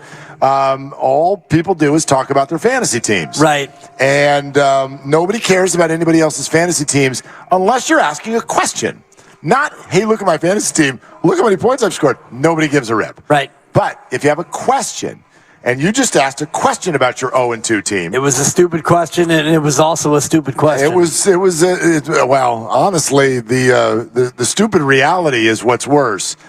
Are you not only 0-2, you are already debating starting Kareem Hunt at running back, who I'm pretty sure is going to get 0 carries this weekend. He's estimated to get 3.11 points. I love that you read the projections. That's adorable. I mean, he's projected to get 3 points, which is probably 31 yards on the ground. That's why you're wearing purple. You're a Sacramento King. I'm wearing purple because I keep it real. Oh, my gosh. That's so cute. I'm not some Homer fanboy. I'm a journalist, and I'll be sitting up with the media.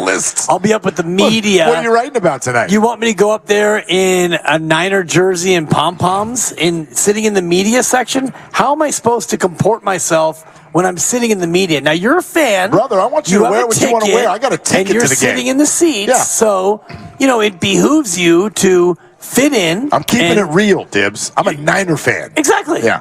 Yes, I'm a Niner fan as well, but I'm not sitting with the fans, so I'm not going to throw on face paint and eye black and sit next to Ann Killian and with my pom-poms out. I would really love it if you did. That'd be pretty fun, huh? Let's go Niners! It would be incredible. Eric Branch to the right of me, Killian to the left of me. Here I am, stuck in the middle with you. Totally. Yeah. That would be pretty hilarious. That would be fantastic. But yeah, 0-2, fantasy team on the ropes. Well, you got to have other options. Who else? Let's fix this and then we'll go to the phones. I've got Najee, I prefer not to gain yards, Harris. Yeah, he's not very good. And David Montgomery, who he's hurt. He's hurt. That really hurts. He is. He's out. You don't have any other running backs? I've got a couple of other stiffs that I can throw in. What do you got? Come on. Don't stop withholding this information. Stand by. I've got, this is great radio. Thank God the boss is in here for this. I got D. Harris, who faces Buffalo. You're a hot mess. Yeah. I've got D. Jackson, who I just picked up. And I've got K. Hunt. Oh, my God. Let's go to Tom in San Francisco. Boss is so pissed. Hey, Tom, you're on with Willard and Dibs, live, Hilton Santa Clara, game day. What's up? What you doing? Willard, Dibs, thank you for the show. Great day today, every day. I can tell you guys are enjoying yourselves pre-game. Oh, man, it's so fun down here. Yeah, go ahead. So I called to introduce a new statistic, but I wanted to comment on the Purdy thing real quick. Yeah. He plays like he's been there. He's not surprising anyone, and I think there's some irony to him being the cool Joe. If he had a signature celebration like the Superman reveal or something that, he shows a little emotion here and there, but he's playing like a pro. I think that's part of why he doesn't stand out as much. He's playing like he has always belonged in that role.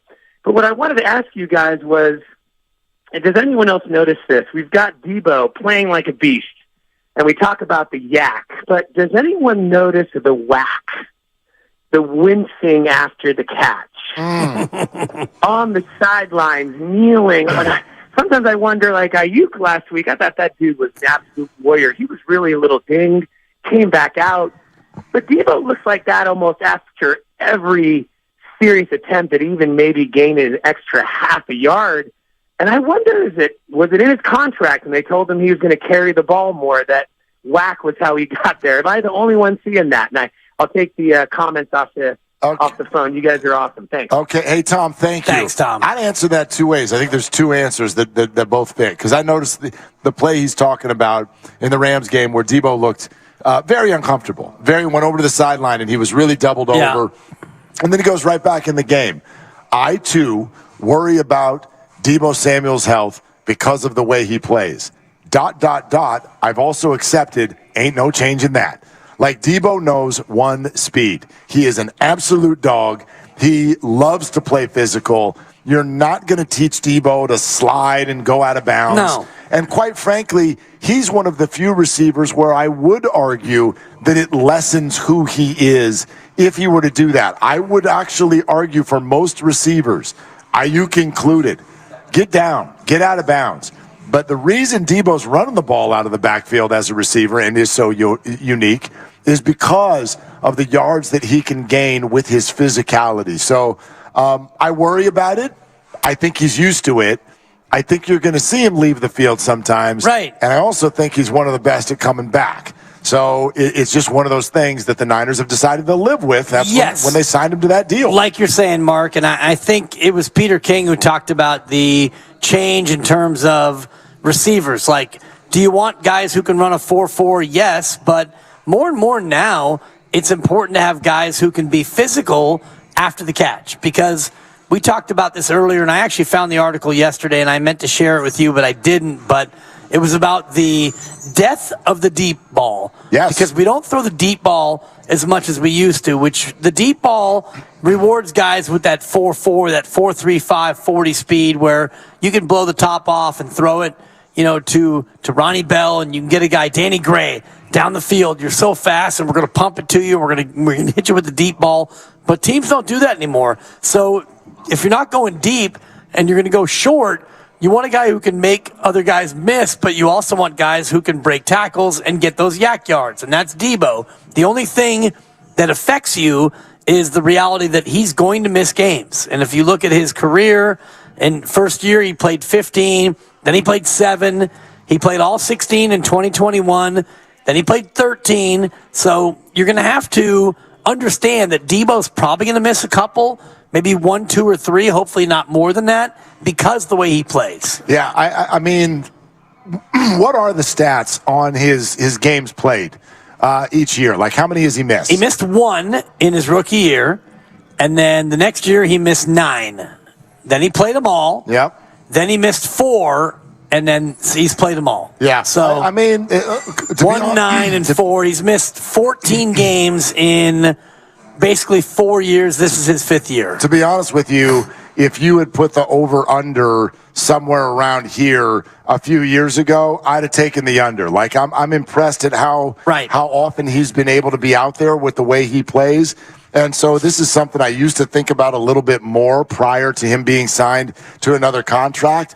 But, yeah, we've reached a time where it's just like, you got to live with it because it's who he is. And it's who you need him to be, I agree. right? Yeah, I agree. Zach in San Francisco. Next up, Willard and Dibs live, Hilton Santa Clara, out here right in front of the tailgate, free to enter as we get ready for this game. Hey, Zach, what's up? Hey, guys, long-time listener, first-time caller. Thanks, man. Zach, yeah. Appreciate you guys having me on. Just wanted to share some thoughts on the lack of Brock Purdy jerseys. So I'm a big-time jersey guy myself. Like to rock my favorite players. And I think a lot of us in this are in the same boat as me. The people that would be Brock Purdy jersey wearers are Trey Lance jersey owners. And I'm not ready to commit to a new jersey yet, not ready to spend the money until I know that he's going to be a consistent guy. I'm also worried about jinxing him. My last purchase of the Trey Lance jersey, not really a great purchase in the long run. Well, Zach, can I ask you a question? If you view a jersey as a commitment, then what brought you to buy a Trey Lance jersey? That's a great question. I viewed the trading up of 2 additional first-round picks to get him as a commitment, and I now realize that, that's not enough. And I feel like my gut is telling me to wait for a player to get a long-term contract, really show that they can play in the league, or, someone wins a Super Bowl, an exception can be made. Trey Lance, if he wins a Super Bowl somehow last year, even if he gets traded, even if he's no longer on the team, that's a player you can still rock. So I'm waiting, for a few years for Brock or, maybe just 1 year if things go the way they should. Yeah, I mean, Zach, it's all, to me, thanks, Zach. It's all fair answers. Thanks. And as we like to say, rock out with your Brock out. Like, go ahead and rock whoever you want. And I get why maybe a lot of people bought Trey Lance jerseys based on who he was supposed to be. Right. Not just as a good player, but a physically, aesthetic player. And they committed to him. Yes. So, I get that. So that's why I understand why you would buy that. But at the same time, they haven't committed to Brock Purdy yet, but they won't. But they kind of have. Well, are you saying the 49ers? They haven't committed in terms of contract. Well, they don't have to, but they've committed to him in every way that they can at this hour. So that's where it becomes interesting to me. But as we're looking at this tailgate, and I would say half the people who are rocking red colors are in jerseys, which is, I think it's fantastic to see. And I've seen a grand total of 3 Brock Purdys, and one of them just said relevant on the back. I like that. Yeah, which is I like that. a unique way to rock your 13. Yeah, I completely get it. When we think about people who are going to buy a jersey, it tends to be something that is maybe a little bit more eye-popping, something that's a little bit more aesthetic. Now, Brady got to a point where he was a very high jersey sell guy, but you're right, it was because of accomplishment. Right. Not because of some athletic prowess that pours out all over your TV screen. So I don't want this to roll into I'm yelling at people to buy Brock Purdy jerseys. Right. I don't care what the hell you wear. I don't need any Brock Purdy jerseys to be sold. I'm just trying to find out why there isn't a Linsanity vibe. And I don't want to call it a Shohei vibe because Shohei is literally doing something that never been seen in the history of life. Right, and he's not flash in the pan. And that's where the Linsanity, I think that's where the comp comes from because Jeremy Lin, that was a 3-week period where it was like, oh my God. I think it's more of the Tebow effect. Because Tim Tebow, that's a good one. That was a real flash, and he won a playoff game, and it's like, oh my God, this guy's amazing. Yeah, and then, but not real. He could never even score 17 points. It was just that he would miraculously win at the end. But Jeremy Lin was not going to be able to average 25 a night, but he did for a couple of weeks. You didn't know that then. You know what I mean? Well, you kind of knew it. I don't know, and I'm man. not hating on the kid from Palo Alto High and Harvard. I've been a fan. I actually covered him in high school. I guess Grandy. This is kind of my point. This is my point. We are not a society that sits there when they see something great in sports and goes, I'm going to be patient here and hold my opinion for later. I mean, literally, that's what you guys attach to me. You make fun of me for it. It'll be April, and the Giants will lose 3 in a row. I'll be like, this stupid season's going nowhere. And if I go, hey, did you see how it plays out? Oh, here we go with positive Paul over here. So we are a society in sports that jumps to conclusions very, very quickly. Right. Yet with Brock Purdy, we won't. I need to see more. Okay, no, that was last season and this season and in the playoffs and in the regular season and come from behind and come from ahead and 30 points a game. I know it's happened 10 times in a row, but I'm not going to get excited yet. I'm not ready to make a commitment yet. Well, when else do we do that in sports? We don't do that. That's not Americans. Well, it depends on... It's actually against what we do. It depends on how you're looking at it because, Brock Purdy has been great. And I'm not going to sit here and say that he's not a terrific quarterback. And, you and I ran through our list last week and all the rest of it. But his success is a product of the team's success because the team has been successful. And Brock Purdy could have the same numbers on a different team, and if they were 5-5 in his first 10 starts, we wouldn't be talking about it as much. No, we wouldn't. But that's not how sports works. He wins. He wins. Like Tom Brady was never right. All these quarterbacks that were Tom Brady's colleagues all lapped him statistically. We celebrate Drew Brees and his yards, and we celebrate Brett Favre and his touchdowns, and we celebrate Peyton Manning and his yards. Tom Brady becomes the GOAT because what? Wins. Super Bowls. Wins. Yeah. So let's go to Nick on the freeway, on the way to the game. Nick, I hope you come see us. You're on with Willard and Dibbs. What's up? Hey, Dibbs, first of all, I feel your pain. I'm 0-2, lost by a combined score of like 3 points in fantasy, so I'm feeling you at 0-2. Thank you, Nick. I'm getting beat down, and I'm on the hot seat, and I'm the owner of the team, but go ahead. Hey, you'll snap out of it, man. All I got to say is, it's a win now society, but it's also about belief, man. Like this year, I firmly 100% believe that the Niners are going to win the Bowl. And you got to do that every time because our team is poised. We're battle tested. We've had every ups and downs that you could possibly have, and we seem to overcome it. Shanahan has righted the ship. We got to stop. And the one thing we got to do is we got to keep ripping on Shanahan because every time we praise Shanahan, he goes right down the tubes the next game. So as long as we're ripping on Shanahan, we'll be good to go. But let me tell you something. There's no front running, man. I mean, like, Brock Purdy, he's like, man, like the cat's meow, man. He's the snow on Christmas Day when the kids wake up and they run out and make snow angels, man. You know what I mean? He's a beast. I don't know what people are waiting to talk about with Brock Purdy, but he's out there outperforming most every quarterback in the NFL, and I don't know what part of him dissecting defenses and doing his wide receiver progressions people aren't getting, because that's what the man does better than any quarterback that I've seen with the Niners in a long time, probably better than even Jeff Garcia. Nick, appreciate it. I think you're speaking a lot of truth, but by the way, if you think that there's some sort of he hung up. I was going to say, he made it sound like there was almost a superstition, like you got to rip Shanahan before every game. Yes. I wanted to know what his rip of Shanahan was going to be. What can you even say right now? In order to make sure that they're sharp?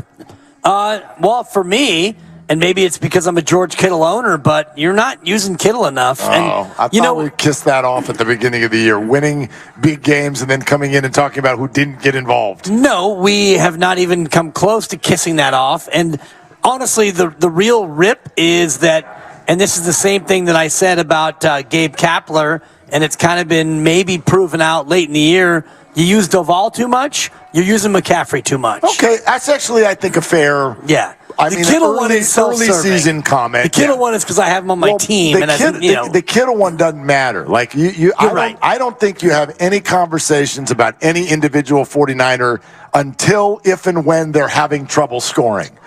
But if you're scoring, I couldn't give a rip who it is. Sure. I don't know if Jawan Jennings scores 3 tonight.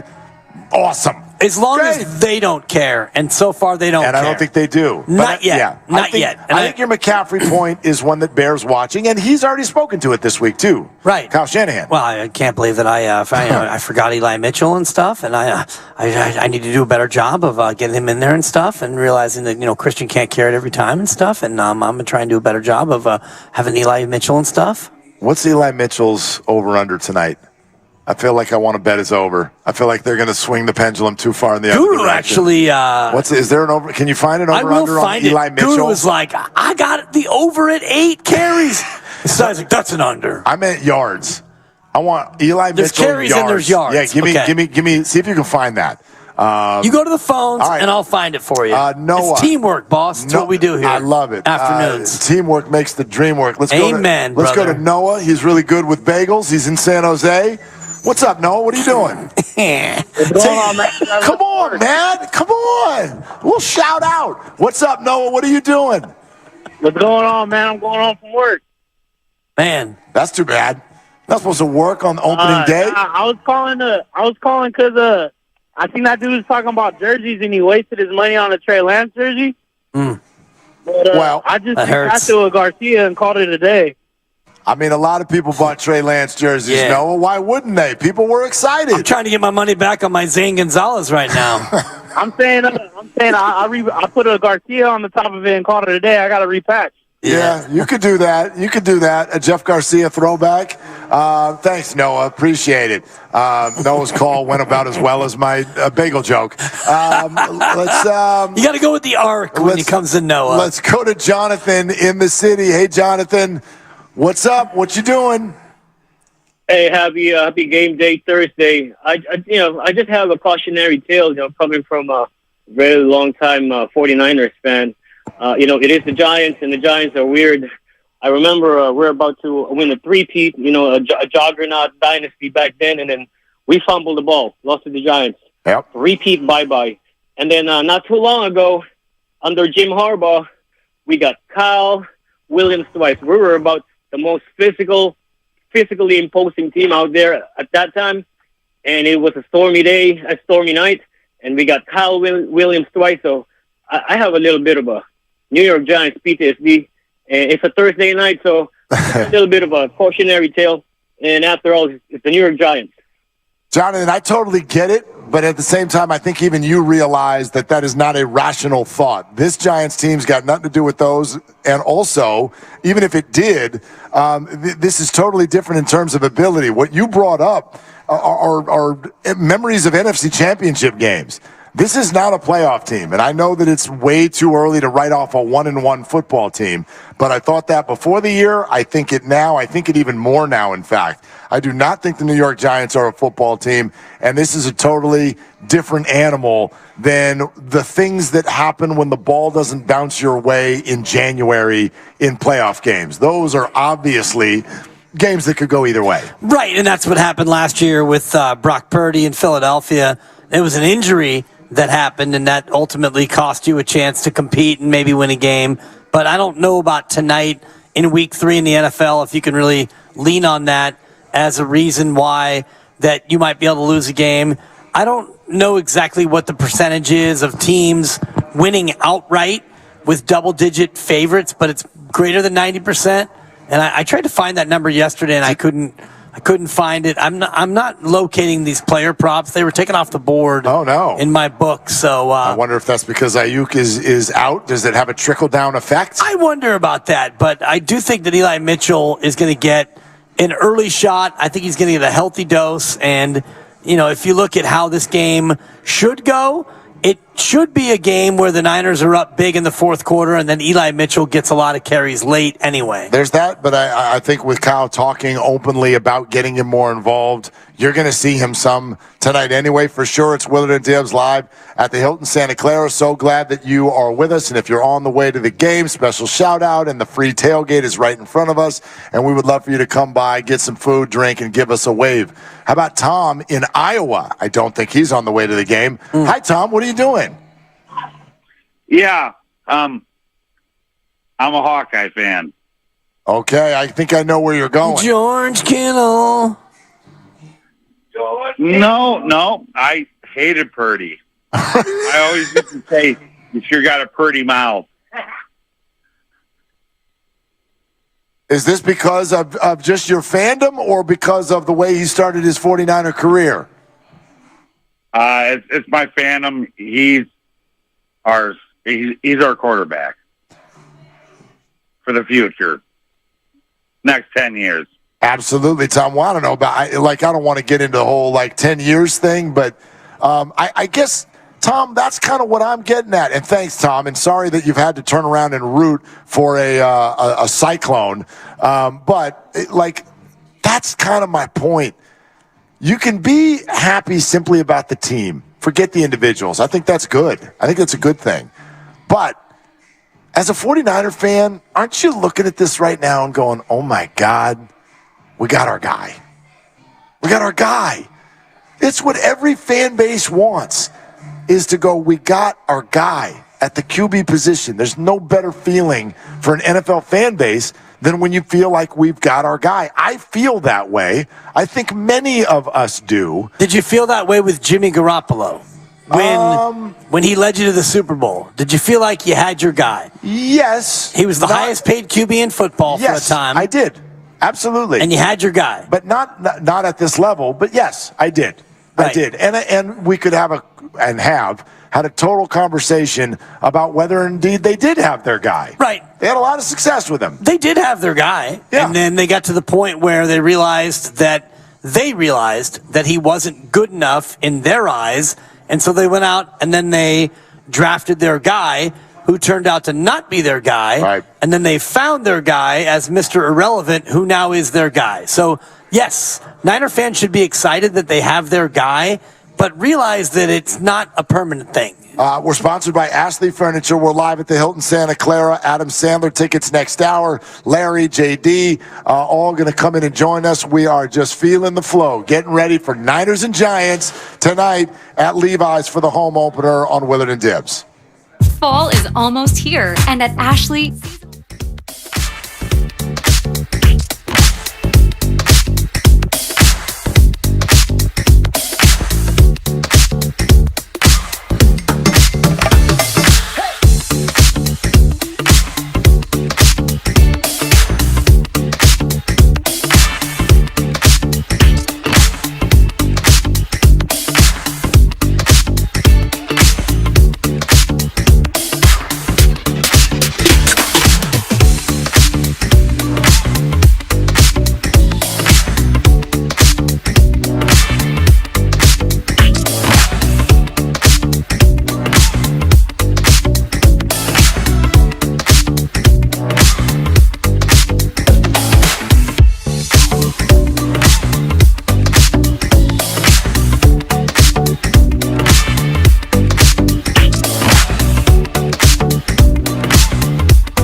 smart choice for low auto loan rates and super simple online application process.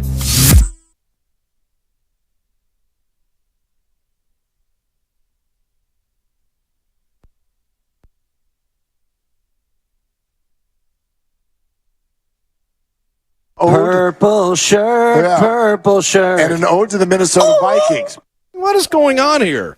Now, back to Willard and Dibs on 95.7 The Game. Yeah, I'm not sure, but here we are, Hilton, Santa Clara. Yeah. And the free tailgate right out in front. Food, drink, Niner jerseys. It's all getting there as we get into Levi Stadium and get ready for the home opener. Also, special shout out to each and every one of you listening to us right now. Yeah. As you sit in your car and stare at asphalt right outside your car. Oh, watch your mouth. That has not moved in the last hour. We are getting all You're looking real good once you back that asphalt. Not bad. Actually, it was terrible. Whatever. Anyway, yeah. It's tough doing a show with the boss like 3 feet away, by the way. Not bad. Not bad. I will tell you, though, we feel for you. We're starting to get word from a lot of our peeps on the way in that it is awful out there trying to get into Levi Stadium, and it may have started 2 hours ago, which is crazy. That was crazy. Yeah, Great America Parkway, a few cars there. So just stay patient.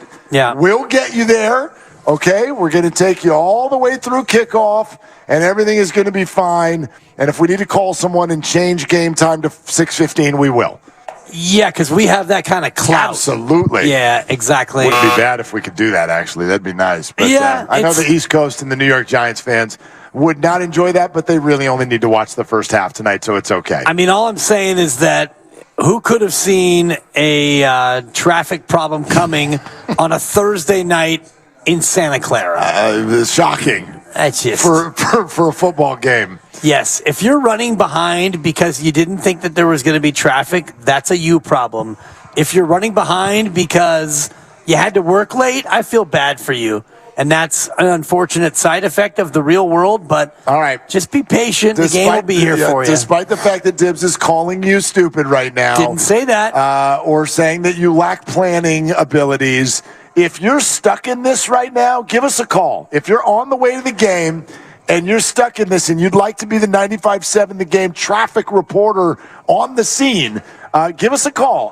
We'd love to hear what it actually looks like and feels like out there. 888-957-9570 as we get ready for this one tonight. Win the big delays. Gridlock is good. That's better. Still not great, but it's better. You don't know dance. Don't dance on radio. They can't see you. I'm dancing for the YouTube audience, and I'm also dancing at the fact that you don't often work when your boss is literally 5 feet away, standing over your shoulder. It's a bit unnerving, and so I'm trying to dance out the anxiety. It's an intimidation sensation. Yeah, and that's a buck. By the way, and here come the lines, man. Look at you want to know how bad traffic is? Look at our lines. Look at our lines. Look at every single line light up with traffic. We're going to been on Tasman for like weeks, man. What's up, Tasman? We see you. What's up, GM Parkway? We see you. I can't even get off the effing 237 right now. Oh, man. We're all going to get there. We're all going to get there. And the 49ers and Giants are going to play. And Larry Krueger, I think, is one of those people who's out there. So when he gets here, he'll talk a little 49er football with us. But until then, we'll continue to talk to you about it. 888-957-957. Get over to the YouTube feed if you want to see A, Dibs Dance, and B, our setup here at Hilton Santa Clara right outside the tailgate as we get ready for week 3, but home week 1. And I'm interested. I think we know what the vibe is going to be like in there. It's going to be great. A Levi's crowd when the Niners are this good. It's the opener. Let's call it what it is. Night games work better than day games at Levi's with the way, the sun side and all that stuff. So I think the energy in there is going to be great. But I am aware of and looking for what it's going to be like if it also is a crowd that is sort of like already putting the win in their hip pocket before it's happened. Yeah. Because I do think a lot of 49er fans right now are, overconfident, cocky, somewhere in there. Are we already 4-0? Kind of a feel of the fan base? And that's something that I've always had a problem with in terms of people thinking that that's a problem. And I'm not saying that you are thinking that, but as a fan, I'm allowed to be overconfident. And as a fan, I'm allowed to think that they're 4-0. And as a fan, I'm allowed to think Super Bowl or bust and all the rest of it, because it doesn't really affect how they're going to play. I don't think that Brock Purdy is hearing my overconfidence and thinking, you know what? If Dibbs thinks we're 4-0, then we're 4-0. Okay. And I'm not going to actually go out there and give it my all because I'm overconfident too. You're obviously right, but humor me for a second. I try to humor you for 4 hours a day. All right. And it falls short when the boss is over my shoulder. Okay. I'm trying. No, humor me for a second with this, okay? Could I argue that an overall vibe of a fan base in ways at times can trickle into a locker room or the mentality of an individual? In other words, if I'm a San Francisco Giant right now, okay, is the anger, the vibe of that fan base, is it trickling into the locker room, the clubhouse, to where these guys are pressing, maybe lacking confidence? You get up to the plate and you want to make something happen because nothing has happened for 2.5 months. So I would, I guess, argue that at times, you're not wrong. But the vibe that a fan base creates can, in some sort of a way, trickle into the mentality of a player and or a locker room, and therefore have a bit of an effect on a game. I mean, I'm going to say, I guess, just to give you a little bit of a nod, but my real answer is, if that is a reality, then your locker room, your clubhouse is weak. And I think that the Giants are pressing, and the Giants are feeling some kind of way. Not the New York Giants, but the San Francisco Giants. They're feeling a certain way because they know their situation, and they know how badly they've played. I don't think that it has anything to do with how the fans are feeling, and therefore they're feeling the pressure.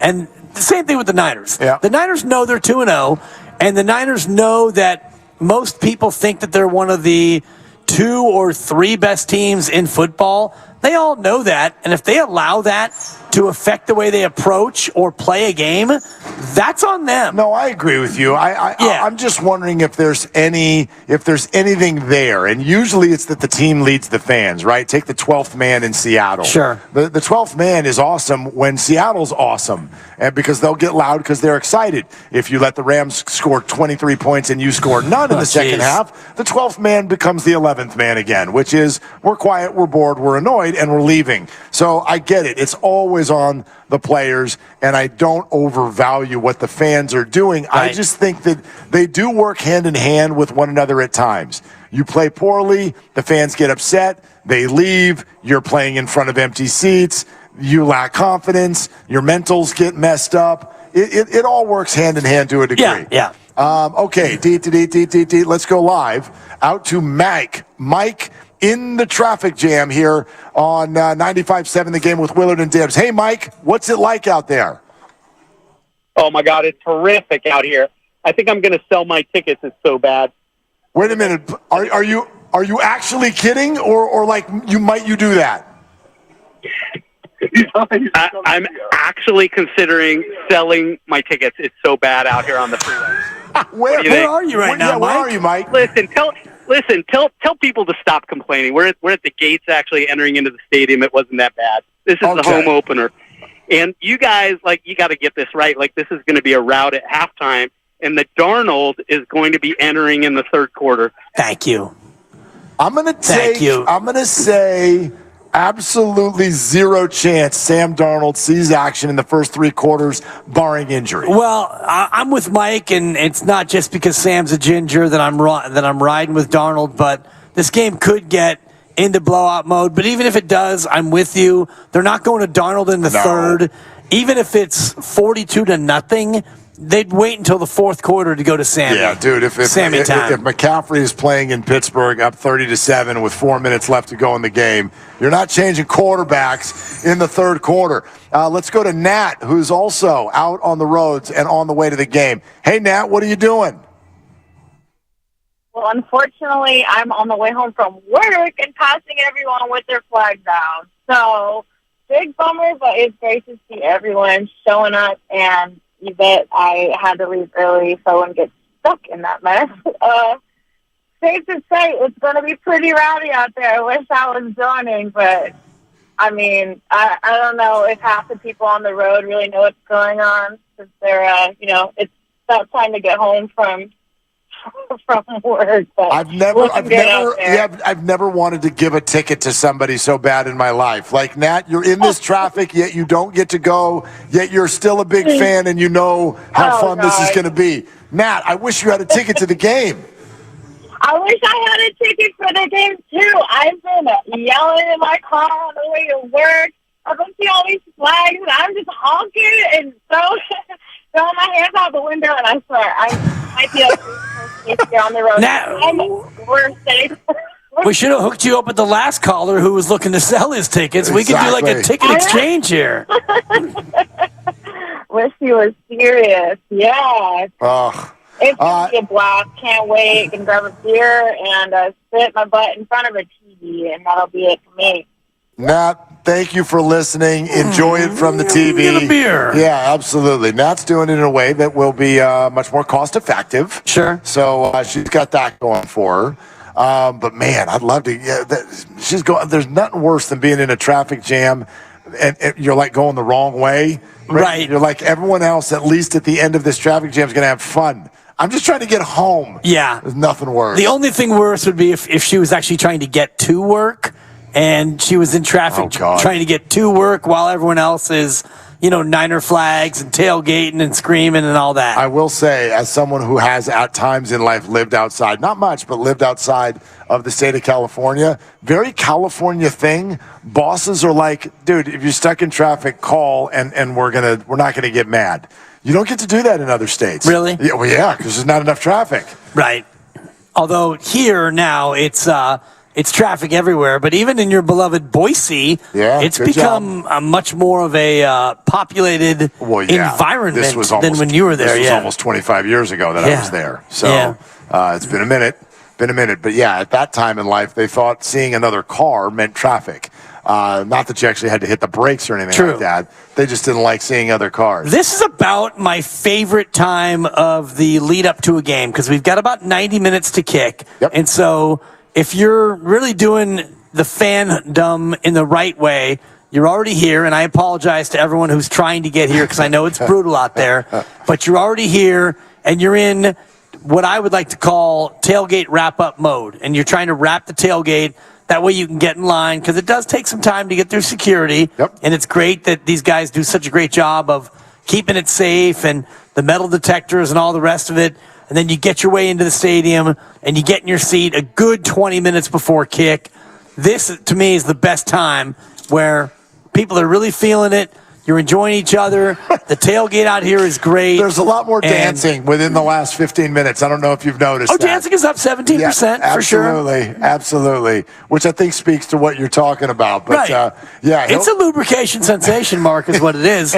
And the tailgate here thank you. The tailgate here at the Hilton is great, and the DJ's been on point, and people are flowing through, and you got people in blue, some in white, some in red, and everybody's getting along. It's just a great vibe out here at the Hilton. Darren Waller, actually what looks potentially like two Darren Wallers walking Double by. Wallers? Yeah, it's one jersey. But anyway, you get the idea. Come on down, Hilton Santa Clara. Great place. I see a Hufanga? Yeah. I see my first Hufanga. That's nice. That's someone who worked hard. You got to work hard, or you got to just make your own sometimes. And sometimes, Pacific Islander representing fellow Pacific Islander, and you rock the Hufanga, and he's got it going. I think it's, a 28 or a 29, the Hufanga. Got to check my program. Steady flow right now on the way into the game as we get ready for 49ers Giants. We're taking your phone calls, 888-957-957. The question we've been asking is, why isn't there an even bigger fervor on the Purdy party? A man who has come out of the 7th round and started his NFL career 10-0. We love an individual story. I mean, look at what's gone on in Colorado in the last handful of months.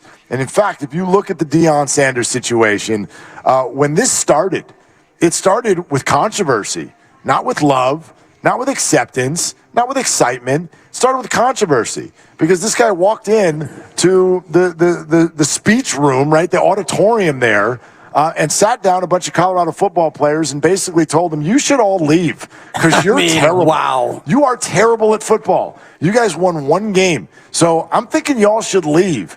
And what he was trying to do, actually, is see who was tough. Who was tough-minded enough to handle that and stay? I mean, he also was trying to get them to leave. Well, yeah. Because he wanted the portal to be open. And it worked. And to turn things around that quickly, look at how open our sports society is to the idea of latching on and getting ahead of ourselves and freaking out. Colorado is one of the top 15 teams in the nation.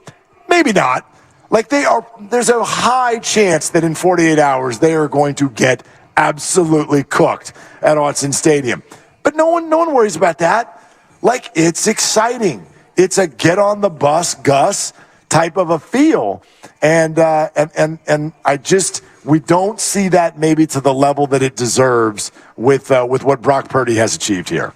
Right, and I do think that it's starting to build, and each and every week as we go through it, and here's a Brock Purdy jersey coming through. So you're starting to see more and more Brocks as we get deeper into the tailgate here. But I also think that it's a week-by-week proposition. So, he's started 10 games, and he's won them all, and they've been great. But here we are in week 2 in the NFL season. So if you are going to buy a jersey, you're probably not buying your first jersey. Right. And if you are buying your first jersey, are you going to invest in a Brock Purdy? Or are there other players that you would look to get first? I think that there are a lot of different answers here. I also think this, and you and I talked about this earlier, the drive here.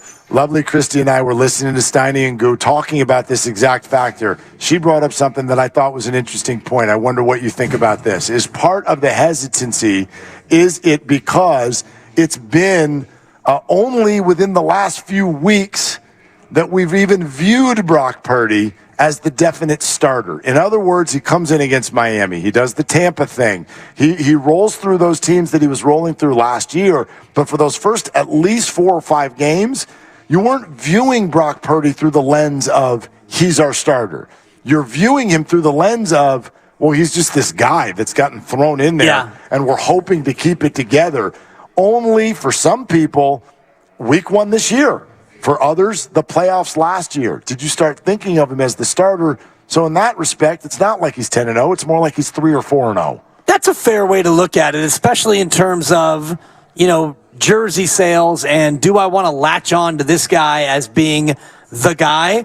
It really wasn't until you had Trey Lance get traded that really cleared the decks for people, even though Kyle Shanahan said all along, if Brock's healthy, he's going to be QB1. And they brought in Sam Darnold, and it was a QB2 competition, so it was all about Brock, and Brock was the guy. But maybe in fans' minds, in the back of their mind, there was that thought of, well, if Trey's still here, maybe Trey eventually will get that shot, and Trey would be the guy. But now that he's gone, and Sam Darnold's clearly number 2, now that Brock Purdy's doing what he's doing in a new season where he's QB1, and he's QB1 from week 1. So now that's a little bit more of a permanent feel than it was last year, to your point. By the way, this is completely off subject, but when you bring up QB2 and all the talk we've had about QB1 and QB2 and QB3, here's a fascinating development in NFL circles that just took place a half hour ago.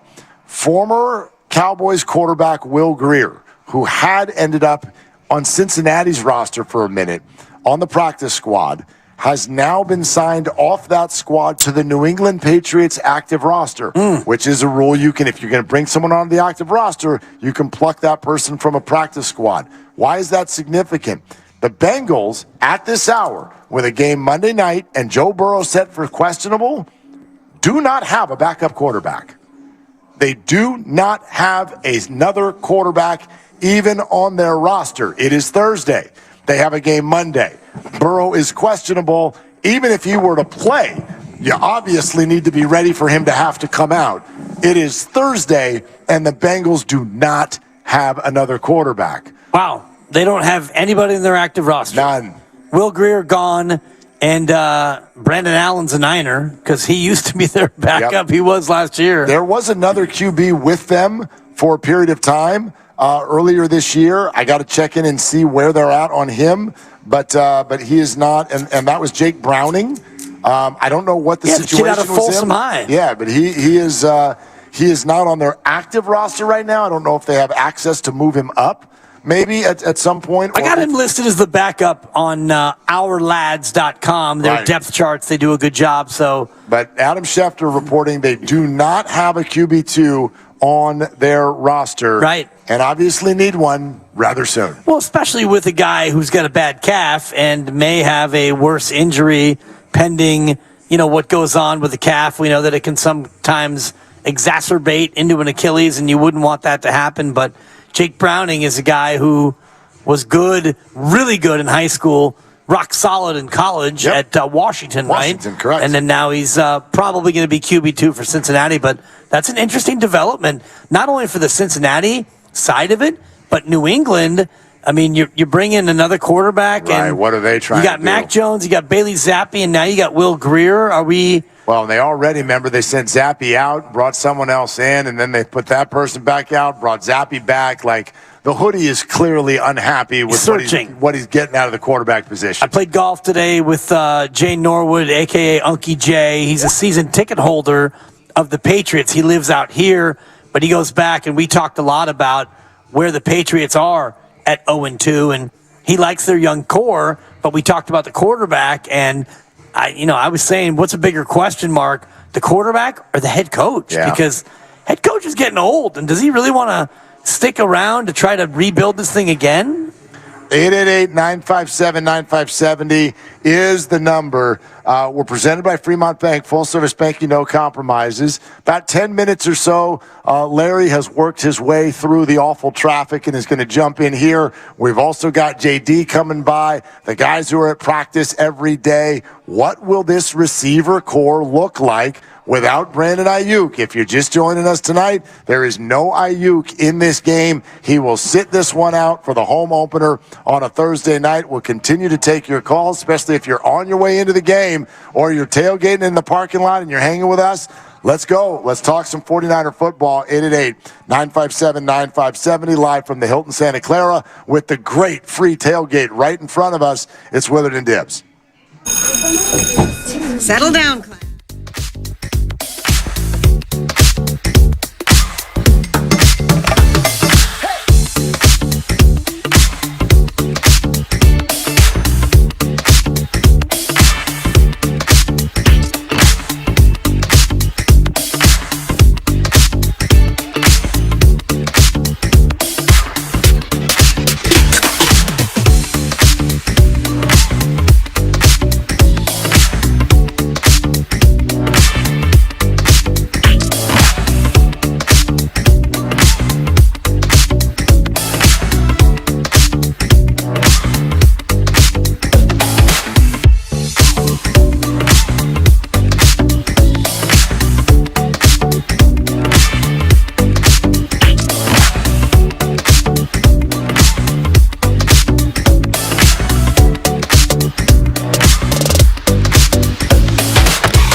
Now, back to Willard and Dibs on 95.7 The Game.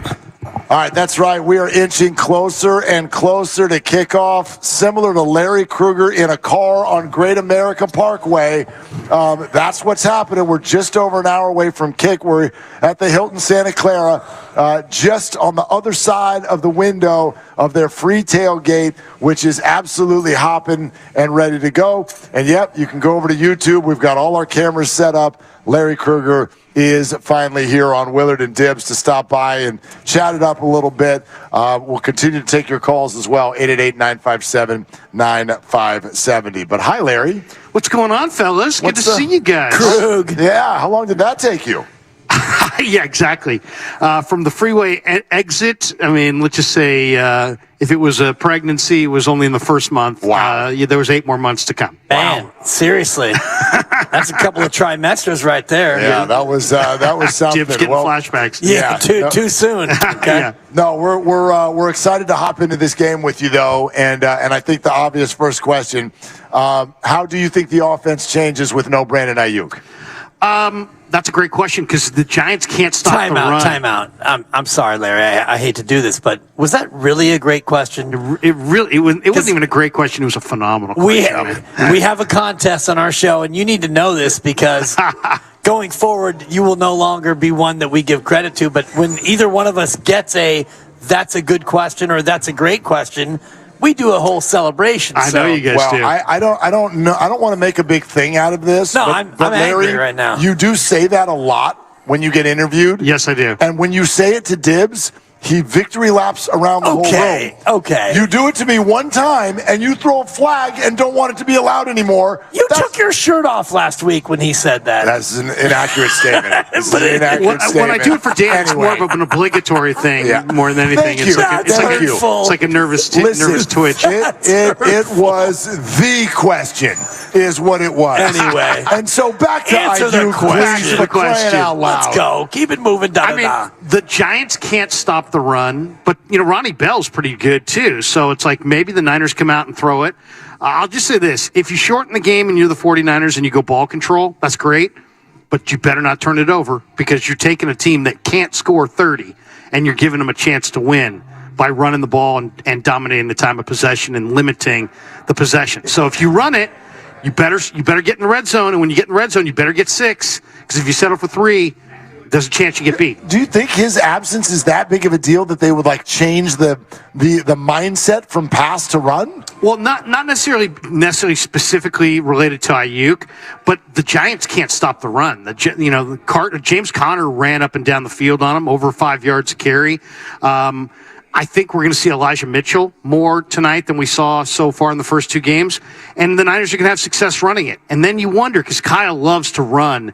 And in a game like this, especially being there on Tuesday, I think the Niners would love to shorten this game and just get on to the next week. And if they can run their way to do it and shorten the game altogether, they'll do it. And do you think that would involve Debo at all, or is it going to be more primarily McCaffrey and, like you said, Eli Mitchell, and maybe you get a little bit of Mason in there as well? Is this going to be one of those games that we talk about where Kyle, when he runs it more than 30 times, they win?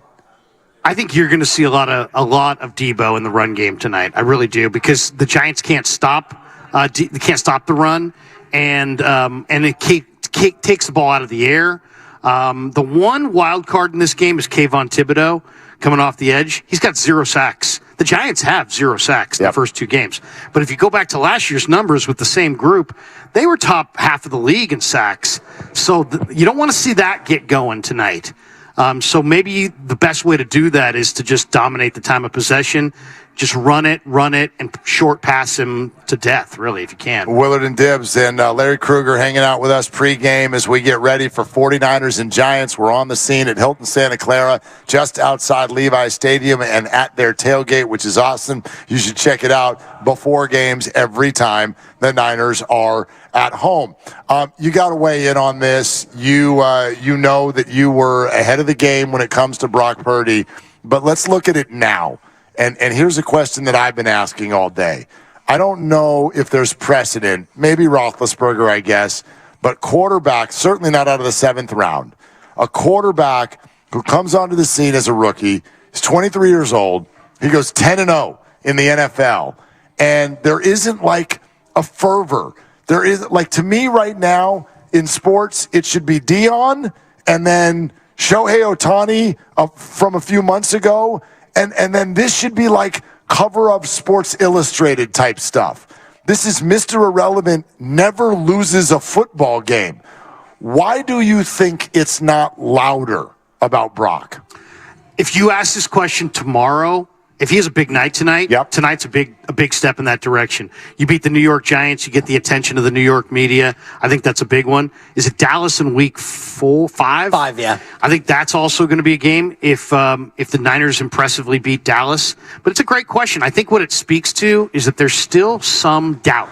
There's some doubt, among the national people. I don't think anybody wants. I mean, Mark, you yourself put out a poll on Twitter a week ago or so, and you had lots of different options for Brock Purdy. One of them was not, he's a very good NFL quarterback. In my opinion, I was looking for that one because that would have gotten my vote. Right. I think he's a very good NFL quarterback. It was a flawed poll, is what it was. It was a flawed poll. Yeah, you can say that. It was absolutely a flawed Twitter poll. But it was a great question. It might be a great question, but the poll is. It was a great personal question, but it was a lousy poll question. Thank you, Larry. We're at the tailgate right now, Hilton Santa Clara. Some folks starting to clear out a little bit and head for the game. And by the way, speaking of clearing things out, it's exactly what Kevin, Candy, and Robert do with their business. Discount Plumbing, want to say hello to them for being here with us right here at Hilton Santa Clara. Enjoy the heck out of the games. You guys got great jerseys. You look great. Have an awesome time tonight. Thanks for being here.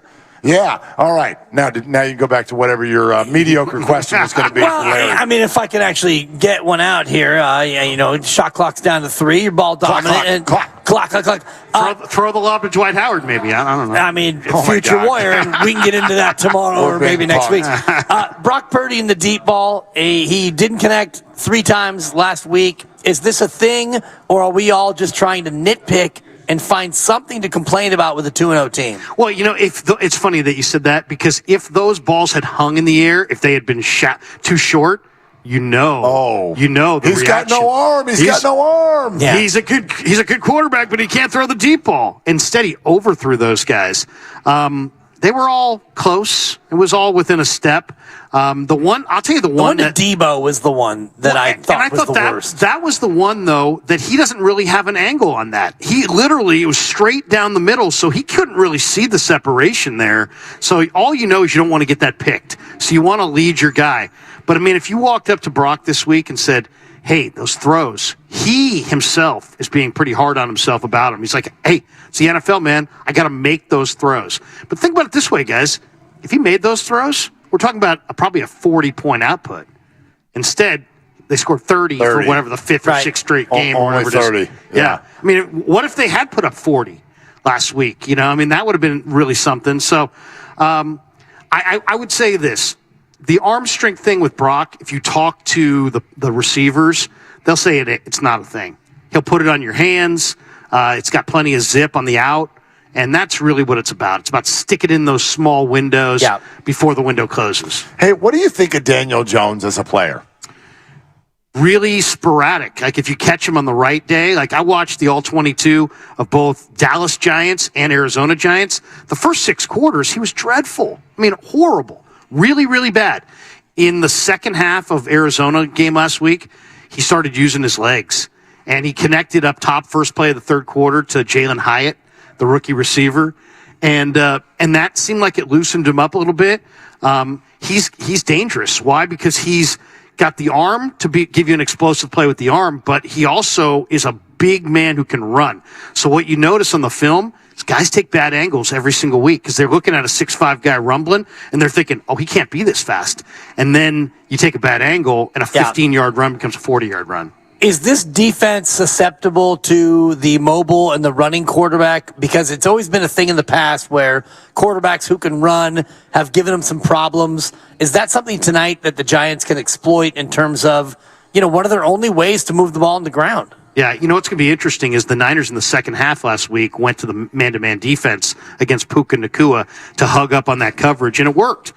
Do they stay with that? If you guys know, if you play man-to-man, you oftentimes turn your back on the quarterback, and he's got an open lane. But I think this this narrative is a little false because we're talking about different kinds of runners. This guy's a big, fast guy who can, if you give him a lane, he can really get through it. They've gotten burned by Russell Wilson, who had a gaudy record against them, and it's guys that can kind of scramble around. They play a lot of zone, they play a lot of cover 3 with the single high, and a quarterback breaks contain like Russell has and holds the ball for 8, 9, 10 seconds, in a zone defense, it just becomes kind of chaotic. And the other guy who really rumbled was Mariota last year, and I thought the real difficult thing, that to me is the better comparison because it's the read option. And where I think tonight is the biggest challenge is don't give Jones a big open lane, but in short yardage without Saquon Barkley, you got to come up out of your stance and you have to study that mesh point. You got to find the football because if he keeps it on the short yardage, he could run it for 3 or 4 first downs, and that could change the outlook. Not to jump off of tonight's game at all, we'll circle back to it, but it's a huge piece of news today, and I do wonder what you think. How does the torn ACL for Trayvon Diggs change the Cowboys' defense? Well, he's a phenomenal ball hawk. I just think that when things, he's a productive interceptor. He's got great ball skills. He's a big corner. And, the secret to pass coverage is pass coverage. There is no secret. You got to have guys. And the guy that the Niners signed and then cut today, Brown, I think it is, or no? From Dallas. Anthony Brown. Yeah, he was probably going to be on their short list to re-sign. We'll see if he goes back to Dallas now or if the Niners figure out a way to keep him. But that's the one thing I did not like the Deshaun Jameson cut at the end of training camp because I just feel like when you have corners who can play, you do whatever you have to do to keep them. They kept 4 offensive linemen backups instead of Deshaun Jameson. If Deshaun Jameson were on this team tonight, he probably would start. So I think that was kind of a mistake in hindsight. And what do you think, though, in terms of the cover guys that they have kept? And, Isaiah Oliver has been up and down in his career. He's looked pretty good last week with the interception. But how would you rate where their secondary is right now, especially considering the pass rush, the front 4, hasn't really gotten home much? Well, Mooney's healthy. He's battled a lot of groin injuries, but he's healthy now. Lenore got a little dinged, but he's going to go tonight. Ambry Thomas has a kind of a bum knee. I think he's actually played tighter coverage, but I think he is going to go tonight. I think the Niner coverage has been good, but Oliver to me still is kind of a question mark. Steve Wilkes loves him, and you can kind of tell as the weeks go by, he handpicked this guy. He wanted this guy badly. And he made great plays last week in the second half. 3 big plays in the second half. But as far as how tight is the coverage, I would say they're like a B. It's not one of the tighter coverages. And it's also the concern is the depth over the course of 17 weeks. I mean, right now they're okay, but check with me in a month on that. Line play in the NFL is difficult, I think, for fans to assess because we're watching the ball. But you see things like Nick Bosa has 1 sack in 7 games, and then you see PFF come out and say he's been the highest-rated defensive player both games. So what do you say about it? What has Nick Bosa's level of play been so far this year? It's been really, really high. They slide the coverage to him.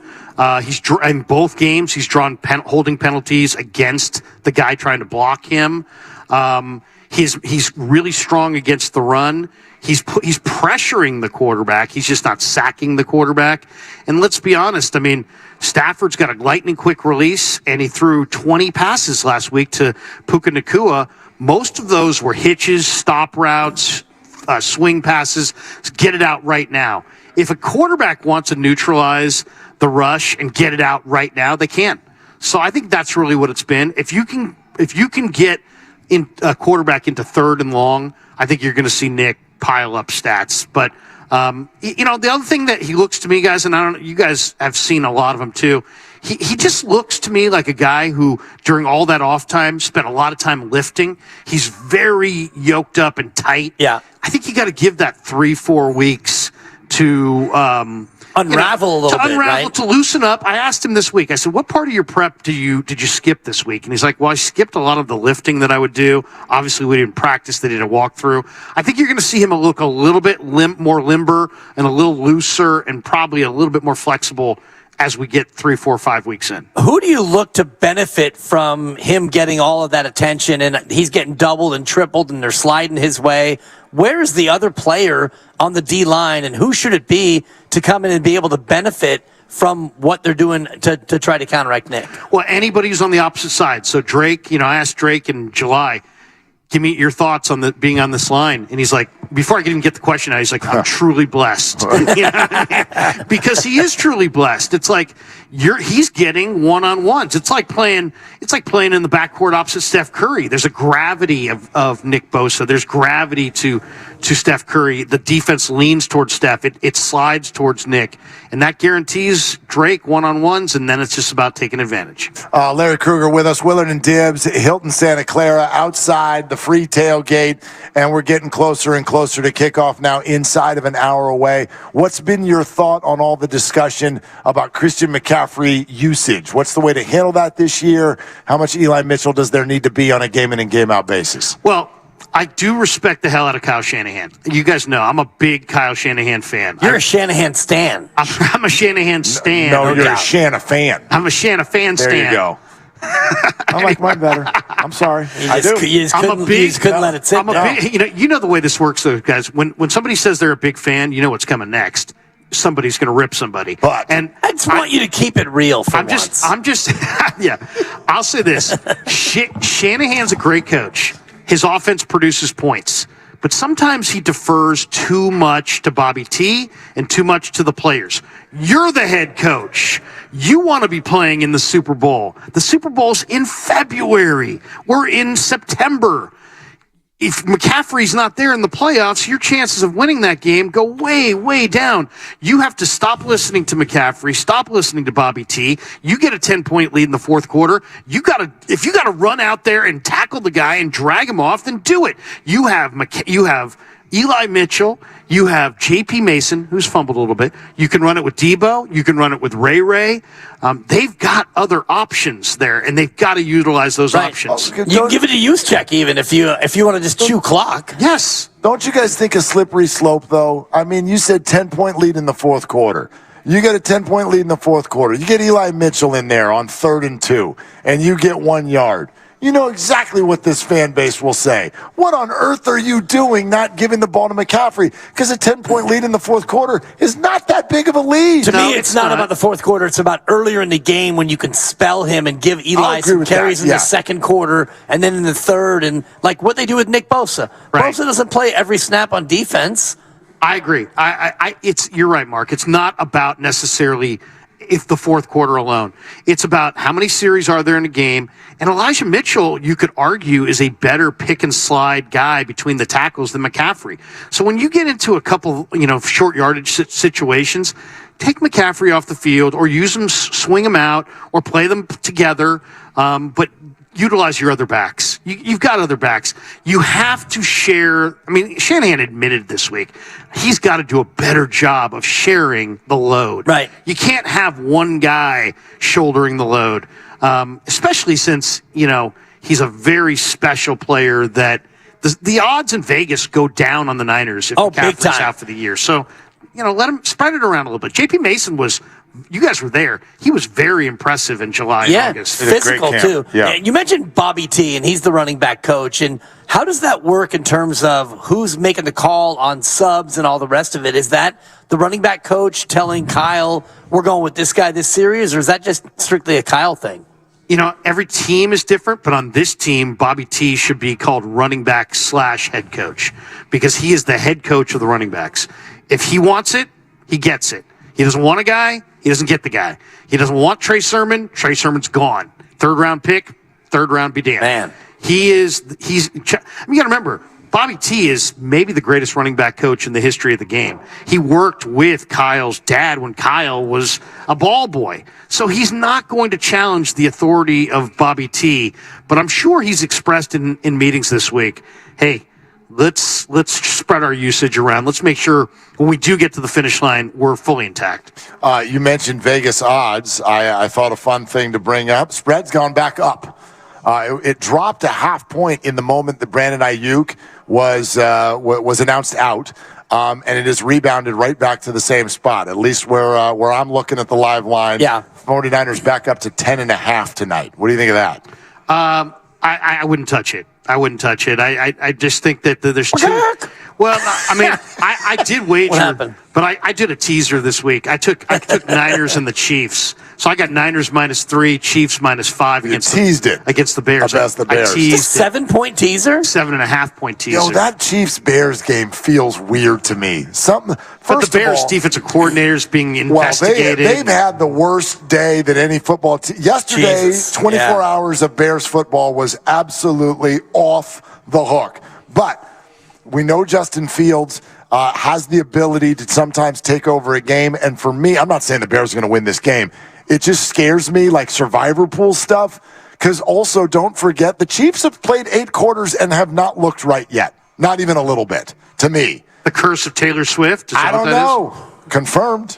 Confirmed. They're dating. Yeah, I just think the Chiefs at Arrowhead, if this game were at Soldier, I wouldn't touch it. But at Arrowhead, I like Kansas City. But, I mean, either way, you asked me about the 10.5. I just think that's right there, man. That is right there. The 49ers, if I knew what kind of game plan they had, I'd feel much better about it. Like, I think there's a very good chance that the Niners are going to come out and run the football and run it maybe a lot. And if they run it a lot, the clock goes by quickly. It's hard to build that lead. Field position game.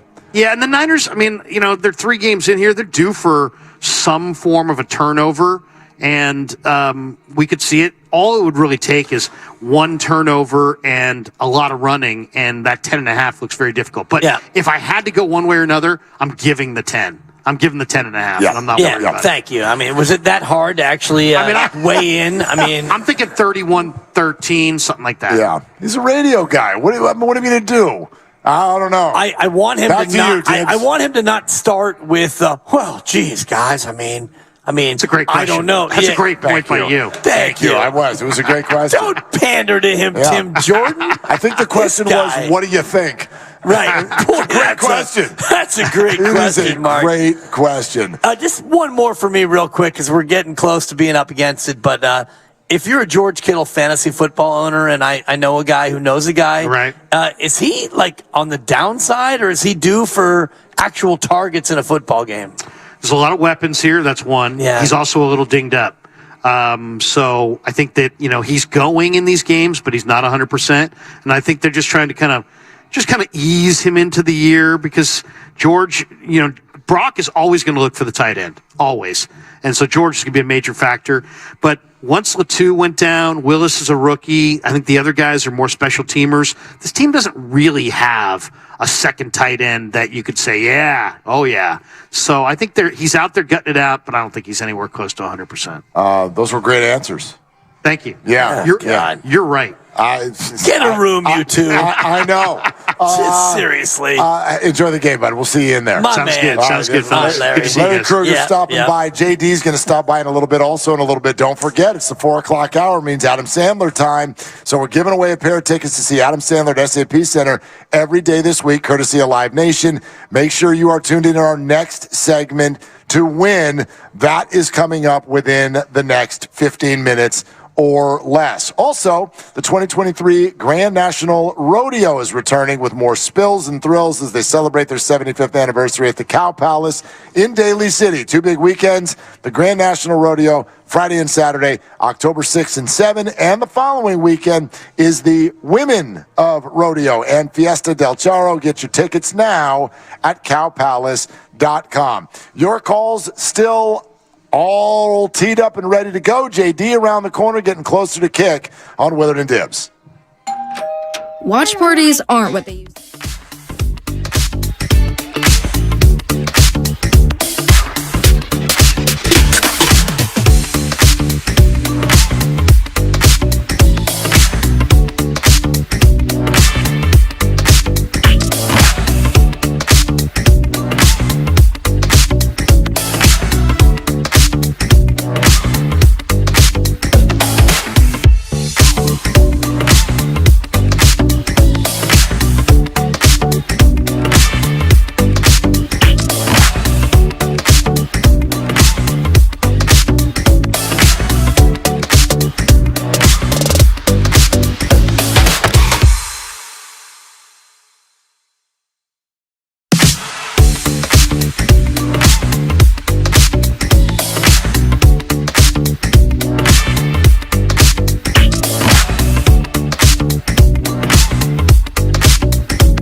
Now, back to Willard and Dibs on 95.7 The Game.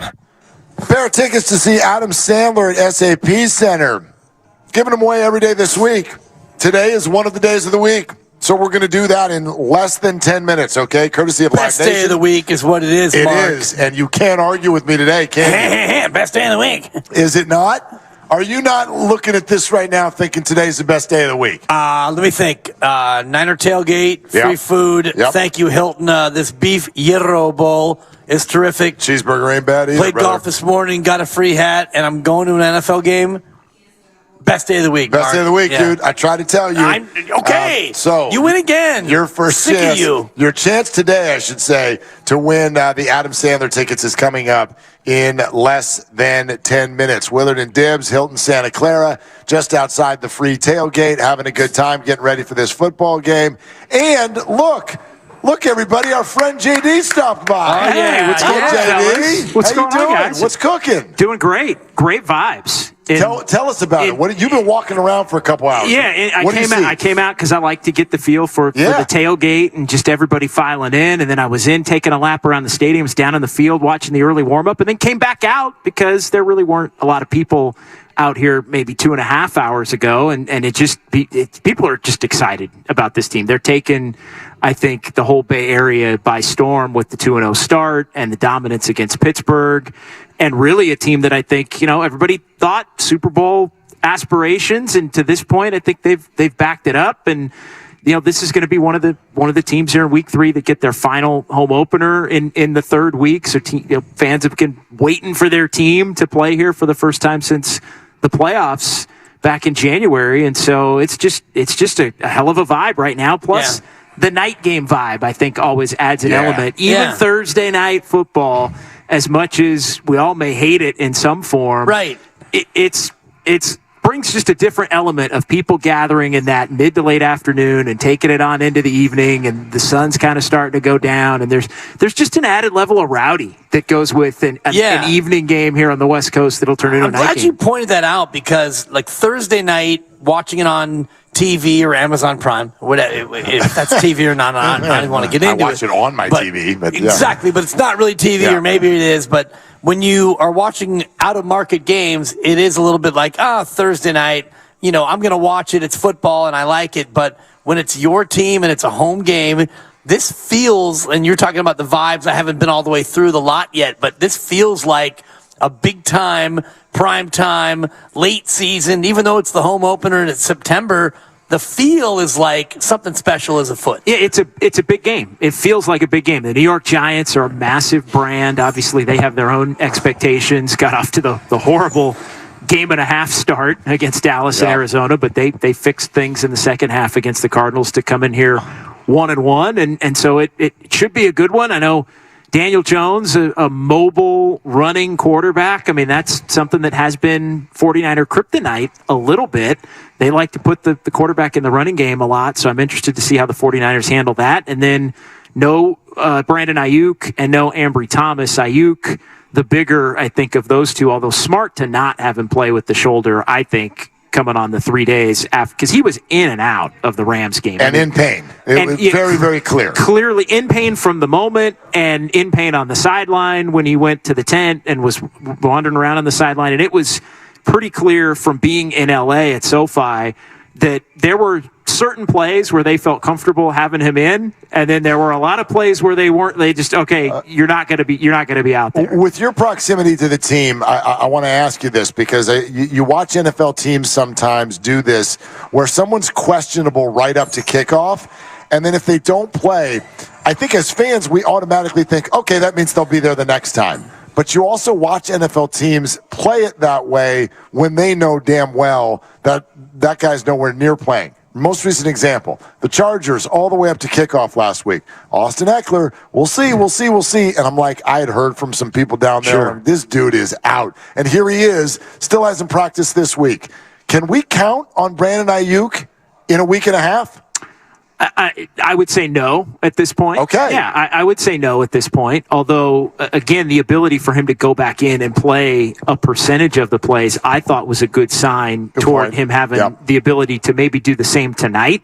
But it also, with the short week, I think makes sense to shut him down, not re-aggravate anything tonight, and then give him what would ultimately be 13 days from the time that he injured it to see if he can give it a go October 1st when Arizona's here. How much do you think that his contract situation might be a personal motivator for Brandon Ayuk? Because Mark and I talked about this yesterday, the difference between a 1,300-yard, 12-touchdown season and a 900-yard, 6-touchdown season. We're talking about millions of dollars. Is this how he's wired? Do you think that this is even a thought, or am I getting too far ahead of myself? I think he wants to put up big numbers to get the max deal that he possibly can, especially if that deal is going to come from the 49ers, who we've seen they aren't afraid to go back and forth with extremely talented players and try to squeeze out every penny they possibly can off of what the market value might be. I mean, we saw it with Bosa, we saw it with Debo, we've seen it to varying degrees with other players, and Bosa got the upper hand, I think, on them in that case, unique situation. I think Ayuk, though, knows, and his agent knows, that the history is there for the 49ers to push back on, just giving somebody the top-end deal just because that's desired. And so I think every number he could put up, he knows benefits him. I mean, you look at the week one output, and I think it was sort of off to the races, Mark, for him along those lines. Now, the injury does slow things down to a certain extent now. It slowed down his production in game 2, and there won't be any production tonight in game 3. We'll see about the remainder of the season. But no, I do think Ayuk is not by any means a selfish player, but he's a player that definitely wants to get his numbers and help the team win above all else. You and I talked about this maybe a month ago or so, and I wonder where you're at on it since we're bringing it up. Like, do you still think that Ayuk and Debo's future is not together on this team? I think somebody's probably going to have to be gone. Now, since we talked, they redid George Kittle's deal, which makes me think that he might be less in that mix to be one of the players that aren't around in the future. So it might mean that it comes down to Ayuk or Debo. Open up a bunch of space, though, too, that they could use directly for $41 million. Nope, they did. No, they absolutely did.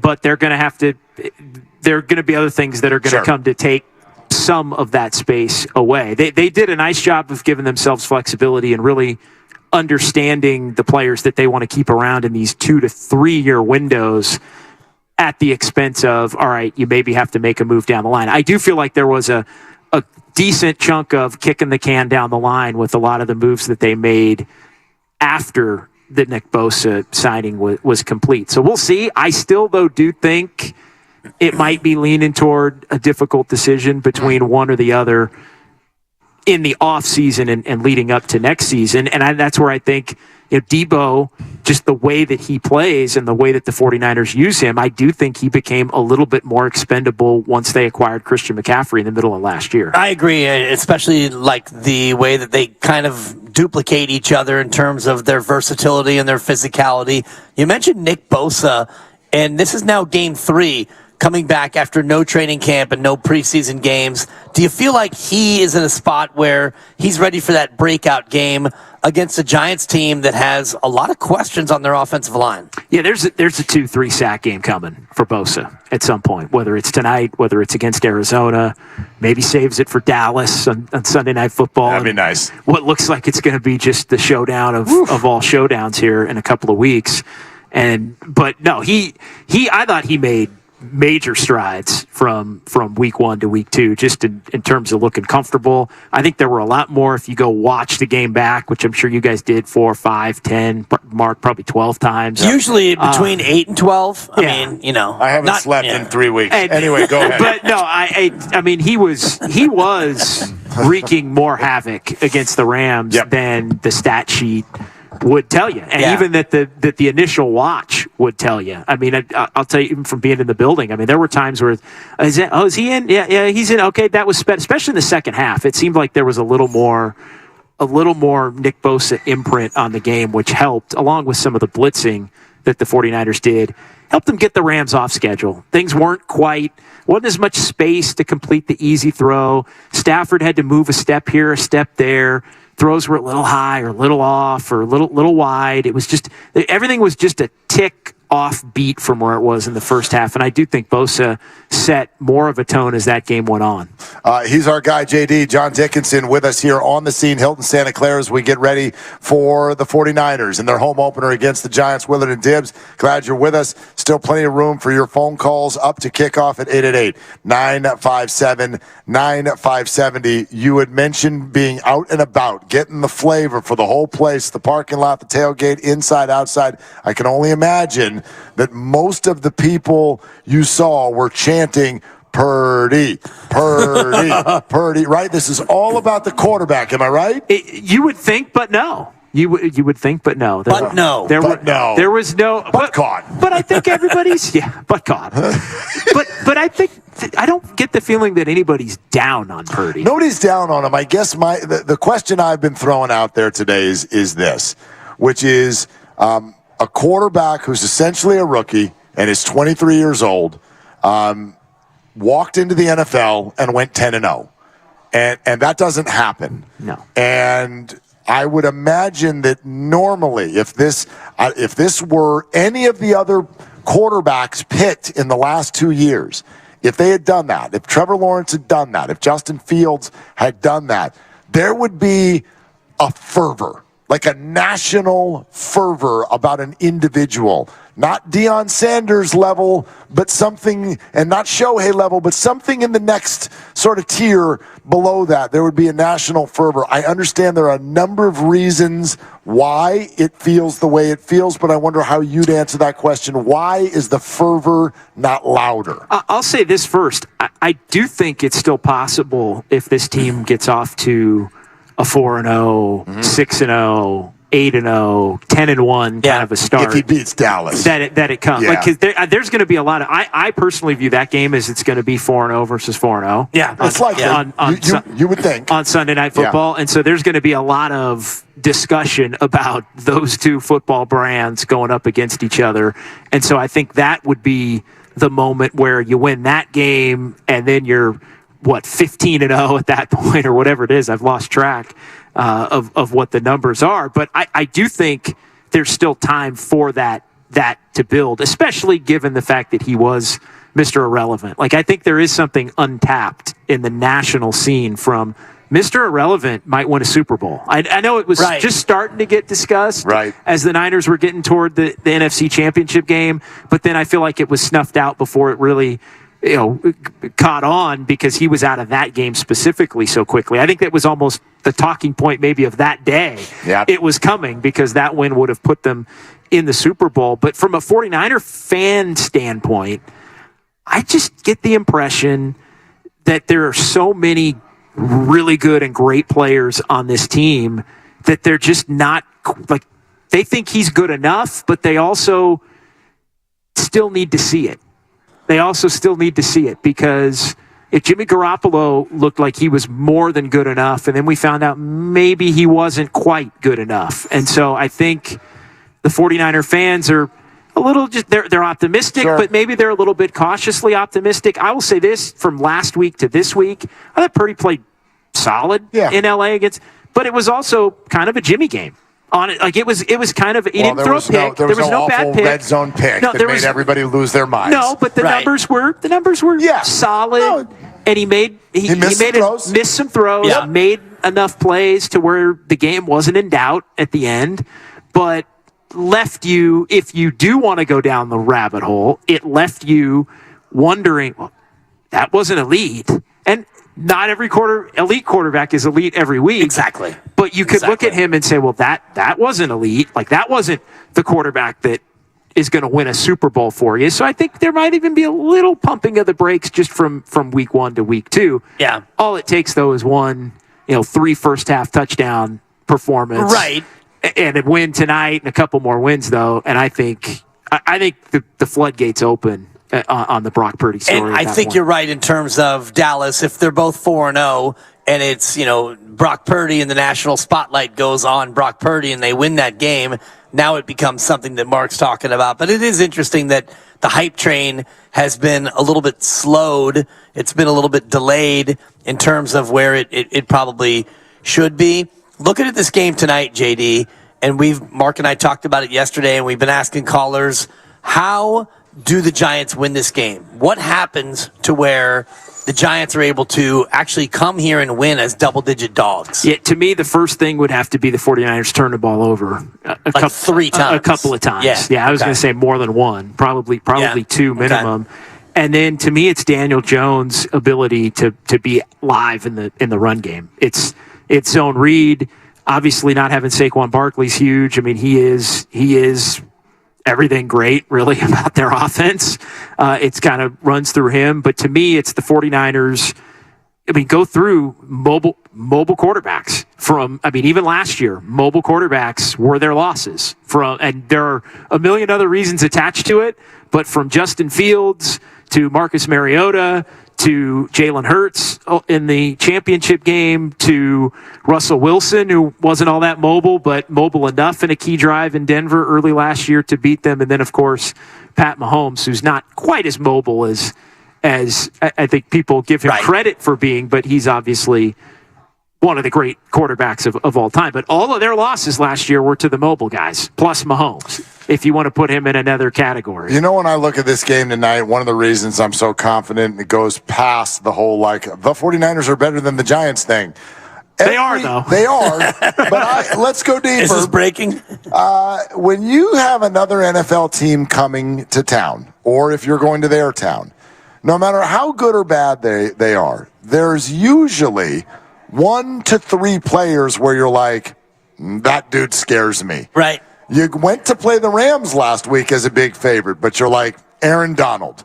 Like, this guy can wreck things, right? If Cooper Kupp had been on the team, he's changed his name to Puka Nacua, but whatever, right? Like, when I look at the New York Giants, especially with Saquon out, I'm trying to find someone on this team who scares the 49ers. Yeah, where's the firepower? Give me a name. Yeah, no, on either side of the ball. There really isn't.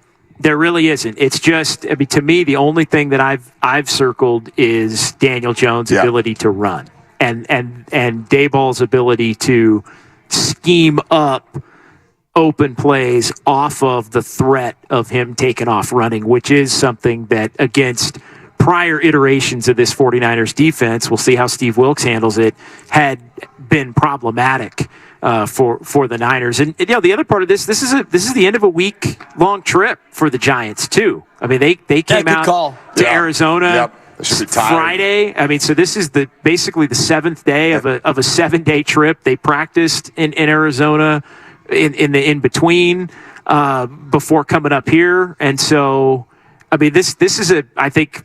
They didn't play an Eastern game and then fly out here on 3 days, but they've been out here for a week, which is something that I think is unusual in that second game.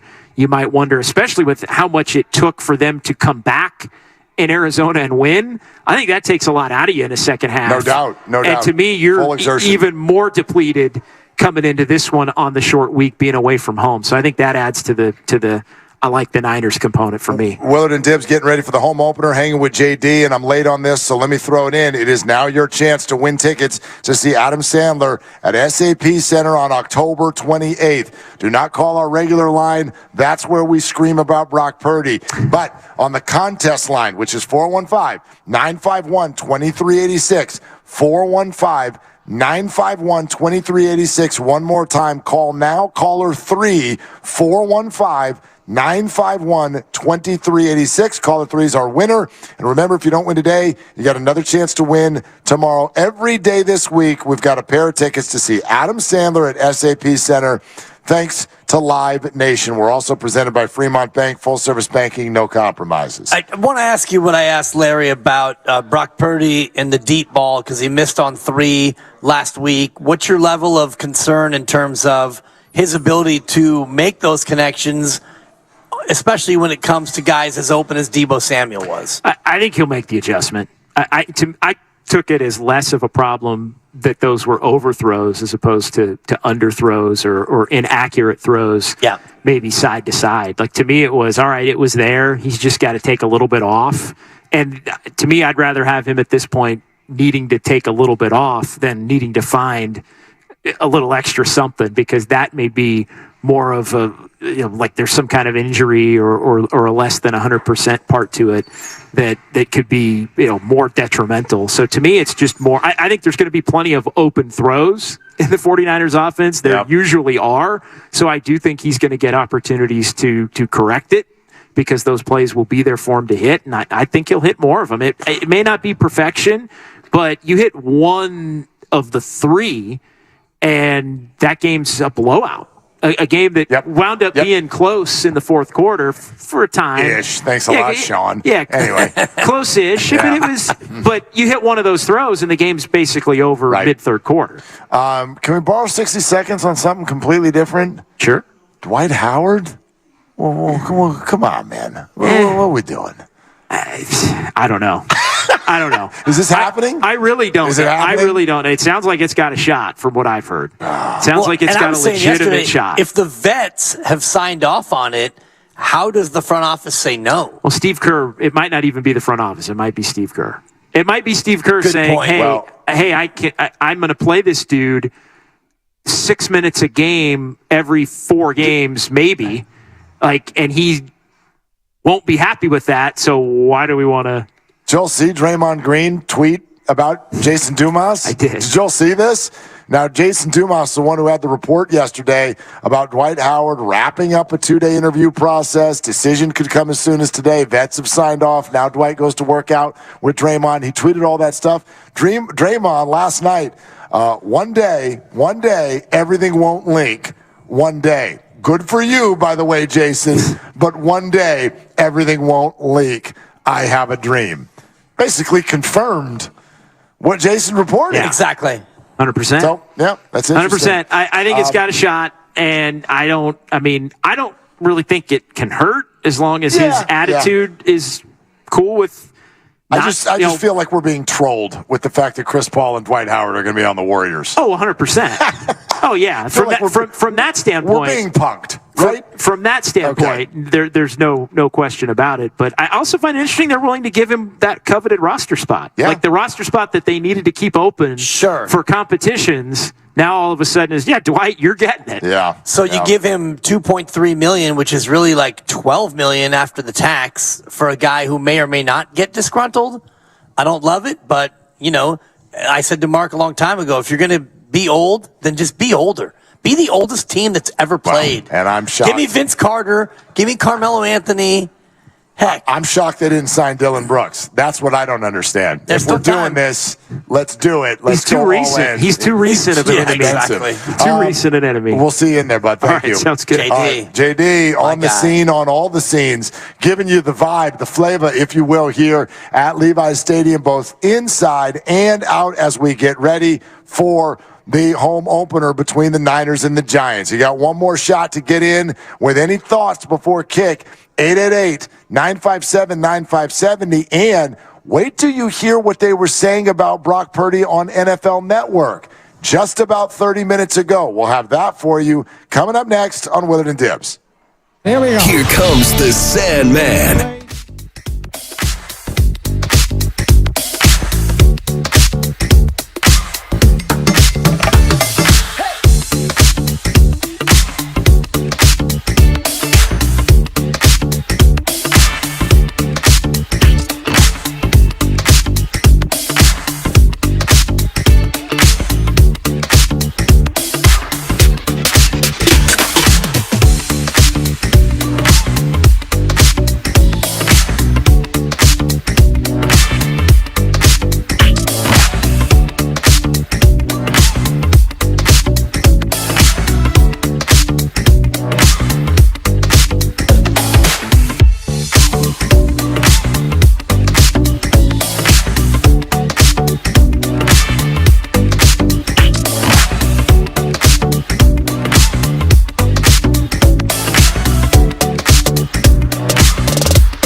First NorCal Credit Union.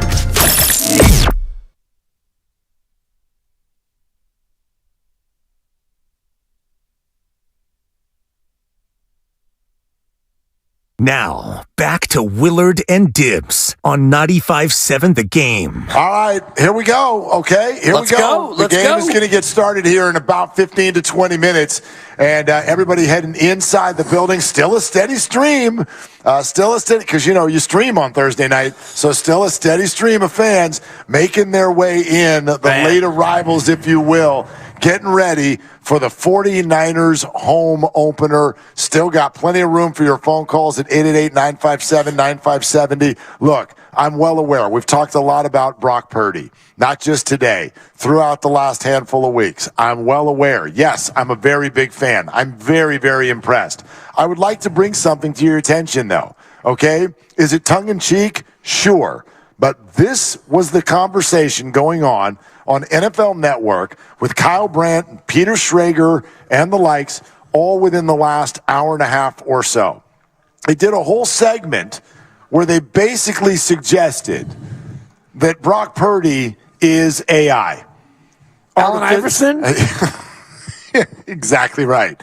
Exactly right. Andre Iguodala. Talking about practice. Thank you. That this guy is artificial intelligence, and it speaks to what I've been trying to say today.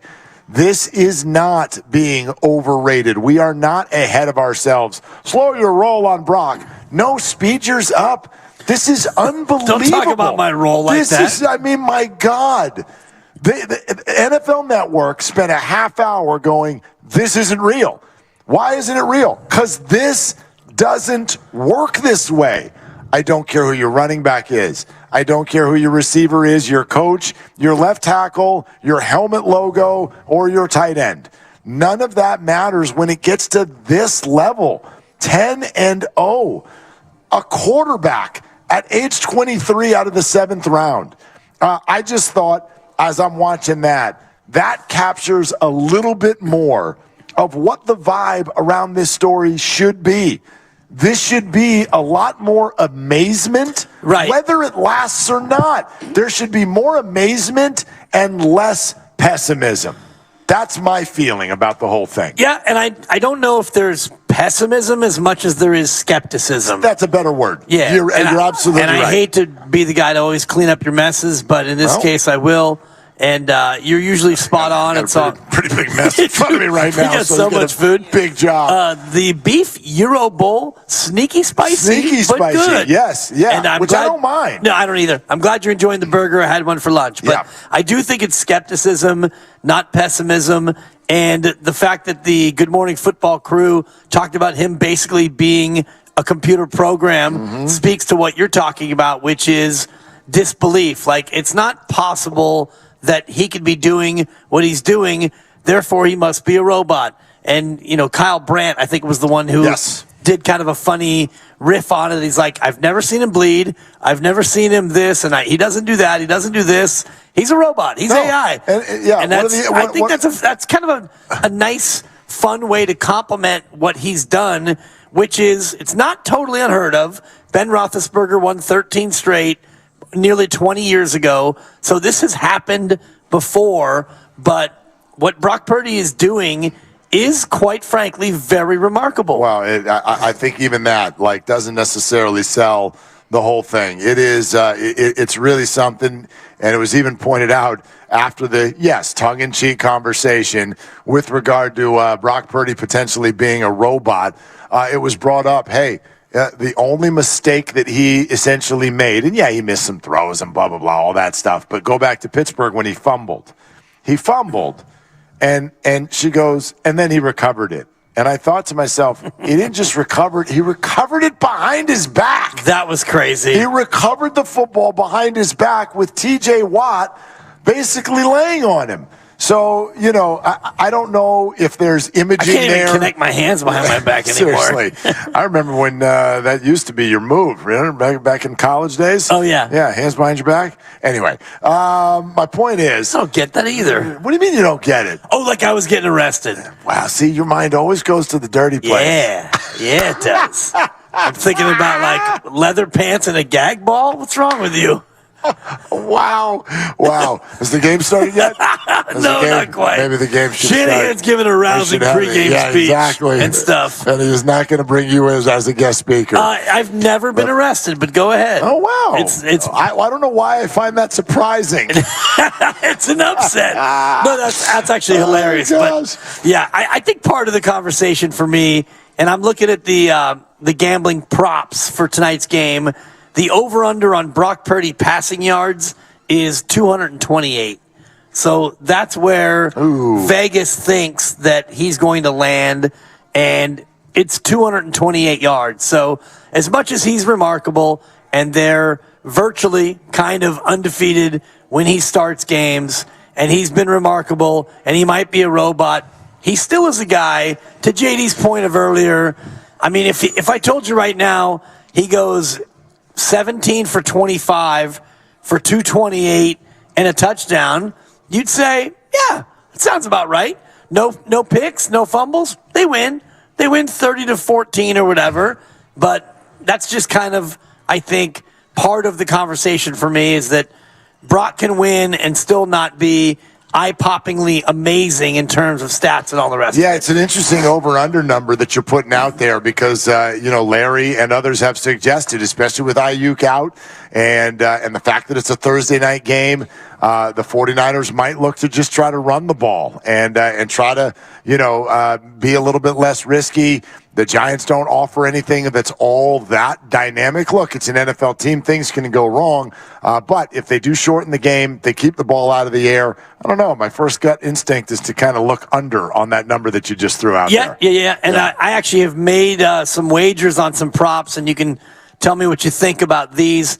I did do a parlay, Niners to the over. So I laid the 11 that I had it at. Over 43, just on a straight up Niner play. Giants are going to have to get you 2 touchdowns to do that. I think. I think 34-10 is an over. That's only 1 touchdown. Correct. One thing that we talked about on Liquidate All Assets, and you can download it wherever you get your podcasts, is the over-under of Niner touchdowns was at 3.5, and I took the over. I think the Niners will score 4 touchdowns or more. It's a lot tonight. Daniel Jones, rushing yardage. Steiny had asked me about this prop, and I found it 40.5. Daniel Jones rushing yards. I took the over. And, it's a little bit risky because the Niners don't allow rushing yardage to virtually anybody, but I do think the Giants are going to give him a lot of chances in the zone read and often also just in straight-up scrambles. He might be their only weapon on the ground. Well, that's, I think, what you're saying, basically. When you're saying you take the over, it's because you're thinking that's really the only thing that they're going to be able to do. I'm looking at his game log. I don't know what his average is for rushing the ball. He had 43 yards against Dallas, 59 against Arizona. That's 51 as an average. Yeah, those are also, those were wide open. We're way down. I'm dropping back on every single play. We're not running the ball anymore. Look at his last year numbers. Let's go to last year. I think he rushed for about 600 yards. I think it was maybe even more. Yeah, he rushed for 708 yards. Okay. And just kind of running through the game log, these are his rushing totals: 91, 34, 35, 26, 71, 14, 50, 24, 20, 107. Like every now and again, he'll just explode. Yeah. Right? I remember he had some downfield runs where he ran for 80 yards and whatnot. Like he's got that ability. But more often than not, against a good defense, can you keep him around 20 or 30? I think that's the goal for the 49ers and at least. About 8 carries a game, just on the average. 120 divided by 17 is about 7.5. So that's where that lies. Elijah Mitchell, over-under rushing yards tonight, 43. Oh, wow. I went over. That's a big number. It is a big number, but I was thinking about 2 things. It's a big number for a reason. I feel like, I need to do a better job of getting him in and stuff. And so I think that's part of it, is that he needs to do a better job of getting him in and stuff. And I'm also kind of banking on McCaffrey coming out in the fourth quarter. And maybe we get some late Eli touches. Over under 43, I did go over. Dang. I mean, that suggests if he breaks one, great. But if he doesn't, in order to get to that kind of a number, you're going to need 10 carries. 10 or 11, yeah.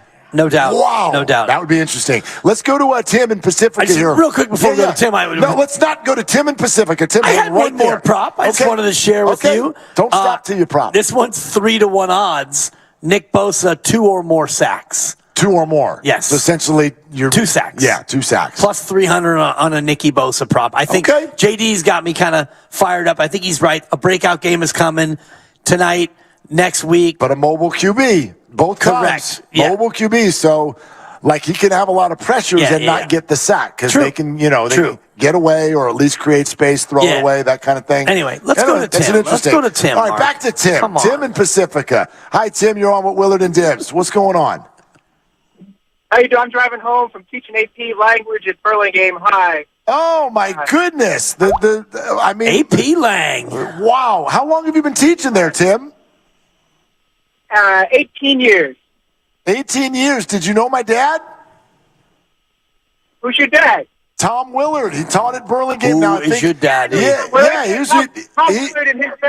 Tom Willard and his best friend Glenn would do all kinds of tutoring in the library and stuff. Tom Willard, yeah, absolutely. I didn't know who was your dad. Yeah, you were probably coming in right when he was on his way out retiring. Just about. Yeah, he would ride his bike in and go help out kids in the libraries doing math stuff. Perfect, Tim. Thanks for calling. What's on your mind? I was just thinking about the Brock Purdy situation vis-a-vis Jeremy Lin and Linsanity. And I think that's really the only apt analogy that I have seen so far in terms of somebody coming out of nowhere and lighting it up for career-wise a relatively short number of games. I think the interesting difference between that situation and this one is that with Linsanity, the fan base was going crazy, but his NBA peers really didn't take it too seriously. And it seems to me to be kind of a reversal of that. And I don't know, I just thought I'd bring that up again. I just think that's really fascinating. And I'm all for Brock, being the next greatest thing since sliced bread. But I just think that particular analogy is interesting. So I'll get off the air, but I thank you guys for what you're doing, and I appreciate you. Tim, thank you. Okay, that to me, that's a fresh thought. I hadn't thought about it that way, and I think he's right. So in other words, what he's saying is, during Linsanity, the fans got the fervor. They got the disease, the fever for the flavor. They got the jerseys. Everybody went crazy. But NBA players, his brethren, would look at it and go, this is short-lived. This is not an elite player at the NBA level. Right. The reverse is true with Brock Purdy, where the fans, I like your word, skeptical, or whether it's PTSD, former injuries, got fooled, thought someone was great, don't want to be wrong. And because he's in the 7th round, I think a lot of people have a hard time fully believing it. But when you go inside locker rooms, NFL people, you don't hear that. You hear people going, this is unbelievable. This guy's fantastic. The only hesitation we've even seen was the one that we've all found really funny when Peter King came on earlier this week and said, we're not going to call him a top 10 QB. But if I needed to pick a guy for a win this weekend, he'd be one of the 10 guys I pick. Yeah. And some people were like, I think you just called him a top 10 QB while you called him not a top 10 QB. It was a straight-up hedge, and, I don't fault him for that because we had this conversation about top 10 QB and what that actually means versus, if you had a game to win, what would it be in terms of an actual top 10 and all the rest of it. So I think that the Jeremy Lin comparison for me falls pretty short because Jeremy Lin was a real flash in the pan. Yes. And if Brock Purdy is doing what he's doing for one of the best teams in the NFL, which he is, that's not flash in the pan. No, I agree that it's not going to end that way. In my opinion, I do wonder sometimes, though, why it hasn't sort of captured the slice of Americana emotion a little bit more than it has. I guess that's my question, because it did with Jeremy, and then it was over. And I don't think this is going to feel that way at all. And so maybe the Linsanity feel for Brock, maybe it will come later. If he wins a Super Bowl, then we're there. But I just want to point out already where we've already arrived, which is already an unbelievable accomplishment. I think the comp, and this is not a fair comp, and I'm not saying he's going to have the career that this guy had, but for me, the real comp is Tom Brady, because Tom Brady came out of nowhere. He was buried on the depth chart at Michigan.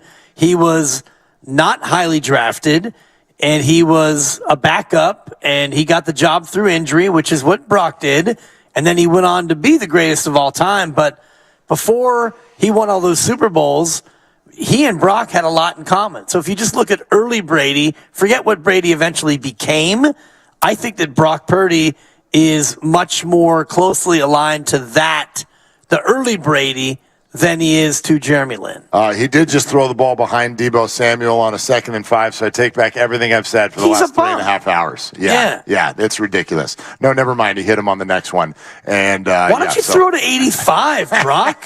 God, what do you have against George Kittle? I had no idea that your fantasy season had gotten off to the start that it had gotten off to. Oh, it's bad. I didn't realize that. A lot of times you look at fantasy football and you're 0-2 and you go, that happens. Sure, that happens. But sometimes you look at it and it's like, I'm the 5th highest scoring team out of 14. Right. And I mean, the schedule maker, this and that. My team stinks. And I think I'm ahead of only one other team. Okay. No, I'm ahead of 2 teams, I think, in total points. And I'm in 13th out of 14. Okay. And my roster is flawed. And my team is not very good. Yeah. And so you look at this situation right now for you. If you're already without the ability to start a second running back, I have a running back. I have. They don't play though. No. I have. I think Dylan is who I have.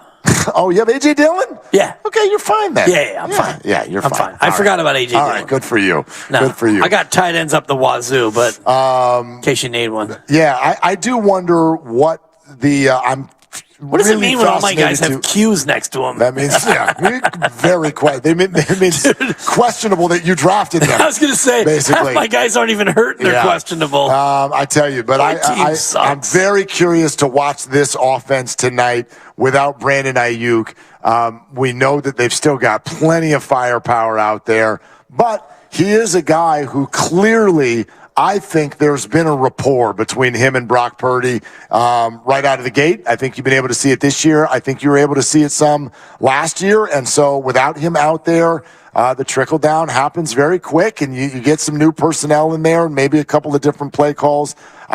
Do they lean on McCaffrey more? It'll be interesting to see what the offense does schematically in this position. Right, and I see so far early in the game that the offense looks the way it always looks with 21 personnel. You got Juszczyk and McCaffrey, and you got George Kittle as the one tight end. So they haven't changed it up in terms of, okay, we don't have Ayuk, so we're going to go to 2 running backs and 2 tight ends and just have the 1 wide receiver. So far, they're going with what they normally would go with. And I just wonder when it comes to passing the ball, where they might lean on in terms of, non-Debo stuff. Yeah, absolutely. Checking out the start of this thing right now, and actually Purdy's going down for the first sack of the night. And was that's Thibodeau, the one who did not register a sack the entire time, is actually now on the board and setting up a situation where the Niners have a little bit of a lengthy yardage total here on 3rd down. Now, and if you noticed who the running back was in Eli that play, Mitchell. I thought he was going to get the ball. Did you bet it, by the way? I did bet it, yeah. You did? How much? In terms of units, half a unit. And, Good. What's wrong with my unit? That's Guru drop. But I don't bet very big anymore, because what I found is the losing hurts way more than the winning feels good. Does that make sense? It totally does. So if I make a big bet and I lose, I'm a lot more angry than if I make a big bet and I win. I'm not as happy as I am angry when I lose. Does that make sense? Totally. So totally it does. For me, little nickel-dimey stuff and just to have action, I'm excited to see Daniel Jones run the football tonight. For running the football, I'm interested to see Daniel Jones because he's just an interesting case study. Oh, you hate him in the NFL. I don't. You sports hate him. I do not hate Daniel Jones. I do think, if I'm going to predict something, that the Giants are going to, and maybe regret is a strong word because I know you point out that they can get out from underneath that deal and whatnot, but I do think that they are, he's not going to live up to that contract. And I also think if you look back at what the Niners have done from a quarterback position, they've now admitted it, that they moved on from Jimmy because they wanted to spend all that money in other places. And that meant we got to go get a quarterback on a rookie deal. I wonder if this is going to become a trend. I really do. Right? The Minnesota Vikings are the next team that is looking at a somewhat similar situation where they've got a quarterback who is viable. He's a good player. He's aging, but he's very expensive. They've got the league's best wide receiver who's going to need a contract that's going to be north of $30 million a year. And my bet is that they're not going to keep them both. And they're going to say, we would rather have Justin Jefferson and a quarterback on a rookie deal as opposed to bringing back Kirk Cousins. And so this might become in vogue. It doesn't mean you can just go find Purdy's all over the place, but it might become in vogue unless your QB has shown himself to be uber elite.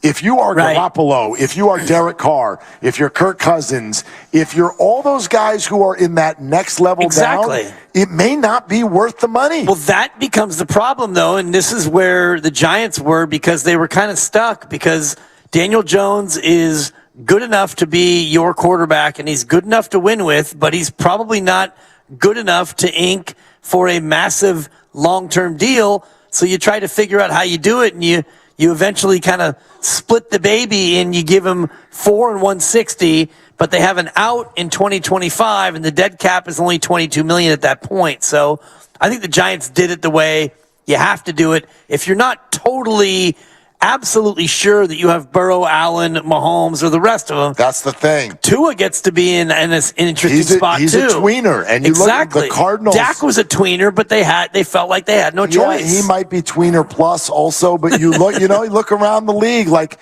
would the Cardinals do that deal again for Kyler if you offered it to him right now? No. Right. And they're actually right here in the midst of potentially trying to get into the Derby for Caleb Williams or whatnot. Yeah. So I just think that this is going to become a thing in the league where the Raiders just did it. Even though they ended up bringing in Jimmy, they moved on from Derek Carr because Derek was going to cost, at least 1.5 times what Jimmy was going to cost. So I think you're going to see Tua as a great example. I wonder what the Dolphins will do in that situation. I also think it's going to be a thing, to use your phrase, to not spend absolutely high draft capital on the quarterback unless you have Caleb Williams. Like last year, the Steelers used the 20th pick. I say pick, and he almost threw one on Kenny Pickett. And, the Niners got Brock Purdy with the last pick in the draft. So will more teams look for a quarterback later in the draft, knowing that, it's not the same financial investment, and if you could find the right guy, you can get away with it. Yeah, absolutely. Speaking of getting away with it, the first drive for the 49ers is almost complete. He's had like 4 Jimmy O-Nos, kid. Well, your guy. I don't know about O-Nos, but yeah, there have been some close calls. There's pressure on Brock Purdy. There's been some throws into traffic for sure. A couple of balls that could have been picked, whatnot. It ends in a Jake Moody 28-yard field goal. So the 49ers are on the board first with a 3-0 lead. Yeah, and, it's one of those things where, you let these teams kind of hang around. You keep hanging around and hanging around. We'll see what happens, Mark. All right. It's all sponsored by Ashley Furniture. We want to send our thanks to Hilton Santa Clara for sure. Yes. Being a wonderful host to us today. All of the fans who stopped by or even those who just waved through the window on their way into this game. It's been a ton of fun and not quite done yet. We will continue on 49er home opener Thursday with the Giants in town. It's Willard and Dibbs. Fall is almost here, and at Ashley, seasonal decorating is a breeze. Snuggle up on a sectional or ultra-modern sofa. Gather outside with a new fire pit or conversation set. Ashley has...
guys. Thanks for having me. Yeah, great to have you as always.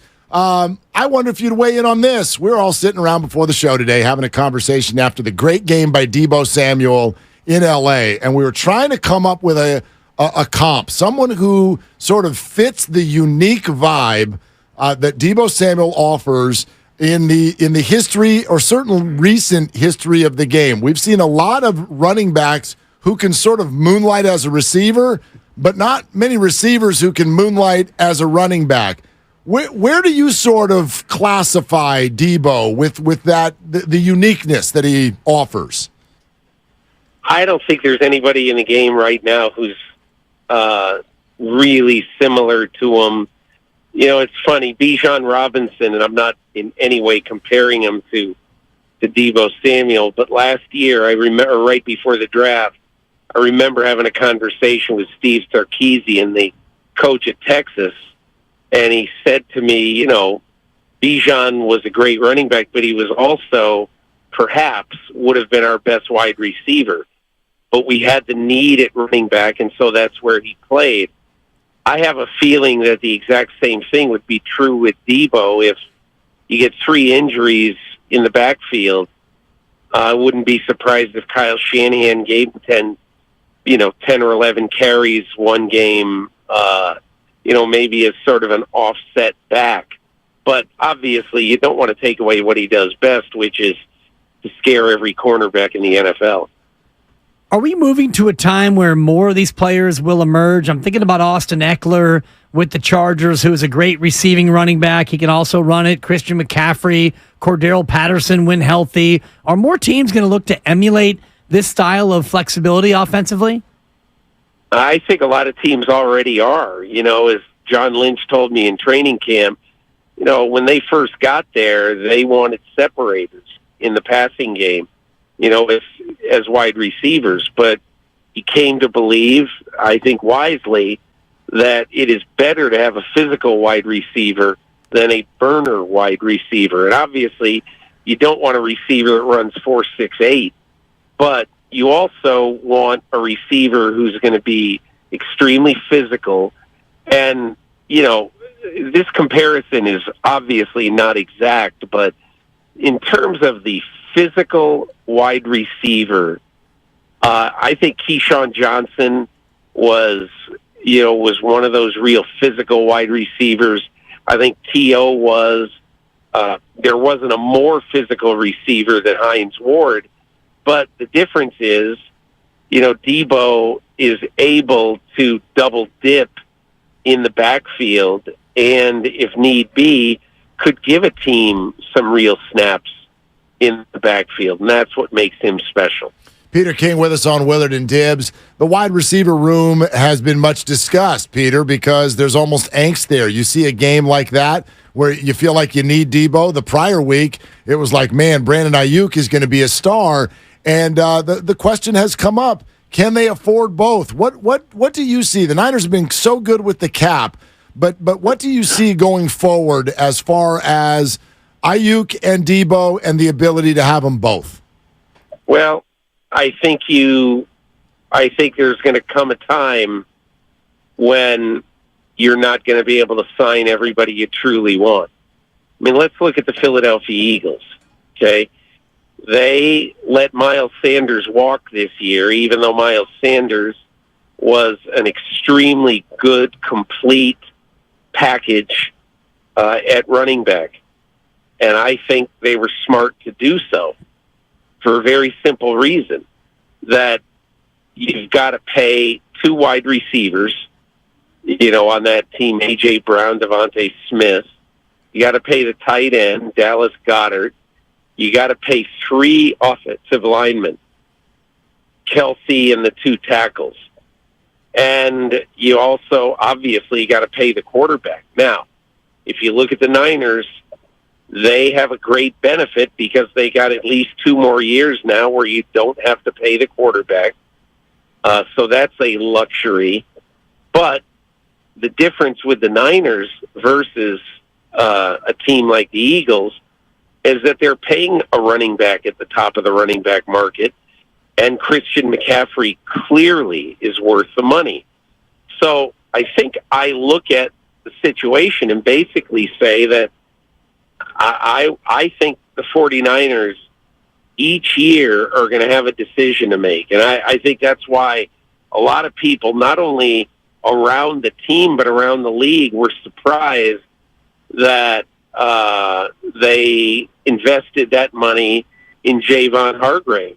Because if you look at it, honestly, if you look at it, it's a surprise that they spent money on him. But I think Kyle Shanahan looked at his team in 2019 and thought there were just too many formidable guys on the defensive front to block. So that's a long way of saying that I would be surprised if they were able to pay both guys at or near the top of the receiver market when the bill comes due for them. But surprised but not shocked, because I think John Lynch, Adam Peters, Parag Marate, they do a good job understanding where everybody fits in the cap world. It's just, I'm not positive if they're going to be able to sign both of those guys. With reworked contracts, the word is they've got $41 million now under the cap this year, and if they don't use it at the trade deadline, they carry that into next year. Does it feel like they may not have to, quote, pay the piper until 2025 when Brock Purdy eventually would come due? Well, I think that's true, but that's different. That's a different question than saying, well, what happens whenever it is, probably next year, when they would have to pay, they would have to pony up for Ayuk and look, I don't have their contract sheet in front of me, but it's clear that it's a different thing to say that, well, they don't really have to worry about this till 2025. Technically, maybe they don't, because they have a bunch of money right now. But, it's all cap gymnastics after a while. And I think that when they signed Hargrave, they basically signed a player, an unexpected signing. And that is definitely, no matter what the numbers say right now, that's going to impact who they're able to sign long term.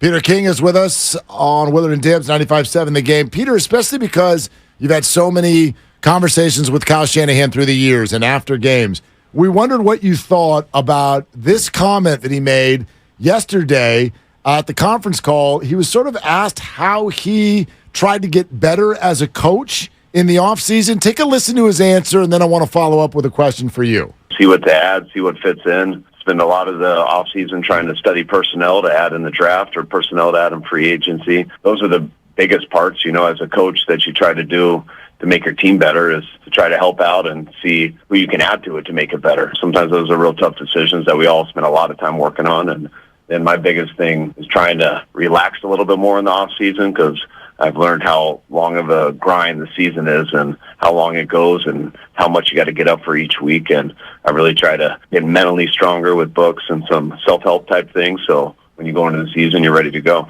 I was fascinated by him saying that, he tried to calm himself down, read some self-help books. He's so formulaic with the way he goes about building a team and calling plays. What do you see? What is still out there with regard to how Kyle Shanahan can improve? Well, I think the one thing that he has done over this is his 7th year as a head coach, I think the one thing he has done is he's been able to sort of diagnose himself. And by that I mean, it's clear that Kyle is an anal guy in terms of, he can't let a lot of things go. There's a lot of little things that he wants to make sure he has control of. And I think anytime I hear a guy like Kyle Shanahan say, I tried to relax a little bit more in the off season, I stand up and clap, because this business, in my opinion, is unduly, ridiculously, 80 hours a week, even sometimes in the off season. And in my opinion, I think that a lot of these guys who do this job and who are great at it don't realize sometimes the damage they're doing to themselves physically and mentally because they essentially are possessed by this job. And it goes back to Joe Gibbs sleeping in the office 4 days a week and all that other stuff. It's just not the right way to live. And again, look, far be it from me. I don't do that job, so I don't understand everything that it takes. But I think at some point, if you burn the candle too strongly at one end, it's really going to affect your life, your personal life, and your health at the other end. So good for Kyle Shanahan in saying that I got away from it a little bit this offseason. Applause to him. You're listening to 95.7 The Game, KGMZ FM and HD1 San Francisco, always live on the free Odyssey app, Twitch and YouTube, powered by First NorCal Credit Union, and we're talking with Peter King. Yeah, Peter, you mentioned the word health, and you had everyone thinking about Chubb last night and all the other injuries we always see in football, and Kyle Shanahan mentioning post-game that he should have found a way to get Eli Mitchell in the game with Christian McCaffrey taking every snap at running back. How surprised were you to, one, hear him give that admission and also to have a running back play every snap this early in the year? I didn't even know that until you told me. I'm surprised at that because, look, Christian McCaffrey, before he got to San Francisco, had a recent history of missing a lot of games due to injury. So, in my opinion, I think Kyle Shanahan, and I think these are things that his coaches and John Lynch have to remind him of. That, listen, when you can get 12 fewer snaps in a game, if this game is over, you can get 12 fewer snaps in a game for Christian McCaffrey, you've got to take that. And so I think it's good that he realizes that. I mean, I when I watch football now, a lot of times, like when the Giants were losing to the Cowboys 40-0 or whatever the score was late in that Week 1 game, and Daniel Jones is in there, and the Cowboys are teeing off on him. I said, why in the world is this happening? It's not smart. And so I'm glad to hear Shanahan say that. He should say that. And in my opinion, it's better if you can figure out a way during the course of the year to have Christian McCaffrey play the equivalent of 14 or 15 games, with taking a bunch of snaps off when you can get him those breathers. Peter, we have already taken a look at your way too early power rankings and see that the Dallas Cowboys occupy the number 1 spot. You have the 49ers too, but also say quite close between them and the Philadelphia Eagles. What is it you see in Dallas right now that has them, in your mind, ahead of the 49ers? I think the biggest thing with Dallas is that Mike McCarthy imprint on that offense has really shown up. It was a little bit controversial early in the off season when Kellen Moore essentially got dismissed, and McCarthy said he was taking over the offense and the play calling. And I've talked to Mike about this. He basically has been in every quarterback meeting so far since the start of training camp. And last year he might have been in 2/3 of them. And I think one of his big things, one of McCarthy's big deals, is that there were some mechanical things he wanted to work on with Dak Prescott, particularly in footwork mechanics, pass drop, things like that he felt was missing last year, particularly with Prescott. So I think that has been a real big advantage. Prescott even talked about it after the game when they won the first 2 games 70-10, and he said, I think one of the ways I've improved is my footwork. And, who talks about footwork? But anyway, so I think there's that. Prescott is just better mechanically. He's not making the mistakes that he made a year ago. Look, it's been 8 quarters. You don't know what's going to happen. And I think the other thing is that Dan Quinn now knows everything about this defense, what they can do, what they can't do.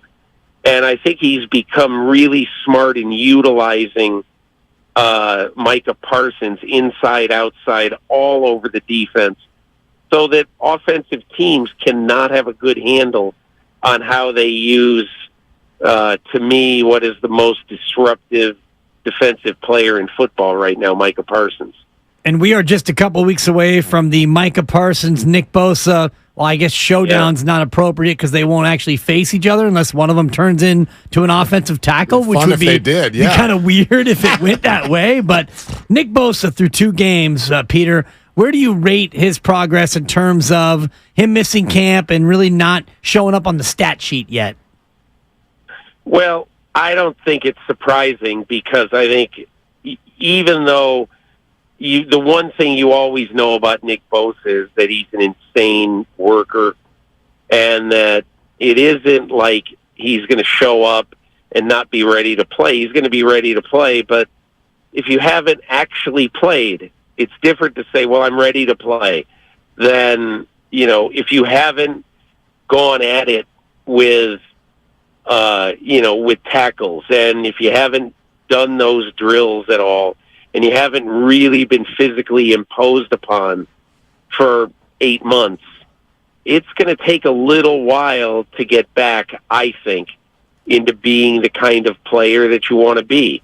Now, having said all that, I think that Nick Bosa has been impactful, but I think that there will be another level of impact that he can make, particularly when you're facing teams that understand it, because right now, clearly, first 2 weeks, people have been very conscious of Nick Bosa, and he's left opportunities for other guys on that defense to make plays. And so I don't think that's going to continue unabated, and I think Bosa is definitely going to have his chance to, to make plays more and more as the weeks come on. But I also think that he makes other guys on his defense better just by his mere presence. So I don't look at this team and say, man, they really need to get better stats out of Nick Bosa.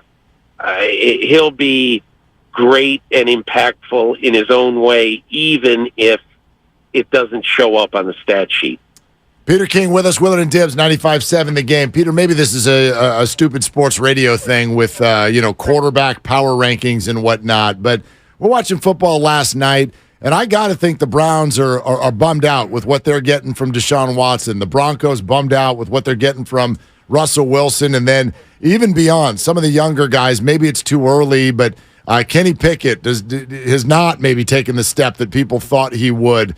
When you look at Brock Purdy, I think it's time to remove sample size.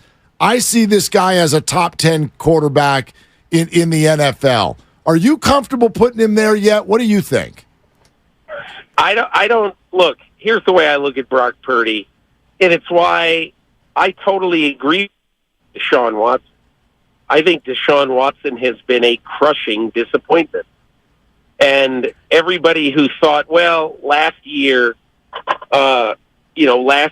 basically, Deshaun Watson had 6 games of reacclimating himself to football.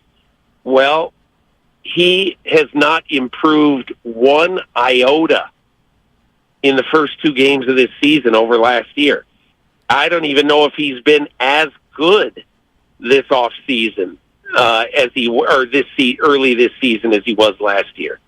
So, I mean, I think you're absolutely right. I think the Browns have to be questioning themselves right now with Deshaun Watson. And as far as Brock Purdy goes, look, however many starts he's had, I don't know. I mean, I think sometimes, you know, we want to say that a guy is X, Y, and Z, and we've made this judgment, and he is this. I just don't think he's played enough yet.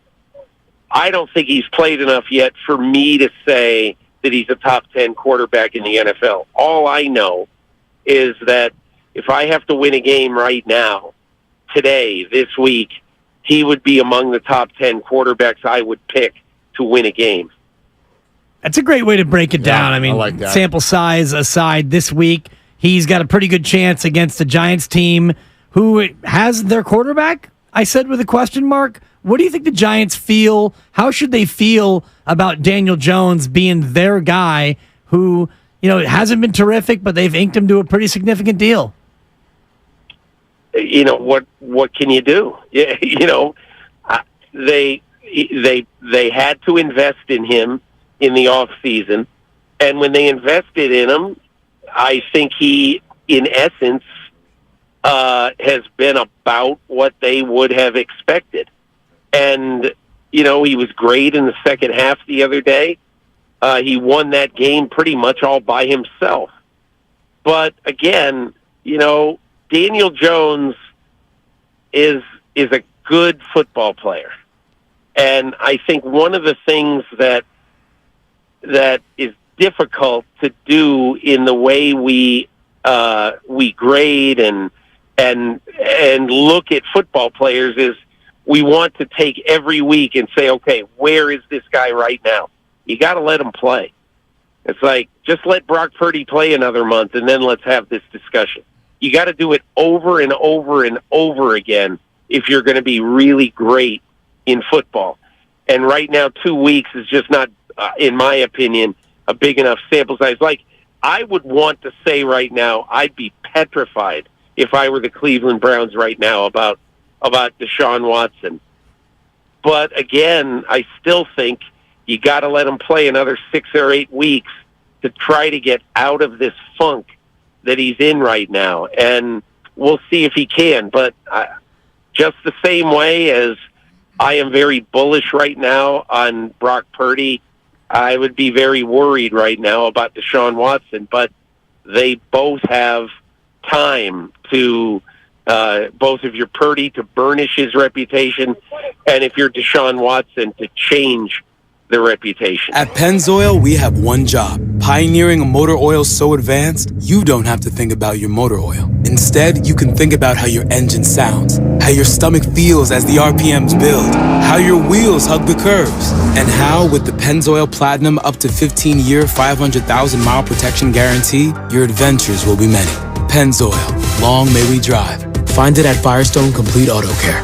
Enrollment required. Keep your receipts. Other conditions apply. See pennzoil.com/warranty for full details. Hi, I'm Henry Winkler. My eyes are very important to me. My eyes connect me with things I love. I loved my late father-in-law dearly. He always lit up a room, but his vision dimmed with age. He had age-related macular degeneration, or AMD. And since partnering with Apellis, I've learned